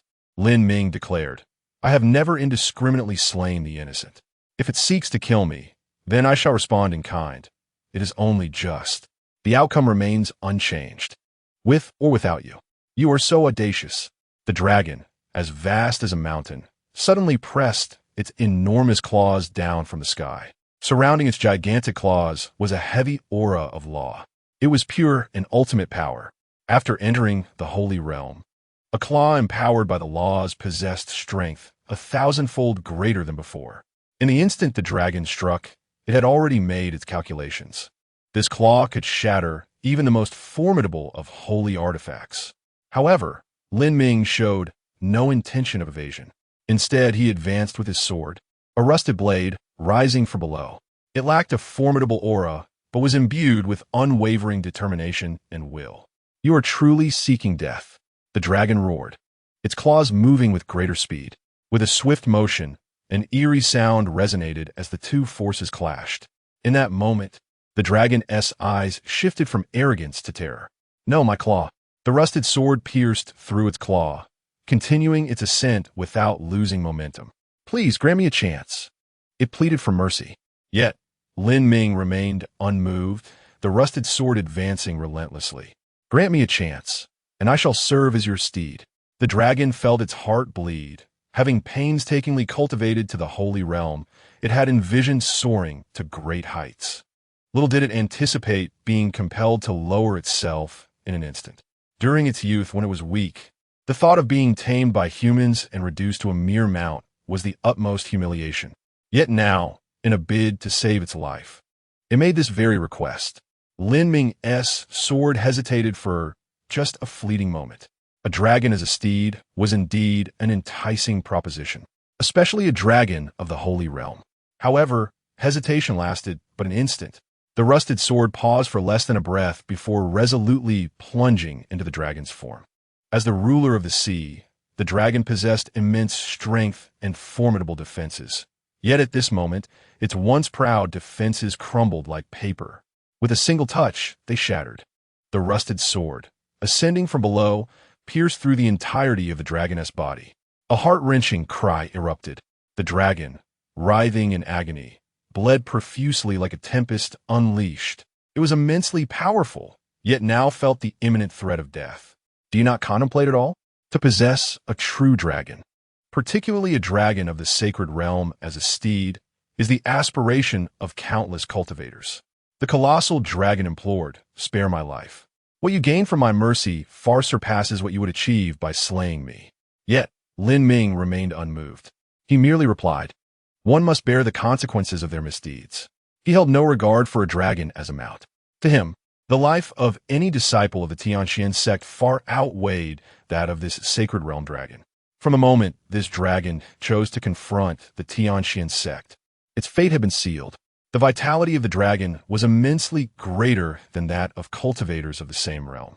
Even after Lin Ming pierced it with his sword, it still clung to life. Realizing that Lin Ming would not relent, it disregarded its pain and fled desperately into the distance. Lin Ming withdrew his sword, watching the escaping dragon, shifting his attack from a thrust to a slash.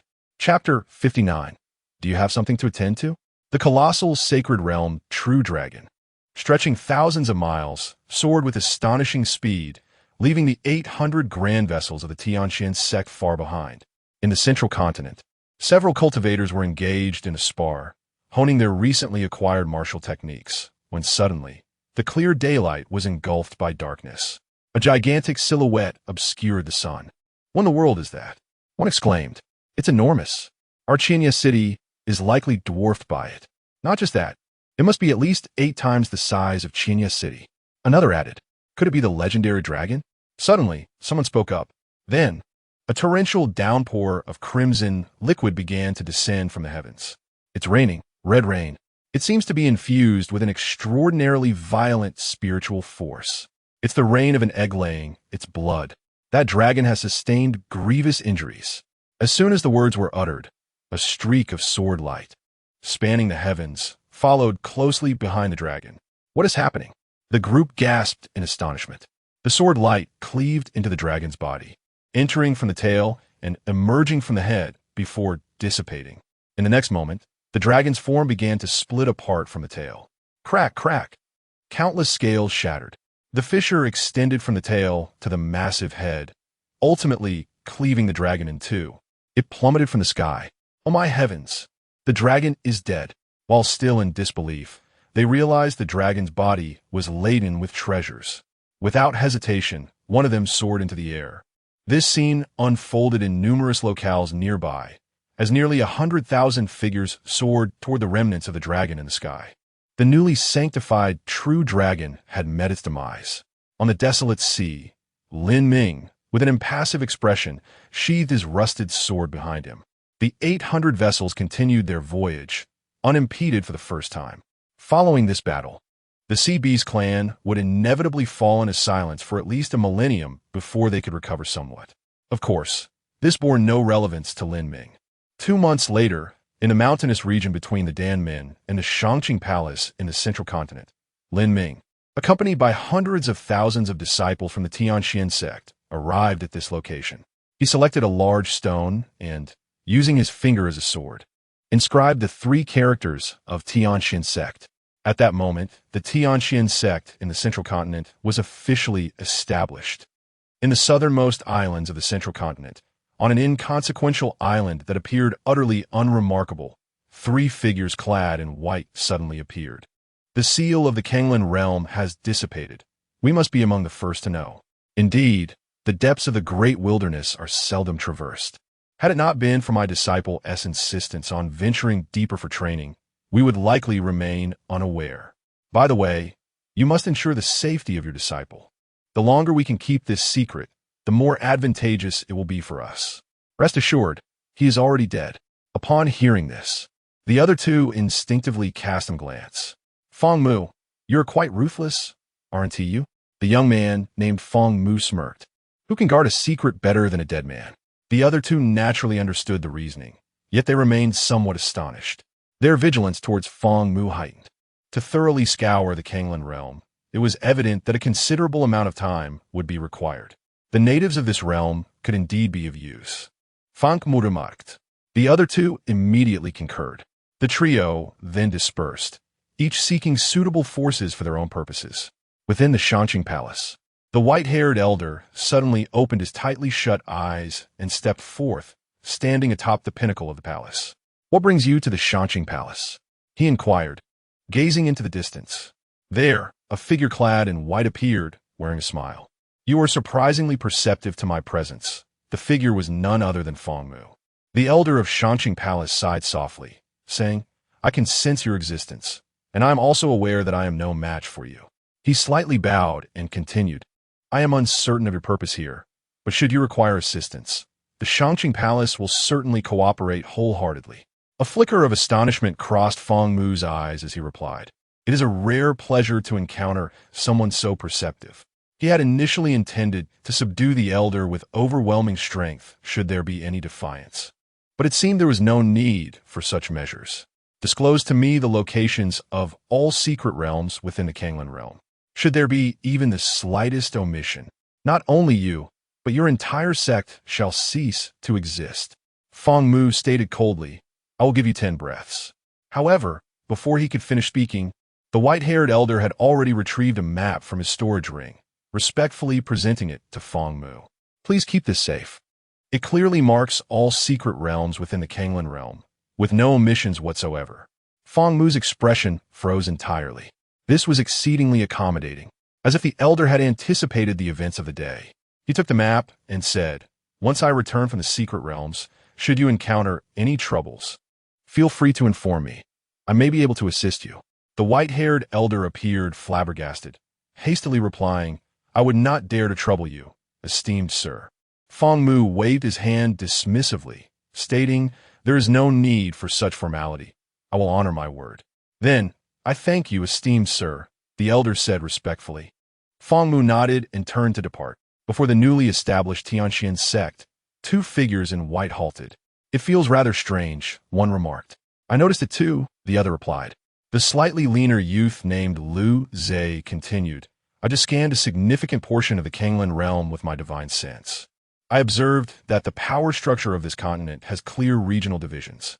While not all strong beings are concentrated in the central area, every force within that region boasts formidable strength. The other nodded in agreement, adding, What strikes me as peculiar is this. There are numerous imperial-level cultivators among the surrounding forces. Yet within this sect, the strongest individuals are merely at the peak of the great emperor stage. Such weakness is illogical. I find this sect quite intriguing. I want it. You should declare it. The other smiled, saying, I have no objections. Immediately thereafter, he turned and departed. In front of the Tianxian sect, only Lu Zhe stood alone. The existence of this sect puzzled him, yet he felt no fear whatsoever. He was acutely aware that within the vast Kanglan realm, the only source of potential danger lay within the secret realms. These natives seemed exceedingly weak in his eyes. Observing the recently established Tianxian sect, Lu Zhe bellowed, I give you 3 breaths of time to summon your sect master to confront me. Otherwise, I shall eradicate the entire Tianxian sect. 3. He raised his hand and began the countdown. 2. Just as the final count escaped his lips, Lu Zhe beheld a figure clad in black. A young man with a long sword slung across his back, stepping forth before the Tianxian sect. He cast a glance at Lu Zhe, his eyes devoid of significant emotion, and simply inquired, "Do you require something?" Chapter 60. Is this the confidence granted by strength? Before the heavenly Xian sect, Lin Ming stood in calm repose, clad in black. A mere glance at Lu Zhe revealed to him that this individual could not possibly belong to the Kanglan continent. For before him stood a figure boasting the prowess of a saint, and not merely an initiate of such a realm.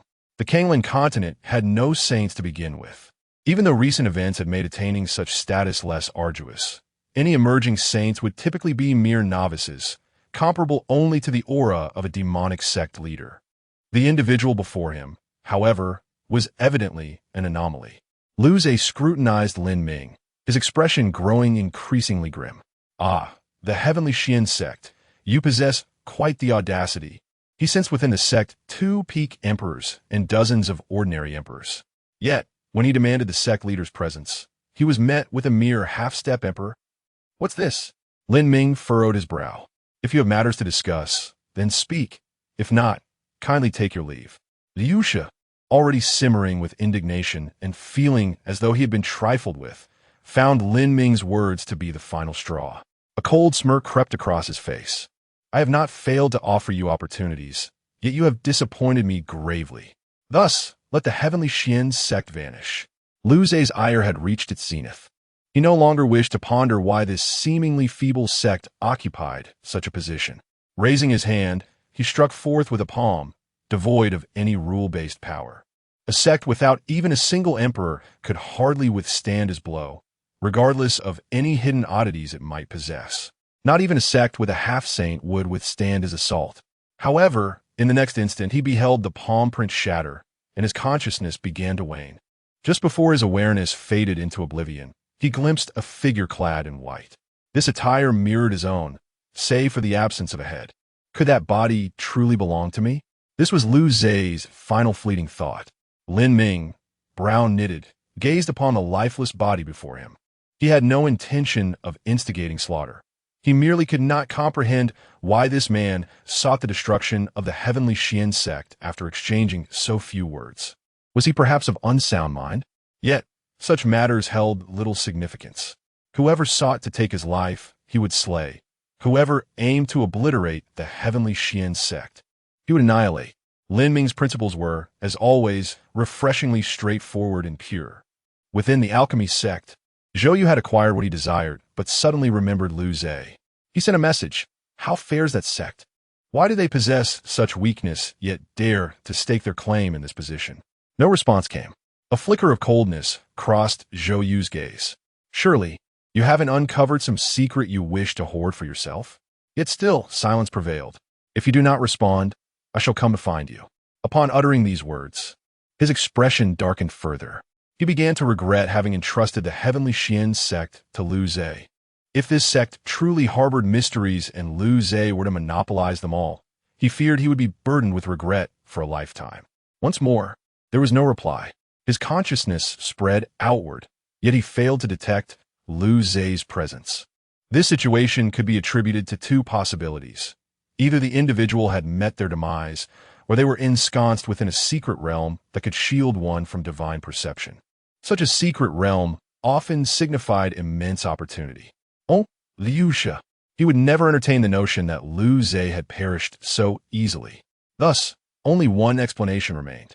Without a moment's hesitation, Zhou Yu soared towards the location of the Tianxian sect. Moments later, an overwhelming pressure characteristic of the sacred realm erupted outside the Tianxian sect. Zhou Yu bellowed, "Lu Zhe, come forth."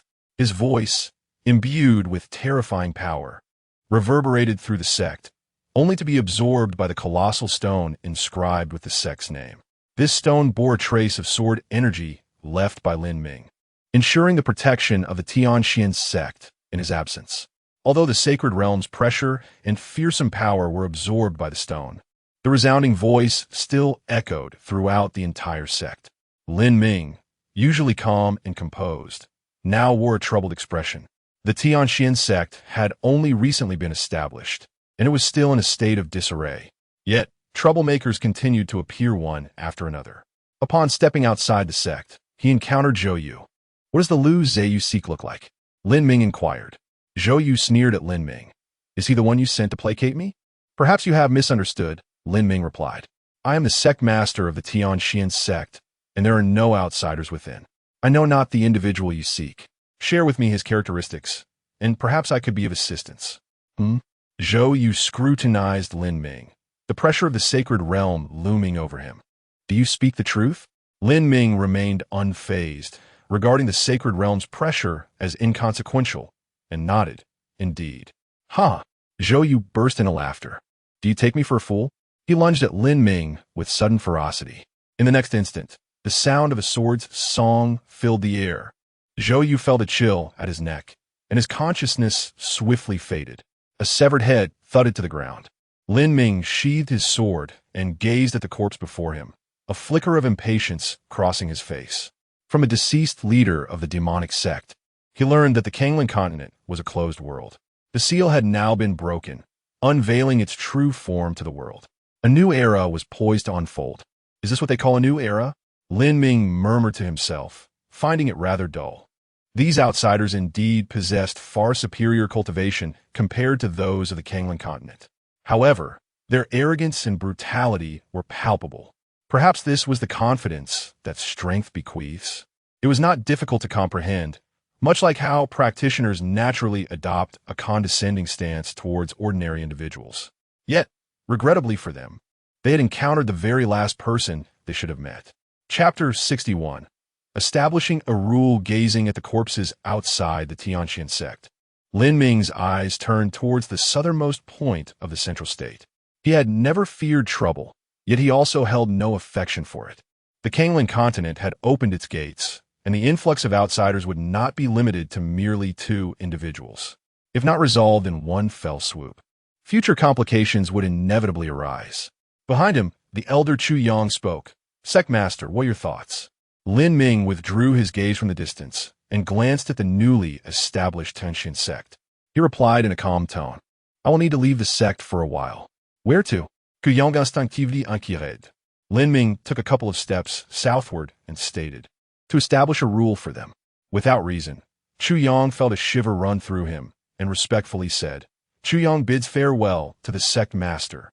In Lin Ming's eyes, a fleeting crimson light shimmered, and before him, the space manifested myriad white points of light, leading to the countless islands of the southernmost part of the central state. With a single step, he vanished from sight. In the next moment, Lin Ming arrived at the island where the former leader of the demon sect, Ning Daoran, had once resided. Without hesitation, he entered the dark and deep stone cave. Moments later, he emerged from the cave's opposite end. Before him lay a dim and hazy world. The ground beneath his feet was a dark gray, and as he gazed ahead, not a single plant could be seen for miles. The wind was bitterly cold, slicing against his face like icy blades. He lingered only briefly before continuing onward.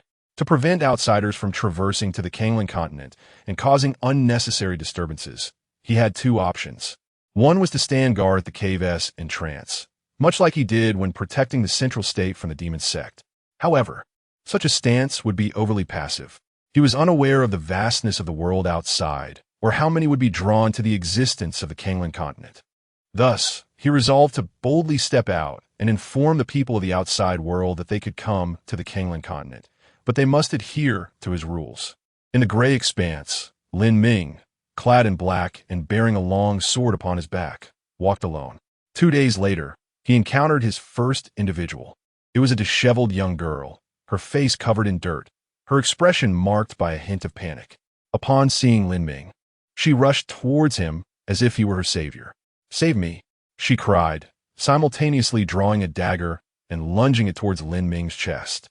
Her transition from a feigned victim of pursuit to a ruthless assailant was remarkably fluid, as if rehearsed countless times.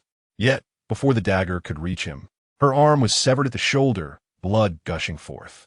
Lin Ming, moving in close, seized the girl's throat. You have one chance to live, Lin Ming stated. Tell me where the strongest force in this world is located and its name. The girl grimaced in pain from her severed arm. Let me go, she pleaded, unmoved. Lin Ming warned, 3 breaths, fail to speak, and you shall die. In the young girl's eyes, a flicker of desperation appeared, Yet upon meeting Lin Ming's gaze, she instantly comprehended that should she fail to comply, her life would likely be forfeit. Not daring to hesitate further, she spoke. In a vast wilderness, there are three most formidable factions: one city, one sect, and one tavern. A tavern? Even Lin Ming, with his disposition, was momentarily taken aback by this assertion. The city and the sect were easily understood, yet how could a mere tavern be deemed a powerful force? The girl continued, the tavern is incredibly strong, perhaps even surpassing that sect and city. Lin Ming refrained from probing deeper and inquired, where are they located? The girl replied, if you continue in your current direction, you will encounter one of the three great factions, a sect, within a mere 100,000 miles. The sect is named Shuyue. Upon arriving at Shuyue sect, you can easily inquire about the locations of the other two factions. Lin Ming nodded slightly, releasing his grip on the girl's throat. She coughed twice and hastily produced a healing pill, swallowing it without hesitation. Lin Ming chose not to linger. He needed to hasten toward the three major factions. Hey, what do you intend to do with those three factions? Joining them is no easy feat, the girl called out. Lin Ming did not turn, but slowly shook his head. I do not wish to join them. I merely intend to convey a message. A message? Confusion clouded the girl's face. What could someone who did not even know the names or locations of the three factions possibly have to say? This thought flickered through her mind for just a moment. Yet she did not pursue the matter further. Turning away, she summoned her spiritual energy to reattach her severed arm. Then looking at Lin Ming, she shouted, beware. There is someone on your right. Lin Ming did not turn. He was aware that there was nothing on his right. Instead, the girl conjured 18 banners that swiftly shot towards him. A strand of binding energy enveloped Lin Ming. A cold smile crept across the girl's lips. You wish to approach the three factions? With your naivety, surviving even 2 days in the wilderness is merely divine mercy. Sensing the binding energy that surrounded him, Lin Ming shook his head slightly. I have promised to spare you. Why persist? Spare me? How laughable. The girl scoffed, raising her hand to strike at Lin Ming. However, before her palm could descend, Lin Ming had already pierced her brow with a single thrust of his sword. In her eyes lingered a trace of disdain. Yet life had fled from her. Lin Ming cast but a single glance at the girl before continuing onward toward the Shuyue sect. He remained oblivious to the reasons behind her attempt to strike again after having narrowly escaped death. In truth, cultivation is a ruthless endeavor, particularly for those without a home or sect like the girl. Individuals such as her are not uncommon in the vast wilderness. Due to various circumstances, they find themselves unable or unwilling to align with any sect or faction. Without a powerful force to back them, they must rely solely on themselves for their cultivation. Yet, resources for cultivation are inherently precious. For a rogue cultivator to obtain sufficient resources, apart from resorting to murder and plunder, there are scarcely any alternative avenues. If one does not take the life of another, one risks losing their own. If the little white rabbit does not endeavor to transform into the great gray wolf, it shall inevitably become mere flesh upon the chopping block. This epitomizes the ecology of the vast wilderness. Consequently, during the arduous journey spanning hundreds of thousands of miles, he encountered numerous unwarranted assaults. Yet, without exception, those assailants became naught but forgotten corpses. Lin Ming's pace remained largely unchanged. Soon after, he beheld one of the three great powers of the wilderness, known as the Snow Moon sect. True to its name, the Snow Moon sect was indeed blanketed in snow, occupying an expanse of 1,000 miles, enveloped in a pristine layer of white. Strangely, outside the sect, there was not a trace of snow to be found. It was as if two worlds existed in stark contrast. Upon Lin Ming's arrival at the Snow Moon sect, it appeared that the sect was in the midst of recruiting disciples, with a long queue forming beneath its gates. Chapter 62. The St. King Steel Beneath the Snow-Capped Mountains. Lin Ming gazed upward at the sect enveloped in a vast expanse of white. He pondered the best approach to gain entry. Suddenly, he heard an elder responsible for assessing new disciples call out loudly, form an orderly line, one at a time. Lin Ming turned and met the elder's gaze. Yes, I am addressing you. Stand in line properly. After a moment of hesitation, Lin Ming responded, "I wish to meet your sect leader." "The sect leader?" The elder raised an eyebrow, a sense of foreboding creeping in. Could this individual possibly be connected to the sect leader? Yet in less than a heartbeat, he dismissed the thought. If this person truly had ties to the sect leader, higher-ups would have already come to receive him instead of standing guard here. Having resolved this, the elder chuckled. Even if you were indeed related to the sect leader, you would still need to pass the assessment to join our Snow Moon sect. So, please return to the line. Lin Ming shook his head. You misunderstand. I do not wish to join the Snow Moon sect. I simply wish to see your sect leader. I have matters to discuss. Looking earnestly at the assessment elder, Lin Ming inquired, "What avenues exist for me to meet your sect leader?" "My sect leader does not meet with just anyone," the elder replied, his expression devoid of emotion. "Does that mean he meets with some?" Lin Ming pressed. "Not exactly." The elder laughed suddenly upon hearing this. "If you possess the realm of the Saint King, my sect leader would naturally meet you." Alas, I do not," Lin Ming stated. The concept of the Saint King realm was entirely new to him, let alone the idea of possessing such a status. He looked up at the summit of the snow-capped mountain, where a stele bearing the inscription Saint King stood. Beneath the grand characters, 5 distinct marks were etched into the stone: imprints of a palm, traces of a blade, and what seemed to be whip marks. To leave a mark on that stele, does it signify one possesses the realm of the Saint King? Lin Ming inquired. "How foolish of you to ask. Only a Saint King can leave a mark on the Saint King's stele," the elder replied, growing increasingly impatient. "Do you intend to try your luck?"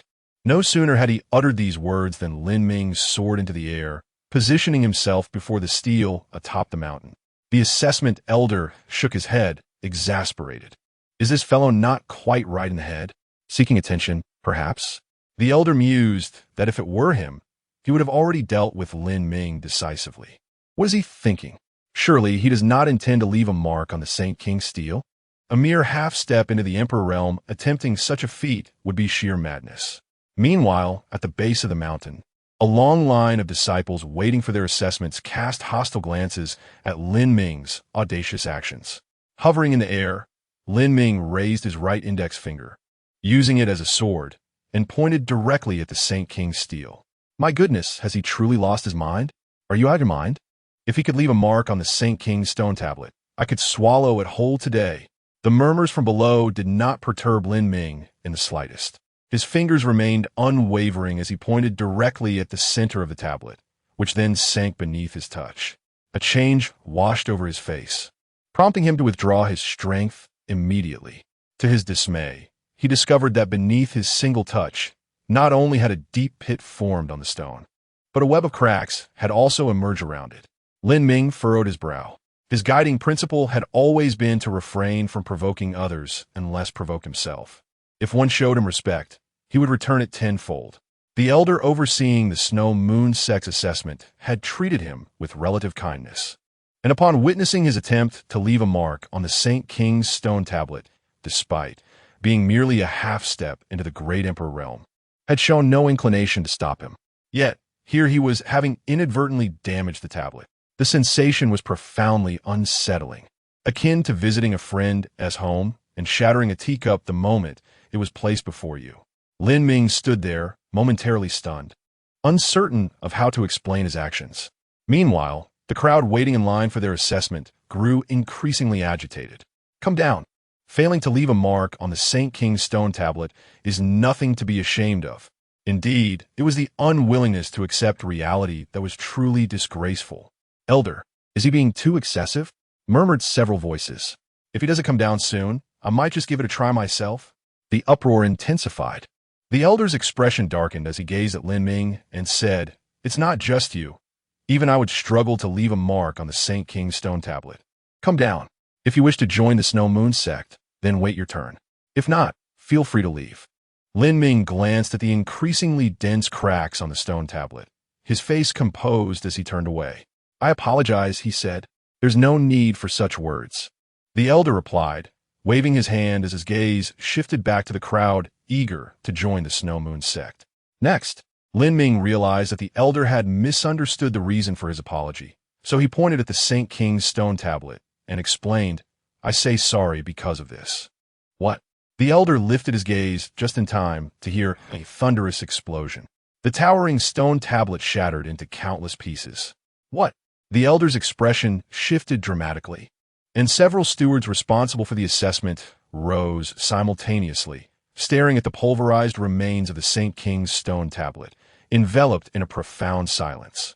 The Saint King's stone tablet was meant to shield against any probing of consciousness beneath the Saint King level. Thus, prior to Lin Ming stepping aside, they had been oblivious to the unfolding events. Lin Ming, feeling somewhat sheepish, remarked, "I apologize. I had no idea the Saint King's stone tablet was so fragile. I must have applied a bit too much force." His words rang true. It was his first encounter with the Saint King's stone tablet, and it was also the first time he had heard of the Saint King realm. Consequently, he had momentarily failed to regulate his strength. Below, the previously clamorous line fell into an eerie silence, while the elder's expression morphed through a spectrum of emotions.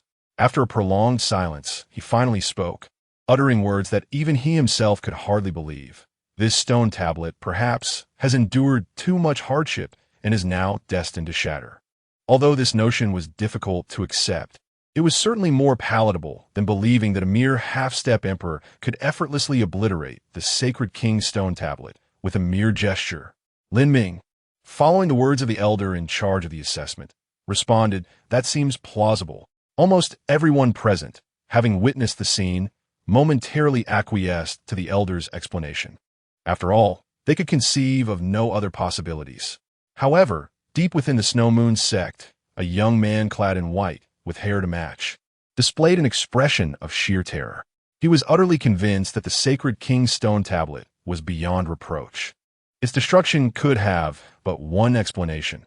The assailant's power far surpassed that of the sacred king. Who, then, was this individual? Chapter 63. I have changed my mind. Deep within the Snow Moon sect, a white-haired youth who had been in seclusion immediately rose upon sensing the shattering of the sacred king's steel. He gazed towards the figure of Lin Ming, hovering high above, and murmured, "He is not from the great wilderness." This white-haired youth was none other than Chu Xiu, the leader of the Snow Moon sect, one of the most formidable figures in the great wilderness. Observing Lin Ming for a moment, he stepped forward, arriving 100 zhang behind him, and clasped his hands in greeting. "May I inquire as to the purpose of your visit to the Snow Moon sect?" Lin Ming turned his head to glance at Chu Xiu, who was clad in white robes, with snow-white hair and eyebrows, resembling a figure draped in a layer of snow. "The leader of the Snow Moon sect?" Lin Ming inquired. Chu Xiu nodded. "Indeed, that is I." Without further ado, Lin Ming stated directly, "Are you familiar with the Kanglan continent?" The Kanglan continent. A flicker of surprise crossed Chu Xiu's eyes as he asked, "Are you referring to the Kanglan realm, which has been lost to legend for many years?" "Precisely," Lin Ming replied. "I have come to the Snow Moon sect specifically because of the Kanglan realm. Could it be that the Kanglan realm has reemerged?" An unmistakable excitement surged in Chu Xiu's expression. The renowned Kanglan realm was well known to him. Historical records indicated that it was a realm created by the Kanglan saint during his time, a figure regarded as the unparalleled strongest of that era. When the Kanglan saint passed away, countless individuals sought to locate the Kanglan realm in hopes of acquiring his legacy. However, despite the fervent efforts of numerous factions scouring the world for nearly a millennium, no trace of it was found. Subsequently, the powerful figures of the Heavenly Mechanism Pavilion expended great resources to divine the secrets of heaven, ultimately arriving at one conclusion. The Kanglan realm had been concealed through extraordinary means by the Kanglan saint. To bring it back into the world, only the cultivators within could break the seal by transcending to the sacred realm and unleashing the power of a saint. Yet, it remained uncertain when the natives of the Kanglan realm might achieve such a breakthrough. The Heavenly Mechanism Pavilion had also failed to obtain a definitive answer. Thus, the timeline for the Kanglan realm's reemergence remained indefinite. Indeed, the Kanglan realm has manifested. Lin Ming had no intention of concealing this fact. His purpose in leaving the Kanglan realm to come here was to inform the world of its return. Such news would inevitably become public with the passage of time. rather than allowing a gradual spread of information that could lead to unnecessary complications from those seeking entry into the Kanglen realm. It was preferable to announce it openly and preemptively mitigate any potential troubles. Why are you so generous as to share this news with me? Jusiu Inquit, Lin Ming responded. If I were to withhold this from you, would you not eventually learn of it? It is merely a matter of time. Chu Xiu narrowed his eyes, unable to fathom Lin Ming's reasoning. Had he been the first to learn of the Kanglen realm's resurgence, he would have kept it to himself. The earlier one entered the Kanglen realm, the greater the opportunity to inherit the legacy of the Kanglen saint. He regarded Lin Ming with a perplexed heart. Who could resist the allure of inheriting the legacy of the world's former strongest? Lin Ming chuckled. There is no need to regard me with such a gaze. From your reaction, it is not difficult to surmise that the Kanglen realm likely harbors something of considerable value. He paused momentarily before continuing. I have come to the Shu sect to convey this to you. You may enter the Kanglen realm and seek that which you deem significant. But there are several matters you must bear in mind. Atop the snowy mountain, Lin Ming's voice, tranquil yet imbued with an icy undertone, declared, First, the Tianxian sect's domain spans 1,000 miles. You must not tread there. Second, should you encounter disciples of the Tianxian sect, regardless of the circumstances, you must not take their lives. If a disciple of the Tianxian sect commits a grave transgression, the sect possesses its own means of dealing with it. Initially, he intended to communicate only these 2 points. However, suddenly reminded of Li Junlin, he added, in the Kanglen realm, the Li family of the central continent, much like the Tianxian sect, also commands a territory of 1,000 miles that must not be entered. Disciples of the Li family are not to be slain. The mention of the Tianxian sect and the Li family within the Kanglen realm prompted Chu Xiu to form a rough estimation of Lin Ming's identity. The prohibition against harming disciples from both factions was manageable. Yet the question arose, what if the inheritance lay within the domains of these 2 powers? Instinctively, he sought to decline. However, recalling the recent event where this very individual had effortlessly shattered the Sacred King monument, he resolved to acquiesce for the time being. That is quite simple. I shall remember, he stated.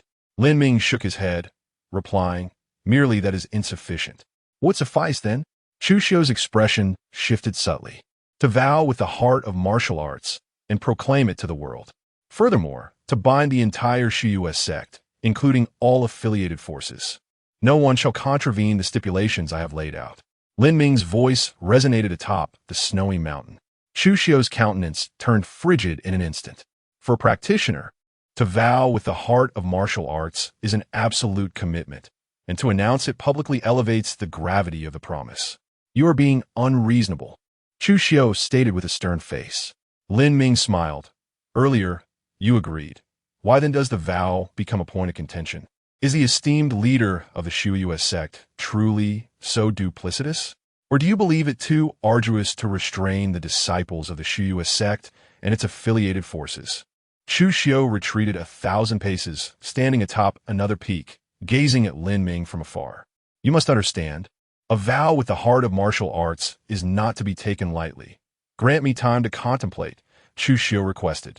Lin Ming did not refuse, saying, very well. Just as Chu Xiu was about to exhale in relief, he saw Lin Ming raise his hand, calmly stating, You have 3 breaths. 3 breaths.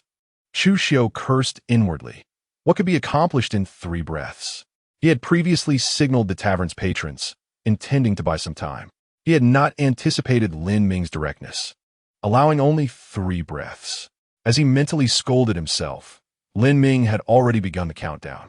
2, 1. Time is up. I require your answer, Lin Ming declared. What if I refuse? Chu Xiu's expression darkened, as though he could weep. Lin Ming nonchalantly remarked, You may disagree, but the leader of the Shu sect must acquiesce. What did that imply? Chu Xiu was momentarily taken aback. Lin Ming rested his right hand upon the hilt of his sword behind him and calmly continued, If you refuse, I shall appoint a new leader for the Shu sect. Should the successor also refuse, I shall replace them again. I am certain there will eventually be someone who consents. A fleeting thought of killing surged through Chu Xiu's mind, yet it was swiftly quelled. In a deep voice, he declared, I agree. Having witnessed Lin Ming shatter the Sacred King monument with a mere gesture, he felt no assurance of victory. Reluctantly, he chose to concede for the moment. Just as he was about to vow with the heart of a martial artist, a sudden voice resonated in his mind. The words of his oath were on the tip of his tongue when he abruptly altered his mind. Chapter 64. You should know your place atop the snowy mountain. Chu Xiu's sudden change of heart caught Lin Ming by surprise. Yet, in the next moment, he comprehended the reason behind it. A colossal wine jar descended from the clouds, and even before it reached the ground, a rich aroma of alcohol wafted through the air. Below the snow-capped peak, those lined up to partake in the examination turned crimson at the instant the scent emerged, uttering various indecent remarks, their gazes glassy and unfocused. Seeing the wine jar, Chu Xiu exhaled in relief. Fortunately, you are nearby. Otherwise, our next encounter may find me as a lifeless corpse. The inebriated youth atop the jar merely rolled over, saying nothing, and resumed his slumber. However, the enormous wine vessel now stood between Lin Ming and Chu Xiu. Lin Ming glanced at the youth on the jar and inquired, "Are you drunk?" The young man burped but did not respond. Chu Xiu, however, laughed heartily. "Your strength may surpass mine, but the great wilderness is no simple matter. To subdue me with a single sword is far from easy." Lin Ming regarded the youth on the jar and remarked coolly, "I do not intend to subjugate you. If you refuse my words, then the Snow Moon sect can simply appoint a new leader. Let us see you do that, with someone backing him." The attitude of this Snow Moon sect leader became remarkably resolute. Yet, the moment those words left his lips, a glimmer of cold light flashed before his eyes. He barely had time to summon his spiritual energy before his consciousness began to dim. The youth, who seemed to be in a drunken stupor, suddenly sat up and turned to gaze at a headless figure in white. Blood blossomed at the peak of the snowy mountain, resembling an extraordinarily enchanting flower. "You killed him?" The youth's eyes brimmed with disbelief. "You witnessed it with your own eyes. Why ask?" Lin Ming's expression remained unperturbed. The color drained from the youth's face in an instant. Moments ago, the wine jar had been positioned between Lin Ming and Chu Xiu, and he had been reclining atop it. That strike, he had utterly failed to intercept. No, it wasn't merely a matter of failing to block. He hadn't reacted at all. The strike came without warning, devoid of any formidable aura, feeling as gentle as a breeze, yet it severed Chu Xiu's head. The youth felt a chill creeping over him. He instinctively rubbed his arms and looked at Lin Ming with a foolish grin. I was just passing by." Lin Ming cast a dispassionate glance at the youth and asked, "Are you from a tavern?" Yes, yes." The youth replied eagerly, "If you enjoy drinking, the Great Wilderness Tavern welcomes you anytime. Return and inform your elders to stock up on more wine. I shall be there shortly." Lin Ming smiled. The youth responded, "Understood. Go back, then." "All right, yes, yes." The youth hurriedly hoisted the wine jar and took flight, unwilling to linger for even a moment. Below the snowy mountain, the disciples who had come to participate in the examination lay intoxicated under the enchanting scent of alcohol. However, the elder overseeing the assessment and several attendants remained alert and sober. However, they would rather succumb to inebriation themselves. Just moments ago, they were utterly bewildered by the unfolding events, only to witness the severed head of their sect leader soaring through the air. Subsequently, the young master of the tavern fled in terror. At this moment, atop the snow-laden peaks, Lin Ming stood alone, donned in black garb and bearing a long sword, an incongruity against the pristine white snow beneath his feet. Lowering his gaze, Lin Ming regarded the elder in charge of the assessment, who simultaneously looked up. Their eyes met in the air, reminiscent of Lin Ming's arrival at the Shuyue sect not long ago. Yet, Lin Ming's expression remained unchanged. While the elder appeared ashen with fear, Lin Ming spoke, "The Shuyue sect requires a new leader. Do you wish to occupy this position?" The elder bowed his head, paralyzed with trepidation. My strength is far too inadequate for such a role." Lin Ming waved his hand dismissively. "Simply state your willingness or unwillingness. If you desire it, no one shall dare contest your worthiness." After a prolonged silence, the elder finally responded, "I am willing." "Very well, from this moment forth, you shall be the leader of the Shuyue sect." Thus, with astonishing simplicity, Lin Ming established the new leader of one of the three major powers in the Great Wasteland, the Shuyu sect.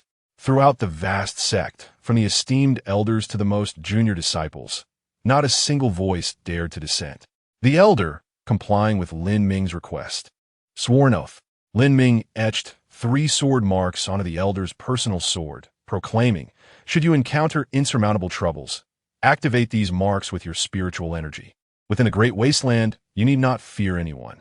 Subsequently, Lin Ming departed from the Shuyu sect. Though his stay was brief, it brought about a seismic shift within the entire sect. Not far from the Shuyu sect, a crimson glimmer flashed in Lin Ming's eyes. The space ahead manifested specks of white light, tracing the direction in which the young lad from the tavern had fled. With a single step forward, he vanished from sight. In the Great Wasteland, there exists a most peculiar locale, rich in spiritual energy, yet within it, one never perceives this energy, but rather a potent aroma of wine. The fragrant essence enveloped the area for miles around. At the very heart of this intoxicating scent stood a tavern. Its exterior hardly suggested a bastion of power. A 2-story building, quaint and imbued with charm, resembling a mere establishment for merriment and revelry. Inside, the tavern was sparsely populated, just a proprietor, his wife, and a boy with a penchant for drinking. To outsiders, it would be difficult to fathom how such an establishment could be regarded as one of the 3 major powers within the Great Wasteland. As Lin Ming stepped into this domain, he was enveloped by the rich aroma of wine. Soon after, he encountered a middle-aged man clutching a wine jug. "Come, let us drink." The man hurled a jug of wine towards Lin Ming, who caught it with poise. "Must I drink?" he inquired. The middle-aged man replied, "You seek me out. Surely you require my assistance?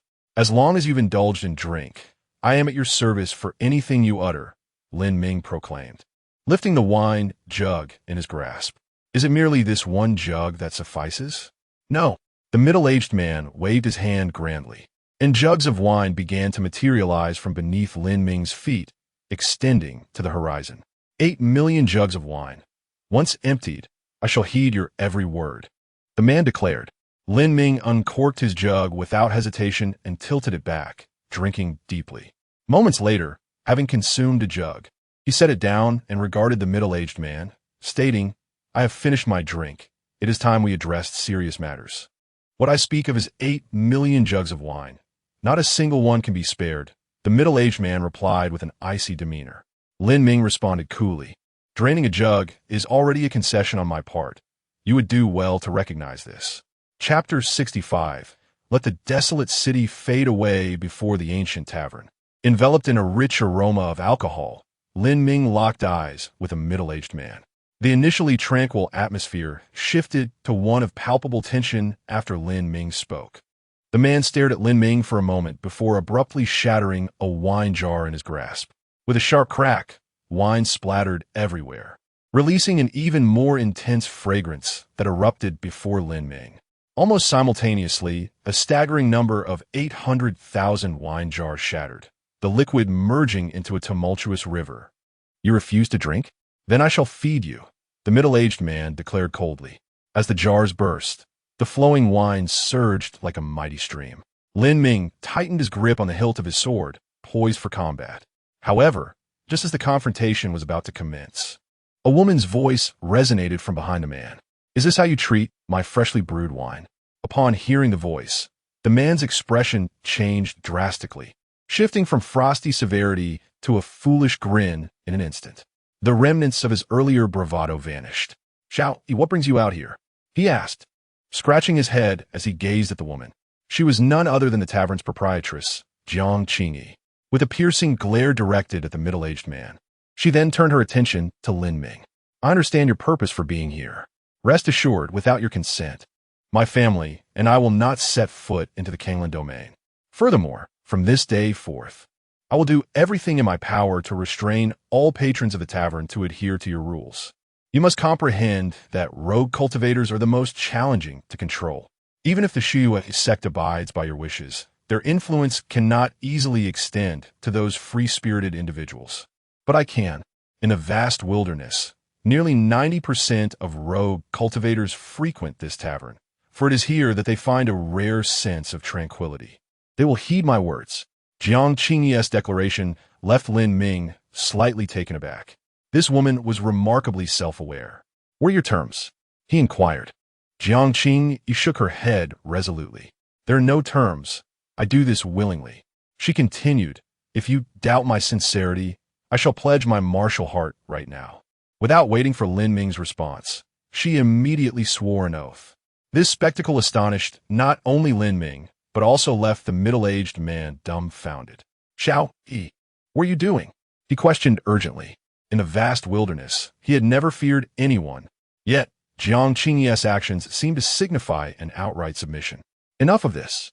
Jiang Qingye retorted coldly, turning away. I refuse to be a widow. The middle-aged man opened his mouth to protest, but was swiftly interrupted by Jiang Qingye. You would do well to remain silent. Amidst the enveloping aroma of liquor before the tavern, Jiang Qingye produced a map and handed it to Lin Ming. In truth, the greatest potential for slaughter leading to the Kenglin domain lies within the desolate city. Lin Ming accepted the map, confirming the location of the desolate city. Thank you, he replied, placing the map into his storage ring. He then turned and departed. Jiang Qingye gazed at Lin Ming's silhouette and suddenly remarked, the people of the desolate city are quite troublesome. It's of no concern, Lin Ming replied calmly. Are you planning to take direct action against the city lord of the desolate city? Jian Qingye inquired. Lin Ming paused momentarily, reflecting that capturing the leader before subduing the followers has always been the most straightforward approach. Indeed, this was his intention. However, Jiang Qingye's mention of this matter suggested that the desolate city might not be so easily navigable. What do you mean? Lin Ming asked. Jiang Qingye responded. The city lord of the desolate city died 2 days ago. Lin Ming dismissed the information, saying that does not matter. The death of one city lord can easily be replaced. Yet, Jiang Qingye's next statement caused Lin Ming to falter slightly. This marks the 7th city lord to perish in nearly 10 days. The desolate city is peculiar. It is built upon an ancient battleground, steeped in death and bloodlust. The inhabitants of this city are ruthless killers, driven by greed and a thirst for blood. Whoever ascends to the position of city lord will inevitably become a target for all. Lin Ming, having momentarily halted, resumed his stride, stating, thank you for the warning. I understand. A flicker of surprise crossed Jiang Qingye's eyes. Have you devised a plan? A plan? Lin Ming shook his head, asserting, there is no need for a plan. If no one else can assume the role of city lord, then I shall take it myself. However, if I become the city lord, it will not resolve the issue. He paused, then continued, so let the desolate city vanish. As his words echoed, he took a step forward, disappearing into the distance. Jiang Qingye's expression shifted slightly before she redirected her gaze, glaring at the middle-aged man. Finish your drink. Do not waste it. Behind Jiang Qingye, the youth who had fled upon Lin Ming's arrival reemerged, asking, Mother, have we been too cowardly? Jiang Qingye tapped the boy's forehead, retorting, It is you who are cowardly. I am merely making a prudent decision. Do not forget, I was once a disciple of the Heavenly Mechanism Pavilion. The spiritual energy in the vast wilderness surpasses that of the Kenglin domain by a considerable margin.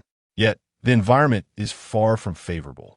The wind is perpetually harsh and frigid, and the air is often tainted with the scent of blood, particularly as one approaches the direction of the desolate city. 5 days later, Lin Ming stood before a city. According to the markings on the map, this city should be the desolate city. However, contrary to his expectations, the desolate city appeared quite rudimentary. There were no city gates, nor was there a plaque displaying the city's name upon the walls. Within the city, a glance revealed a scene of disrepair. Broken walls and debris littered the ground, with numerous corpses strewn about the streets. Yet, amidst the desolation, there existed a place of grandeur. To the right and slightly ahead of Lin Ming, within a distance of less than 10 miles, stood a magnificent palace that starkly contrasted with the dilapidated surroundings of the desolate city. Above the palace, 3 golden characters gleamed brightly. City Lord's Mansion. Chapter 66. Speak of a matter. Establish a rule in the chaotic, blood-stained wasteland city. There stood an exceptionally pristine, grand, and opulent lord's mansion, starkly contrasting with the desolation surrounding it. Witnessing this spectacle, Lin Ming found it unsurprising that the lord of the wasteland city met his demise so readily.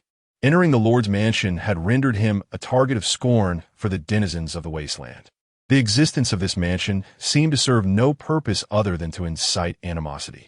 After surveying the exterior of the wasteland city, Lin Ming stepped forward with resolve. At that very moment, a murderous intent surged forth. The ground beneath him erupted violently, and a hand reached from below, grasping toward Lin Ming's foot. Yet just inches away, it was pierced by a blade of light and pinned to the earth. Ahead, 88 shards of stone soared into the air, arranging themselves into formations. The world before Lin Ming transformed dramatically. The wasteland city vanished, replaced by an endless expanse of yellow sand. Alone, armed with only his sword, Lin Ming stood amidst the desolation. A formation? A flicker of surprise crossed his eyes, yet he felt no trepidation. With a resolute step forward, the vast sea of sand beneath him surged upward, morphing into countless long swords. His advance was unceasing, with the number of swords behind him multiplying. The yellow sand gradually faded from existence, and the entire realm became an ocean of blades. In the wasteland city, the 88 shards of stone detonated, and the youth orchestrating the formation coughed up blood, staring in horror at the figure clad in black before him. His formation had been utterly dismantled by brute force. The youth hastily formed incantations anew, launching 99 formation flags into the air. However, at the very moment the flags took flight, a sword's light pierced through the youth's brow. With a resounding thud, the flags fell alongside the youth. Lin Ming's steps remained unbroken, his objective unmistakably directed toward the magnificent lord's mansion. In the distance, a figure wearing a tusked mask tilted his head and murmured, "He is indeed a promising talent, worthy of recruitment." In the blink of an eye, he appeared before Lin Ming. To survive in the wasteland city is no easy feat. Follow me. Lin Ming cast a glance at the tusked mask and then at the lord's mansion, shaking his head as he replied, "No need." The masked figure noticed Lin Ming's gaze and furrowed his brow. "Do you wish to enter the lord's mansion?" "Yes," Lin Ming affirmed, yet his pace did not falter. "Have you lost your mind upon just entering the city? No lord in the wasteland city has survived beyond 3 days." The voice beneath the mask expressed profound disbelief. Those who aspire to enter the lord's mansion are the ones who believe themselves invincible, unaware that they are but fools. In the wasteland, the lower your profile, the longer you can survive. Suddenly, Lin Ming halted and inquired if I wished to be more ostentatious, to ensure everyone knew of my presence. How might I achieve that? At this utterance, the face beneath the tusked mask turned ashen. "You truly are mad. Even among the esteemed disciples of powerful factions, none are as foolish as you. If one wishes to meet an untimely demise, they should hasten to the Lord's manor, ascend its heights, and you shall come to know the depths of your own folly." No sooner had he spoken than Lin Ming took a decisive step forward, arriving beneath the Lord's manor. The masked man, speechless, concealed his presence and retreated to the shadows.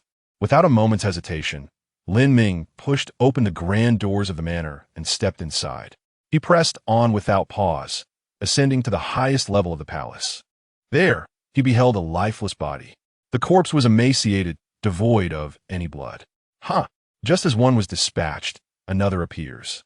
Is it a lack of wit or an excess of confidence that lends such allure to this lord's manor? An elderly figure, stooped and frail, slowly emerged from the shadows. Lin Ming cast a glance at the corpse on the ground and remarked with a smile, "Perhaps they all seek to prove their capacity for survival." And what of you?" The elder retorted with a cold laugh. "Pray tell, why do you venture into the lord's manor?" "Merely to assert my own ability to endure," Lin Ming replied, shaking his head.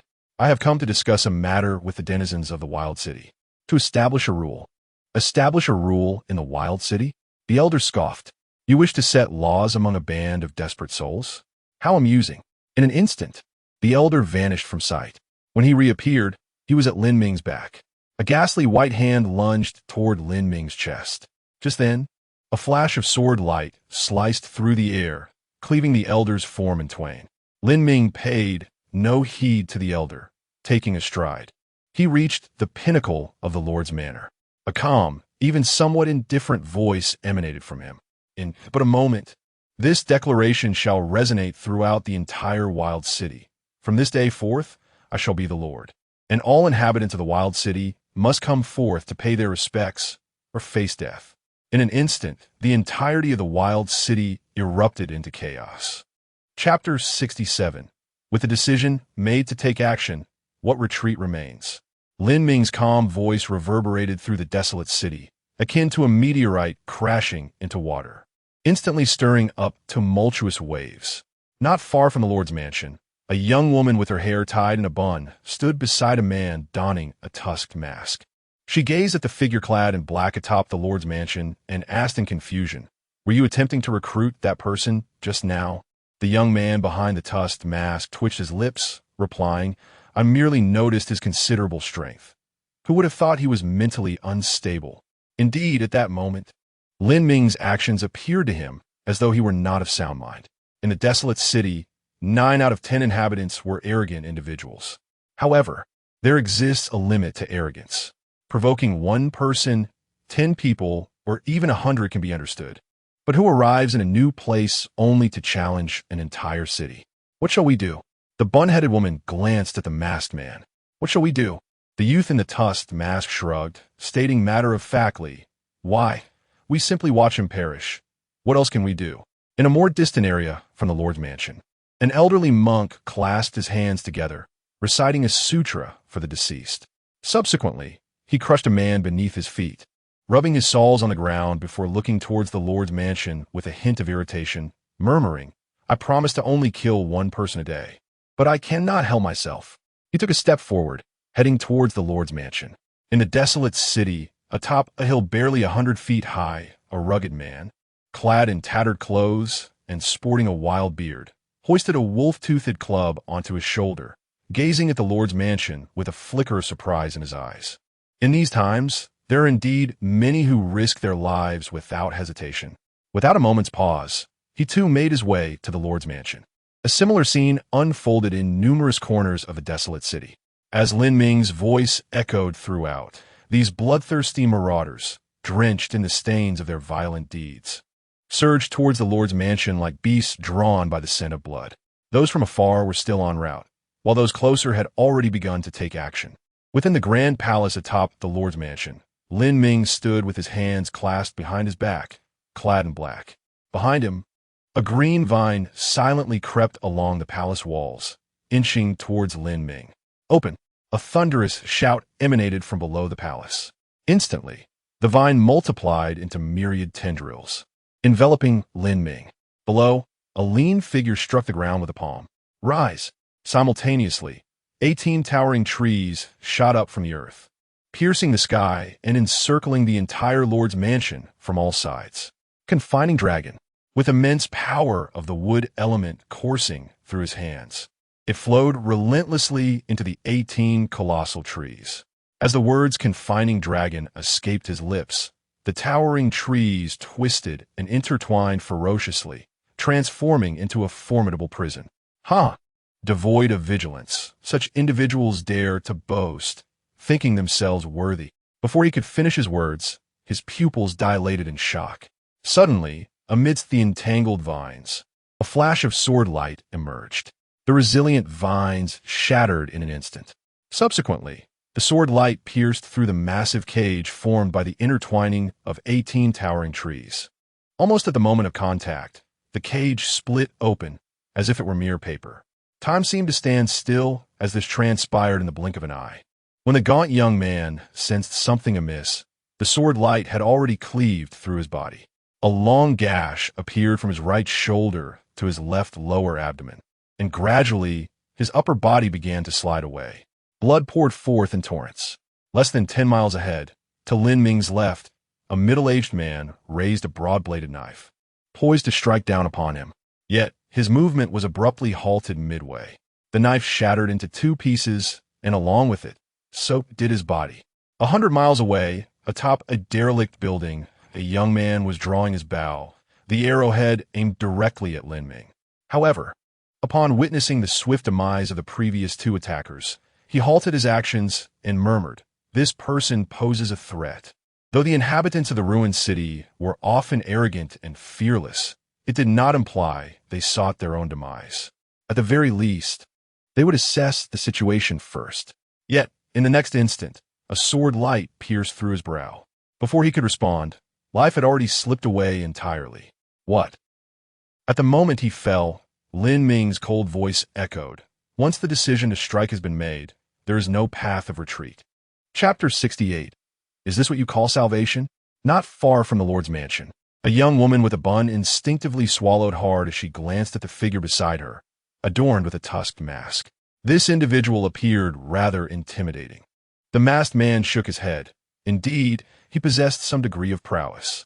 If he had maintained a lower profile, he might have survived for quite some time in the desolate city. Yet, he had ascended to the Lord's mansion and uttered those fateful words. Now, he must confront the entirety of the wasteland city. Whether he could survive even a single day remained uncertain.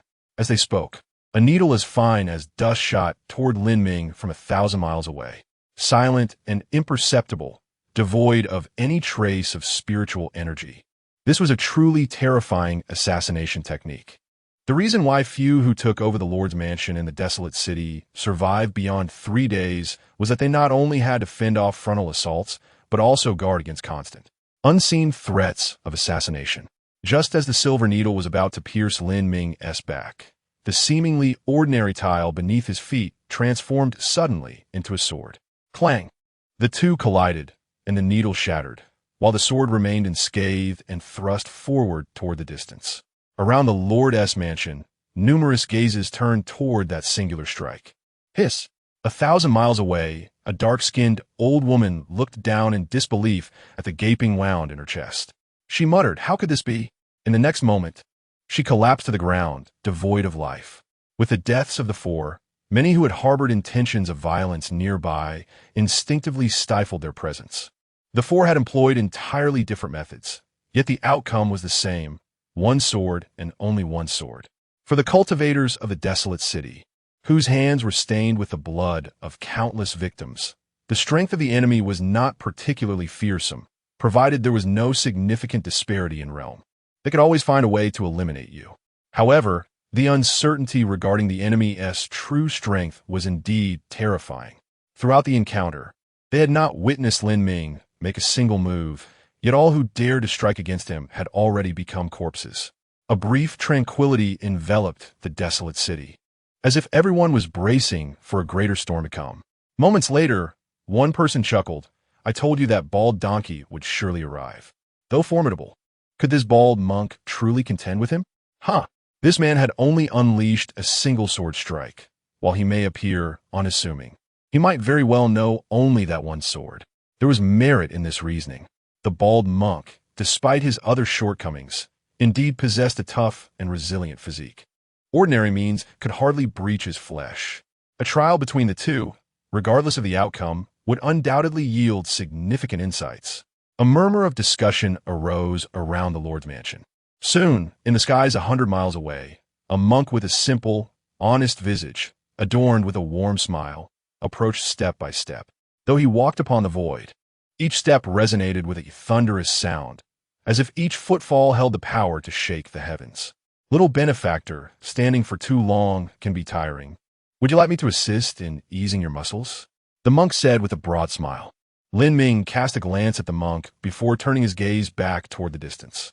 During this period, an ever-increasing throng of individuals has congregated near the Lord's residence. Yet, the assembly remains incomplete. "Young benefactor, do you seem to regard me with disdain?"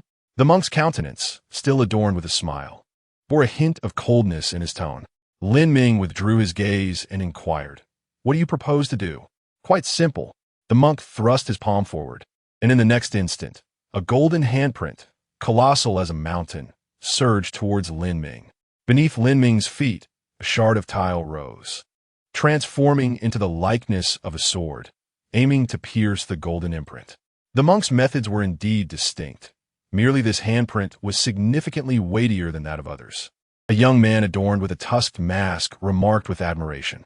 He then cast a glance at Lin Ming, stating, This individual possesses formidable strength, yet it is overly singular, confined within the realm of a single sword. Should there exist a force capable of shattering this sword, he may well meet his demise today. However, just as his words fell, the golden handprint was pierced by the sword, dissipating like a fleeting dream. The sword, undeterred, continued its trajectory towards the monk. A fleeting shadow of seriousness crossed the monk's perpetually jovial visage. With palms pressed together, he chanted an enigmatic scripture. Instantly, his form radiated a golden hue, exuding an aura of grand majesty akin to celestial might.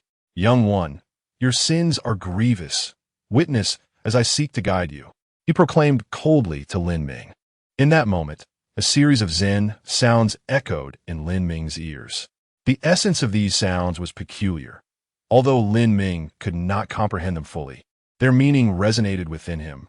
Lay down the butcher's knife. The Zen melody persistently urged Lin Ming to relinquish his weapon and abandon his murderous intent. If his resolve were weak, he could indeed be swayed. Lay down the butcher's knife? Lin Ming murmured. In the next heartbeat, the speed of his sword surged by a third, and in an instant, it penetrated the monk's brow. The formidable physical defenses that the monk was renowned for failed to manifest any efficacy.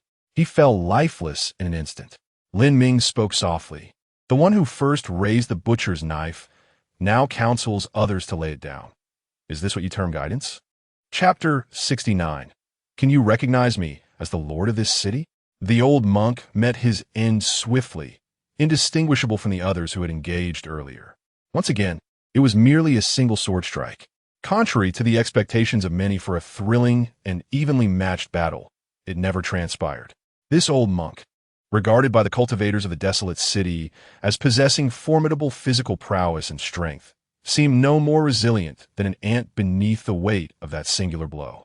Nearby the city lord's residence, the cultivators were left in disbelief, their pupils constricting as they witnessed the scene unfold. The murmurs faded into silence. Thousands of gazes converged upon the imposing palace atop, which stood a figure clad in black. The cold wind swept through, rustling his garments, yet his expression remained largely unchanged. The woman with the bun stared incredulously at the young man beside her, who donned a mask resembling a beast's fangs. Her eyes seemed to convey the question, "Is this the formidable monk you spoke of?"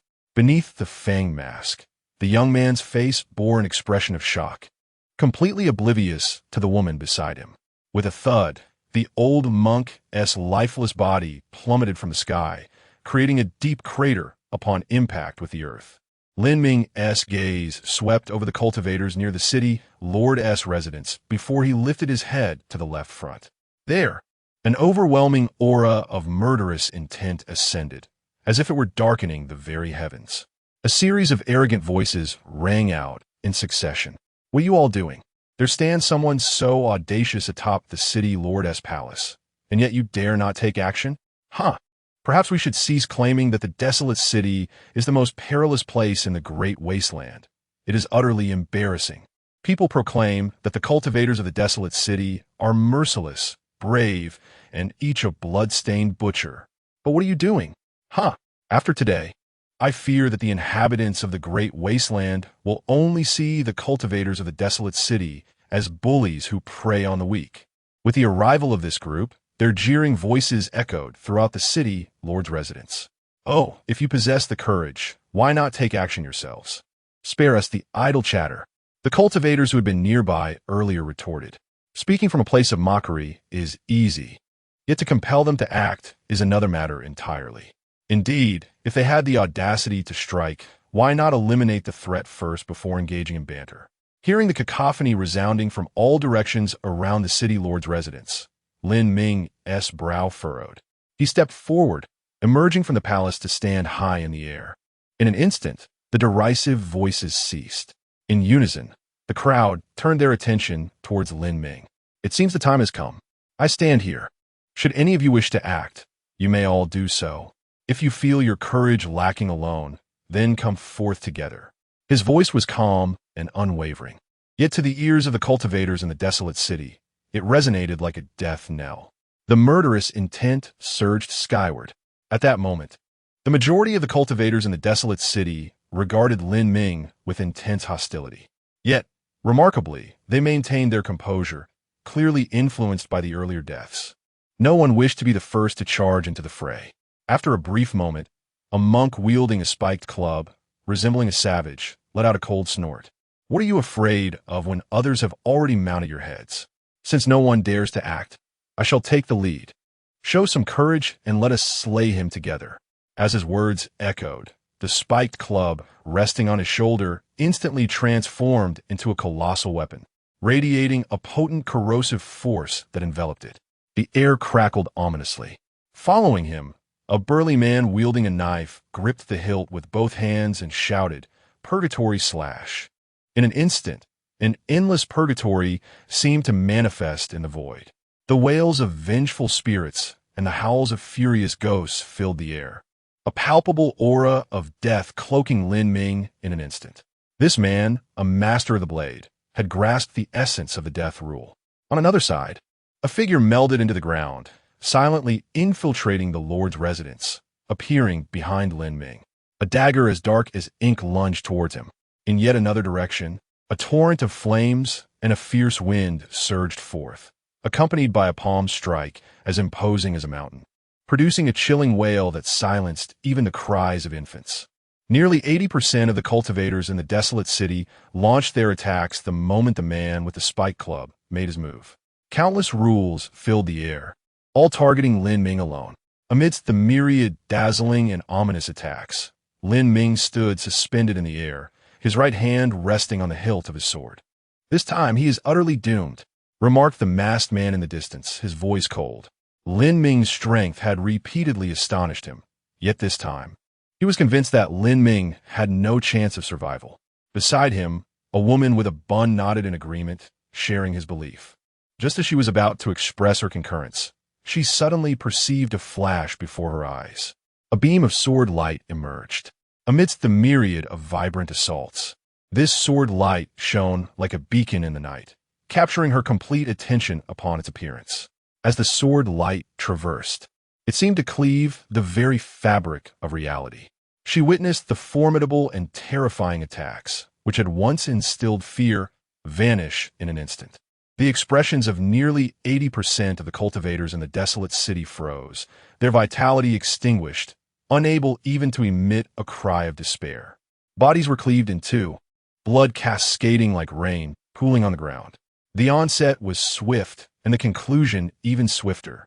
Countless corpses plummeted from the sky, blood merging into rivers that flowed in all directions. Lin Ming gently shook his sword, causing droplets of blood to fall. He then turned towards the remaining 20% of cultivators who had yet to act, and in a calm tone, inquired, "Do you acknowledge me as your lord?" Many of these cultivators seemed still entranced by shock, staring vacantly at the ground strewn with corpses and blood. For a moment, even their cold, ruthless hearts seemed to tremble. "Yes, yes, you are the lord of the desolate city. As long as you reign over the desolate city, I, young Lin, shall follow your lead." One individual suddenly weakened, collapsing to the ground, his gaze toward Lin Ming filled with reverence. Following him, others quickly reacted, almost without hesitation, as if it were an instinct. They all knelt down in unison. The sound resonated powerfully, causing even the masked man, who had never intervened in this matter before, to shudder involuntarily, nearly collapsing to the ground. Glancing to his side, he noticed that the woman with the bun had already knelt, her eyes filled with profound reverence as she gazed at Lin Ming. The masked man remained silent. Chapter 70. Jian Mountain within the desolate city, silence reigned, so profound that the sound of a falling needle could be heard. The remaining tens of thousands of cultivators knelt on the ground, their gazes fixed upon the young man before them, not daring to utter a word. Soon after, Lin Ming, akin to his previous declaration at the Snow Moon sect, articulated the purpose of his arrival in the desolate city. The moment they heard the news of the emergence of the Kingland domain, their eyes sparkled with intrigue. The allure of the long-dominant Saint sovereign legacy was undeniably tempting. However, upon meeting Lin Ming's gaze, they immediately suppressed their desires, not daring to reveal a hint of their ambitions. Lin Ming was indifferent to their reactions. If you wish to enter the Kanglan domain in search of opportunities, you may do so, but remember my terms. Lin Ming's demands were not excessive. He merely required that they refrain from entering the vicinity of the Tianxian sect and the Li family within 1,000 miles. Furthermore, they must not harm disciples from either faction. The leader of the Snow Moon sect was reluctant to compromise, but the individuals in the desolate city, having witnessed the recent battle, dared not defy Lin Ming's words. One by one, they vowed with resolute hearts. Lin Ming turned to face the young man adorned with a tusked mask and the woman with the bun at his side. And you? The woman with the bun nodded immediately, declaring, I am willing to pledge my heart to the martial way. The masked man hesitated momentarily, feeling somewhat disgruntled about being compelled to make a vow. Nevertheless, considering Lin Ming's formidable strength and the vow's relatively inconsequential nature, he nodded in agreement as well. At that moment, no one in the desolate city opposed him. Lin Ming sheathed his sword and turned to exit the desolate city. His objective had been accomplished, and it was time for him to depart. The surviving cultivators within the city regarded him with deep respect as they watched him leave. Yet, just as Lin Ming was about to step outside the desolate city, a voice, steeped in ancient sorrow, echoed from behind him. I have awaited you for a long time. Child. Lin Ming did not pause, stepping fully out of the city as if he had not heard the voice. Why leave? You wield a sword, and I too excel in the art of the sword. Follow me, and I shall ensure you ascend to the pinnacle of this world. Lin Ming remained unperturbed, covering great distance in an instant. However, in the next moment, a colossal golden bell descended from the heavens, enveloping Lin Ming. An elderly figure, stooped and frail, stood atop the giant bell, shaking his head with a sigh. Why must you flee? I have waited in the vast wilderness for so many years, finally encountering a promising talent. If you depart, I cannot fathom how much longer I must wait. Can you understand my anguish? As soon as he spoke these words, his expression shifted dramatically, and he soared into the air. Beneath him, the golden bell cracked open. With a resounding crack, the bell split into two halves. Lin Ming gazed at the elderly figure before him, a hint of confusion in his eyes. What is your intention? The old man surveyed the split bell, and rather than displaying any anger, his eyes glimmered with joy. I seek only a successor to inherit my legacy. I have slumbered in the desolate city for far too long. My body can no longer endure this prolonged wait. Lin Ming inquired, So you desire my body? The old man hastily shook his head. No. I merely seek a disciple to inherit my life's teachings. I assure you that you shall ascend to the pinnacle of power. Observing the elder, Lin Ming placed his hand upon the hilt of his sword. I have no fondness for deceit. If you intend to seize my essence or mold me into a puppet, I suggest you be more forthcoming and candid. Upon hearing these words, the smile on the old man's face froze instantly.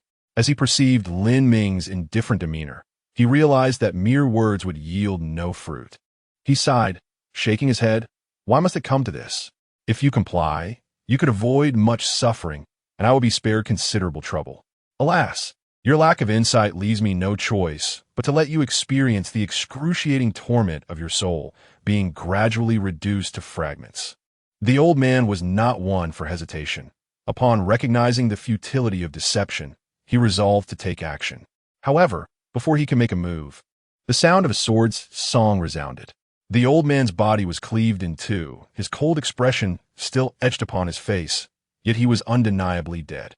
In the desolate city, today marked the most eerily quiet day in nearly 1,000, if not 10,000 years. It was also the day with the fewest living souls. In the northeastern corner of the city, there lay a peculiar cave, thick with the oppressive aura of death and malice that far surpassed other locales. Long ago, the desolate city had been an ancient battlefield. It was a mystery who had cleared the site and constructed this city. Given its foundation upon a battleground, the heavy presence of death and malice was deemed unremarkable. Yet today, in this place where no life should exist, a voice suddenly broke the silence. Old Lu is dead. The one who killed him is powerful, delivering a fatal blow. What a pity for that body. We cannot leave right now, otherwise we would seize it. Foolish if we cannot go out. Can we not have someone else bring him to us? Indeed, the elder is correct. In the next moment, Streams of black liquid oozed from the cave, writhing like worms as they crawled across the crumbling remnants of the city, eventually reaching the feet of a young man donning a mask adorned with fangs. What is this? A flicker of confusion crossed the masked face. Suddenly, the black liquid surged forward, darting into the masked man's body with blinding speed. Jiang Han, are you all right? A girl with a bun hairstyle inquired anxiously. Jiang Han's body convulsed momentarily. Then he smiled at the girl, saying, "Do you think I'm any different from before?" The girl scrutinized Jiang Han for a moment, shaking her head. "No, there's no difference. Did that thing that entered your body cause you any discomfort?" Jiang Han gazed at her once more, asking Schwerer, "Do you truly believe I am unchanged?" "There is a difference," replied the woman named Xie Shui. "I suspect something is amiss with your brain." "No." Jiang Han shook his head, declaring, "You are unaware of the changes within me. Allow me to enlighten you. I possess immense strength." As his words echoed, he advanced upon Xie Shui, seizing her by the throat, while tendrils of dark energy coiled around his hand. A flicker of disbelief crossed Xie Shui's face. At that moment, she felt an intense cold enveloping her neck, as though it were not a hand constricting her, but rather a block of eternal ice. "Let go of me. Jiang Han, have you lost your mind?" In that instant, terror consumed her as she screamed with all her might.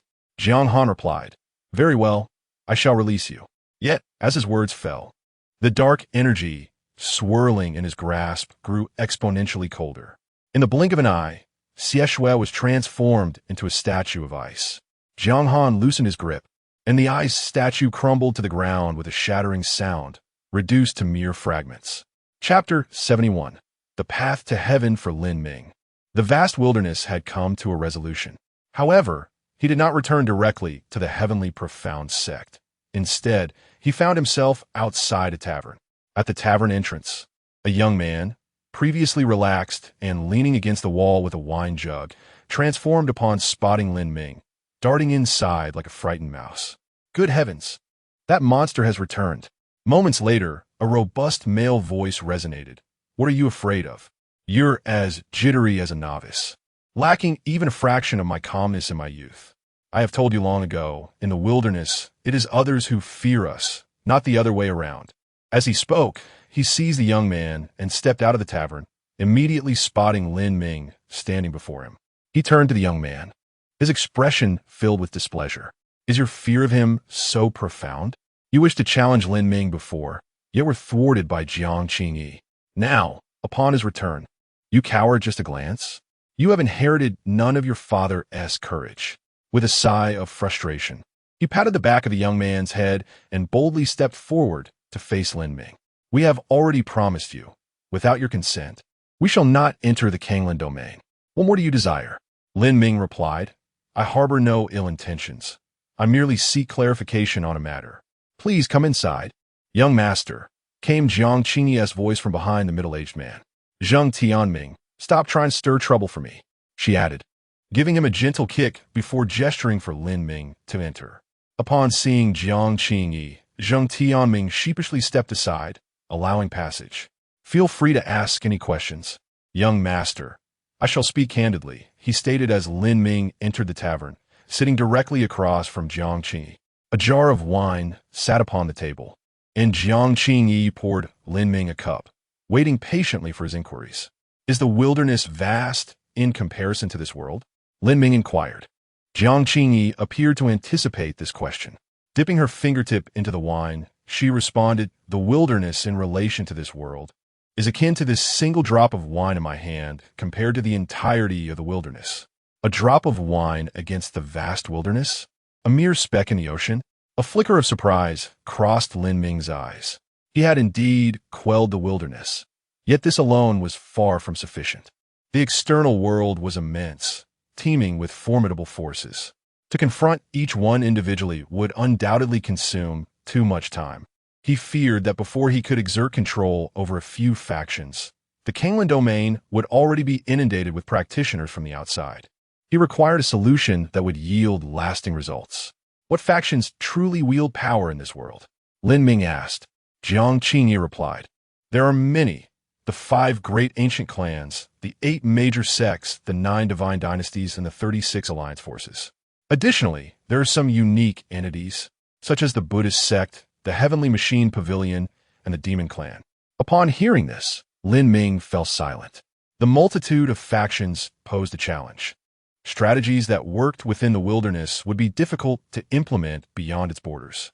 Is there any way to gather the rulers of these powerful factions together? Lin Ming pondered aloud. The middle-aged man, Zhang Tianming, leaned in and quipped, "What are you up to, young lad? Do you aspire for all the forces in the world to heed your command?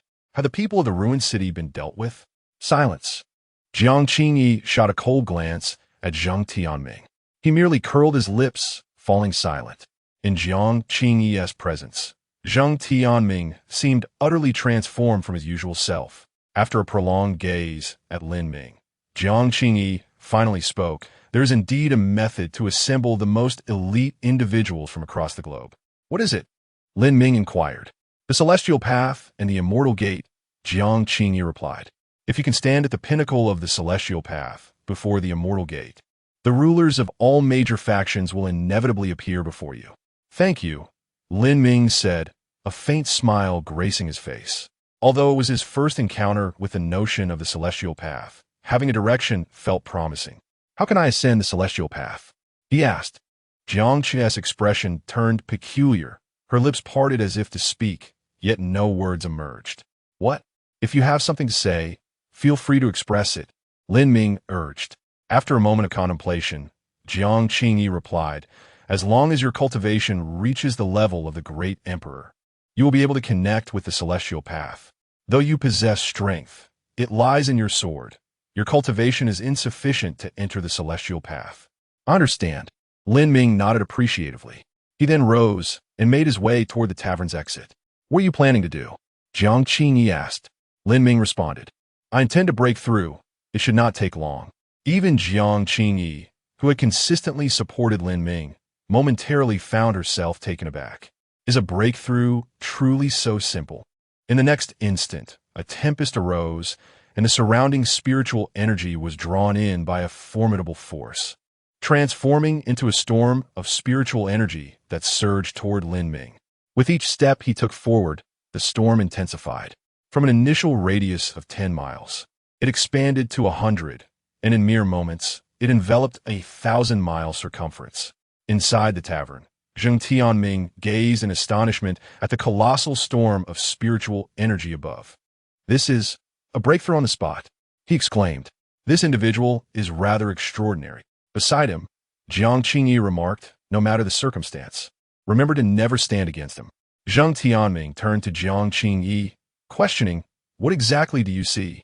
He understood that the disciples of the Heavenly Secrets Pavilion possessed the ability to perceive what others could not.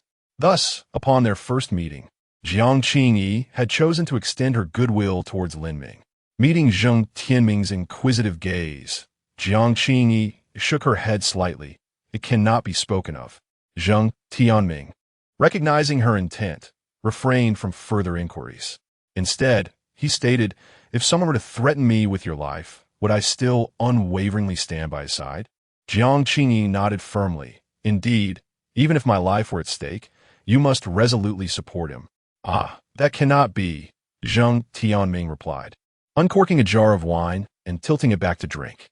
"Regardless of what you perceive in him, even if he were the legendary reincarnation of an immortal emperor, it would pale in comparison to a single strand of your hair." Zhang Qingyi. In the distance, Lin Ming absorbed the spiritual energy spanning a radius of 10,000 miles. At that moment, his cultivation, which had been at the threshold of the half-step emperor realm, ascended to the next level, achieving the status of emperor. Chapter 72. I beheld a soar the ethereal storm above the heavens dissipated, and Lin Ming stood in place, contemplating for a moment before turning to Jiang Qingyi and inquiring, "How does one communicate with the heavenly path?" Jian Qingyi replied, "One must simply be sincere and earnestly yearn for the sacred realm of immortals, envisioning the form of the immortal world in one's mind. The celestial gate and the heavenly path will manifest automatically. Give it a try." Lin Ming closed his eyes, attempting to visualize the immortal world within his mind. However, after the passage of a teased duration, he opened his eyes, and nothing had occurred. It appeared that it was futile. Lin Ming shook his head, feeling a sense of bewilderment. Futile? Jiang Qingyi was taken aback. That is impossible. Communicating with the heavenly path does not require profound talent. One only needs to sincerely conceive the sacred realm of immortals. After some thought, she added, to my knowledge, no one who has reached the realm of an emperor has ever failed to communicate. You are the first I have encountered. A flicker of confusion crossed Lin Ming's eyes. Could it be that my origins lie within a secluded little world? In the Kanglan realm, I have never heard of such a heavenly path. Impossible. Jiang Qingyi shook her head firmly. Although the Kanglan saint is indeed extraordinary, it cannot possibly influence the celestial gate. Is that so? Lin Ming was perplexed. Jiang Qingyi then asked, when you envisioned the immortal world in your mind, did you see any imagery manifest? Under normal circumstances, as long as one is sufficiently sincere, they would inevitably perceive a sacred golden door. That is the celestial gate. If you can see the celestial gate, it will descend in reality.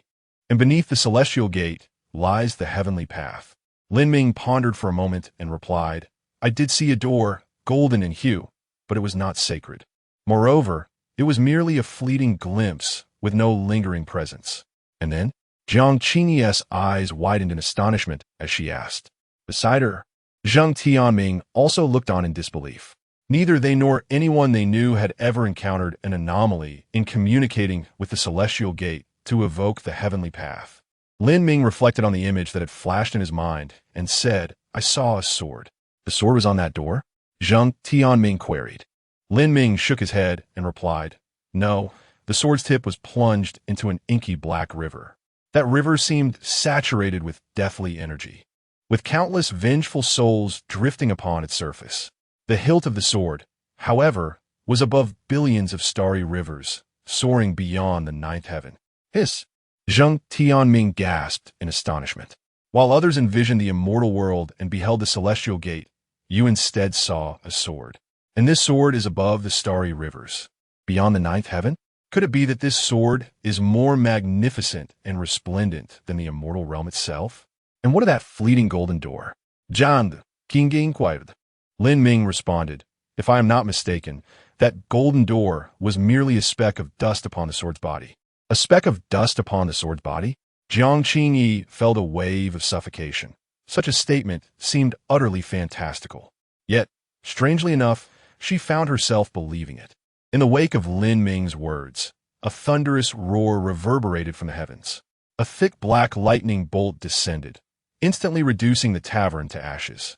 The faces of Jiang Qingyi and her family transformed in unison as they beheld the vanished establishment. Was this divine retribution? Zheng Tianming patted the young boy beside him on the head, exclaiming, I now concur with your sentiments. He is indeed a monster. Never have I heard of anyone provoking heavenly punishment with but a single utterance. While it may have been merely one strike, it is nonetheless utterly outrageous. Lin Ming gazed at the obliterated tavern, a tinge of regret in his voice. Were there many treasures within? Not much, Zheng Tianming replied dismissively. Just some wine, really. He shot a glance at Lin Ming, adding, you owe me compensation? Tenfold. Upon hearing this, Lin Ming, who had felt a pang of guilt, broke into a smile. Very well, I shall give you tenfold.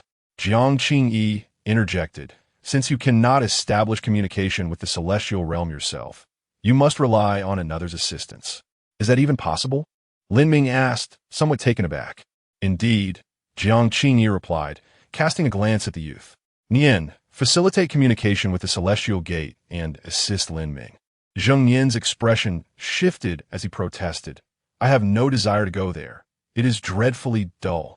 Before he could finish, he noticed the cold demeanor of Jiang Qingyi. He turned to Zheng Tianming, hoping for a word of support from his father. However, Zheng Tianming was preoccupied with the sky above. Very well, Zheng Yan relented quickly. Once the celestial gate was communicated with, the path to the heavens would be opened for all nearby. However, the prerequisite was that the one who summoned the heavenly road must tread upon it themselves. With an air of resignation, Zheng Yan complied with his mother's command. unwilling to defy her. In the next moment, a brilliant golden light illuminated the sky, revealing a sacred gate high above. Subsequently, 6 paths extended from the celestial gate down to Zheng Yin's feet. These 6 paths represented 6 distinct realms, from the Emperor realm to the Saint realm. Zheng Yin reluctantly stepped onto the path designated for the Saint King realm, his countenance sour. Lin Ming, on the other hand, could only ascend the path belonging to the Emperor realm. Jiang Qingyi observed Lin Ming, cautioning, "The pinnacle of the heavenly road lies at the end of the path for the Saint realm." Lin Ming nodded, placing a foot upon the heavenly road. The 6 celestial paths symbolize 6 different realms, yet only the path of the Saint realm grants one the opportunity to reach the pinnacle and behold the celestial gate. The terminus of the Emperor realm's path leads to the Emperor's road. The end of the Emperor realm's path culminates in the Sage's road. This principle holds true for the subsequent paths as well. The end of one heavenly road merely signifies the commencement of the next realm. For Lin Ming to truly stand at the summit of the heavenly road before the celestial gate, he must traverse these 6 paths. The heavenly road is a remarkably pristine path, its surface composed of pure white jade. As Lin Ming ascended the heavenly road, before he could fully absorb its beauty, he spotted a figure not far ahead, staring at him with an expression of cold indifference. Chapter 73. The Celestial ranking on a pristine and untainted celestial road. A young man clad in white, with an expression of indifference, gazed intently at Lin Ming. "Is this your first time?" the youth inquired. "Indeed, it is my first," Lin Ming replied, his aura reflecting that of a nascent emperor, making it evident that he was a newcomer. The young man scoffed. "Did no elder warn you that the celestial road is fraught with peril?" "None did," Lin Ming admitted candidly. "Stay close to me. I shall enlighten you on the precautions necessary for traversing this path." The young man's brow furrowed, seemingly reluctant. Lin Ming shook his head. "Thank you, but it is unnecessary. I shall not linger here for long." A flicker of displeasure crossed the youth's eyes. "Trust me, it is wiser to heed my advice than to venture alone. Do not fault me for not warning you. Individuals like you, who have just ascended to the Emperor level and are eager to summon the celestial road, are numerous. In the past month alone, I have witnessed no fewer than 800, of whom at least 600 perished within a day." Upon finishing his statement, he scrutinized Lin Ming closely, demanding, "Are you not afraid?" Before Lin Ming could respond, a colossal hammer suddenly descended from the distance. Bang! The young man in white was instantly obliterated. Immediately following, a voice echoed with disdain, "I loathe deceitful scoundrels like you." In the direction from which the hammer had come, Lin Ming beheld a rugged man clad in dark, heavy armor. The man flew to Lin Ming's side, retrieving the massive hammer. Casting a glance at Lin Ming, he remarked, "The celestial road is a path of seeking immortality, abundant with opportunities. There are 2 straightforward methods to trigger these opportunities. The first is to offer guidance to newcomers, a symbolic act of passing down wisdom. The second is through killing, which perhaps signifies the ever-present dangers along the path to immortality." He shrugged nonchalantly, yet it is evident that triggering opportunities also requires a modicum of luck. Just now, I have both slain a foe and provided you with insight, thus earning 2 chances to invoke fortune. However, not a single one materialized. Lin Ming interjected, "You do not intend to kill me. According to your own words, by doing so, you could attempt to trigger another opportunity." "Humph." The armored man shook his armor, spitting disdainfully at the remnants of the white-clad youth he had just dispatched. "I have always detested such individuals. One moment, they present themselves as sagacious mentors, and the next, they strike down their own without a second thought. While this may indeed create another opportunity for fortune, I find it repugnant. If I were to assist you, I would never consider taking your life. Should I desire your demise, I would not waste my time offering you guidance." He fixed his gaze on Lin Ming and continued, "The celestial road is perilous. There will undoubtedly be many who wish to kill you for their own opportunities. Exercise caution." "Thank you," Lin Ming acknowledged, then took a step forward, vanishing into the distance. The armored man, watching Lin Ming's retreating figure, suddenly changed his expression. "How is this possible? According to the rules of the celestial road, for every 100 miles traversed, one must confront a spirit of emperor level. Only by defeating it can one continue onward. The cultivation level of these spirits begins at the first rank of the emperor, increasing incrementally for every 100 miles traversed. Once the cultivation reaches the 9th rank of the emperor, each subsequent 100 miles will further elevate the spirit's rank to the 9th level of the emperor. Ultimately, reaching the end of the emperor's path demands confronting 10,000 spirits at the 9th rank. Thus, ascending to the pinnacle of the celestial road is exceedingly arduous. Not to mention the ultimate realm of the Holy Venerable. Even within the emperor realm, those who can prevail are surely few and far between. 1,000 miles per step. Yet those spirits at the emperor level seem to have no effect on him whatsoever. What is happening?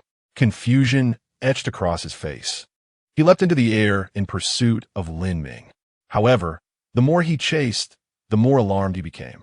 In his perception, the distance between him and Lin Ming not only failed to diminish, but instead widened further. This cannot be right. The number of emperor-level spirits he faced should only increase in both quantity and strength as he progressed. His speed should have, at the very least, begun to wane. The harder he pursued, the more incredulous he felt, until a moment arrived when his movements came to an abrupt halt. Clad in dark gray armor, he stood dazed in the sky. It was gone. The presence had completely vanished. He understood precisely what this meant. That individual had actually navigated through the emperor's path. He murmured in disbelief. Over the millennia, scarcely more than 10,000 had succeeded in traversing the emperor's path. His speed must surely rank among the top 50. Thinking back to how he had recently offered a well-meaning warning regarding the dangers of the celestial road, his rugged, dark face flushed with embarrassment. The Hunyuan continent. That is the name of the vast expanse beyond the Kanglan realm. At this moment, in a seemingly unremarkable spot in the southwestern corner of the continent, there lies a modest mountain. Amidst the myriad mountains in this region, it is quite ordinary, save for the perpetual shroud of mist that obscures its true form. This is, indeed, one of the most unique forces within the Hunyuan continent, the location of the Tiangong Pavilion. The elder responsible for overseeing the Grand Dao rankings was comfortably reclining in a rocking chair when suddenly, a brilliant golden light flashed before his eyes. He shot upright, gazing toward the source of the golden radiance. Has there been a change in emperor ranking? Finally, some movement after nearly a century. I thought these younger generations had all withered away. The 6th rank on the emperor ranking, Lin Ming of the Tianxin sect. An unfamiliar minor sect has produced quite a promising talent. Just as he was about to issue a command for the disciples of the Tiangong Pavilion to engage with this newly ranked prodigy, he was interrupted by an even more dazzling burst of golden light. Has there been a shift in the Emperor Venerable ranking as well? How intriguing. After a century of silence, both prestigious lists are undergoing changes simultaneously. He turned his gaze toward the Emperor Venerable ranking. His eyes scanned from the bottom to the top, and only upon reaching the pinnacle did he spot the individual responsible for the alteration. However, upon reading those few characters, his previously serene expression transformed dramatically. His pupils constricted. Disbelief etched across his face. Upon gazing at the emperor's ranking, one could behold 5 resplendent golden characters at the pinnacle. Tianxin sect Lin Ming. Chapter 74. Let them come to me, Lin Ming of the Tianxin sect. Once again, the expression of the elder from the Heavenly Secrets Pavilion changed dramatically, to the point where he briefly questioned the integrity of the great Dao heavenly rankings. The rankings are determined by one's performance on the celestial path. To appear on the emperor's list implies that the individual has undoubtedly attained the emperor realm. Remarkably, an emperor has secured the top position on the sovereign list. It appears he has comprehended the power of the rules ahead of time. The lack of a first place in the Emperor Realm list may be due to some unforeseen circumstance causing a delay in his progress. It would indeed be a pity if this young prodigy were not brought into the Heavenly Secrets Pavilion, the elder murmured to himself. Not only the Heavenly Secrets Pavilion, but also the 5 ancient clans, 8 major sects, 9 divine dynasties, and 36 alliances were equally astonished by the changes in the great Dao heavenly rankings. Concurrently, Lin Ming of the Tianxian sect swiftly became the talk of various factions. Encapsulated in 5 resounding words, All cultivators of the sacred realm from the Heavenly Secrets Pavilion enter the celestial path to seek Lin Ming. All practitioners of the sacred realm from the Lihua divine dynasty enter the celestial path. Those who find Lin Ming shall receive generous rewards. All disciples from the Yi family who are of the sacred realm ascend the celestial path. Those who locate Lin Ming shall be granted a sacred monarch martial technique. Across the Hunyuan continent, the prominent forces dispatched individuals post-haste to the celestial path in search of Lin Ming. They believed that since Lin Ming had claimed the top spot on the sovereign list, he must have already traversed the Emperor Realm's path and should now be within the Sacred Realm's domain. However, shortly after the various factions sent their disciples forth, an extraordinary brilliance erupted from the great Tao heavenly rankings once again. The crowd turned towards the light, only to be left utterly astounded by the sight before them. At the pinnacle of the Sacred Realm list, 5 familiar words shone brightly: Tianxian sect, Lin Ming.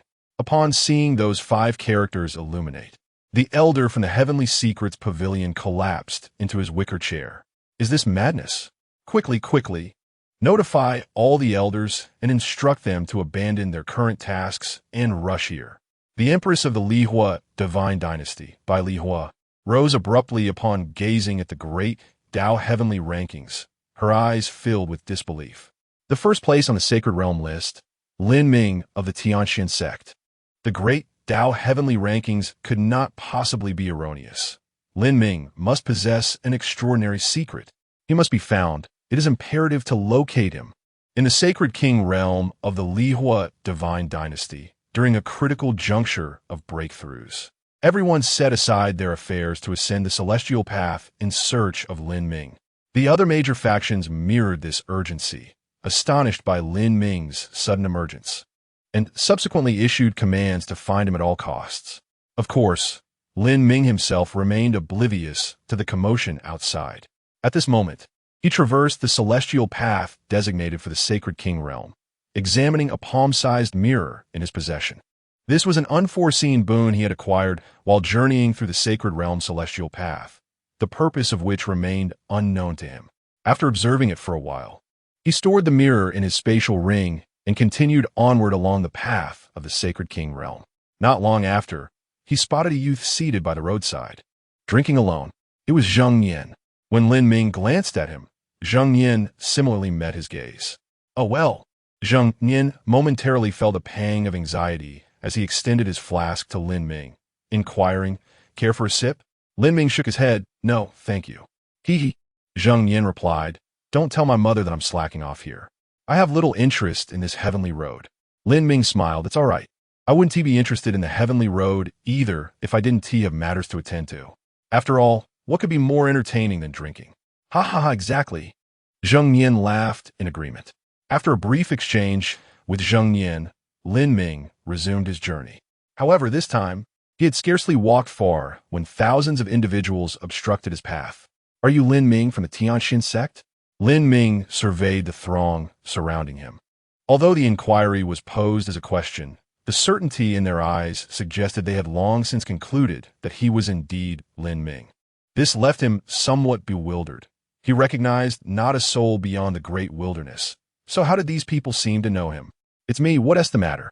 Lin Ming inquired. The foremost individual among the crowd spoke. "The Lihua divine dynasty requests your presence, and we hope you will cooperate." The Lihua divine dynasty? Lin Ming recalled that Jiang Qing had informed him of the existence of several paramount dynasties within the Hunyuan continent. The empress of the Lihua divine dynasty was certainly one he wished to meet. Yet, merely meeting someone from the Lihua divine dynasty held little significance. "Are you still hesitating?" The man who had spoken earlier's expression shifted slightly. "You should be aware of the standing of my Lihua divine dynasty." However, just as he uttered those words, a distant chuckle echoed.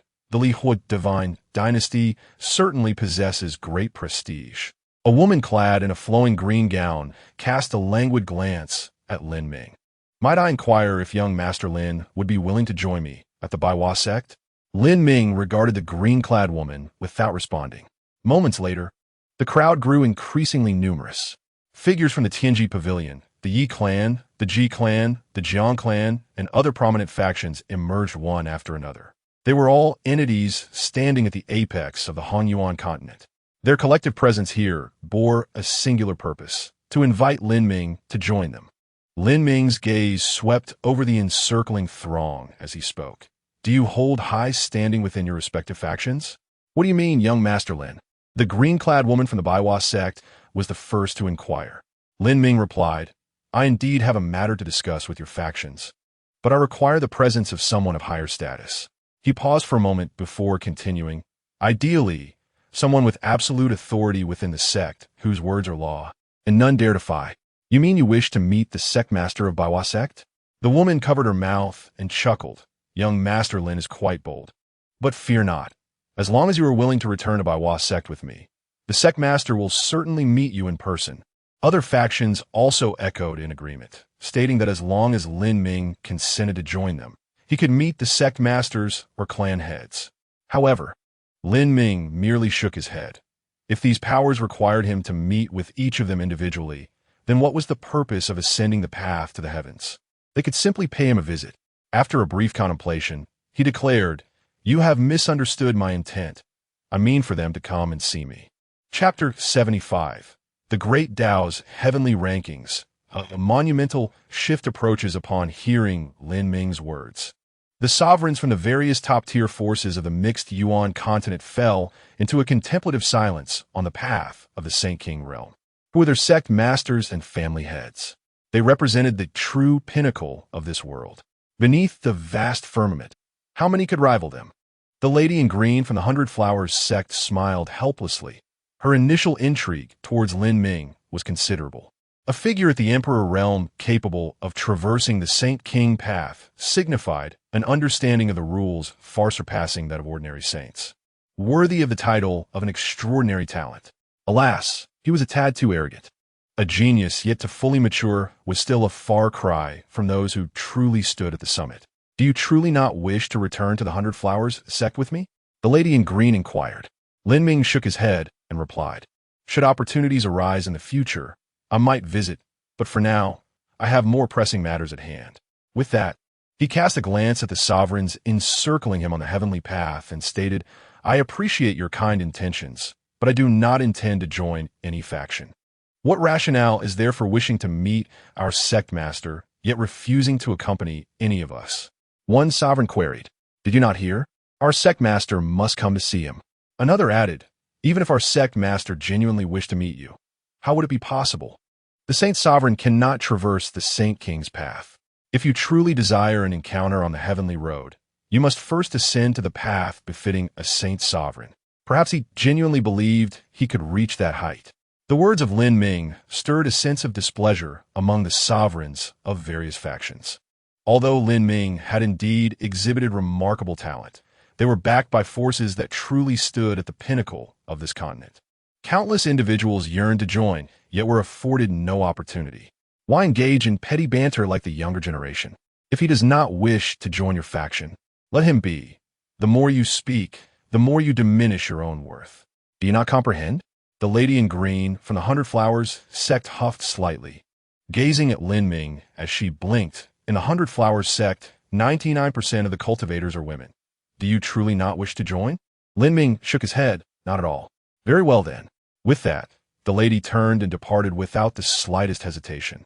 The remaining sovereigns of various factions, witnessing this, also flicked their sleeves and turned away from the heavenly path. These individuals exhibited far more rationality than those Lin Ming had encountered in the past. At least none had frantically leapt forth to threaten him. For Lin Ming, this was merely a brief interlude on the heavenly road. After their departure, he continued onward, traversing the path at an astonishing pace as before. The spiritual entities of the Saint King realm could not hinder him in the slightest. Within the heavenly mechanism pavilion, Elder Feng Yu, who oversaw the Great Tao's heavenly rankings, retrieved a communication talisman, and a voice resonated within. Elder, Lin Ming is unwilling to join the heavenly mechanism pavilion. Ah, there must be other factions vying for his allegiance. Has he accepted any invitations? Feng Yu inquired. The voice from the talisman echoed again, None. All factions have been rejected. Ah, this fellow is indeed quite arrogant, Feng Yu murmured. On the other end of the communication talisman, the voice continued to resonate. He is indeed proud, even more so than the elders could have imagined. How so? Lin Ming has expressed his desire to meet with the leaders of our factions. Feng Yu raised an eyebrow. Then why does he not step out of the celestial path to meet us? The voice responded, therein lies the crux of the matter. He means for the leaders of the major factions to go to him. Ha ha! Upon hearing this, Feng Yu burst into laughter. How delightful! Across the entire continent. Aside from him, it is unlikely anyone else would dare to make such a bold proclamation. He turned to the 7 elders behind him and inquired, "Did you perceive anything?" Earlier, upon discovering that Lin Ming had ascended to the first position on the celestial rankings, he had summoned the elders to come forth. The unique aspect of the celestial mechanism pavilion lies in their method of divination, which is said to glimpse into the threads of destiny. The 7 elders exchanged glances, and the elder at the forefront spoke, "If he truly wishes to see our pavilion master, then let us inform the master to meet him." A flicker of disbelief crossed Feng Yu's face. "You suggest the master should go meet him?" "Indeed." The elder rose, stating, "We 7 united our efforts and expended considerable energy, only to glimpse a singular image." A serious expression shadowed his face as he continued, "I witnessed a figure clad in black, bearing a sword upon his back, standing before the peak of the celestial path, before the immortal gate. That person must be Lin Ming." "Before the peak of the celestial path, before the immortal gate?"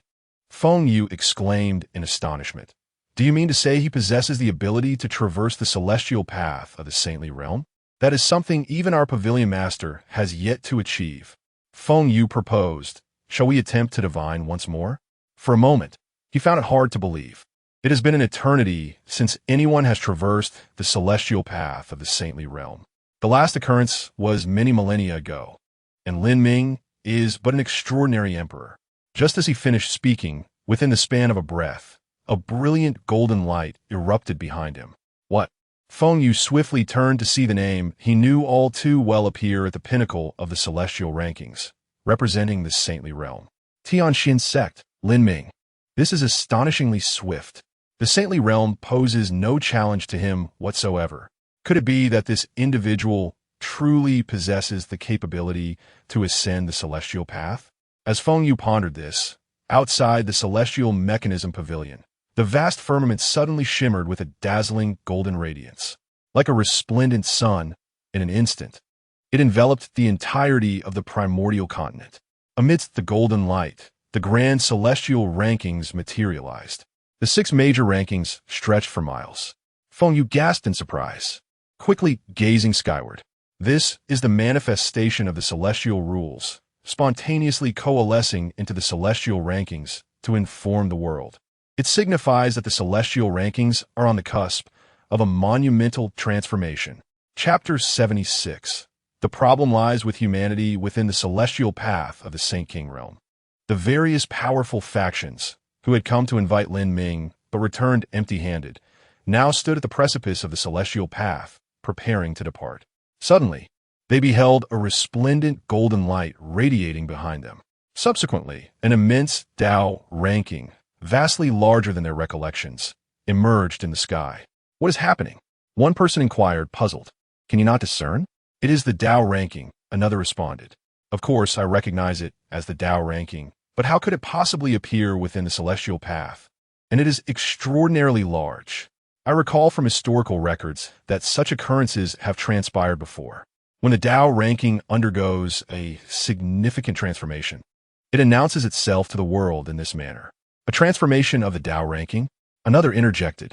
"Could it be that someone has reached the pinnacle of the celestial path, standing before the immortal gate?" The crowd pondered this notion, finding it plausible. Yet, when they scrutinized the list of the Saint Venerable realm, they found no anomalies. The same held true for the Saint Emperor realm. However, when their gazes fell upon the rankings of the Saint King realm, a collective gasp of astonishment arose. At the pinnacle of the Saint King realm list, 5 golden characters gleamed. Tianxin sect, Lin Ming. How is this possible? How long has it been since we parted ways with Lin Ming? There is only one explanation. The celestial path poses no challenge for him.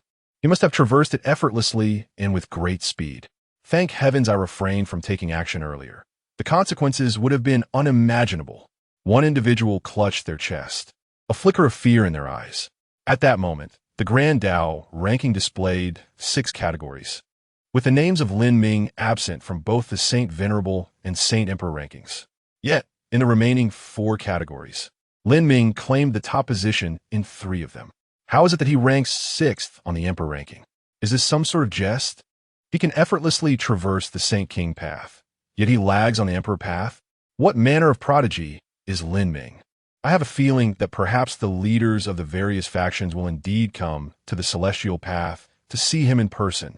A voice unexpectedly proposed this notion, and a peculiar thought began to take root in their minds. The cultivators from various factions, initially ready to depart, halted in their tracks. Many of their gazes, intentionally or otherwise, gravitated towards the 5th ranking, that of the Saint Emperor realm. Not only them, but the entire Hunyuan continent became instinctively aware, lifting their eyes to the colossal ranking suspended in the sky. As Lin Ming's name adorned the first 4 rankings, all eyes involuntarily turned towards the 5th, that of the Saint Emperor realm. In that moment, the entirety of Hunyuan continent fell silent, as if everyone awaited the unfolding of an extraordinary event. After the passage of a brief moment, the Grand Dao ranking, suspended in the heavens, suddenly flashed with a dazzling golden light.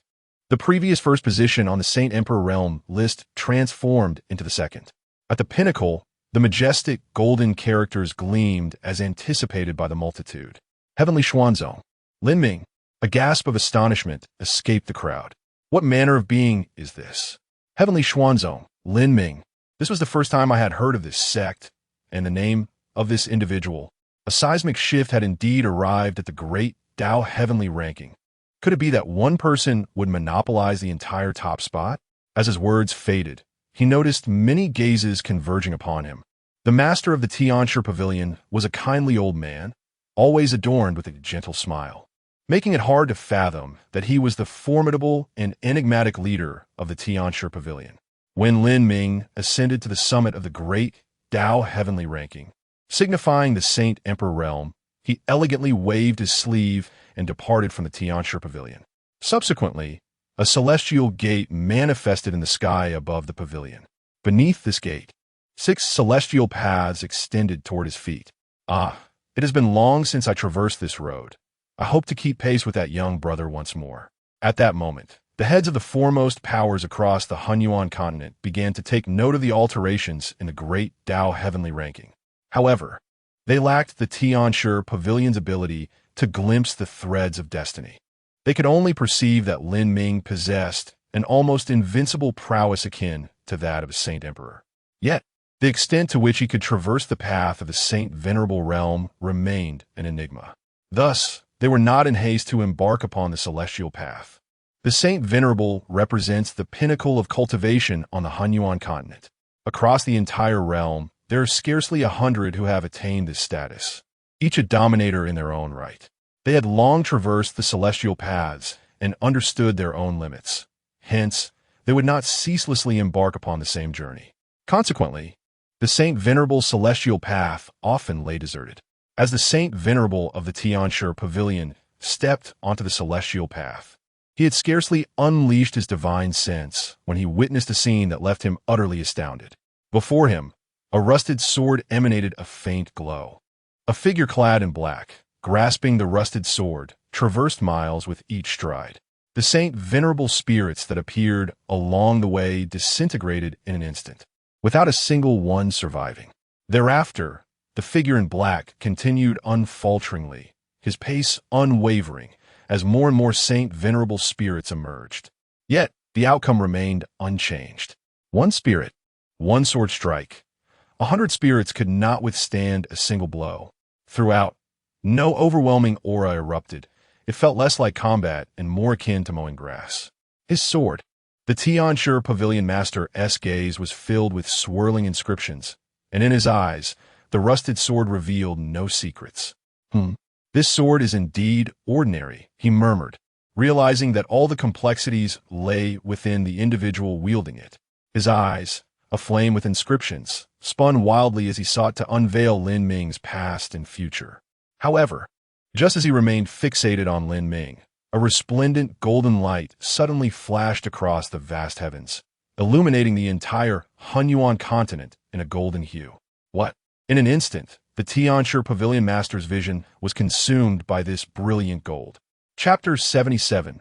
Please step forward, esteemed mentor, and enter the Celestial Gate as the Master of the Heavenly Mechanism Pavilion sought to investigate Lin Ming, an extraordinary brilliance, a golden light surpassing anything previously witnessed by millions, illuminated the entire world in a resplendent hue.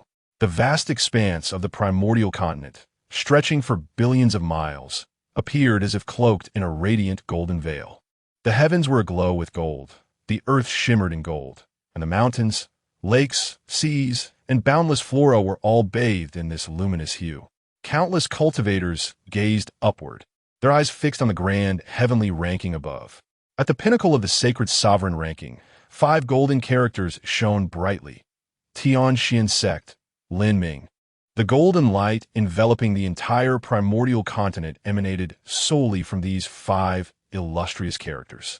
The Empress of the Li Fire Divine Dynasty, by Li Hua, emerged from her divine realm, and under the dazzling golden light, she summoned the Celestial Gate and took her first step onto the sacred sovereign's path. Dan Ling, the leader of the 100-Flower Sect, looked upon the vast expanse of golden radiance, her eyes filled with astonishment. The Tianxian Sect was a name she had never encountered before, and Lin Ming was a name that had only just graced her awareness today. Yet, she understood that this name would undoubtedly leave an everlasting brilliance upon the primordial continent. She stepped forth from the 100-Flower Sect, embarking on the path that belonged to the sacred sovereign realm. The Yi family, the Jiang family, and the Su, New Jersey dynasty. Every sacred sovereign from the top-tier factions, upon witnessing the 5 shimmering golden characters at the apex of the sacred sovereign list, invariably set foot on the path. They sought to meet the individual who had ascended to the pinnacle of the Celestial Road. Within the Celestial Road, the Master of the Heavenly Mechanism Pavilion displayed a fleeting expression of astonishment. He witnessed Lin Ming, with a sword in hand, ascend to the summit of the Celestial Road, where the presence of all the sacred sovereign spirits failed to pause him for even a moment. He gazed at the figure holding the sword atop the Celestial Road, and the inscriptions in his eyes began to whirl frantically once more. As the Master of the Heavenly Mechanism Pavilion, not only did he hold the undisputed title of the strongest within the pavilion, but he also excelled in the art of divining the mechanisms of fate. As the speed of the inscriptions in his eyes escalated, a vision gradually unfolded before him. It depicted a figure clad in black, standing serenely amidst the stars, a long sword resting upon his back. Beyond this, there was naught else. Not enough, once more. The Master of the Heavenly Mechanism Pavilion commanded sharply, as the inscriptions in his eyes spun with greater velocity. In his vision, the once tranquil figure amidst the stars began to ascend dramatically. Gradually, the figure rose from the depths of the stars to stand atop them, with a vast river of stars flowing beneath his feet. In the next moment, a cry of despair escaped the Master of the Heavenly Mechanism Pavilion. His eyes momentarily clouded, and then the inscriptions vanished entirely. A cold sweat broke upon him. Was this all he could perceive? The visions he had glimpsed did not grant him a clear understanding of Lin Ming's strength, but it was evident that this individual was far more formidable than he currently exhibited. His gaze toward Lin Ming instinctively bore a hint of humility. Moments later, figures descended upon the Celestial Road. Upon their arrival, they immediately turned their attention toward the black-clad figure at the end of the path. Although he possesses the cultivation of an emperor, he has arrived at this juncture. Chun, the head of the Tianji Pavilion, what is the caliber of his swordsmanship? Bai Lihua inquired from behind the head of the Tianji Pavilion. I cannot discern. Chun Xinxing shook his head. However, one thing is certain. He killed us with a single sword strike, and that is beyond question. Bai Lihua curled his lip, choosing not to pursue the matter further. As the gazes of dozens of sacred sovereigns converged upon Lin Ming, he, clad in black, withdrew his sight from the Celestial Gate and turned around. Addressing the assembly of sacred sovereigns, he uttered a perplexing remark. Have all the individuals arrived? The sacred sovereigns exchanged glances of confusion, and after a moment of hesitation, Chun Xinxing, the head of the Tianji Pavilion, spoke. Are you suggesting that all the sacred sovereigns should gather here on the Tianlu? Indeed, Lin Ming affirmed. I have come here to convey an important message. The sacred sovereigns of the human race are all present. As for the demon race, Chun Xinxing paused before continuing. The demon race has resided in the far west for several 100,000 years and has not stepped into our human territory. Therefore, it is unlikely that they will make their way to the Tianlu. Lin Ming nodded in agreement. Given the clear demarcation between the human and demon races, with no interaction for hundreds of thousands of years, it was improbable for them to suddenly bypass the human factions to reach the depths of the vast wilderness, the Kanglan region. Thus, the demon race could be disregarded for the time being. He then inquired of the sacred sovereigns, are you aware of the emergence of the Kanglan region? Aside from Chun Xinxing, the others quickly shook their heads. Despite their formidable strength and high status, the dissemination of information invariably requires time. Compared to the Hunyuan continent, the vast wilderness is exceedingly remote. Moreover, Lin Ming had hastily arrived at the Tianlu after resolving the situation leaving little time for news to circulate among these top-tier powers. However, the Tianji Pavilion was an exception. Lin Ming turned to Chun Xinxing, asking, are you aware that the Kanglan region has manifested? Indeed, Chun Xinxing did not conceal the truth. Lin Ming queried, have you dispatched anyone to the Kanglan region? Not yet. Chun Xinxing immediately shook his head. Why? Lin Ming expressed his perplexity, having also come to understand the strength of the Kanglan sacred sovereign during this time. Would the Tianji Pavilion not be interested in the legacy of the former number one of the continent? I sensed a foreboding threat. Initially, I could not pinpoint the source of this threat, but now I am aware, Chun Xinxing remarked, his gaze pointedly directed at Lin Ming.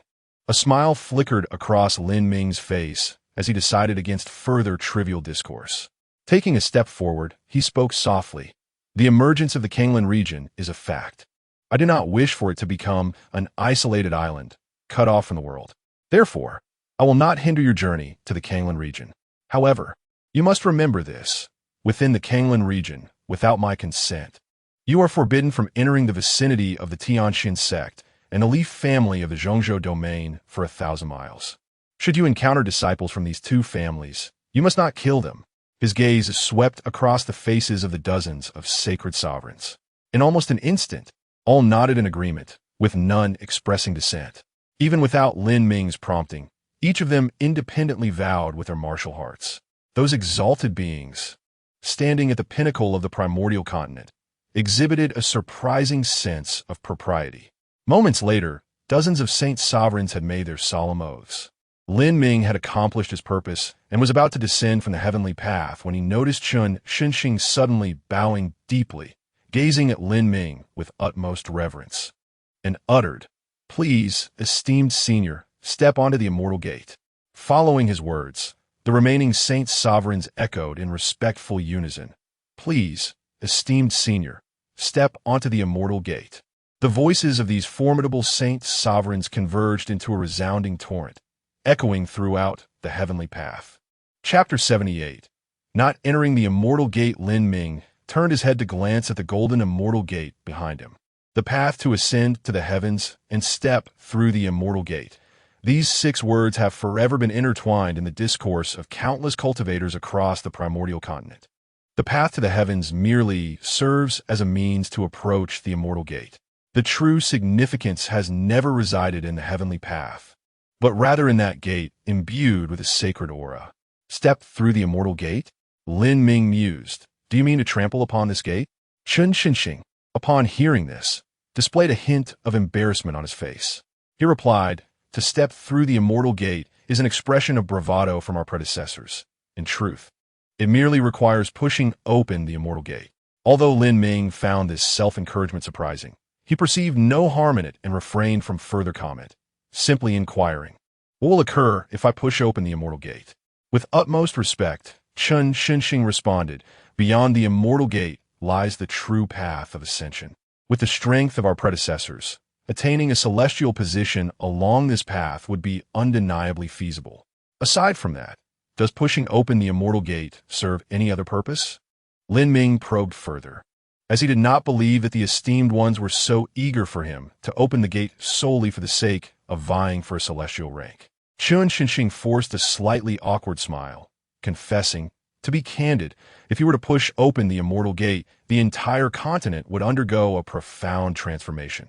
At that moment, we would all reap certain benefits, including yourself. Upon hearing Chun Xinxing's words, Lin Ming turned and stepped before the immortal gate.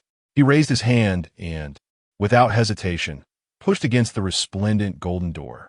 Then let this be a moment of transformation for all of you. At the pinnacle of the heavenly path, the golden immortal gate swung open in an instant.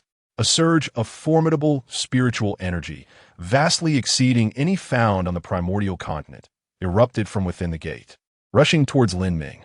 In a heartbeat, his cultivation, which had just entered the realm of the emperor, ascended to the level of the emperor's respect, and he continued to rise at an alarming rate.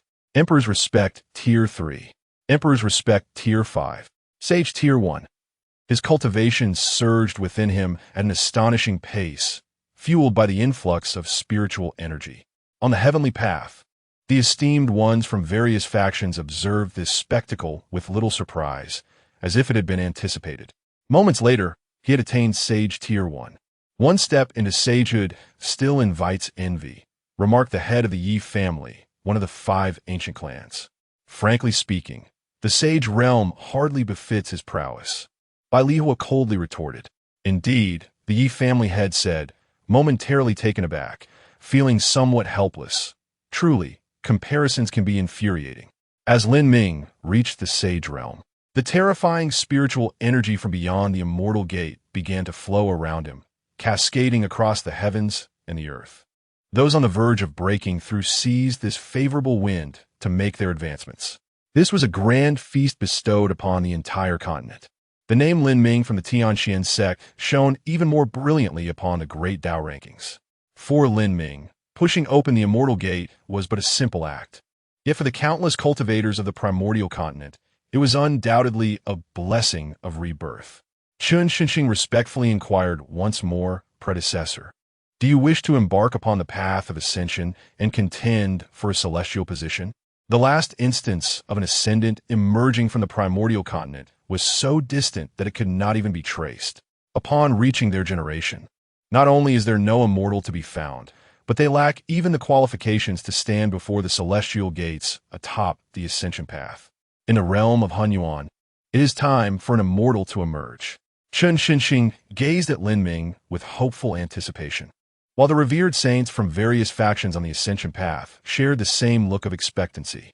After casting a glance at the celestial gates and the abyss-like path to immortality, Lin Ming turned away, shaking his head, and stated, ascending to immortality is not my desire. I have come here merely to convey a message to you all. Now that I have spoken, it is time for me to depart.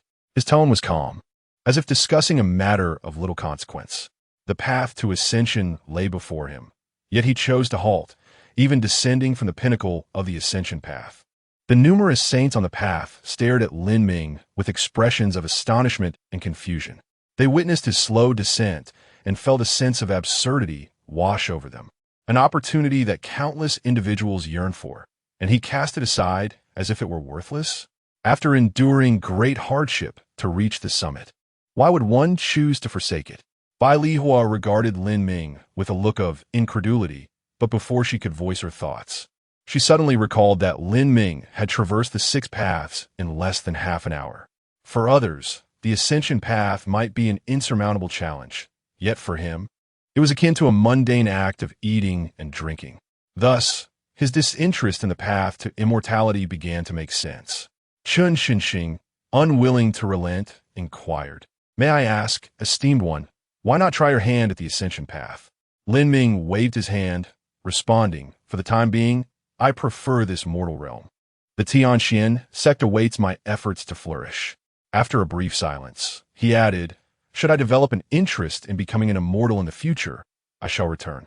With those words, and amidst the peculiar gazes of the saints, Lin Ming departed from the ascension path without a hint of hesitation. Is he truly leaving? Chun Xinxing found himself momentarily dazed. Moments later, the revered saints from various factions began to feel a sense of tedium and contemplated their own departures. However, at that moment, a figure suddenly emerged from within the dark celestial gates, towering above with a cold demeanor and a gaze that regarded the masses as mere ants. He coldly inquired, "Where is he?" Having pushed open the celestial gates, how can one not enter? Chapter 79. If you do not enter the immortal gate, then perish before the immortal gate. Lin Ming walked away with remarkable nonchalance, displaying not a trace of longing for the gate. This left the assembled venerable saints, who had been filled with anticipation, feeling utterly absurd and profoundly regretful. Yet, there was little they could do, for their formidable powers could not sway Lin Ming's resolve.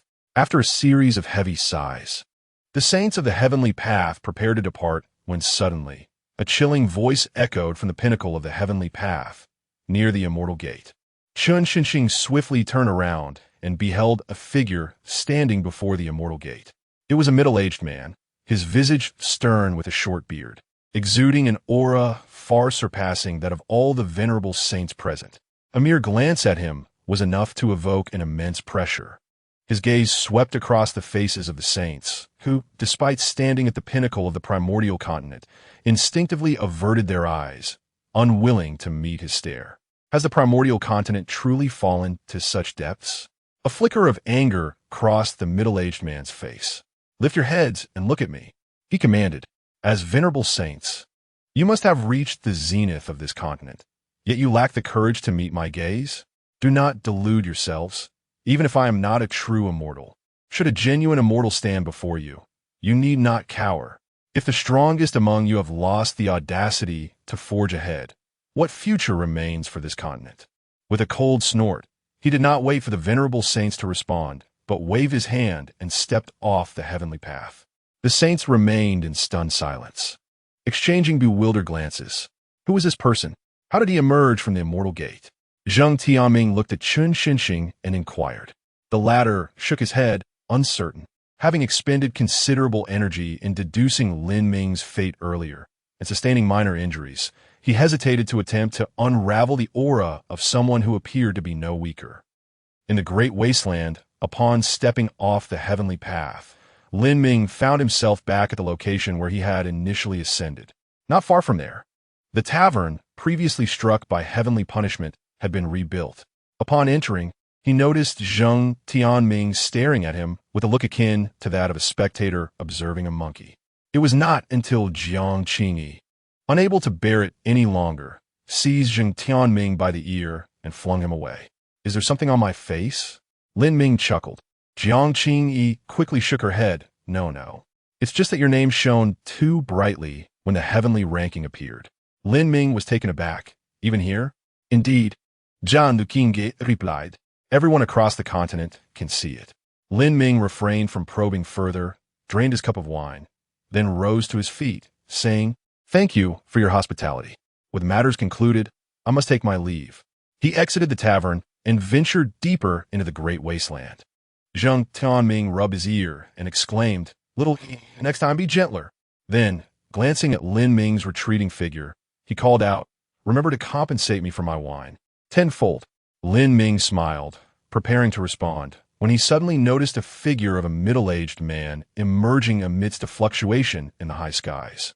In the next moment, a terrifying aura érupted forte.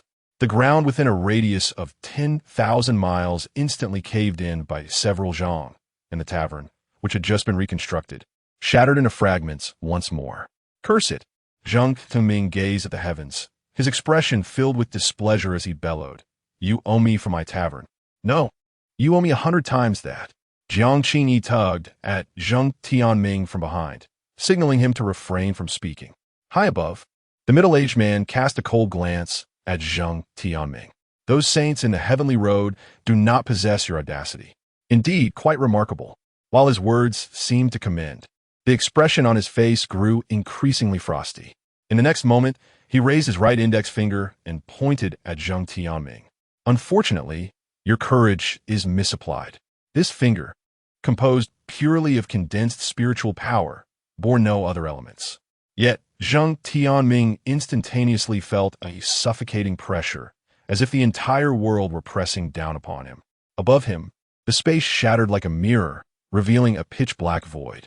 "Xiao Yi, you go first.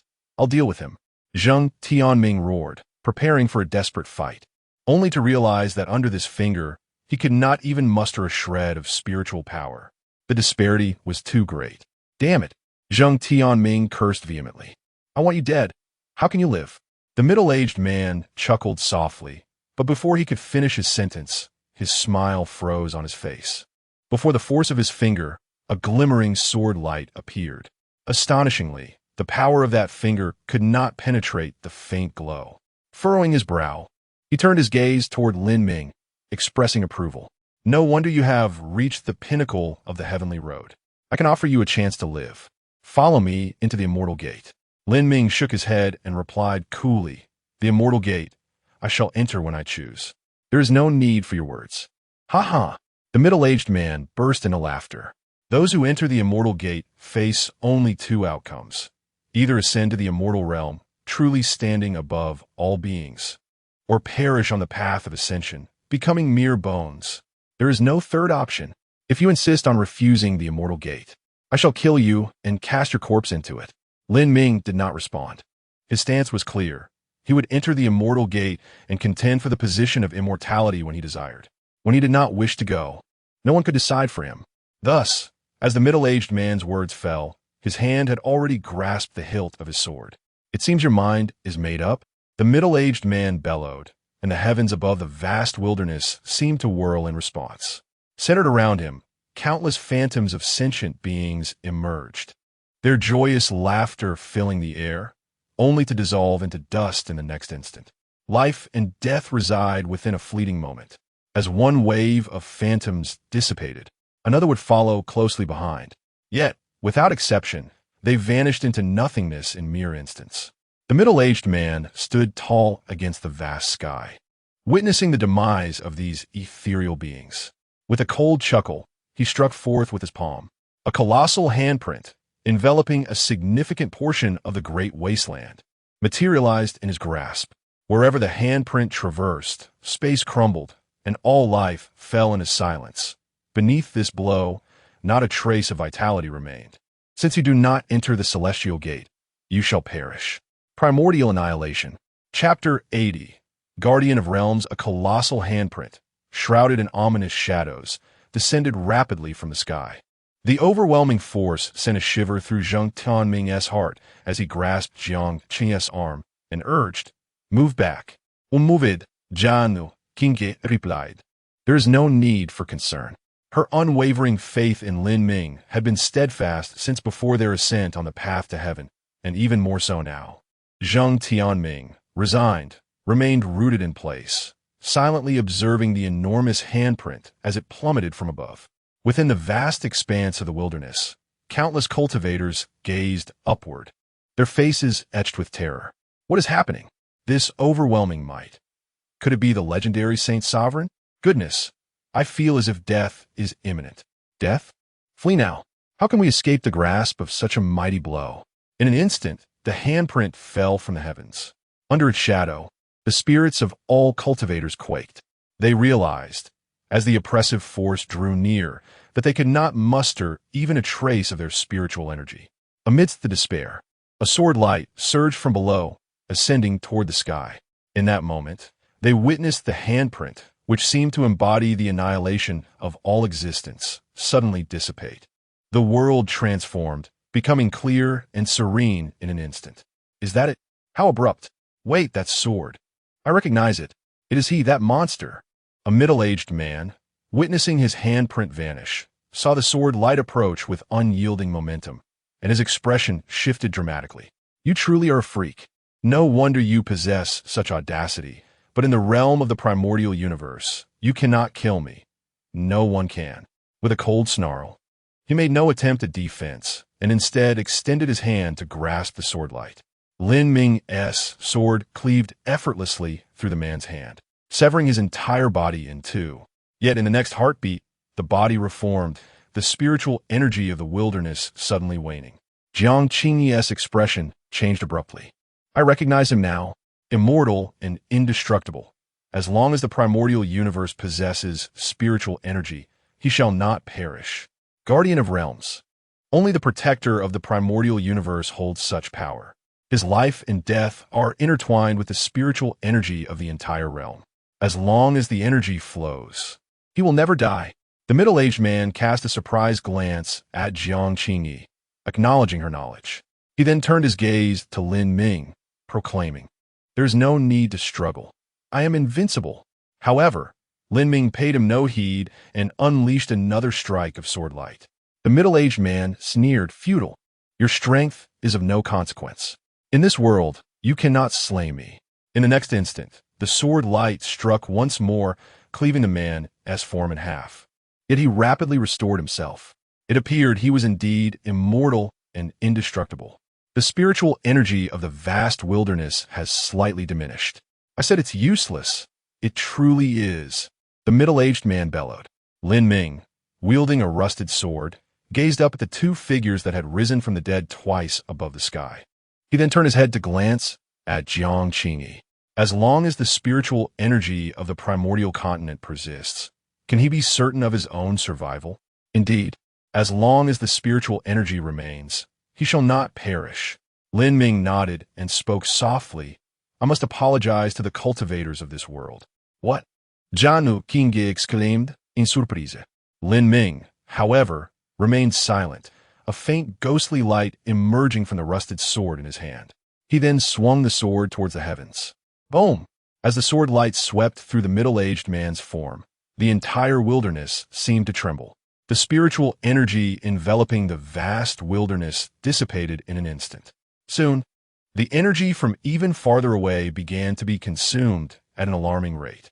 The middle-aged man looked down at his bisected body, the severed edge still glimmering with a faint spectral light.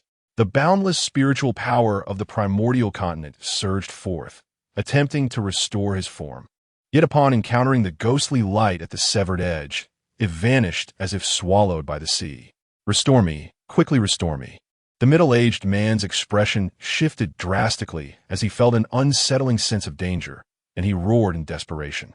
However, no matter how loudly he shouted, he could not alter his fate. The spiritual energy of the vast wilderness was the first to vanish, and soon, the energy of the entire primordial continent was depleting at a terrifying speed. Chun Shun walked out of the heavenly machine pavilion, standing high above, his brow furrowed. It seemed the spiritual energy of the entire world had diminished to merely 80% of its former strength. In the next moment, his expression changed. The energy continued to dissipate at a horrifying rate. 70%, 60%, 50%, 20%, 10%. Boom! The entire primordial continent seemed to emit a mournful cry. Then, the spiritual energy was utterly depleted, leaving the land desolate. Countless cultivators looked up towards the heavens. Is this the end of the world? A flicker of despair crossed the middle-aged man's face. He could hardly believe the reality before him. The spiritual energy of the continent had vanished entirely. His vitality could no longer find even a trace of support. His consciousness grew increasingly hazy. In his final moments, a flash of regret surged through him. But it was too late. Bang! His bisected body plummeted to the ground. A myriad of incredulous voices erupted from the celestial gate millions of miles away. Lu Sheng is dead, slain in the primordial continent. This is impossible. As a guardian of a realm, the guardian should be invincible within their own world. Nonsense. How could a guardian fall in their own domain? Amidst the chorus of disbelief, a resolute voice rang out. He is dead, indeed, utterly deceased in the primordial continent, without a trace of life remaining. Chapter 81. The Order of the Immortal King within the Immortal Gate. As the sound reverberated, the murmurs of doubt fell into silence. After a brief pause, another voice broke the stillness. As guardians of the realm, we rise and fall together. Lu Shang's death cannot be in vain. Do not speak with such grandiloquence. Are you not afraid of punishment from above? The clamor persisted for a moment before the earlier resolute voice resounded once more. Lu Shang has been slain, and for the time being, the authority of the primordial continent rests in my hands. I have already investigated the identity of the assailant. His power is peculiar and formidable. Should we engage him, the outcome may not be favorable. Yet, mortals are driven by desires, and therein lies the opportunity to eliminate him. The voice paused before continuing. Huang Laosan, accompany me to the primordial continent shortly. In a vast wilderness, Lin Ming retrieved a spirit stone from his storage ring. This spirit stone, like the previous one, retained its spiritual energy.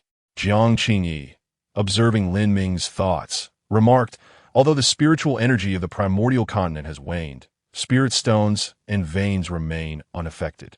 The foundation of the continent persists. Within a century or so, the spiritual energy will ultimately recover. Furthermore, your earlier push through the immortal gate not only enhanced your cultivation, but also directly influenced your talent, far surpassing the value of centuries' worth of spiritual energy. Therefore, there is no need for psychological burdens. You owe nothing to anyone on this continent. Lin Ming nodded in gratitude, sheathing his sword and turning towards the direction of the Kanglan region. However, less than 1,000 miles from the Kanglan region, two figures obstructed his path. Their appearances were strikingly unique, making them hard to forget at a glance. One was tall and slender, resembling a bamboo pole, while the other was short and stout, akin to a barrel. When standing together, their contrasting features became even more pronounced. "You must be Lin Ming," the tall figure spoke. Lin Ming nodded, inquiring, "What is it?" The tall figure continued, "You have opened the immortal gate. Logically, you should have ventured into the world beyond, vying for an immortal position. Of course, this is a matter of choice, and I do not wish to coerce you. To stand before the immortal gate is a testament to your ability. Choosing not to enter is also your prerogative." Surprised by the unexpected approach, Lin Ming pondered if this was the sole reason for their visit. "Naturally, it is not," the tall figure replied. "I understand you may have little interest in the immortal realm. However, if I were to tell you that by stepping into the immortal gate, you would have the chance to meet Li Junlin, would you reconsider your decision?" Lin Ming's previously calm demeanor shifted dramatically at the mention of that name. In this world, there was but one person capable of stirring such emotions within him, Li Junlin. Yet, in an instant he regained his composure. "Li Junlin is dead." "What do you mean by me?" he said gravely. The tall figure let out a scoff. "Indeed, his presence is no longer found in this realm. But in the underworld, he still exists." "The underworld?" Lin Ming's expression revealed a hint of astonishment. "Yes," the tall and slender figure spoke. "Above lies the celestial realm. Below is the netherworld. In between is the vast expanse of the mortal world. Now, are you interested in entering the celestial gate? Should you ascend to the celestial realm and become an immortal, it would be quite convenient for you to visit a half-step emperor-level spirit in the netherworld." Lin Ming fell silent for a moment, pondering that Li Junlin's demise was likely due to his soul being drawn into the soul-devouring banner by Su Qing. He was uncertain whether one could still exist in the netherworld under such circumstances. Eventually, he replied, "I wish to meet Li Junlin first." "Ha! You still refuse to trust me?" The tall, slender figure chuckled. "But that is all right. I understand your hesitation." He glanced down at the short and stout figure beside him and commanded, "Huang Laosan, lend Lin Ming the Celestial King token." "What?" Huang Laosan exclaimed. "You brought me here just for my Celestial King token." He felt quite discontented, realizing he was merely a tool in this situation. Moreover, if the token were to be borrowed and any mishap occurred, he would undoubtedly bear the blame. No way, the Celestial King token cannot be lent out so casually. He hastily declined. However, the next moment, he caught sight of the indifference in the tall figure's eyes, which sent a shiver down his spine. "Very well, here you go." He took out the token and solemnly handed it to Lin Ming. With this token, entering the netherworld to meet a spirit less than an emperor level should be more than sufficient.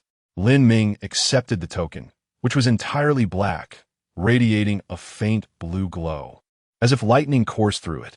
He glanced at the two and inquired, "May I ask how one might reach the netherworld?" Huang Laosan replied, "It's simple.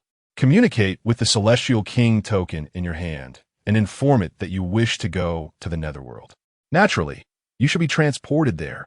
"Is it truly that simple?" Lin Ming expressed his surprise. "Indeed, it is that simple. After all, it is the Celestial King token. A mere trip to the netherworld cannot be that difficult," Huang Laosan scoffed. Lin Ming grasped the Celestial King token and followed Huang Laosan's instructions, informing the token of his desire to visit the netherworld. In an instant, Lin Ming's figure vanished, leaving behind only a swirling black vortex. Sigh. Huang Laosan let out a heavy sigh. You specifically called upon me, and it turns out there is not a single good outcome. The tall youth chuckled derisively. This presents you with an opportunity for merit. Huang Laosan grimaced slightly, but due to the disparity in strength, he pondered for a moment and refrained from arguing. He redirected the conversation, asking, by deceiving him into the Celestial Gate, do we truly have the means to eliminate him? Who said I intended to kill him within the Celestial Gate? Isn't he heading to the netherworld? This. Huang Laosan was taken aback. Are you planning to employ the hands of the netherworld to do away with him? He queried, but Lin Ming possesses the Celestial King token. Those beings in the netherworld likely would not trouble him. The tall figure chuckled softly. That is not necessarily the case. Chapter 82. Lord Azura, the underworld, is a realm steeped in death and resentment. Gazing upwards, one finds no azure sky nor fluffy clouds, only an impenetrable darkness. The moment Lin Ming materialized in this realm, the essence of the living instantaneously attracted a multitude of wandering souls nearby. Most of these specters lacked self-awareness, drifting about instinctively. Yet one figure, wielding a formidable blade, regarded Lin Ming and proclaimed, "The living do not enter the realm of the dead. This is the rule." Lin Ming raised the Celestial King token in his hand and replied, "I seek to find someone, a soul." Upon seeing the token, the specter's expression shifted, and he respectfully inquired, "Might I ask, who do you wish to find, my lord?" Without hesitation, Lin Ming responded, "The former sect master of the heavenly profound sect in the Kanglan domain of the Hunyuan continent, Li Junlin." Ah, the Hunyuan continent. How fortuitous. Many practitioners from there reside nearby, the specter remarked, then asked, "What is his cultivation level?" "Half-step emperor," Lin Ming replied. "Ah." The specter gestured toward a towering obsidian mountain ahead, stating, "Most practitioners at the half-step emperor level from the Hunyuan continent are located there. You may go and see." After expressing his gratitude, Lin Ming proceeded towards the foreboding mountain. The air was thick with deathly energy as he stood at its base, centering his consciousness, which swiftly enveloped the entire mountain. Soon, he detected Li Junlin's aura. Without a moment's pause, he ascended directly.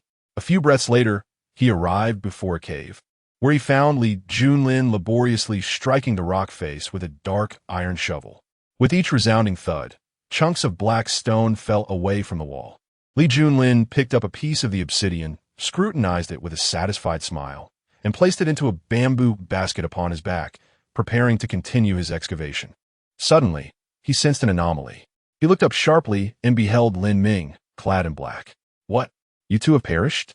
he exclaimed. But in the next moment, he recognized the vitality emanating from Lin Ming. Realizing he was not among the dead, Lin Ming stepped closer to Li Junlin. "I'm not dead. I merely wish to see you. How have you fared here?" Li Junlin chuckled in response. "Very well. It is only here that I feel truly alive. For most of my previous life, my worries centered on earning my father's approval. Now I am free from that burden." Lin Ming was taken aback. The influence of Li Huairan on Li Junlin was indeed profound. He wondered how Li Junlin would feel if he were to learn that Li Huairan had also passed away. Lost in thought, Lin Ming was suddenly interrupted by a chilling voice from behind. "Do not slack off. You cannot afford to be idle until the sins you have committed are atoned for." Turning his head, Lin Ming noticed the figure pointing at Li Junlin, a dark whip raised menacingly in their hand. Li Junlin smiled apologetically and swiftly resumed wielding the iron shovel in his hand. This scene caused Lin Ming's expression to subtly shift. "Is this what you refer to as good?" Lin Ming inquired. Li Junlin sighed, offering no response as he continued to swing the shovel. Lin Ming observed Li Junlin for a moment before turning his gaze toward the specter holding the long whip. "What sins have you committed before him?" The specter coldly replied, "Lord Shura never wrongs an innocent. I do not know the crimes he committed in life, but that is inconsequential. If Lord Shura deems him guilty, then he is indeed guilty."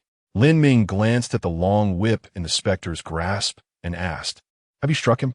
No, the specter stammered, a tremor suddenly coursing through the hand that clutched the whip, followed by a frantic shake of the head. Li Junlin had never shirked his duties. Lin Ming stepped closer to the specter. If you have not struck him, why the nervousness? I do not know. The specter replied, clearly terrified, as if fearing that a single misstep in speech could render him less than a ghost. Tell me, where can I find that Shura? The specter, unable to conceal the truth, instinctively pointed toward a distant, towering citadel looming in the darkened world. Take care of him, Lin Ming uttered before advancing toward the lofty fortress. Behind him, Li Junlin's voice reached him. Do not provoke trouble. I understand your intentions are good, but this is the underworld, saturated with the essence of death. The strength of the living is greatly diminished here, and that Shura is extraordinarily powerful, far stronger than anyone I have ever encountered. He gazed at Lin Ming's retreating figure, concern etched upon his face. Lin Ming chuckled softly. I am merely going to inquire why he considers you guilty. There will be no harm. Throughout his life, Li Junlin had acted with integrity, though his hands bore blood. How could a cultivator remain untainted? As long as he had not slain the innocent, such actions could hardly be deemed sinful. In Lin Ming's memory, Li Junlin had taken lives, yet every life he extinguished belonged to those deserving of death. Was it laughable to think that, in defending those close to him, in protecting the disciples of his sect from invading foes, he should suffer punishment in death? Lin Ming could not fathom what sins Li Junlin had committed in his lifetime. Thus he felt compelled to seek out that Shura to clarify the matter. Chapter 83. A question for you. Beneath the somber sky, countless wandering souls drifted aimlessly, occasionally emitting piercing shrieks, only to be swiftly consumed by a nearby spirit of greater power.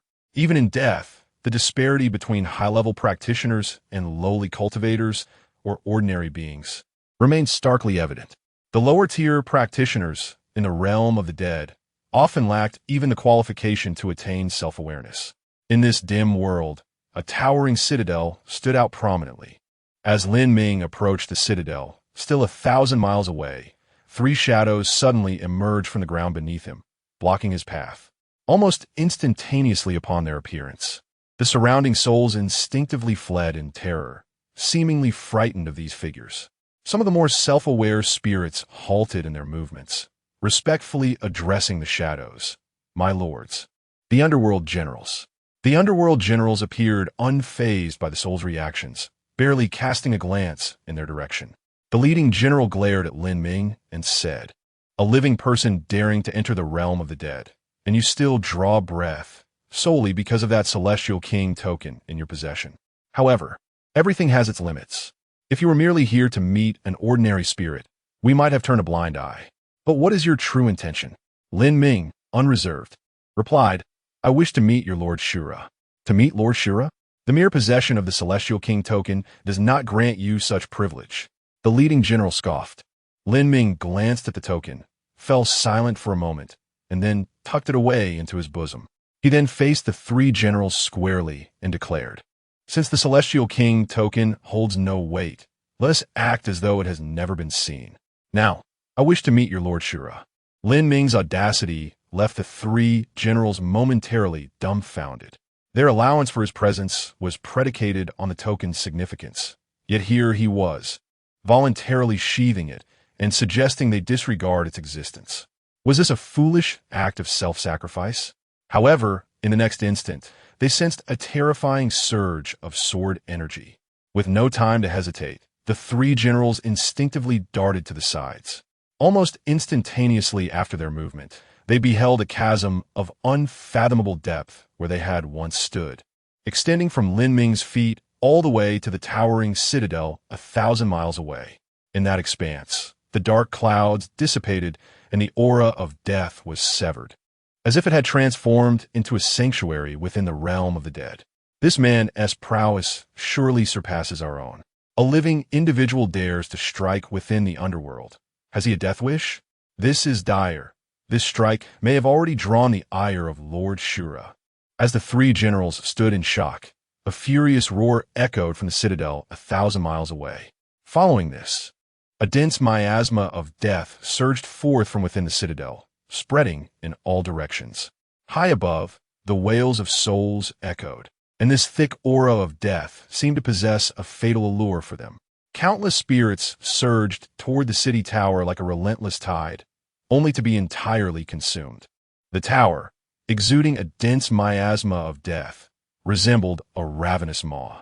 No matter how many souls entered, they vanished without a trace. The deathly aura spewed forth grew ever more potent, enveloping a radius of 1,000 miles, until it halted just 3 feet before Lin Ming. Then, a voice radiating extreme arrogance and disdain for humanity resonated from within the tower. Who dares to act presumptuously in the realm of the dead? Unfazed, Lin Ming gazed at the distant tower and stepped forward. 1,000 miles seemed to shrink to mere inches. As he traversed, the deathly miasma retreated, and the resentful energies dissipated, leaving the world in clarity. Standing before the tower, he spoke softly, "I have a question for you. Why was Li Junlin of the Hunyuan continent punished atop that black mountain?" The voice within the tower appeared momentarily taken aback. After a brief pause, a light chuckle echoed. "The extreme east of the underworld is my domain. Here, my commands are beyond question. Today, I ordered him to extract nether stones, and he shall do so. Tomorrow, if I command him to descend into the sea of the damned, he must comply. Should anyone defy my orders, their soul shall scatter, never to reincarnate." Lin Ming's expression darkened. Earlier, atop that black mountain, the spirits wielding long whips had at least acknowledged they were being punished to atone for their past sins. Yet, this Lord of Azura displayed no such restraint, offering no justification, as if in his territory, the souls were merely his instruments. "Is this the law of the underworld?" Lin Ming inquired. "This is my law," came the response. Suddenly, a colossal shadow loomed across the sky, eclipsing the sun. Lin Ming looked up to behold a gargantuan head spanning 1,000 miles. With a single breath, it inhaled the deathly miasma, resentful energies, and souls within a vast expanse. Then, that immense head lunged toward Lin Ming. Simultaneously, a chilling voice whispered in his ear, reverberating throughout the underworld's realm. "In my domain, no voice of dissent is permitted. Do not think that your possession of a piece of the immortal king's edict grants you any authority. Even if the true immortal king stood before me, he would not dare to meddle in my affairs. What are you but a mere nothing?" He scorned the need for justification. Within this territory of the underworld, he was the unequivocal sovereign. The actions of Li Junlin in life were inconsequential. What mattered was that this individual, now a spirit under his jurisdiction, must obey his every whim. Listening to the voice that echoed in his ears, Lin Ming remained silent. This lord of the underworld had clearly articulated his stance, and Lin Ming, in turn, resolved to declare his own. Thus, his right hand rested upon the hilt of his sword. In the boundless darkness, a sudden light ignited. The radiance may not be blinding, yet wherever it traverses, darkness seems to dissolve instantaneously, akin to ice and snow succumbing to the fervent embrace of flames. Chapter 84. The 800 Azuras. The brilliance of the sword arrived swiftly, only to depart just as quickly. Lin Ming, now devoid of any trace of deathly aura, sheathed his sword and turned towards the direction where Li Junlin resided. Behind him, the towering city walls split asunder, cleaving into two. Within the walls, not a hint of death lingered. A fleeting clarity descended upon the world. A mournful wail echoed from an unknown source, and soon thereafter, a cacophony of lamentations arose throughout the realms of the underworld. A grim-faced, ghostly general suddenly cried out, "It has vanished. Our Lord Azura's presence has completely dissipated." In another part of the underworld, a formidable figure ascended skyward, standing amidst the void. A faint, deathly aura emanated from his being, enveloping the surroundings. After a moment, he spoke in a grave tone, "The death is absolute. In the underworld, who could have slain him? A living presence, and the decree of the celestial king." He pondered, "Yet, even if it were a true celestial king, it would be impossible for them to defeat an Azura of our realm." His expression darkened. As an Azura within the underworld, he had never envisioned a day when he could be vanquished on his own territory. In the next moment, his cold voice resonated, carried by the deathly aura, reverberating across much of the underworld. The 800 Azuras, come forth and witness who possesses such audacity and power. If you cannot slay him in our realm, then relinquish your positions as Azuras and prepare to face punishment in the sea of torment. As his words spread further, the hearts of over 800 Azuras trembled. The leader is enraged. Who wouldn't be? As an Azura, to be slain by a mere mortal at one's doorstep is utterly absurd. Quickly find his person. If the leader loses his temper, we shall all suffer the consequences. The 800 Azuras sprang into action. Meanwhile, the commanding Azura king moved with even greater speed. Having already set forth towards Lin Ming's location, in an obscure black mountain within the underworld, Li Junlin had ceased his mining of underworld stones. Beside him, the previously haughty overseer now trembled, gazing at Li Junlin with evident subservience. "What were you doing just now?" Li Junlin inquired, his gaze fixed on the familiar figure clad in black that reappeared in the distance. "I want to see that Lord Azura, to inquire why he was punished." Lin Ming replied candidly. Li Junlin cast a dubious glance at Lin Ming. "Is that all?" Lin Ming affirmed, "Indeed, that was my sole purpose." And then? Li Junlin shot a glance at the exceedingly respectful and submissive specter beside him, asking, "Surely it was not for just that?" Lin Ming smiled lightly. "I merely wished to pose a single question. He intended to kill me, thus I had no choice but to eliminate him." "You killed that Lord Azura?" A flicker of sharpness flashed in Li Junlin's eyes. Lin Ming nodded, affirming with a single word, "Yes." Beside them, the specter, upon overhearing the conversation, hastily cast aside his long whip. Subsequently, he abruptly knelt upon the ground, fervently bowing his head before Li Junlin. Li Junlin glanced at the specter and remarked, "We each have our duties. Moreover, you have not harmed me, so there is no need for such actions." However, the specter remained unmoved, engrossed in his fervent prostrations. Li Junlin sighed, comprehending the other's fear, and chose not to elaborate further. He intended to inquire about Lin Ming's progress in the Tianxin sect and the current situation of the Li family when he perceived a surge of ominous energy approaching from beyond Black Mountain. A man with long hair and an enchanting visage stood amidst the relentless tide of deathly energy. He gazed at Lin Ming from a distance and inquired, "Who have slain my realm's Azura? Do you grasp the gravity of your transgression?" Lin Ming encircled Li Junlin with a protective barrier spanning 3 zhang and cautioned, "No matter what transpires, do not step beyond this circle. I shall return shortly." Li Junlin, sensing the swirling sword energy around him, replied, "Rest assured, I am not a mere child." Lin Ming nodded, advancing a step to confront the alluring man. "If he seeks my life, then I shall take his." "What is amiss with that?" he declared. "He is the Azura of the netherworld, while you are but a mortal. Therein lies the fundamental error," the cold-faced man retorted. Upon hearing this, Lin Ming placed his hand upon the hilt of his sword. "If you desire vengeance, why not be direct? Spare me the idle chatter." His voice resonated within the netherworld. As the king of Azura, commanding over 800 Azuras of the netherworld, he indeed had little patience for trivialities. Yet he hesitated to engage Lin Ming in solitary combat. Fortunately, in the next moment, several figures surged forth from the distance, accompanied by a torrent of deathly energy. A smile crept upon the king of Azura's lips. "They have arrived." Following these figures, the Azuras of the netherworld continued to materialize, gradually forming a formidable presence before Lin Ming. The deathly aura loomed ominously, extending its reach for miles, even stretching into the tens of thousands, and ultimately, hundreds of thousands of miles, an endless expanse of deathly energy. For an ordinary person, merely encountering this aura would likely spell their demise. Yet around Lin Ming, a strand of sword energy rippled, preventing the encroaching dark energy from nearing him within 3 zhang. Have your allies arrived? In the profound darkness wrought by the gathering deathly energy, Lin Ming stood as the solitary beacon of light. He advanced a step, and the deathly aura retreated by the same measure. Thus, amidst the shadows, he forged a path of illumination. With our 800 Azuras, what fear do we have of a single adversary? The king of Azura raised his hand and struck it down forcefully, simultaneously bellowing, "Kill!" The heavens trembled as over 800 powerful presences instantaneously honed in on Lin Ming. Chapter 85. I wish to investigate in the realm of the underworld. Over 800 Asuras congregated, their formidable presence radiating across 1,000,000 miles.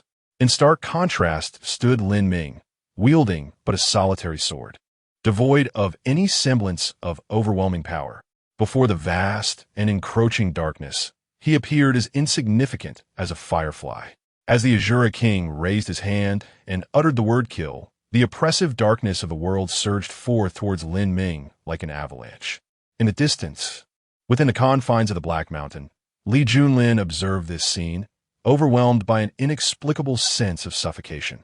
It felt as though he was not merely confronting the 800 Asuras, but the entirety of the world itself. A flicker of concern crossed his mind. Nearby, the kneeling spirits ceased their motions, also gazing into the boundless darkness. The combined force of the 800 Asuras was directed solely at the execution of one individual. Did this person stand even the slightest chance of survival? Just as this thought flitted through his mind, he beheld a beam of sword light emanating from Lin Ming, slicing through the encompassing darkness. Though the sword light was not resplendent, upon meeting the malevolent aura of death, it acted like a keen blade piercing through tofu, unimpeded. In an instant, the vast and endless darkness was cleaved in twain. Subsequently, the aura of death dissipated and the darkness receded. The world before them gradually transformed into clarity. The pupils of the spirits atop the Black Mountain contracted sharply. The events unfolded with such swiftness that they were left utterly astonished. The 800 Asuras had no chance to emit a single cry before they vanished into oblivion. Lin Ming sheathed his sword and stepped forward, ascending to the peak of the Black Mountain. In the wake of his sheathing of the sword, within mere moments, mournful wails echoed from the distant skies, reverberating throughout the underworld. In another direction, the three accompanying underworld generals trembled, feeling as though they had been cast into an endless sea of torment. How could such a being still require the decree of the immortal king? It was absurd, utterly ludicrous. 1,000,000 immortal kings before him would undoubtedly amount to nothing more than mere ants. The heavens of the underworld were on the verge of a transformation. Have they perished? Li Junlin gazed at Lin Ming, his visage filled with astonishment.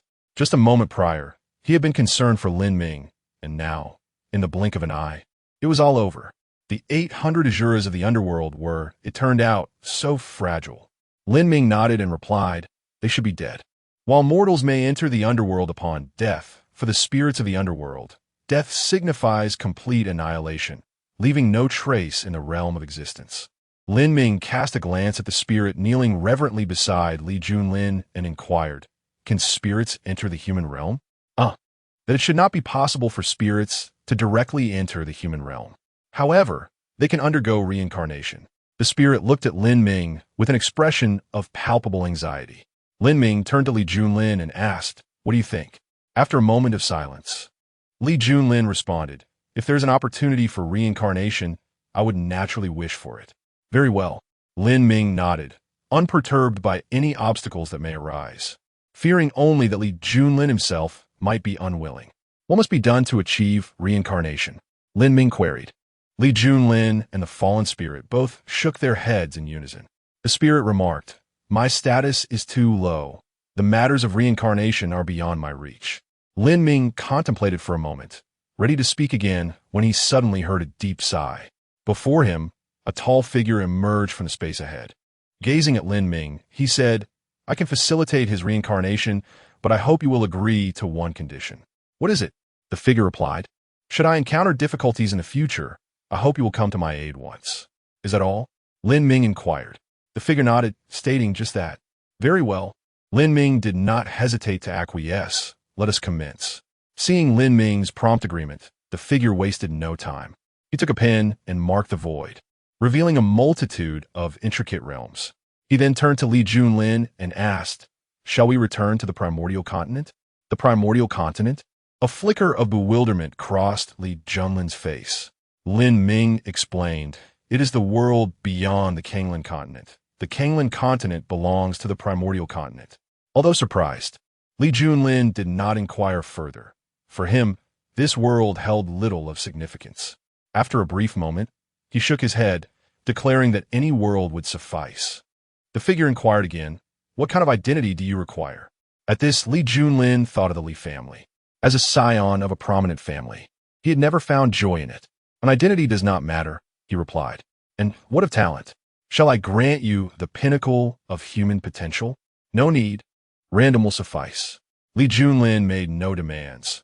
The finest lineage and unparalleled gifts were within his grasp, yet he desired none of it.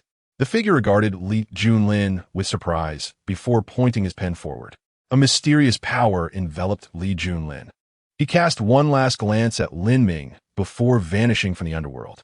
Satisfied that matters had been resolved seamlessly, Lin Ming produced the Immortal King token, preparing to depart the underworld. "Do not forget our agreement." The figure tossed a pitch-black token to him. Lin Ming accepted it and examined it, noting a single character inscribed upon it, Underworld. He pocketed the token, glanced at the figure once more, and activated the Immortal King token to exit the underworld. Once Lin Ming had departed, a lingering voice resonated within the underworld. A dignified underworld emperor, whose subordinates have been slain in such numbers, not only fails to pursue justice, but instead offers flattery? How ludicrous! Following the figure, an aged man with white hair appeared, wearing a smirk. Pursue justice? What would be the outcome of such an inquiry?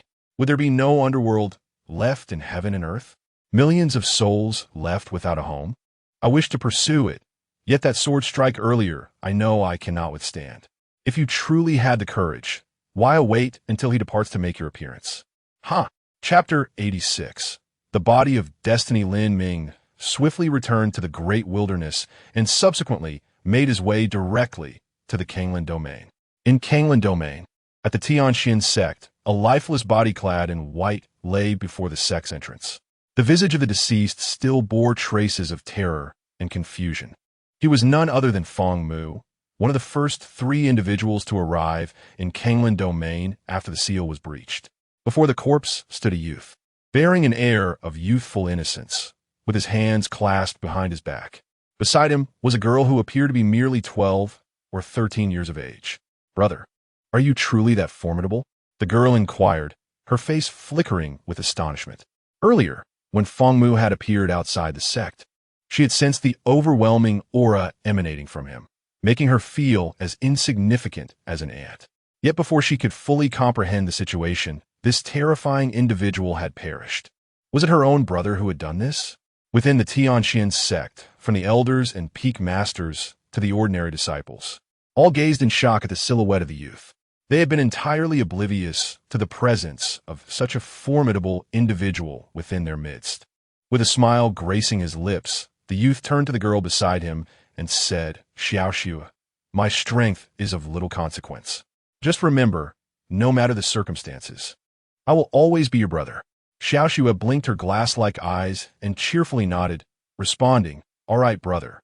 As the two engaged in conversation, the youth suddenly lifted his gaze. Looking ahead, Xiaoxue instinctively turned to follow his gaze. "Master, you have returned." Lin Ming nodded and stepped forward, entering the Tianxian sect. Immediately, a chorus of cheers erupted from the disciples. The youth regarded Lin Ming as retreating figure and said to Xiaoxue, "I must go meet the sect master." Xiaoxue nodded enthusiastically. "Yes, brother." The overall structure of the Tianxian sect in the central state remained largely unchanged from that of the northern domain. The names of the various peaks were still the same. At the Qingtian peak, where the sect master resided, the youth approached Lin Ming, standing shoulder to shoulder with him as they gazed into the distant sea of clouds. Suddenly, the youth asked, "Are you curious about my identity?" Lin Ming replied, "Are you the Kanglan saint?" The youth frowned slightly, finding the inquiry rather uninteresting. "How did you know? Who else could it be?" Lin Ming responded. The youth sighed. In this vast Kanglan domain, it seemed there truly were no other noteworthy figures. After a moment of silence, he turned to Lin Ming and said, "You are stronger than I was in my youth. Perhaps you might have the opportunity to avert the impending crisis." "What crisis?" Lin Ming asked. "Agrave crisis." The youth's expression grew tense as he spoke. "This world is being infiltrated by foreign life forms. They are mysterious and powerful. The most terrifying aspect is that they can mimic the essence of any being, even those exalted celestial beings who would be utterly unable to discern the truth. This means that if they were to eliminate someone close to you and take their place, you would remain oblivious. He paused momentarily, observing Lin Ming's composed demeanor, before continuing. I suspect that within the celestial realm, many such beings already exist. The celestial realm? How do you know this? Lin Ming inquired. For I am, indeed, a celestial being. A fleeting flicker of pride graced the youthful visage, yet this pride waned in but a breath. In the blink of an eye, his countenance darkened. Subsequently, he was slain and reincarnated in the realm of the primordial chaos. My constitution is unique through reincarnation. I retain my memories and even glimpse certain secrets during the cycle of rebirth. The youth proclaimed, it is now certain that, to discern the true essence of these foreign beings, there exists but one type of individual in this world capable of such a feat at this juncture. The youth abruptly paused. Lin Ming turned his gaze, casting a sidelong glance at the youth, questioning why he could not simply finish his thought without prodding. The youth sighed in resignation, lamenting, cannot you exhibit even a modicum of curiosity? Oh, Lin Ming replied, I am indeed quite curious. The youth inhaled deeply and stated, in my cycle of rebirth, I have witnessed certain truths unknown to outsiders. In this world, only the fate body can penetrate the veils of these foreign beings. The fate body? At this moment, Lin Ming was genuinely intrigued. Having devoted his life to the mastery of his sword, completely oblivious to the myriad bloodlines and special constitutions that this world harbors. Yes, the fate body possesses the ability to unveil the past and future of all living beings. Only such individuals can unmask the nature of those foreign entities. Presently, within the sect, there exists a fate body. We merely need to nurture her growth, and in the future, lead her to the celestial realm, achieving great endeavors. The youth turned his gaze towards Lin Ming, inquiring, has the sect leader not discerned who this fate body is? Is it Xiaoxue? Lin Ming responded, indeed, it is Xiaoxue. She must ascend to the celestial realm. Upon hearing the youth's declaration, Lin Ming suddenly questioned, but what does the celestial realm have to do with me? In the world beyond the celestial gates, a heavy sigh echoed. He had returned from the underworld. It seems he is well aware of the horrors that lie within. He did not provoke trouble there, or he would have become a mere wraith by now. The hands of the underworld were not lent to us. We must take matters into our own hands. It is exceedingly difficult. Our strength may not suffice. Perhaps we ought to abandon our efforts. Abandon? To speak of giving up now is utterly unacceptable. My Celestial King's order remains in his possession. Should the Celestial King discover this, I would be doomed. Huang Laosan, who permitted you such folly? How could you so carelessly lend the Celestial King's order to another? If you wish to slay Lin Ming, go and do it yourself. I shall not accompany you. Huang Laosan, damn it, was it not you who instructed me to lend the Celestial King's order to him? He silently cursed within. Yet constrained by his own inadequacies, he refrained from voicing his thoughts, feeling quite despondent. At that moment, a voice suddenly resonated within Huang Laosan's mind. Fear not, I can assist you. Chapter 87. Is a sword sufficient for her? In the realm beyond the celestial gates, Huang Laosan, resembling a barrel in stature, shrank his form and declared loudly, if you do not dare, I shall go alone. With that, he soared into the distance, arriving at a desolate clearing. Who are you? Huang Laosan furrowed his brow, startled by the sudden emergence of a voice. Scanning the surroundings with his spiritual sense, he detected no trace of anyone nearby. If you do not reveal yourself, I shall. Before he could finish his sentence, a figure appeared not far ahead. Clad in a flowing purple robe and wearing a pitch-black mask, the individual stood before him.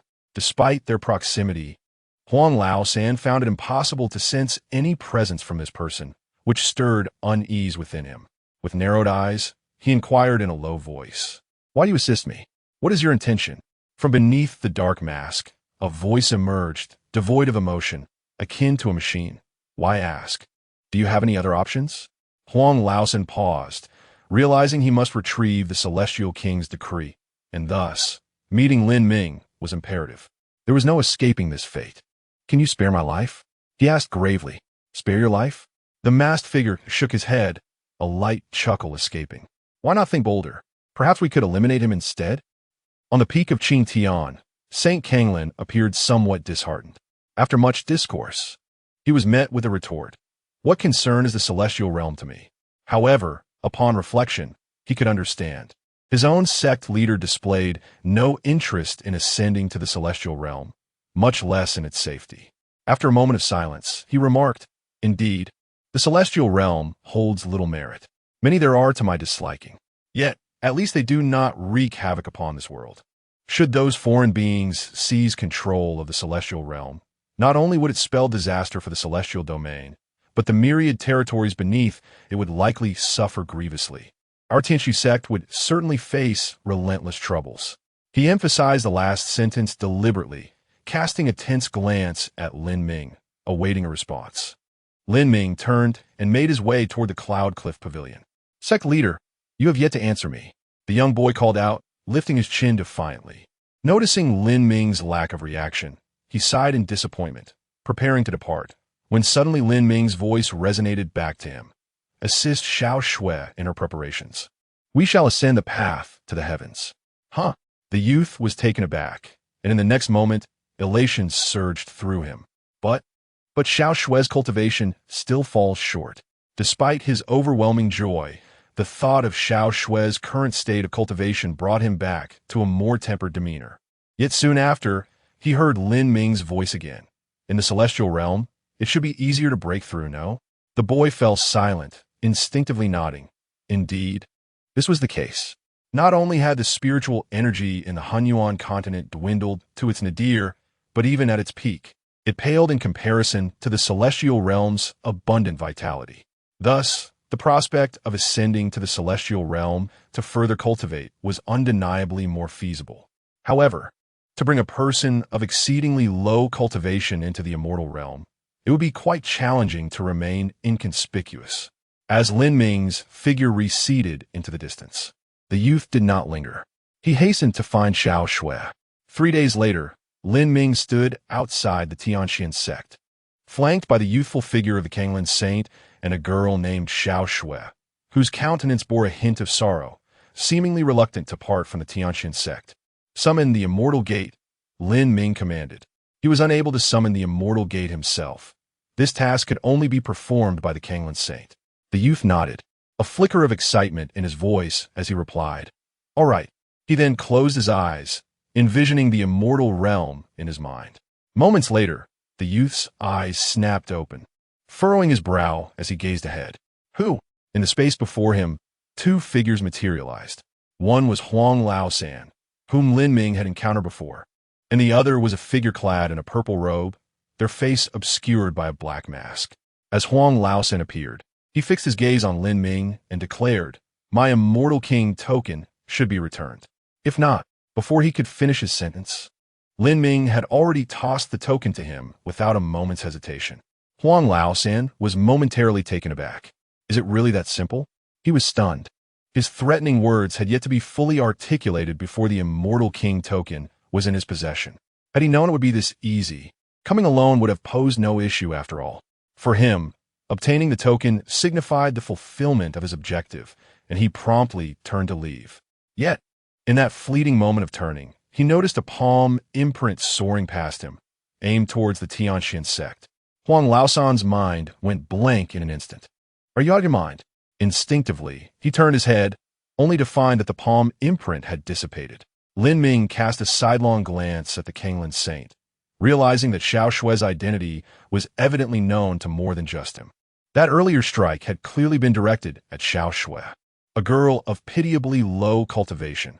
How could she possibly attract the attention of someone above the saint level, if not for her status as a fated body? The youth's expression darkened. If those from that faction had truly discerned the existence of the fated body, it would be dire indeed. Lin Ming remarked, This isn't entirely a bad thing. Perhaps it will spare us from a great deal of trouble. Ah, that does seem to have some merit, the youth replied, momentarily taken aback. On the other side, the figure in the purple robe, seeing their initial strike thwarted, immediately attempted to launch a follow-up attack, but was swiftly cleaved in two by a sword. Scalding blood splattered onto Huang Laosan's face, and he was momentarily stunned, forgetting to evade. Turning to Lin Ming. Just as he was about to admit fault, he saw that Lin Ming and the others had vanished, leaving only a radiant golden immortal gate high in the sky. Had they taken the little girl on the path to ascension? Within the path belonging to the Saint Realm, only Lin Ming and the Kanglan Saint remained. Xiao Shui, on the other hand, wielded a rusty sword, traversing the path designated for the Emperor Realm. The rules of the Ascension path stipulated that lower-tier cultivators, if sufficiently powerful, could forcefully ascend the higher-tier paths. However, higher-tier cultivators were strictly forbidden from stepping onto the lower-tier paths. On the path of the Emperor, the realm of the Emperor serves as the upper limit, yet there exists no lower threshold. Thus, both Lin Ming and the Sacred Sovereign of Kanglan traverse the road of the Sacred Sovereign. However, for Xiao Shui, she can only ascend the path of the Emperor. Xiao Shui's cultivation is woefully inadequate. Can a mere sword suffice? A flicker of concern crossed the face of the Sacred Sovereign of Kanglan. Chapter 88. Entering the Immortal Gate on the lowest tier of the 6 celestial paths belonging to the realm of the Great Emperor. A cultivator clad in dark gray armor sighed heavily. With my spirit body at the 9th level of the Great Emperor, 50 opponents is my utmost limit. This celestial path is truly arduous. He had attempted countless times, but when faced with 50 Great Emperor-level adversaries, he found himself utterly incapable of prevailing. After spending an extended period on the celestial path without any success, he resolved to take a brief respite. However, upon reaching the first checkpoint of the Great Emperor's path, he was suddenly taken aback. This, a body refinement stage, which factions higher-ups are out of their minds. Even if one wishes to preliminarily test the celestial path, it should at least possess half a step into the Great Emperor realm, right? Moreover, without a senior accompanying, "Little girl, what are you doing?" He couldn't help but inquire, gazing at the young girl in the body refinement stage. Xiao Shui looked up earnestly, pointing towards the far end of the celestial path. "The sect master and my brother are waiting for me there. I need to hurry over. How do you plan to get there? This is utter nonsense." He was bewildered and infuriated. Xiao Shui blinked her large eyes and replied, "The sect master told me to just hold onto the sword and move forward. Your sect master must want you dead." As soon as he finished speaking, he watched in astonishment as Xiao Shui gripped her sword and effortlessly passed through the first checkpoint. The spirit body. Hiss. He inhaled sharply. Moments ago, he had seen a spirit body at the first level of the Great Emperor appear for less than a fraction of a second before it dissipated. Instantaneous annihilation. Was it due to that sword? Xiao Shui, having passed the first spirit body, then produced a teleportation talisman given to her by the esteemed Kanglan. A wave of dizziness overcame her, and in the next moment, she found herself at the second checkpoint. This was swiftly followed by the third, fourth. The cultivator in dark gray armor trailed closely behind her. Eventually, 50 Great Emperor-level spirit bodies appeared before Xiao Shui. This was a barrier he had failed to breach even after thousands of attempts. Now, he watched Xiao Shui with bated breath, feeling an inexplicable sense of absurdity. In the next instant, he witnessed Xiao Shui gripping her sword, advancing without pause. Due to the rapid disappearance of the spirit bodies, Xiao Shui remained blissfully unaware of what had transpired, merely feeling that the celestial path was exceedingly long and quite tedious. Meanwhile, the cultivator in gray armor, who had been closely observing Xiao Shui, was now struck with disbelief. The place he had toiled for so long to overcome was being traversed so effortlessly by a little girl in the body refinement stage, sword in hand. The celestial path of the Great Emperor was the most populous of all paths. Xiao Shui's cultivation was strikingly conspicuous, drawing the attention of not only the armored figure, but also thousands of gazes converging upon her. During this time, 2 individuals attempted to seize the rusted sword from Xiao Shui, but barely had they made a move when a flash of sword light swept past, leaving no trace of vitality. What was happening? Her sword was formidable, almost monstrous. The person behind her must have an enormous heart to bestow such a supreme treasure upon a mere girl in the body refinement stage. Behind Xiao Shui, numerous figures whispered among themselves, yet her steps showed no signs of hesitation. She traversed the great Emperor Road completely, leaving behind a trail of astonished gazes. Next came the Emperor's Path, the Sage's Path, the Saint King's Path, and the Saint Emperor's Path. Each celestial route erupted with fervor at Xiao Xue's presence. What further ignited the crowd's excitement was the swiftness of Xiao Xue's arrival and even swifter departure. A petite figure wielding what appeared to be a rusted iron sword bulldozed through, unwavering in her momentum. Along her journey, regardless of the number of spiritual entities or their cultivation levels, they were obliterated the instant they appeared. Was this not even more exaggerated than Lin Ming of the Tianxin sect? Yet, why did the Tao heavenly ranking not manifest? Just as the thought crossed his mind, a resplendent golden light illuminated the heavens. The Tao heavenly ranking reappeared. Across the entire Hunyuan continent, countless cultivators gazed in astonishment at the sky. The Tao heavenly ranking only materialized during significant changes. In the past, it might take hundreds of thousands or even millions of years for such an occurrence. The Tao heavenly ranking had returned, merely days since its last appearance.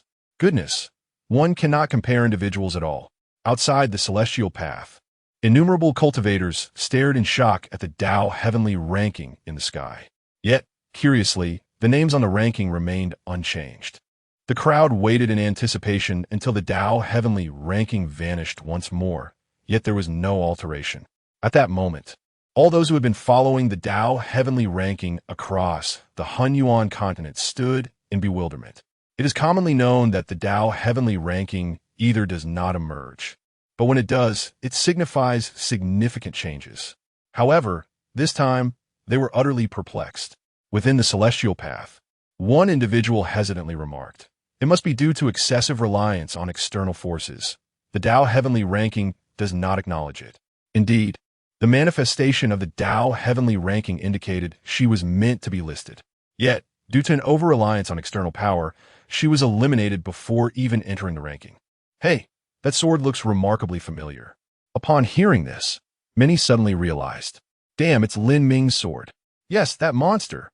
At the end of the celestial path, before the immortal gate, Xiao Xue's frown vanished as she joyfully bounced to Lin Ming's side.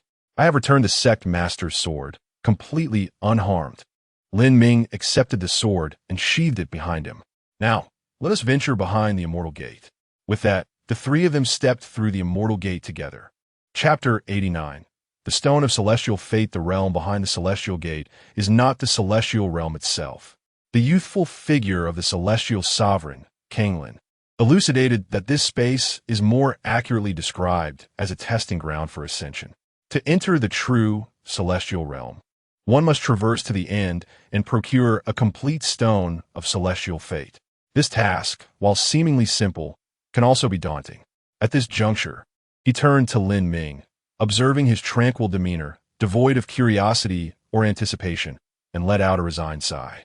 He continued, explaining that a complete stone of celestial fate requires 100 fragments. Typically, these fragments manifest randomly within this space, without any discernible pattern. There are times when decades, or even centuries, may pass without a single fragment appearing, while at other times, multiple fragments may surface in quick succession. The likelihood of encountering them hinges entirely on fortune, or rather, on celestial affinity. Thus, many who push open the celestial gate often find themselves lingering in this space for extended periods. Of course, even with abundant luck in acquiring numerous fragments, one must possess the strength to retain them. Just as Kanglin finished his explanation, a glimmering fragment suddenly appeared in Lin Ming's hand. Kanglin stood momentarily dumbfounded, casting an incredulous glance at Lin Ming. How long had they been in this realm? Not even the span of a tea break. As he was lost in thought, another radiant fragment emerged before them. Lin Ming raised his hand to grasp it, glancing at Kanglin, and remarked, "Does this signify that we are particularly favored by fate?" Kanglin pondered for a moment before nodding slightly, though he himself found the assertion hard to believe. Yet, in the next instant, his expression shifted dramatically. He realized that before them, 7 more fragments of the Stone of Celestial Fate had suddenly appeared. This was an absurdity. Even if they were indeed favored, such an abundance was preposterous. He felt bewildered.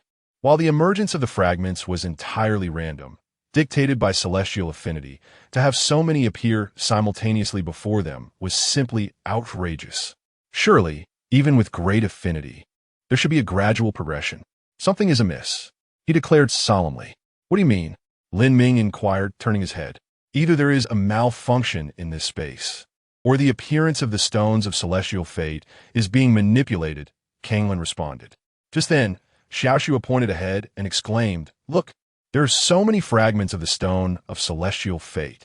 Before them, within a mere 100 meters, lay an abundance of fragments, over 100 scattered about. Lin Ming stepped forward, reaching the side of the fragments and collecting them all into his storage ring. Behind him, Kanglin furrowed his brow, stating, It appears that someone wishes for us to become the adversaries of all in this space. The guardians of the realm do not possess such power. This act can only be attributed to those responsible for this testing ground. As they continued along their path, Lin Ming encountered several more fragments of the stone of celestial fate. In a remarkably brief span of time, the number of fragments in Lin Ming's possession rose to 320. Behind him, the revered Kanglin had become utterly numb. Within this vast expanse designated for the trial of ascension, two figures stood atop a modest hill less than 100 feet high. One, clad in a cerulean robe, bore a trace of melancholy upon his countenance. I have transgressed. After this incident, I shall likely face solitary reflection atop the cliff of contemplation. Behind him, a figure draped in a purple robe, obscured by a dark mask, chuckled softly. The only variable has emerged. We have eradicated her. And thus we have taken a crucial step toward mastering this realm of immortals. You have rendered remarkable service, replied the celestial king, known as Wu Yong, who presided over this trial space. He sighed, perplexed. If even you lack the confidence to act, what purpose do the revered ones serve? Even cannon fodder has its utility. I do not expect them to kill, nor do I anticipate they can delay Lin Ming for long. I merely hope these expendable souls can divert Lin Ming's attention. Even if only for a fleeting moment, that would suffice. The figure in the purple robe waved his hand dismissively. I must attend to my duties. Wu Yong rubbed his temples, contemplating the impending reprimand that awaited him, and felt a twinge of displeasure. Within the trial space, colossal stone tablets stood every 1,000 miles, each bearing an arrow. Under ordinary circumstances, the arrows pointed straight towards the heavens. However, when fragments of the celestial fate stone appeared, the arrows would collectively redirect towards the fragment's location. On this day, after decades of stasis, the previously motionless arrows suddenly rotated to the left. All the arrows on the stone tablets pointed toward a singular direction. Furthermore, the originally obsidian arrows began to glow gradually. Initially, the light resembled that of fireflies, but it grew brighter, akin to the brilliance of a full moon. The fragments of the celestial fate stone have finally arrived. I am but a piece away from entering the immortal realm, and I have squandered 80 years in vain. Cursing under his breath, he mused, these arrows even emit light. In nearly a millennium spent in this space, I have never witnessed such a phenomenon.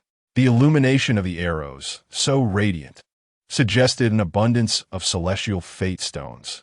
Perhaps I might seize this opportunity to ascend to immortality. In this expansive trial space, numerous revered beings from the myriad domains beneath the celestial realm gathered.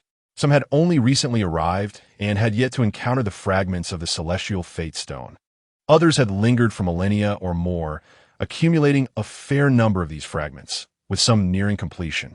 Yet, even if they were merely one piece short, they could not depart this space to ascend to the immortal realm.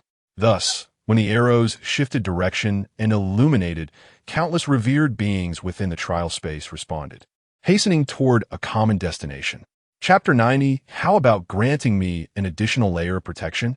Within the assessment space behind the celestial gate, Lin Ming and his companions arrived before a stone tablet. Observing the luminous arrows illuminating the tablet, Lin Ming inquired, These must be pointing towards us, right? The celestial master Kanglin shrugged in resignation, realizing it should have been anticipated. Since others are aware of Xiaoxue's unique constitution, our journey is destined to be fraught with unrest. Indeed, these arrows do indicate our direction. However, we have only 1 month. Each time new celestial fragment shards emerge, these arrows will rotate to indicate the location of the fragments.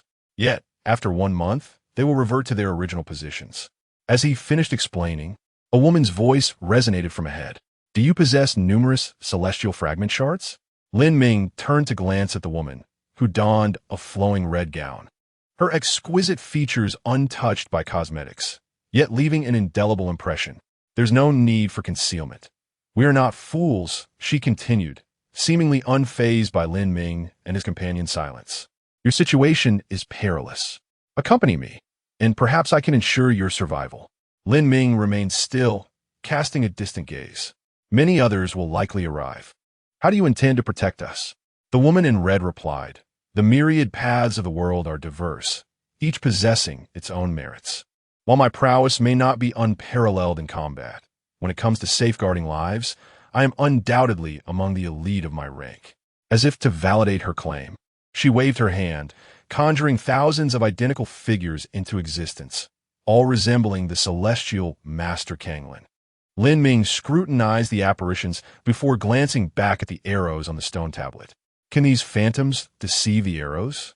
The woman in red smiled lightly.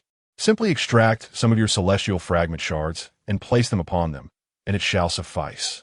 That won't be necessary, Lin Ming replied, shaking his head. The woman huffed softly. This is an exceedingly advantageous deal.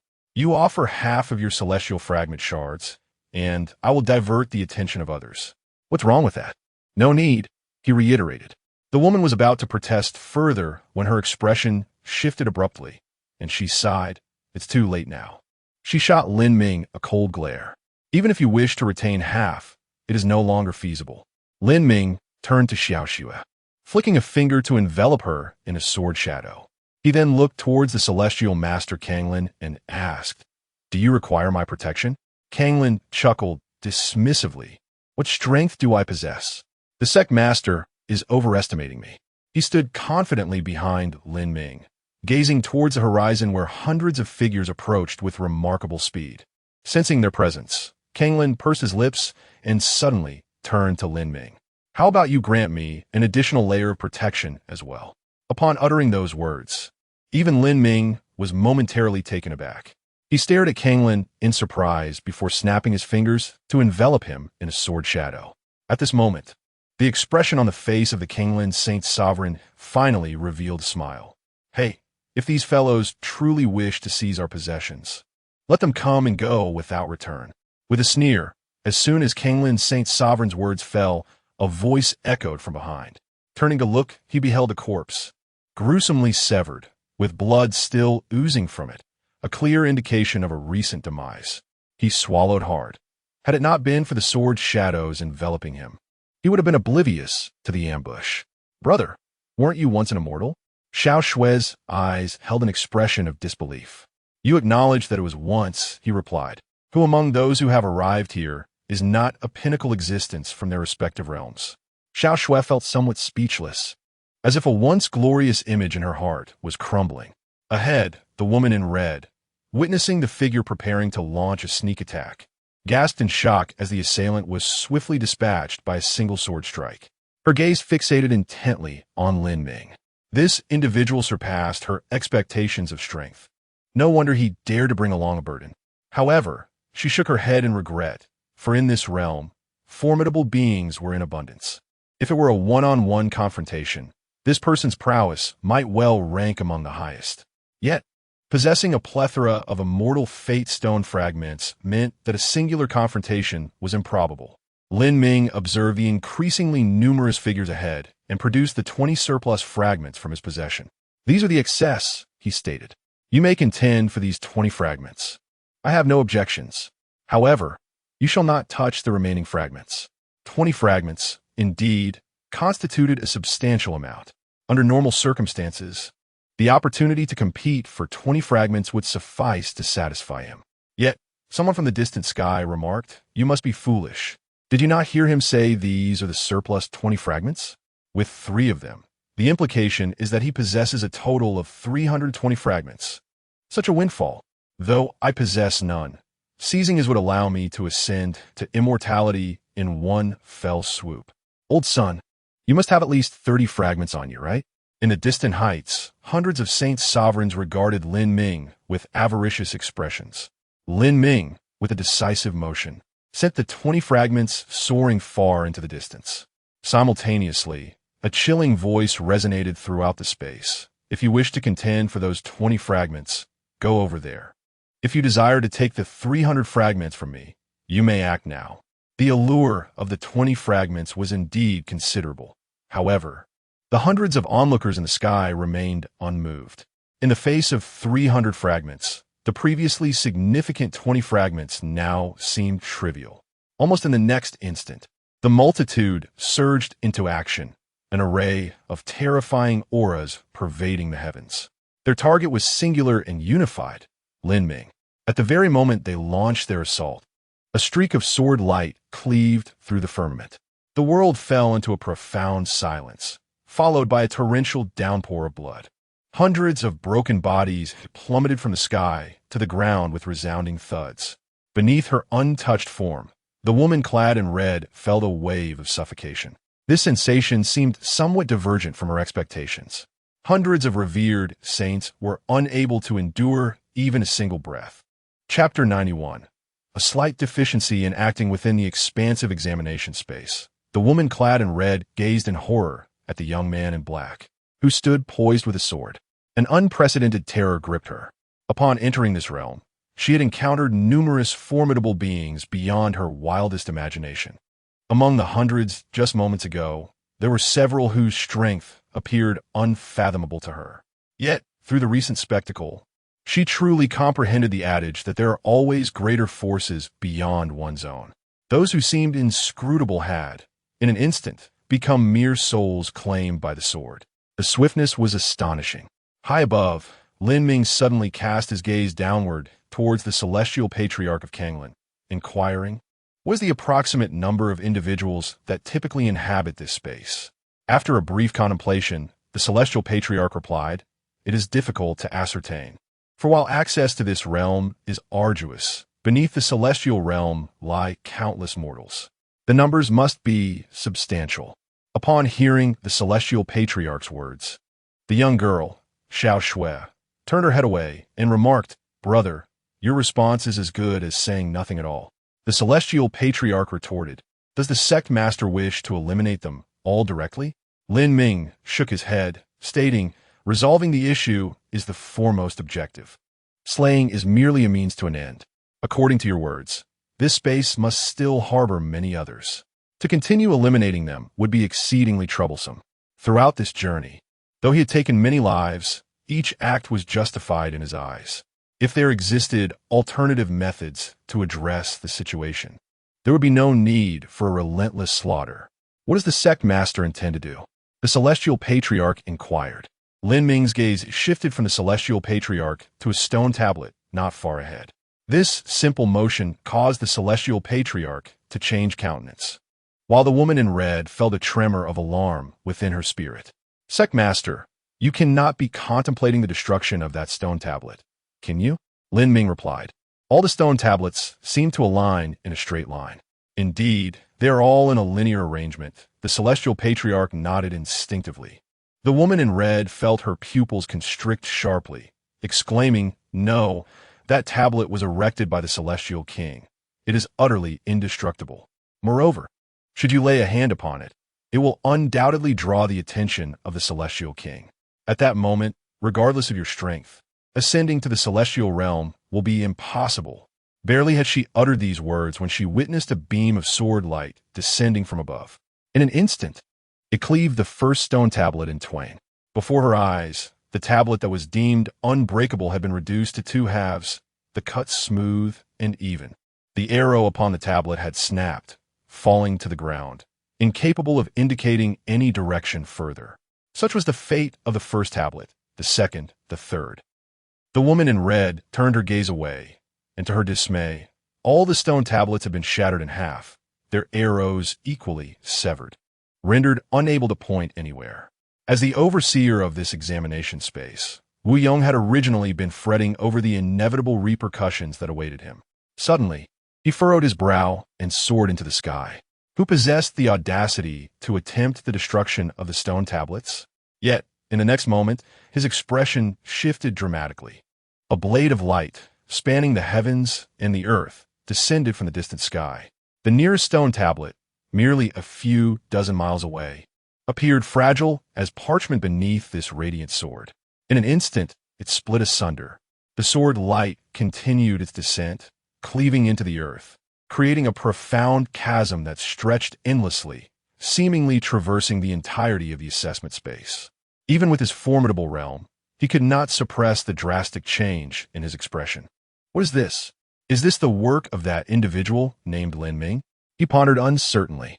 Within the assessment space, a multitude of revered saints, who had been following the direction indicated by the stone tablet, simultaneously looked up, their faces etched with terror as they beheld the blade of light.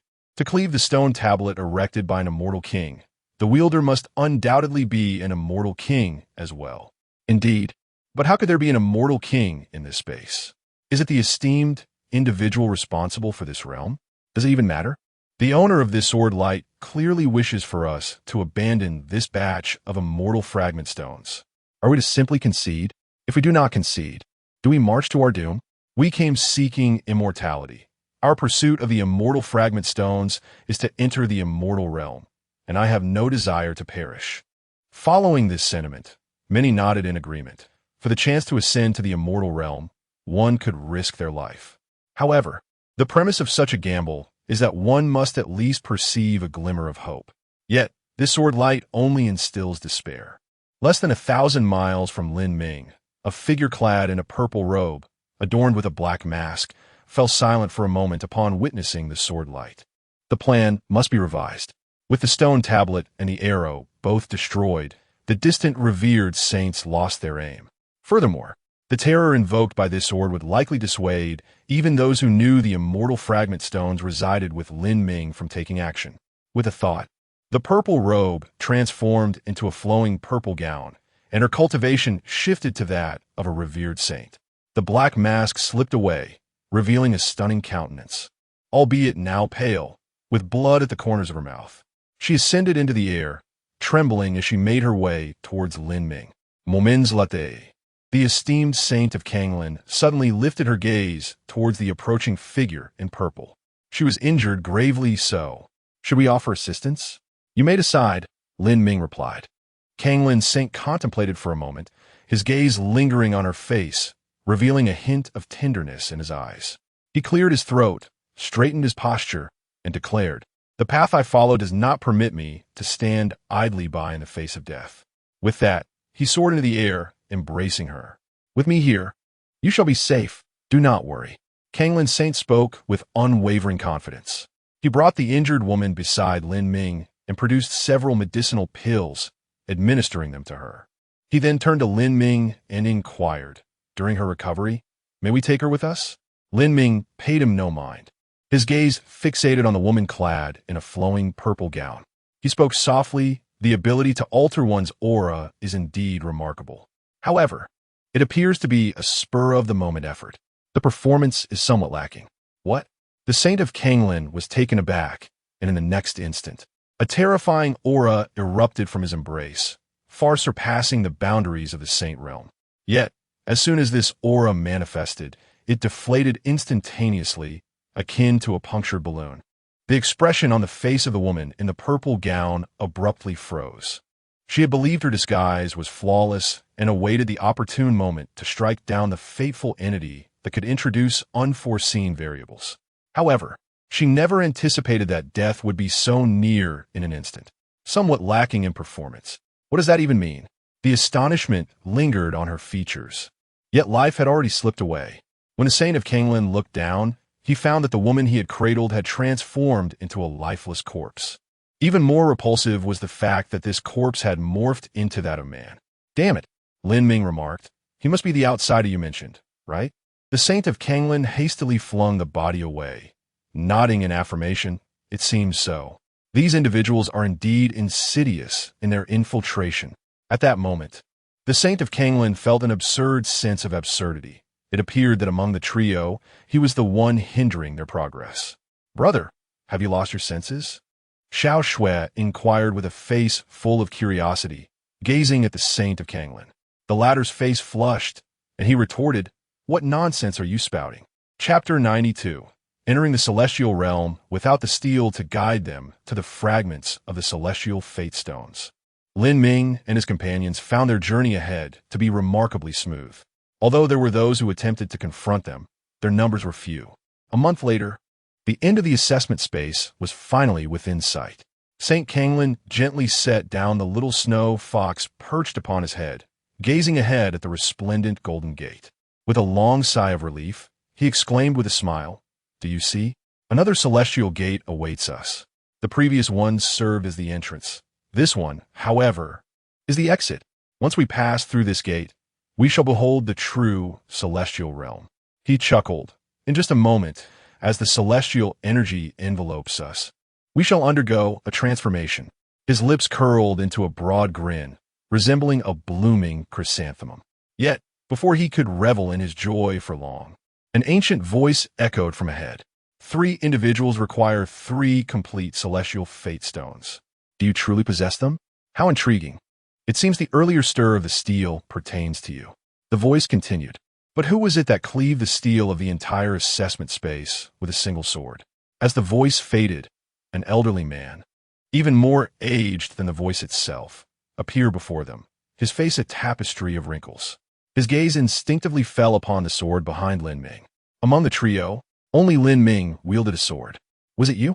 he demanded, not waiting for Lin Ming's response before coldly asserting, "I do not believe it." The steel was erected by a celestial king. Only one of that caliber could shatter it. "You are not capable. In this space, only one may proceed." He muttered to himself, "It appears that the celestial king responsible for this realm intends to allow you entry into the celestial realm. I would rather not go against the will of that esteemed celestial king." With that, he slowly stepped aside, his figure radiating despondency. "It seems I truly have no celestial fate." St. Kanglin cast a sidelong glance at the old man. "If you dare not act, then why do you present yourself? It is rather foolish." The elder's expression stiffened, yet he offered no reply, retreating further to clear the path. Lin Ming regarded the old man briefly, noting his inaction, and continued forward, striding directly towards the celestial gate that signified the exit from this space. Beyond the gate lay the genuine celestial realm. However, only those possessing complete celestial fate stones could pass through. Before the golden gate, Lin Ming produced 300 fragments of celestial fate stones, bathed in the golden radiance. Every 100 fragments coalesced into a single complete celestial fate stone. Ultimately, all 300 fragments vanished, replaced by 3 pristine celestial fate stones. Lin Ming grasped one for himself while handing the other 2 to St. Kanglin and the little snow fox. Behind them, the elderly man squinted, his eyes narrowing. He had awaited the celestial fate stones for far too long. A desperate longing surged within him for an opportunity to enter the celestial realm. Without such an opportunity, his life was nearing its end. Offending the celestial king indeed posed a significant risk to his life, yet remaining idle would afford him little time. After a brief silence, he resolved to take a gamble. Just as Lin Ming and his companions raised their hands to press the celestial fate stones against the gate, a wicked grin flickered across the old man's face. A splendid opportunity. Suddenly, the world was illuminated with a brilliant, fiery red light, enveloping the surroundings for miles. In the sky above, a colossal phoenix wreathed in flames materialized. Below, the earth trembled, and a yellowish-brown dragon emerged from the ground. Simultaneously, the elderly man brandished a knife, as smooth as a mirror, aimed directly at Lin Ming and his companions. He spoke fervently, reciting incantations that echoed through the air. As his voice resonated, the spiritual energy surrounding Lin Ming and his companions seemed to solidify gradually, as if sealed away. In an instant, the elderly man unleashed all his formidable powers, intent on swiftly vanquishing Lin Ming and his companions to seize the celestial fate stone, hoping to enter the celestial realm before the celestial king took notice. He bellowed. As the flaming phoenix, the earthbound dragon, and the knife converged upon Lin Ming and his companions. Every ounce of his spiritual power was channeled into these three assaults, a desperate strike without retreat. However, just as he was filled with anticipation, even contemplating how to secure his safety upon entering the celestial realm, a beam of sword light suddenly illuminated the scene. In the next moment, the fiery phoenix let out a mournful cry and faded into nothingness. The emerging dragon shattered into dust, and the knife, with a sharp crack, split in two. This sword light was not from a celestial king. How could you possibly? His expression changed drastically as the visions of grandeur in his mind disintegrated. Almost immediately, his body was cleaved in two, devoid of any life. Lin Ming, without a moment's hesitation, pressed the celestial fate stone against the celestial gate. In an instant, the gate swung wide open, and three beams of light descended upon the trio. The celestial fate stone soared upward, harmonizing with the radiant lights. Moments later, as the brilliance faded, the three found themselves beyond the celestial gate, in the true celestial realm. In that fleeting moment, a power far more potent than spiritual energy surged into their bodies, yet it was not violent. Lin Ming quickly turned a glance at Xiao Shui. Her cultivation was too low, and her foundation was weak. He wondered if she could withstand it. However, upon a mere glance, he realized that the celestial energy was far gentler than he had anticipated. Enveloped by this celestial essence, Xiao Shui began to steadily elevate her cultivation, her aura remaining calm and undisturbed, her expression one of pure enjoyment, devoid of any pain. Lin Ming shifted his gaze from Xiao Shui to the world ahead, where a middle-aged man, exuding an ethereal demeanor, was staring at the three of them with evident astonishment. Chapter 93. Qian Gate. The journey thus far has not been an easy one, has it? Just as Lin Ming stepped into the immortal realm, he had yet to fully observe this new world when he heard a middle-aged man, exuding an aura of celestial grace, speak up ahead. The man's eyes held a blend of curiosity and mild astonishment. "It's all right," Lin Ming replied. The middle-aged man chuckled softly, maintaining a commendable composure. Yet such behavior was indeed questionable. His gaze, whether intentional or not, drifted toward Xiao Shui, a cultivator in the body refinement stage, passing the immortal gate's assessment and entering the immortal realm was quite remarkable. Wait, that is not right. As if struck by a realization, the middle-aged man's expression shifted abruptly. The body refinement stage is merely the initial phase of cultivation, and those at this level do not possess significantly longer lifespans than ordinary people. Moreover, the individual before him resembled a young girl. This indicated one of two possibilities. Either this group possessed extraordinary luck in obtaining 300 fragments of immortal essence stones swiftly while demonstrating formidable strength, or this young girl had been born within the assessment space.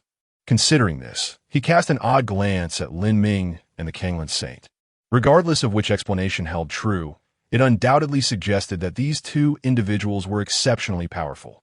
Shaking his head, he dismissed certain inappropriate thoughts from his mind. Looking at Lin Ming, he stated, "For the past 10,000 years, the immortal gate has been guarded by Qian Gate. You may choose to join Qian Gate, or you can wait for 2 months until representatives from the other two sects arrive to make your decision." "Is it not possible for us to leave directly?" Lin Ming inquired. From the man's words, it seemed they had only two options: to join Qian Gate or to wait for the other sex representatives. "Of course, you may leave directly. However, considering you're newcomers to the immortal realm, the outside world is unfamiliar to you. Simply walking out may lead to unforeseen dangers." The middle-aged man cautioned. Lin Ming, unfazed by the mention of danger, was poised to refuse when suddenly the Kanglan Saint spoke up from behind. "Master, let us stay." Lin Ming turned, astonished by the Kanglan Saint's suggestion to join Qian Gate. The Kanglan Saint nodded, affirming, "Yes, let us join Qian Gate." "Very well," Lin Ming responded, then turned to the middle-aged man and declared, "There is no need to wait for 2 months. We shall join Qian Gate." Upon hearing this, the middle-aged man erupted into hearty laughter. "Excellent. You shall not regret your decision." He produced 3 tokens and handed them to Lin Ming. "These are the identity tokens for outer disciples of Qian Gate. You may infuse a trace of your immortal energy into them shortly. Understood, Lin Ming nodded. Subsequently, the three followed the middle-aged man to the accommodations prepared specifically for outer disciples of Qiyun Gate. Afterward, the middle-aged man took his leave. Why stay? In the courtyard designated for outer disciples of Qiyun Gate, Lin Ming gazed at the Kanglan saint, his eyes filled with curiosity. The revered Kanglan saint pondered for a moment, as if organizing his thoughts before speaking. Do you recall my previous assertion? I was once an immortal, only to be slain by another, which led me to the cycle of reincarnation. Fortunately, my unique constitution allows me to retain my memories during this cycle. Otherwise, the possibility of vengeance would remain forever elusive. Was the one who killed you a disciple of the Qingyun sect? Lin Ming inquired. Kanglan's saint replied, at least one of them is indeed a disciple of the Qingyun sect. That was many years ago, wasn't it? Lin Ming remarked. Ha ha ha, indeed. It has been far too long. Though Kanglan's saint laughed heartily, a chilling glint resided in his eyes. Some enmities are not diminished by the passage of time. The temperature in the small courtyard seemed to drop significantly with those words. Qingyun Dao Palace. This is the palace where the leader of the Qingyun sect resides. At this moment, Wu Yong was humbly kneeling on the ground. I have committed a grave error and am prepared to accept the consequences. Before him stood a figure clad in a blue Taoist robe, hands clasped behind, with his back turned to Wu Yong. Why?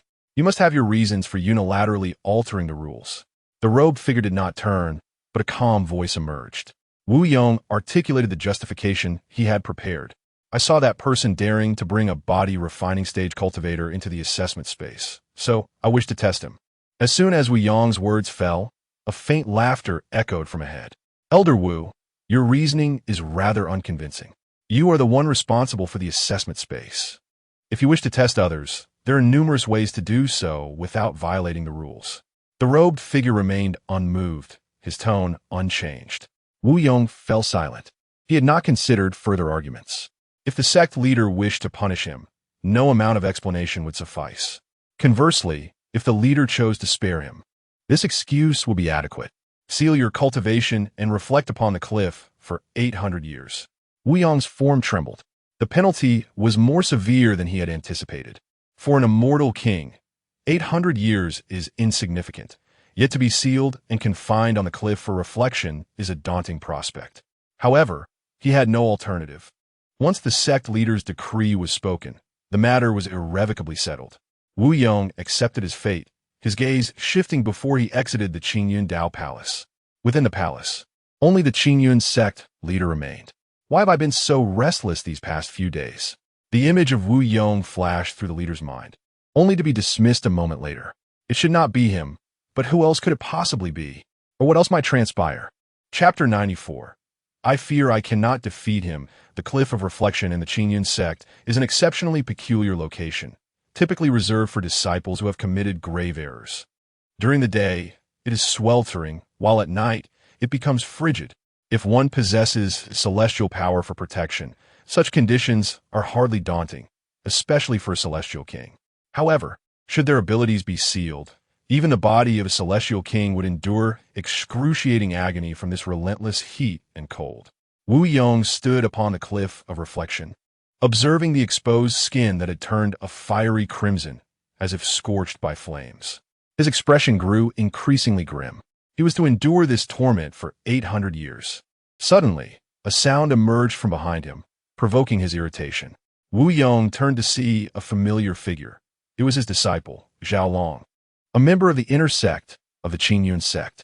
Yet, Wu Yong knew well that Zhao Long would never approach him in such a manner, nor would he dare to come to the Cliff of Reflection unbidden. Is it those individuals again?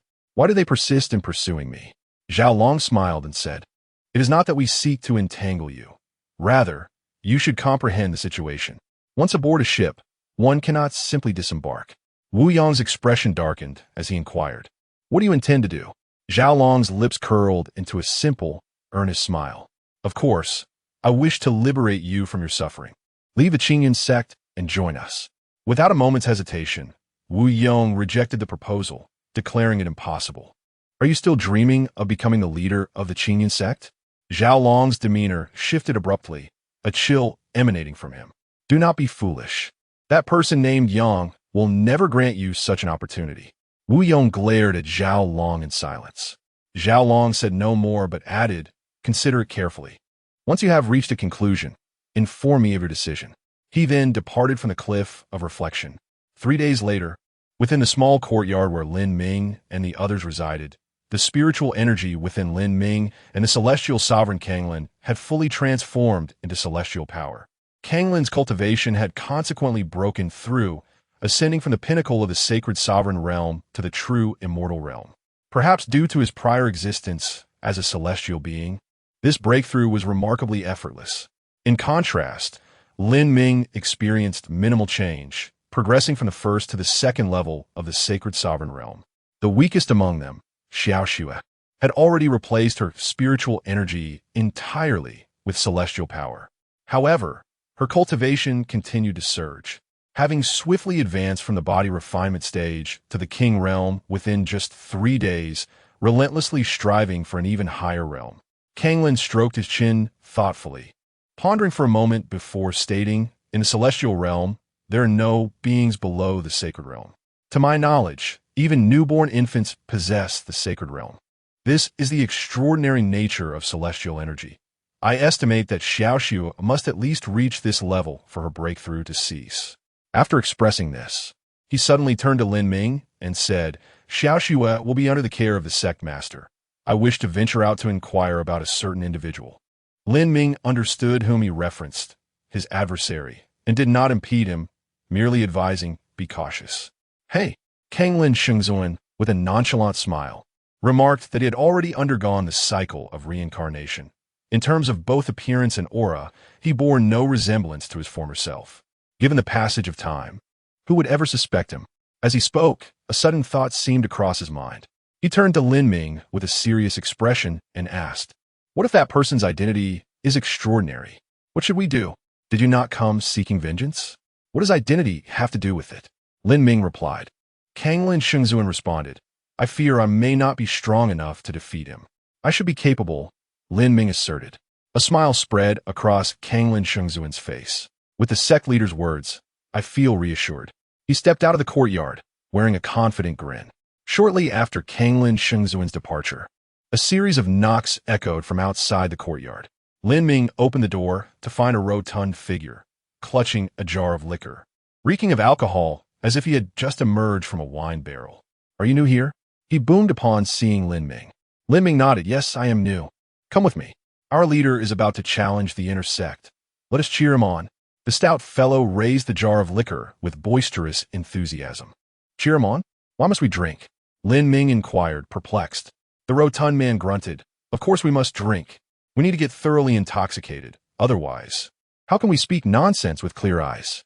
Lin Ming's eyes flickered with a hint of confusion at the man's words, which sounded rather peculiar. Oomph.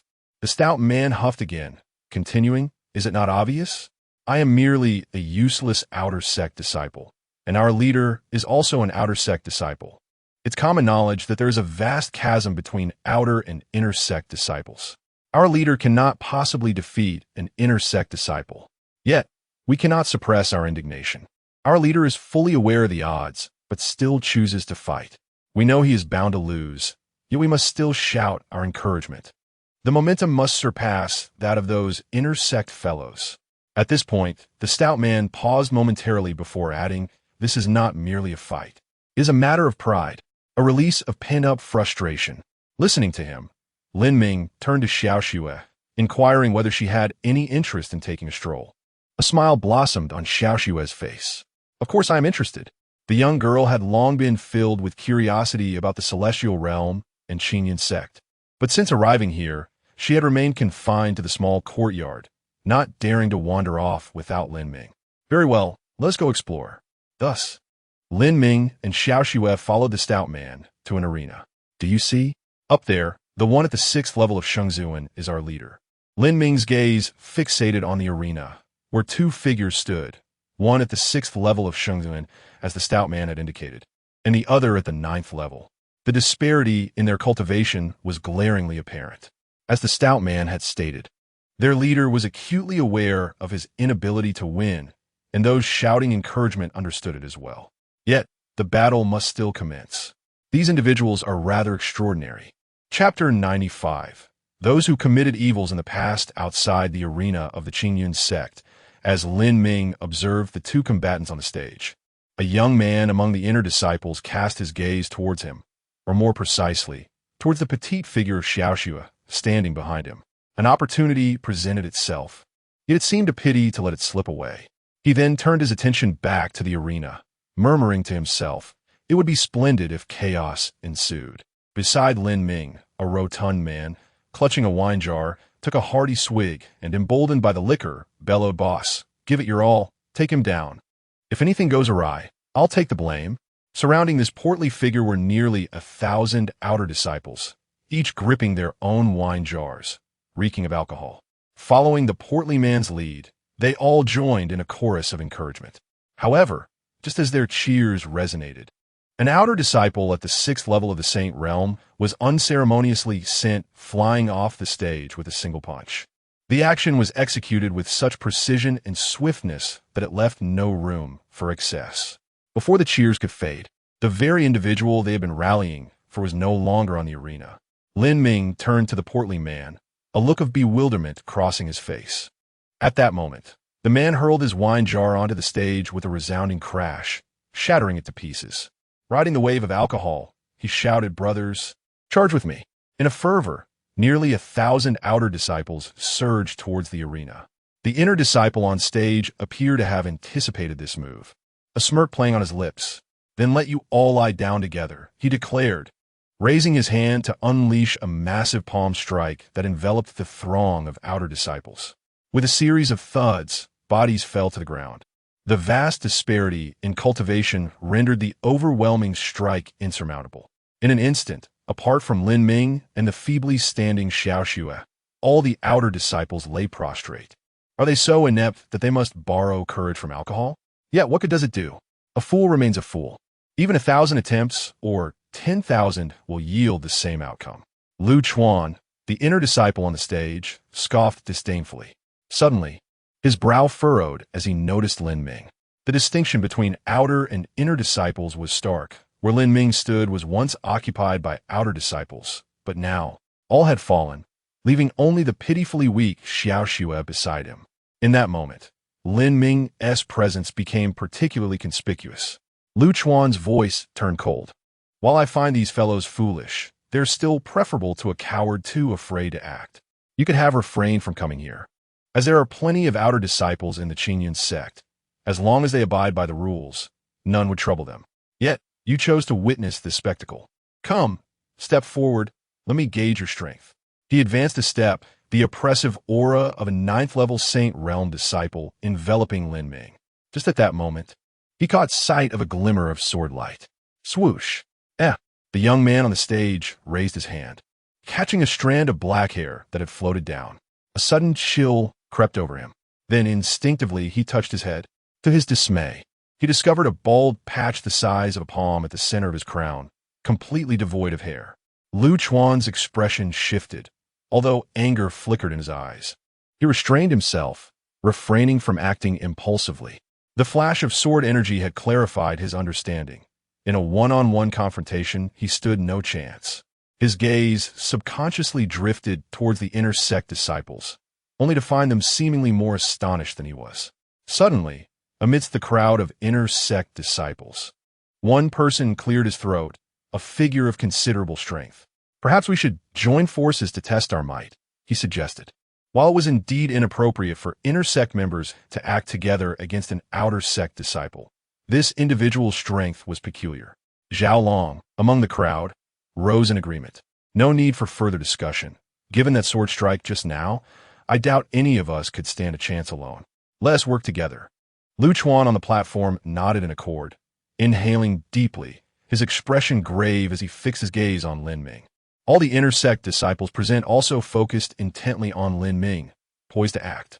Yet at that moment, a formidable pressure emanating from the realm of true immortals descended upon them. Instinctively, everyone looked upwards, witnessing the arrival of Saint Kanglin, who descended from the heavens to stand beside Lin Ming. At that moment, He bore none of his previous confidence. Instead, a frown creased his brow. "I believe I may have identified the one who wronged me all those years ago," he said, regarding Lin Ming with a serious demeanor. "Go on," Lin Ming prompted. St. Kanglin continued, "I recall that among those who besieged me back then, there was one from the Qingyun sect, bearing the surname Yang. I have just inquired and discovered that there are no fewer than 100 cultivators with the surname Yang in the Qingyun sect. However, only 3 have attained the realm of immortal kings.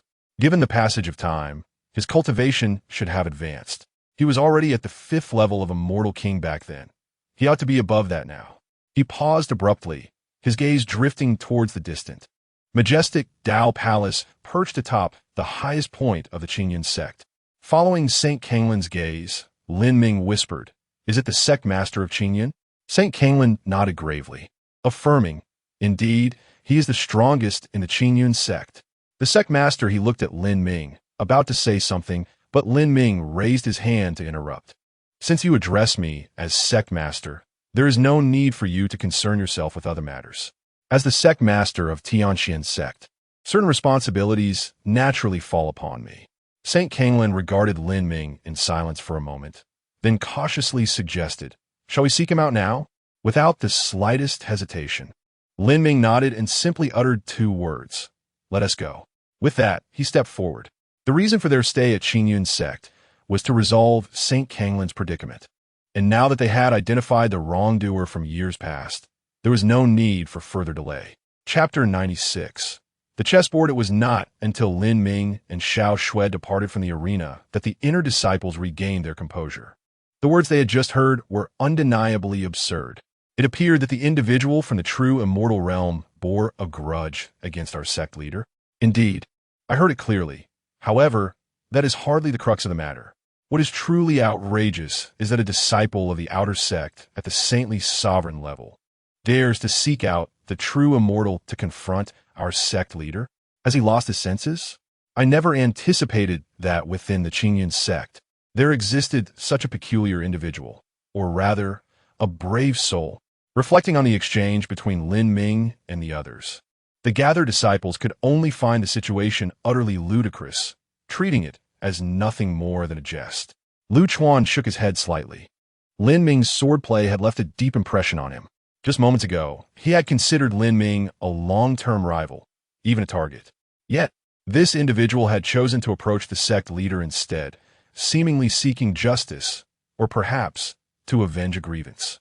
Is there something amiss in his reasoning? Zhao Long's expression shifted. He had initially intended to create chaos in hopes of seizing an opportunity against Xiao Shui. However, the anticipated turmoil failed to materialize. Instead, this person had approached the Qingyun sect leader. If he could be struck down by a single blow from the sect leader, it would certainly spare me considerable trouble. His eyes narrowed as he gazed distantly toward the Qingyun Dao Palace. With numerous disciples of the Qingyun sect present, the arena was merely a small fraction of their number. The Qingyun Dao Palace loomed majestically atop the summit. As Lin Ming and his companions made their way unreservedly toward the Dao Palace, the disciples below looked on in bewilderment at this unfolding scene. Qingyun Dao Palace. Standing before the palace, Lin Ming raised his hand and pushed open the grand door. Boom! Dazzling sunlight poured into the Qingyun Dao Palace in an instant. The interior was devoid of elaborate adornments, even appearing somewhat desolate. Only a solitary figure stood at the heart of the palace. In recent days, I have felt a sense of unease, as if something significant were about to transpire, something that could alter not only my destiny, but also the fate of the entire Qingyun sect. Previously, I was uncertain of the nature of this foreboding. Now, upon seeing you, some of my doubts have begun to unravel. Yet, I remain perplexed as to the essence of our enmity. The saintly sovereign of Kanglin stepped forward, fixating his cold gaze upon the leader of the Qingyun Dao Palace. Do you recall the years when Yi Luyun was besieged by your sect? As soon as the words left Kanglin's lips, the brows of the Qingyun leader furrowed slightly. He indeed remembered the name Yi Luyun, but the events are far too distant. At that time, he was not yet the leader of the Qingyun sect. You are the descendants of Yi Luyun, come seeking vengeance? The Qingyun leader suddenly broke into laughter. That infatuated fellow fancied himself worthy of a swan's affection, failing to recognize his own inadequacies. How could the Jade Spirit Fairy ever deign to notice him? Utter nonsense, the saintly sovereign of Kanglan retorted. It is common knowledge that the Jade Spirit Fairy loved Yi Luyan. The Qingyun leader shook his head. Yi Luyan was merely indulging in self-deception. If the Jade Spirit Fairy truly loved Yi Luyan, why would she have summoned us to encircle and slay him back then? What did you just say? Upon hearing the words of the leader of Qingyun, the expression of the Kanglan Saint Sovereign changed dramatically. How could it be the Jade Spirit Fairy who orchestrated the assassination of Yi Luyan? In an instant, he felt as though the heavens had collapsed around him. The sister he cherished so dearly had, in the words of another, become the hidden mastermind behind his demise. Just as the Kanglan Saint Sovereign grappled with this unbearable truth, Lin Ming spoke solemnly. If you trust your Jade Spirit Fairy, there is no need for further contemplation. If you do not, let us seek her out for clarity. For now, you must ascertain whether the leader of Qingyun is indeed a target worthy of death. This statement jolted the Kanglan Saint Sovereign back to reality. He gazed at the leader of Qingyun before nodding, affirming, he deserves to die. Lin Ming placed his hand upon the hilt of his sword. In that instant, an atmosphere of deadly intent enveloped the entire Dao Palace. The gaze of the leader of Qingyun shifted to Lin Ming. He was already aware of the events unfolding within the examination space. Thus, despite Lin Ming's cultivation being merely at the Saint's sovereign level, he did not underestimate him in the slightest. Qingyun, initiate the game. He bellowed, and the entire Qingyun Dao Palace trembled. A massive chessboard descending to encompass Lin Ming and his companions. Upon this board lay an endless array of squares, each concealing hidden perils. Occasionally, pieces would descend from the heavens, each imbued with formidable power, rivaling the force of a blow from an immortal king. The figure of the leader of Qingyun was nowhere to be seen. The Kanglan Saint Sovereign furrowed his brow. He had always despised this peculiar chessboard. Without breaking the board, one could never encounter the player. We would remain perpetually on the defensive. Lin Ming's gaze swept across the chessboard. The pieces falling from the sky alternated between black and white, seemingly engaged in an endless game. However, this was of little consequence. He drew forth the rusted sword from his back, and in an instant, a beam of sword light surged from one side of the chessboard to the other. The vast chessboard was cleaved in two. The momentum of the sword light did not wane, continuing its course beyond the confines of the board. Within the Qingyun sect, numerous disciples raised their heads to peer toward the Dao Palace. The Qingyun Dao Palace was not only the residence of the leader of Qingyun, but also a symbol of the sect itself. It was considered a forbidden zone. Without the leader's consent, intruders would inevitably face severe punishment. Oddly enough, they had been inside for quite some time. Why had they not been expelled? Was it possible that the leader had become furious and slain the three of them in a single stroke? Given my understanding of the leader, such a possibility seemed quite likely. Look, what is that beam of light? Sword light. That is indeed sword light. Wait, I believe I just saw the Dao Palace split in two. It was that beam of sword light. It cleaved the Dao Palace in two from the inside out. A collective gasp resonated among the countless disciples of the Qingyun sect as they beheld this astonishing spectacle. Chapter 97. The bewildered Zhu Sun. A beam of unremarkable sword light emanated from the Qingyun Dao Palace, cleaving the grand edifice in twain. Subsequently, the sword light ascended, vanishing into the heavens. Countless cultivators of the Qingyun sect gazed upward, engulfed in profound bewilderment. Most disciples of the sect were aware of a singular truth. Their master did not wield a sword. Moreover, even if he did, it was inconceivable that he could bisect the very symbol of the Qingyun sect, the Dao Palace. Who could it be? Surely it cannot be the three who just entered. One ventured cautiously. This seems rather implausible. They appeared to exude weak auras. Yet aside from them, who else could it possibly be? On a distant arena, Lu Chuan observed the sword light, instinctively rubbing his smooth crown. For a fleeting moment, he felt a twinge of relief. Others may have been oblivious to the origin of the sword light, but he was entirely cognizant. Within the fractured Qingyun Dao Palace, the sect leader's eyes brimmed with astonishment. The chessboard before him was a closely guarded secret of the Qingyun sect. Any opponent of equal standing who lacked understanding of the game would undoubtedly be at a disadvantage. Yet, the foe before him disregarded the chessboard's intricacies entirely, cleaving it in two with a single sword strike. Without time for further contemplation upon the board's rupture, he immediately struck towards Lin Ming with a palm. Within the imprint of his palm, black and white pieces swirled incessantly, coalescing into a pattern reminiscent of the Taiji symbol. Simultaneously, he retreated in haste. The recent sword strike had made him acutely aware that a head-on confrontation was not the optimal path. However, before he could escape the Qingyun Dao Palace, he witnessed his palm imprint being effortlessly severed by another beam of sword light, dissipating in an instant. The sword light thundered forth unrelentingly.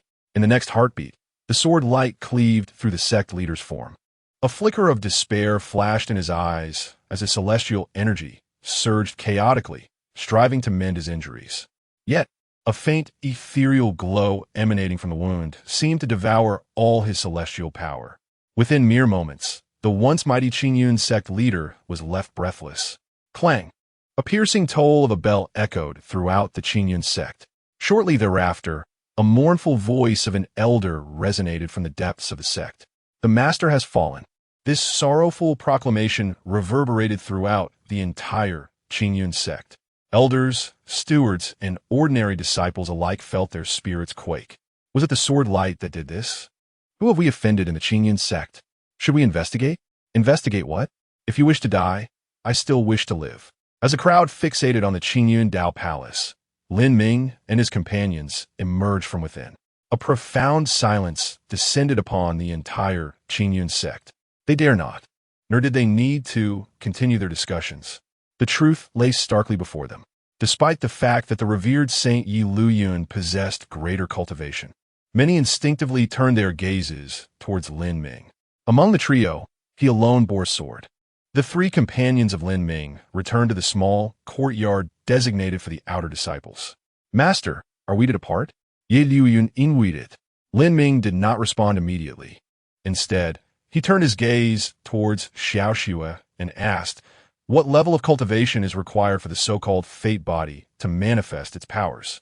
After a moment of contemplation, Yi Luyun replied, it is uncertain, but such a unique constitution generally reveals its exceptional traits of the saint realm. Given Xiao Xue's current pace of advancement, she should attain it within a month. At this point, Yi Luyun suddenly shook his head and sighed. For mortals, reaching the saint realm is already a considerable feat, however. In the immortal realm, beings of lesser cultivation than the saint realm simply do not exist. Lin Ming disregarded Yi Luyun's lamentation, pondered for a moment, and stated, then we shall wait for a month. Just as Yi Luyun was about to inquire further, he recalled the anomalies within the assessment space. It seemed there might be foreign entities within the Qingyun sect. Outside the Qingyun sect, where the outer disciples resided, the plump Zhu Sun, who had previously invited Lin Ming to the arena to cheer for their leader, finally awoke after 2 days of slumber. The moment he opened his eyes, he sensed something awry. The courtyard outside was filled with numerous figures, and in Zhu Sun's perception, their auras were overwhelmingly superior to his own. This was highly unusual. In an instant, he grasped the situation. Damn it, those intersect fellows aren't planning to block the door and beat me up every day, are they? It must be so. After contemplating for a moment, he resolved to retreat back to bed. If he couldn't confront them, he would simply hide. Knock, knock, knock. Just as this thought crossed his mind, he heard a knocking at the door. Zhu Sun, are your injuries severe? I have brought you 2 bottles of healing elixirs. Would you care for some? Upon hearing the voice, Zhu Sun was momentarily taken aback. Master, when did you become so kind to me? He questioned with a perplexed expression. After a brief hesitation, he rose to open the door, only to find a familiar figure standing there. Master, I am fine. Glancing at the elixirs in the other's hand, he hesitated momentarily before accepting them. Thank you for your concern, Master. Zhu Sun's master, an outer sect steward, displayed a satisfied smile upon seeing Zhu Sun accept the elixirs. He then scrutinized Zhu Sun for quite some time, seemingly growing more fond and pleased with each glance. Zhu Sun felt a tingle of unease under the gaze. Just as he contemplated a reason to dismiss this overly attentive master, another individual squeezed through. The look on their face bore a hint of affection. Zhu Sun, you have endured much over the years. It was my fault. From now on, if you have any grievances, do not hesitate to voice them. Consider the Qingyun sect your home. There is no need for formality. This? Zhu Sun was still reeling from the sudden concern of his master, and upon hearing these words, he was left utterly speechless. Chapter 98. The Twisted Fate. As Zhu Sun basked in the fervent attention of the two stewards, he was taken aback by their enthusiastic concern. However, what astonished him even more was the fact that the remaining dozens of stewards from the courtyard also approached him, expressing their care. Almost everyone brought gifts. Initially, Zhu Sun assumed that these individuals genuinely cared for him. Yet, as the crowd grew larger, nearly filling his room, he suddenly realized the truth. They were all merely trying to curry favor with him. While managing the steward's affections, Zhu Sun pondered the peculiar circumstances.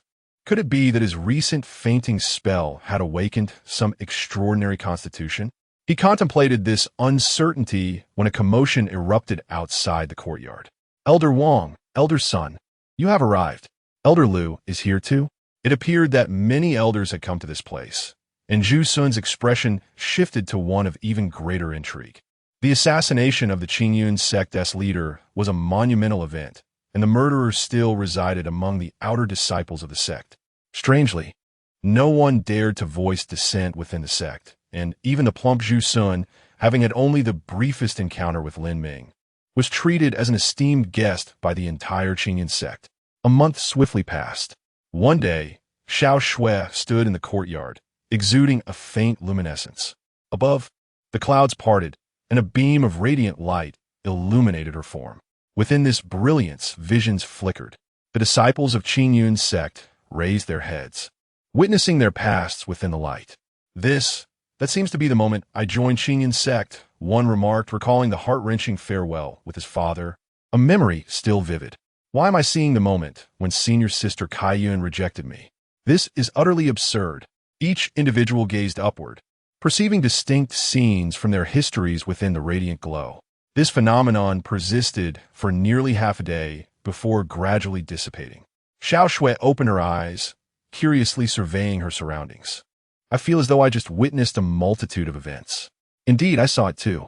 It appears that upon entering the sacred realm, such unique abilities manifest.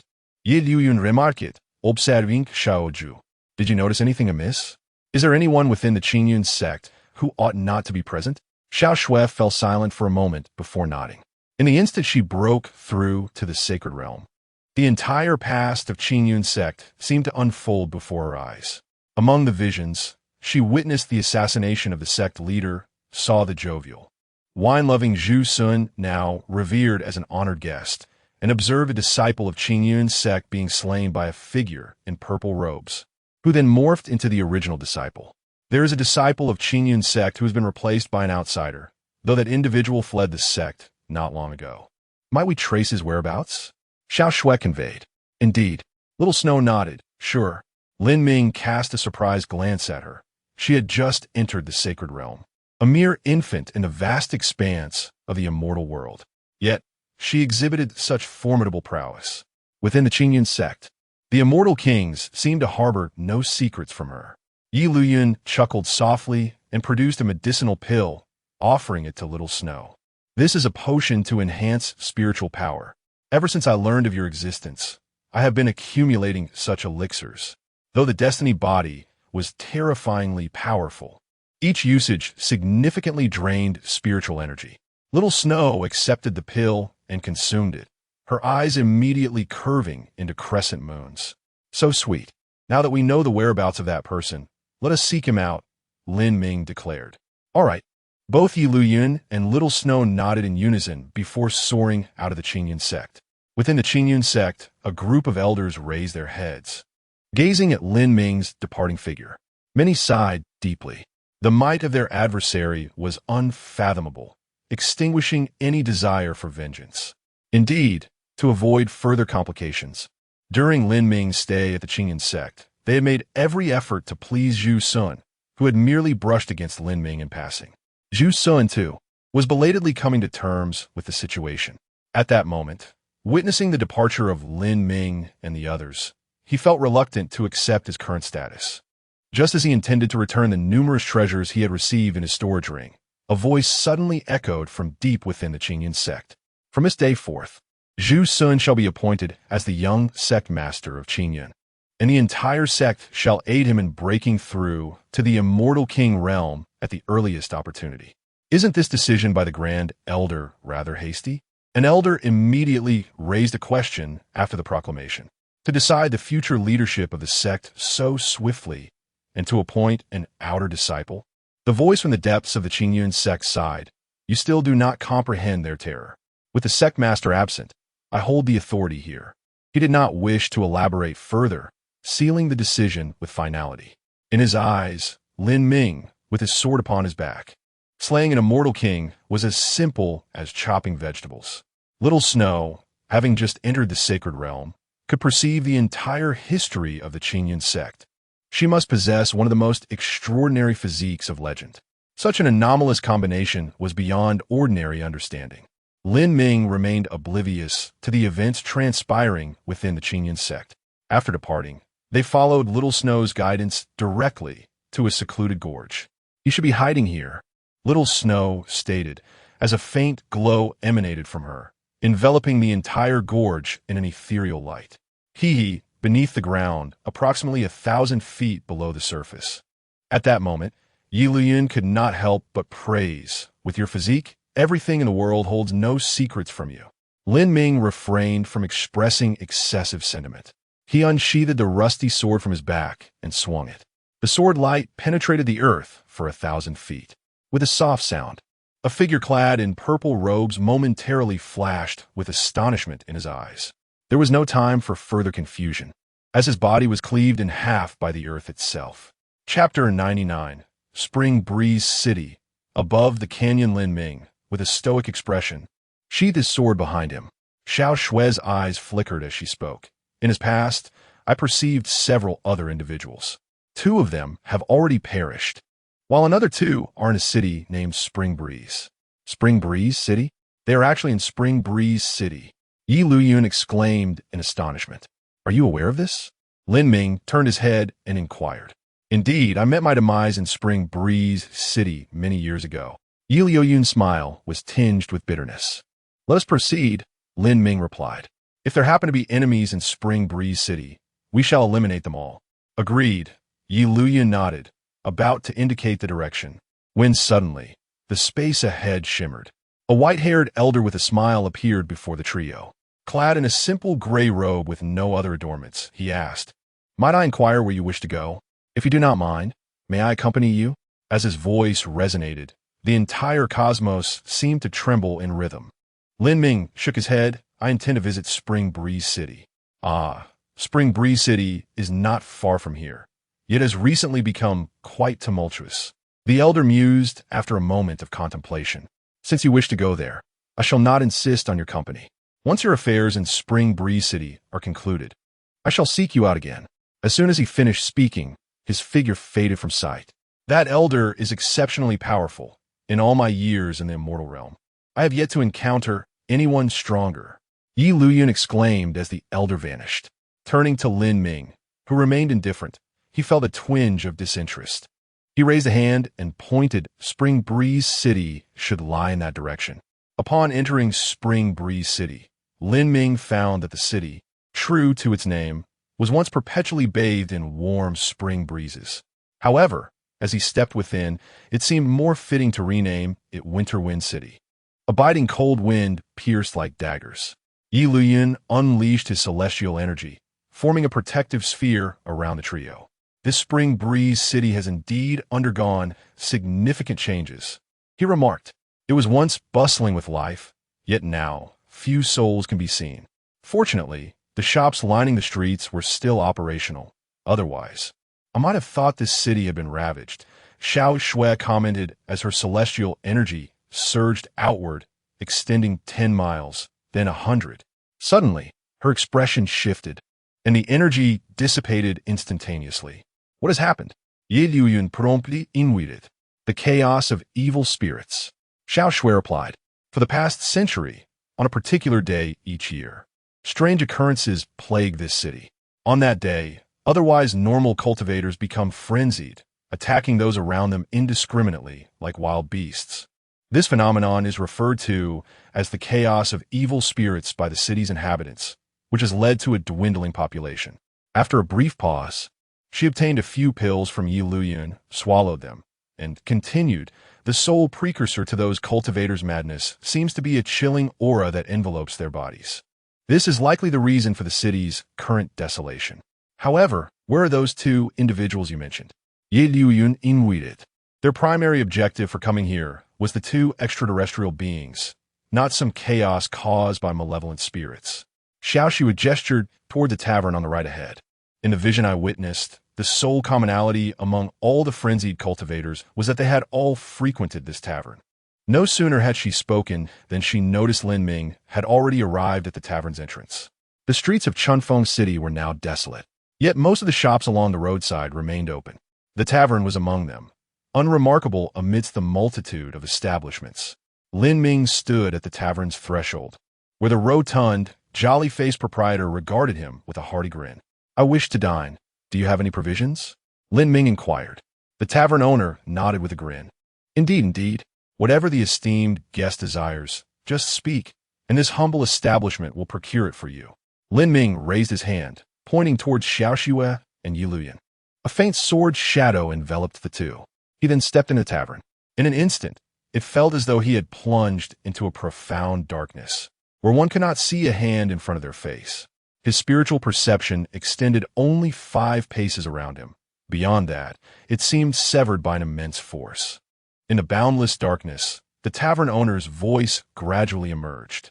"We are more aware of the peculiarities of the fateful entity than you might imagine. Since you understand there is no escaping, do you believe we would hesitate to eliminate her at any cost? You possess strength yet behave foolishly. Having discerned the tavern's uniqueness, you still dare to intrude. Under my celestial domain, you cannot protect her, nor even safeguard your own life." Lin Ming offered no retort. Only a faint sword radiance flickered in the darkness. At the moment Lin Ming entered the tavern, the streets of Chunfeng City grew tenfold colder. However, under the protection of Lin Ming's sword shadow, this frigidness did not affect Yi Luyun and Xiaoxue. This entire city is problematic. Yi Luyun's expression shifted as a wave of murderous intent emanated from the shops lining the street.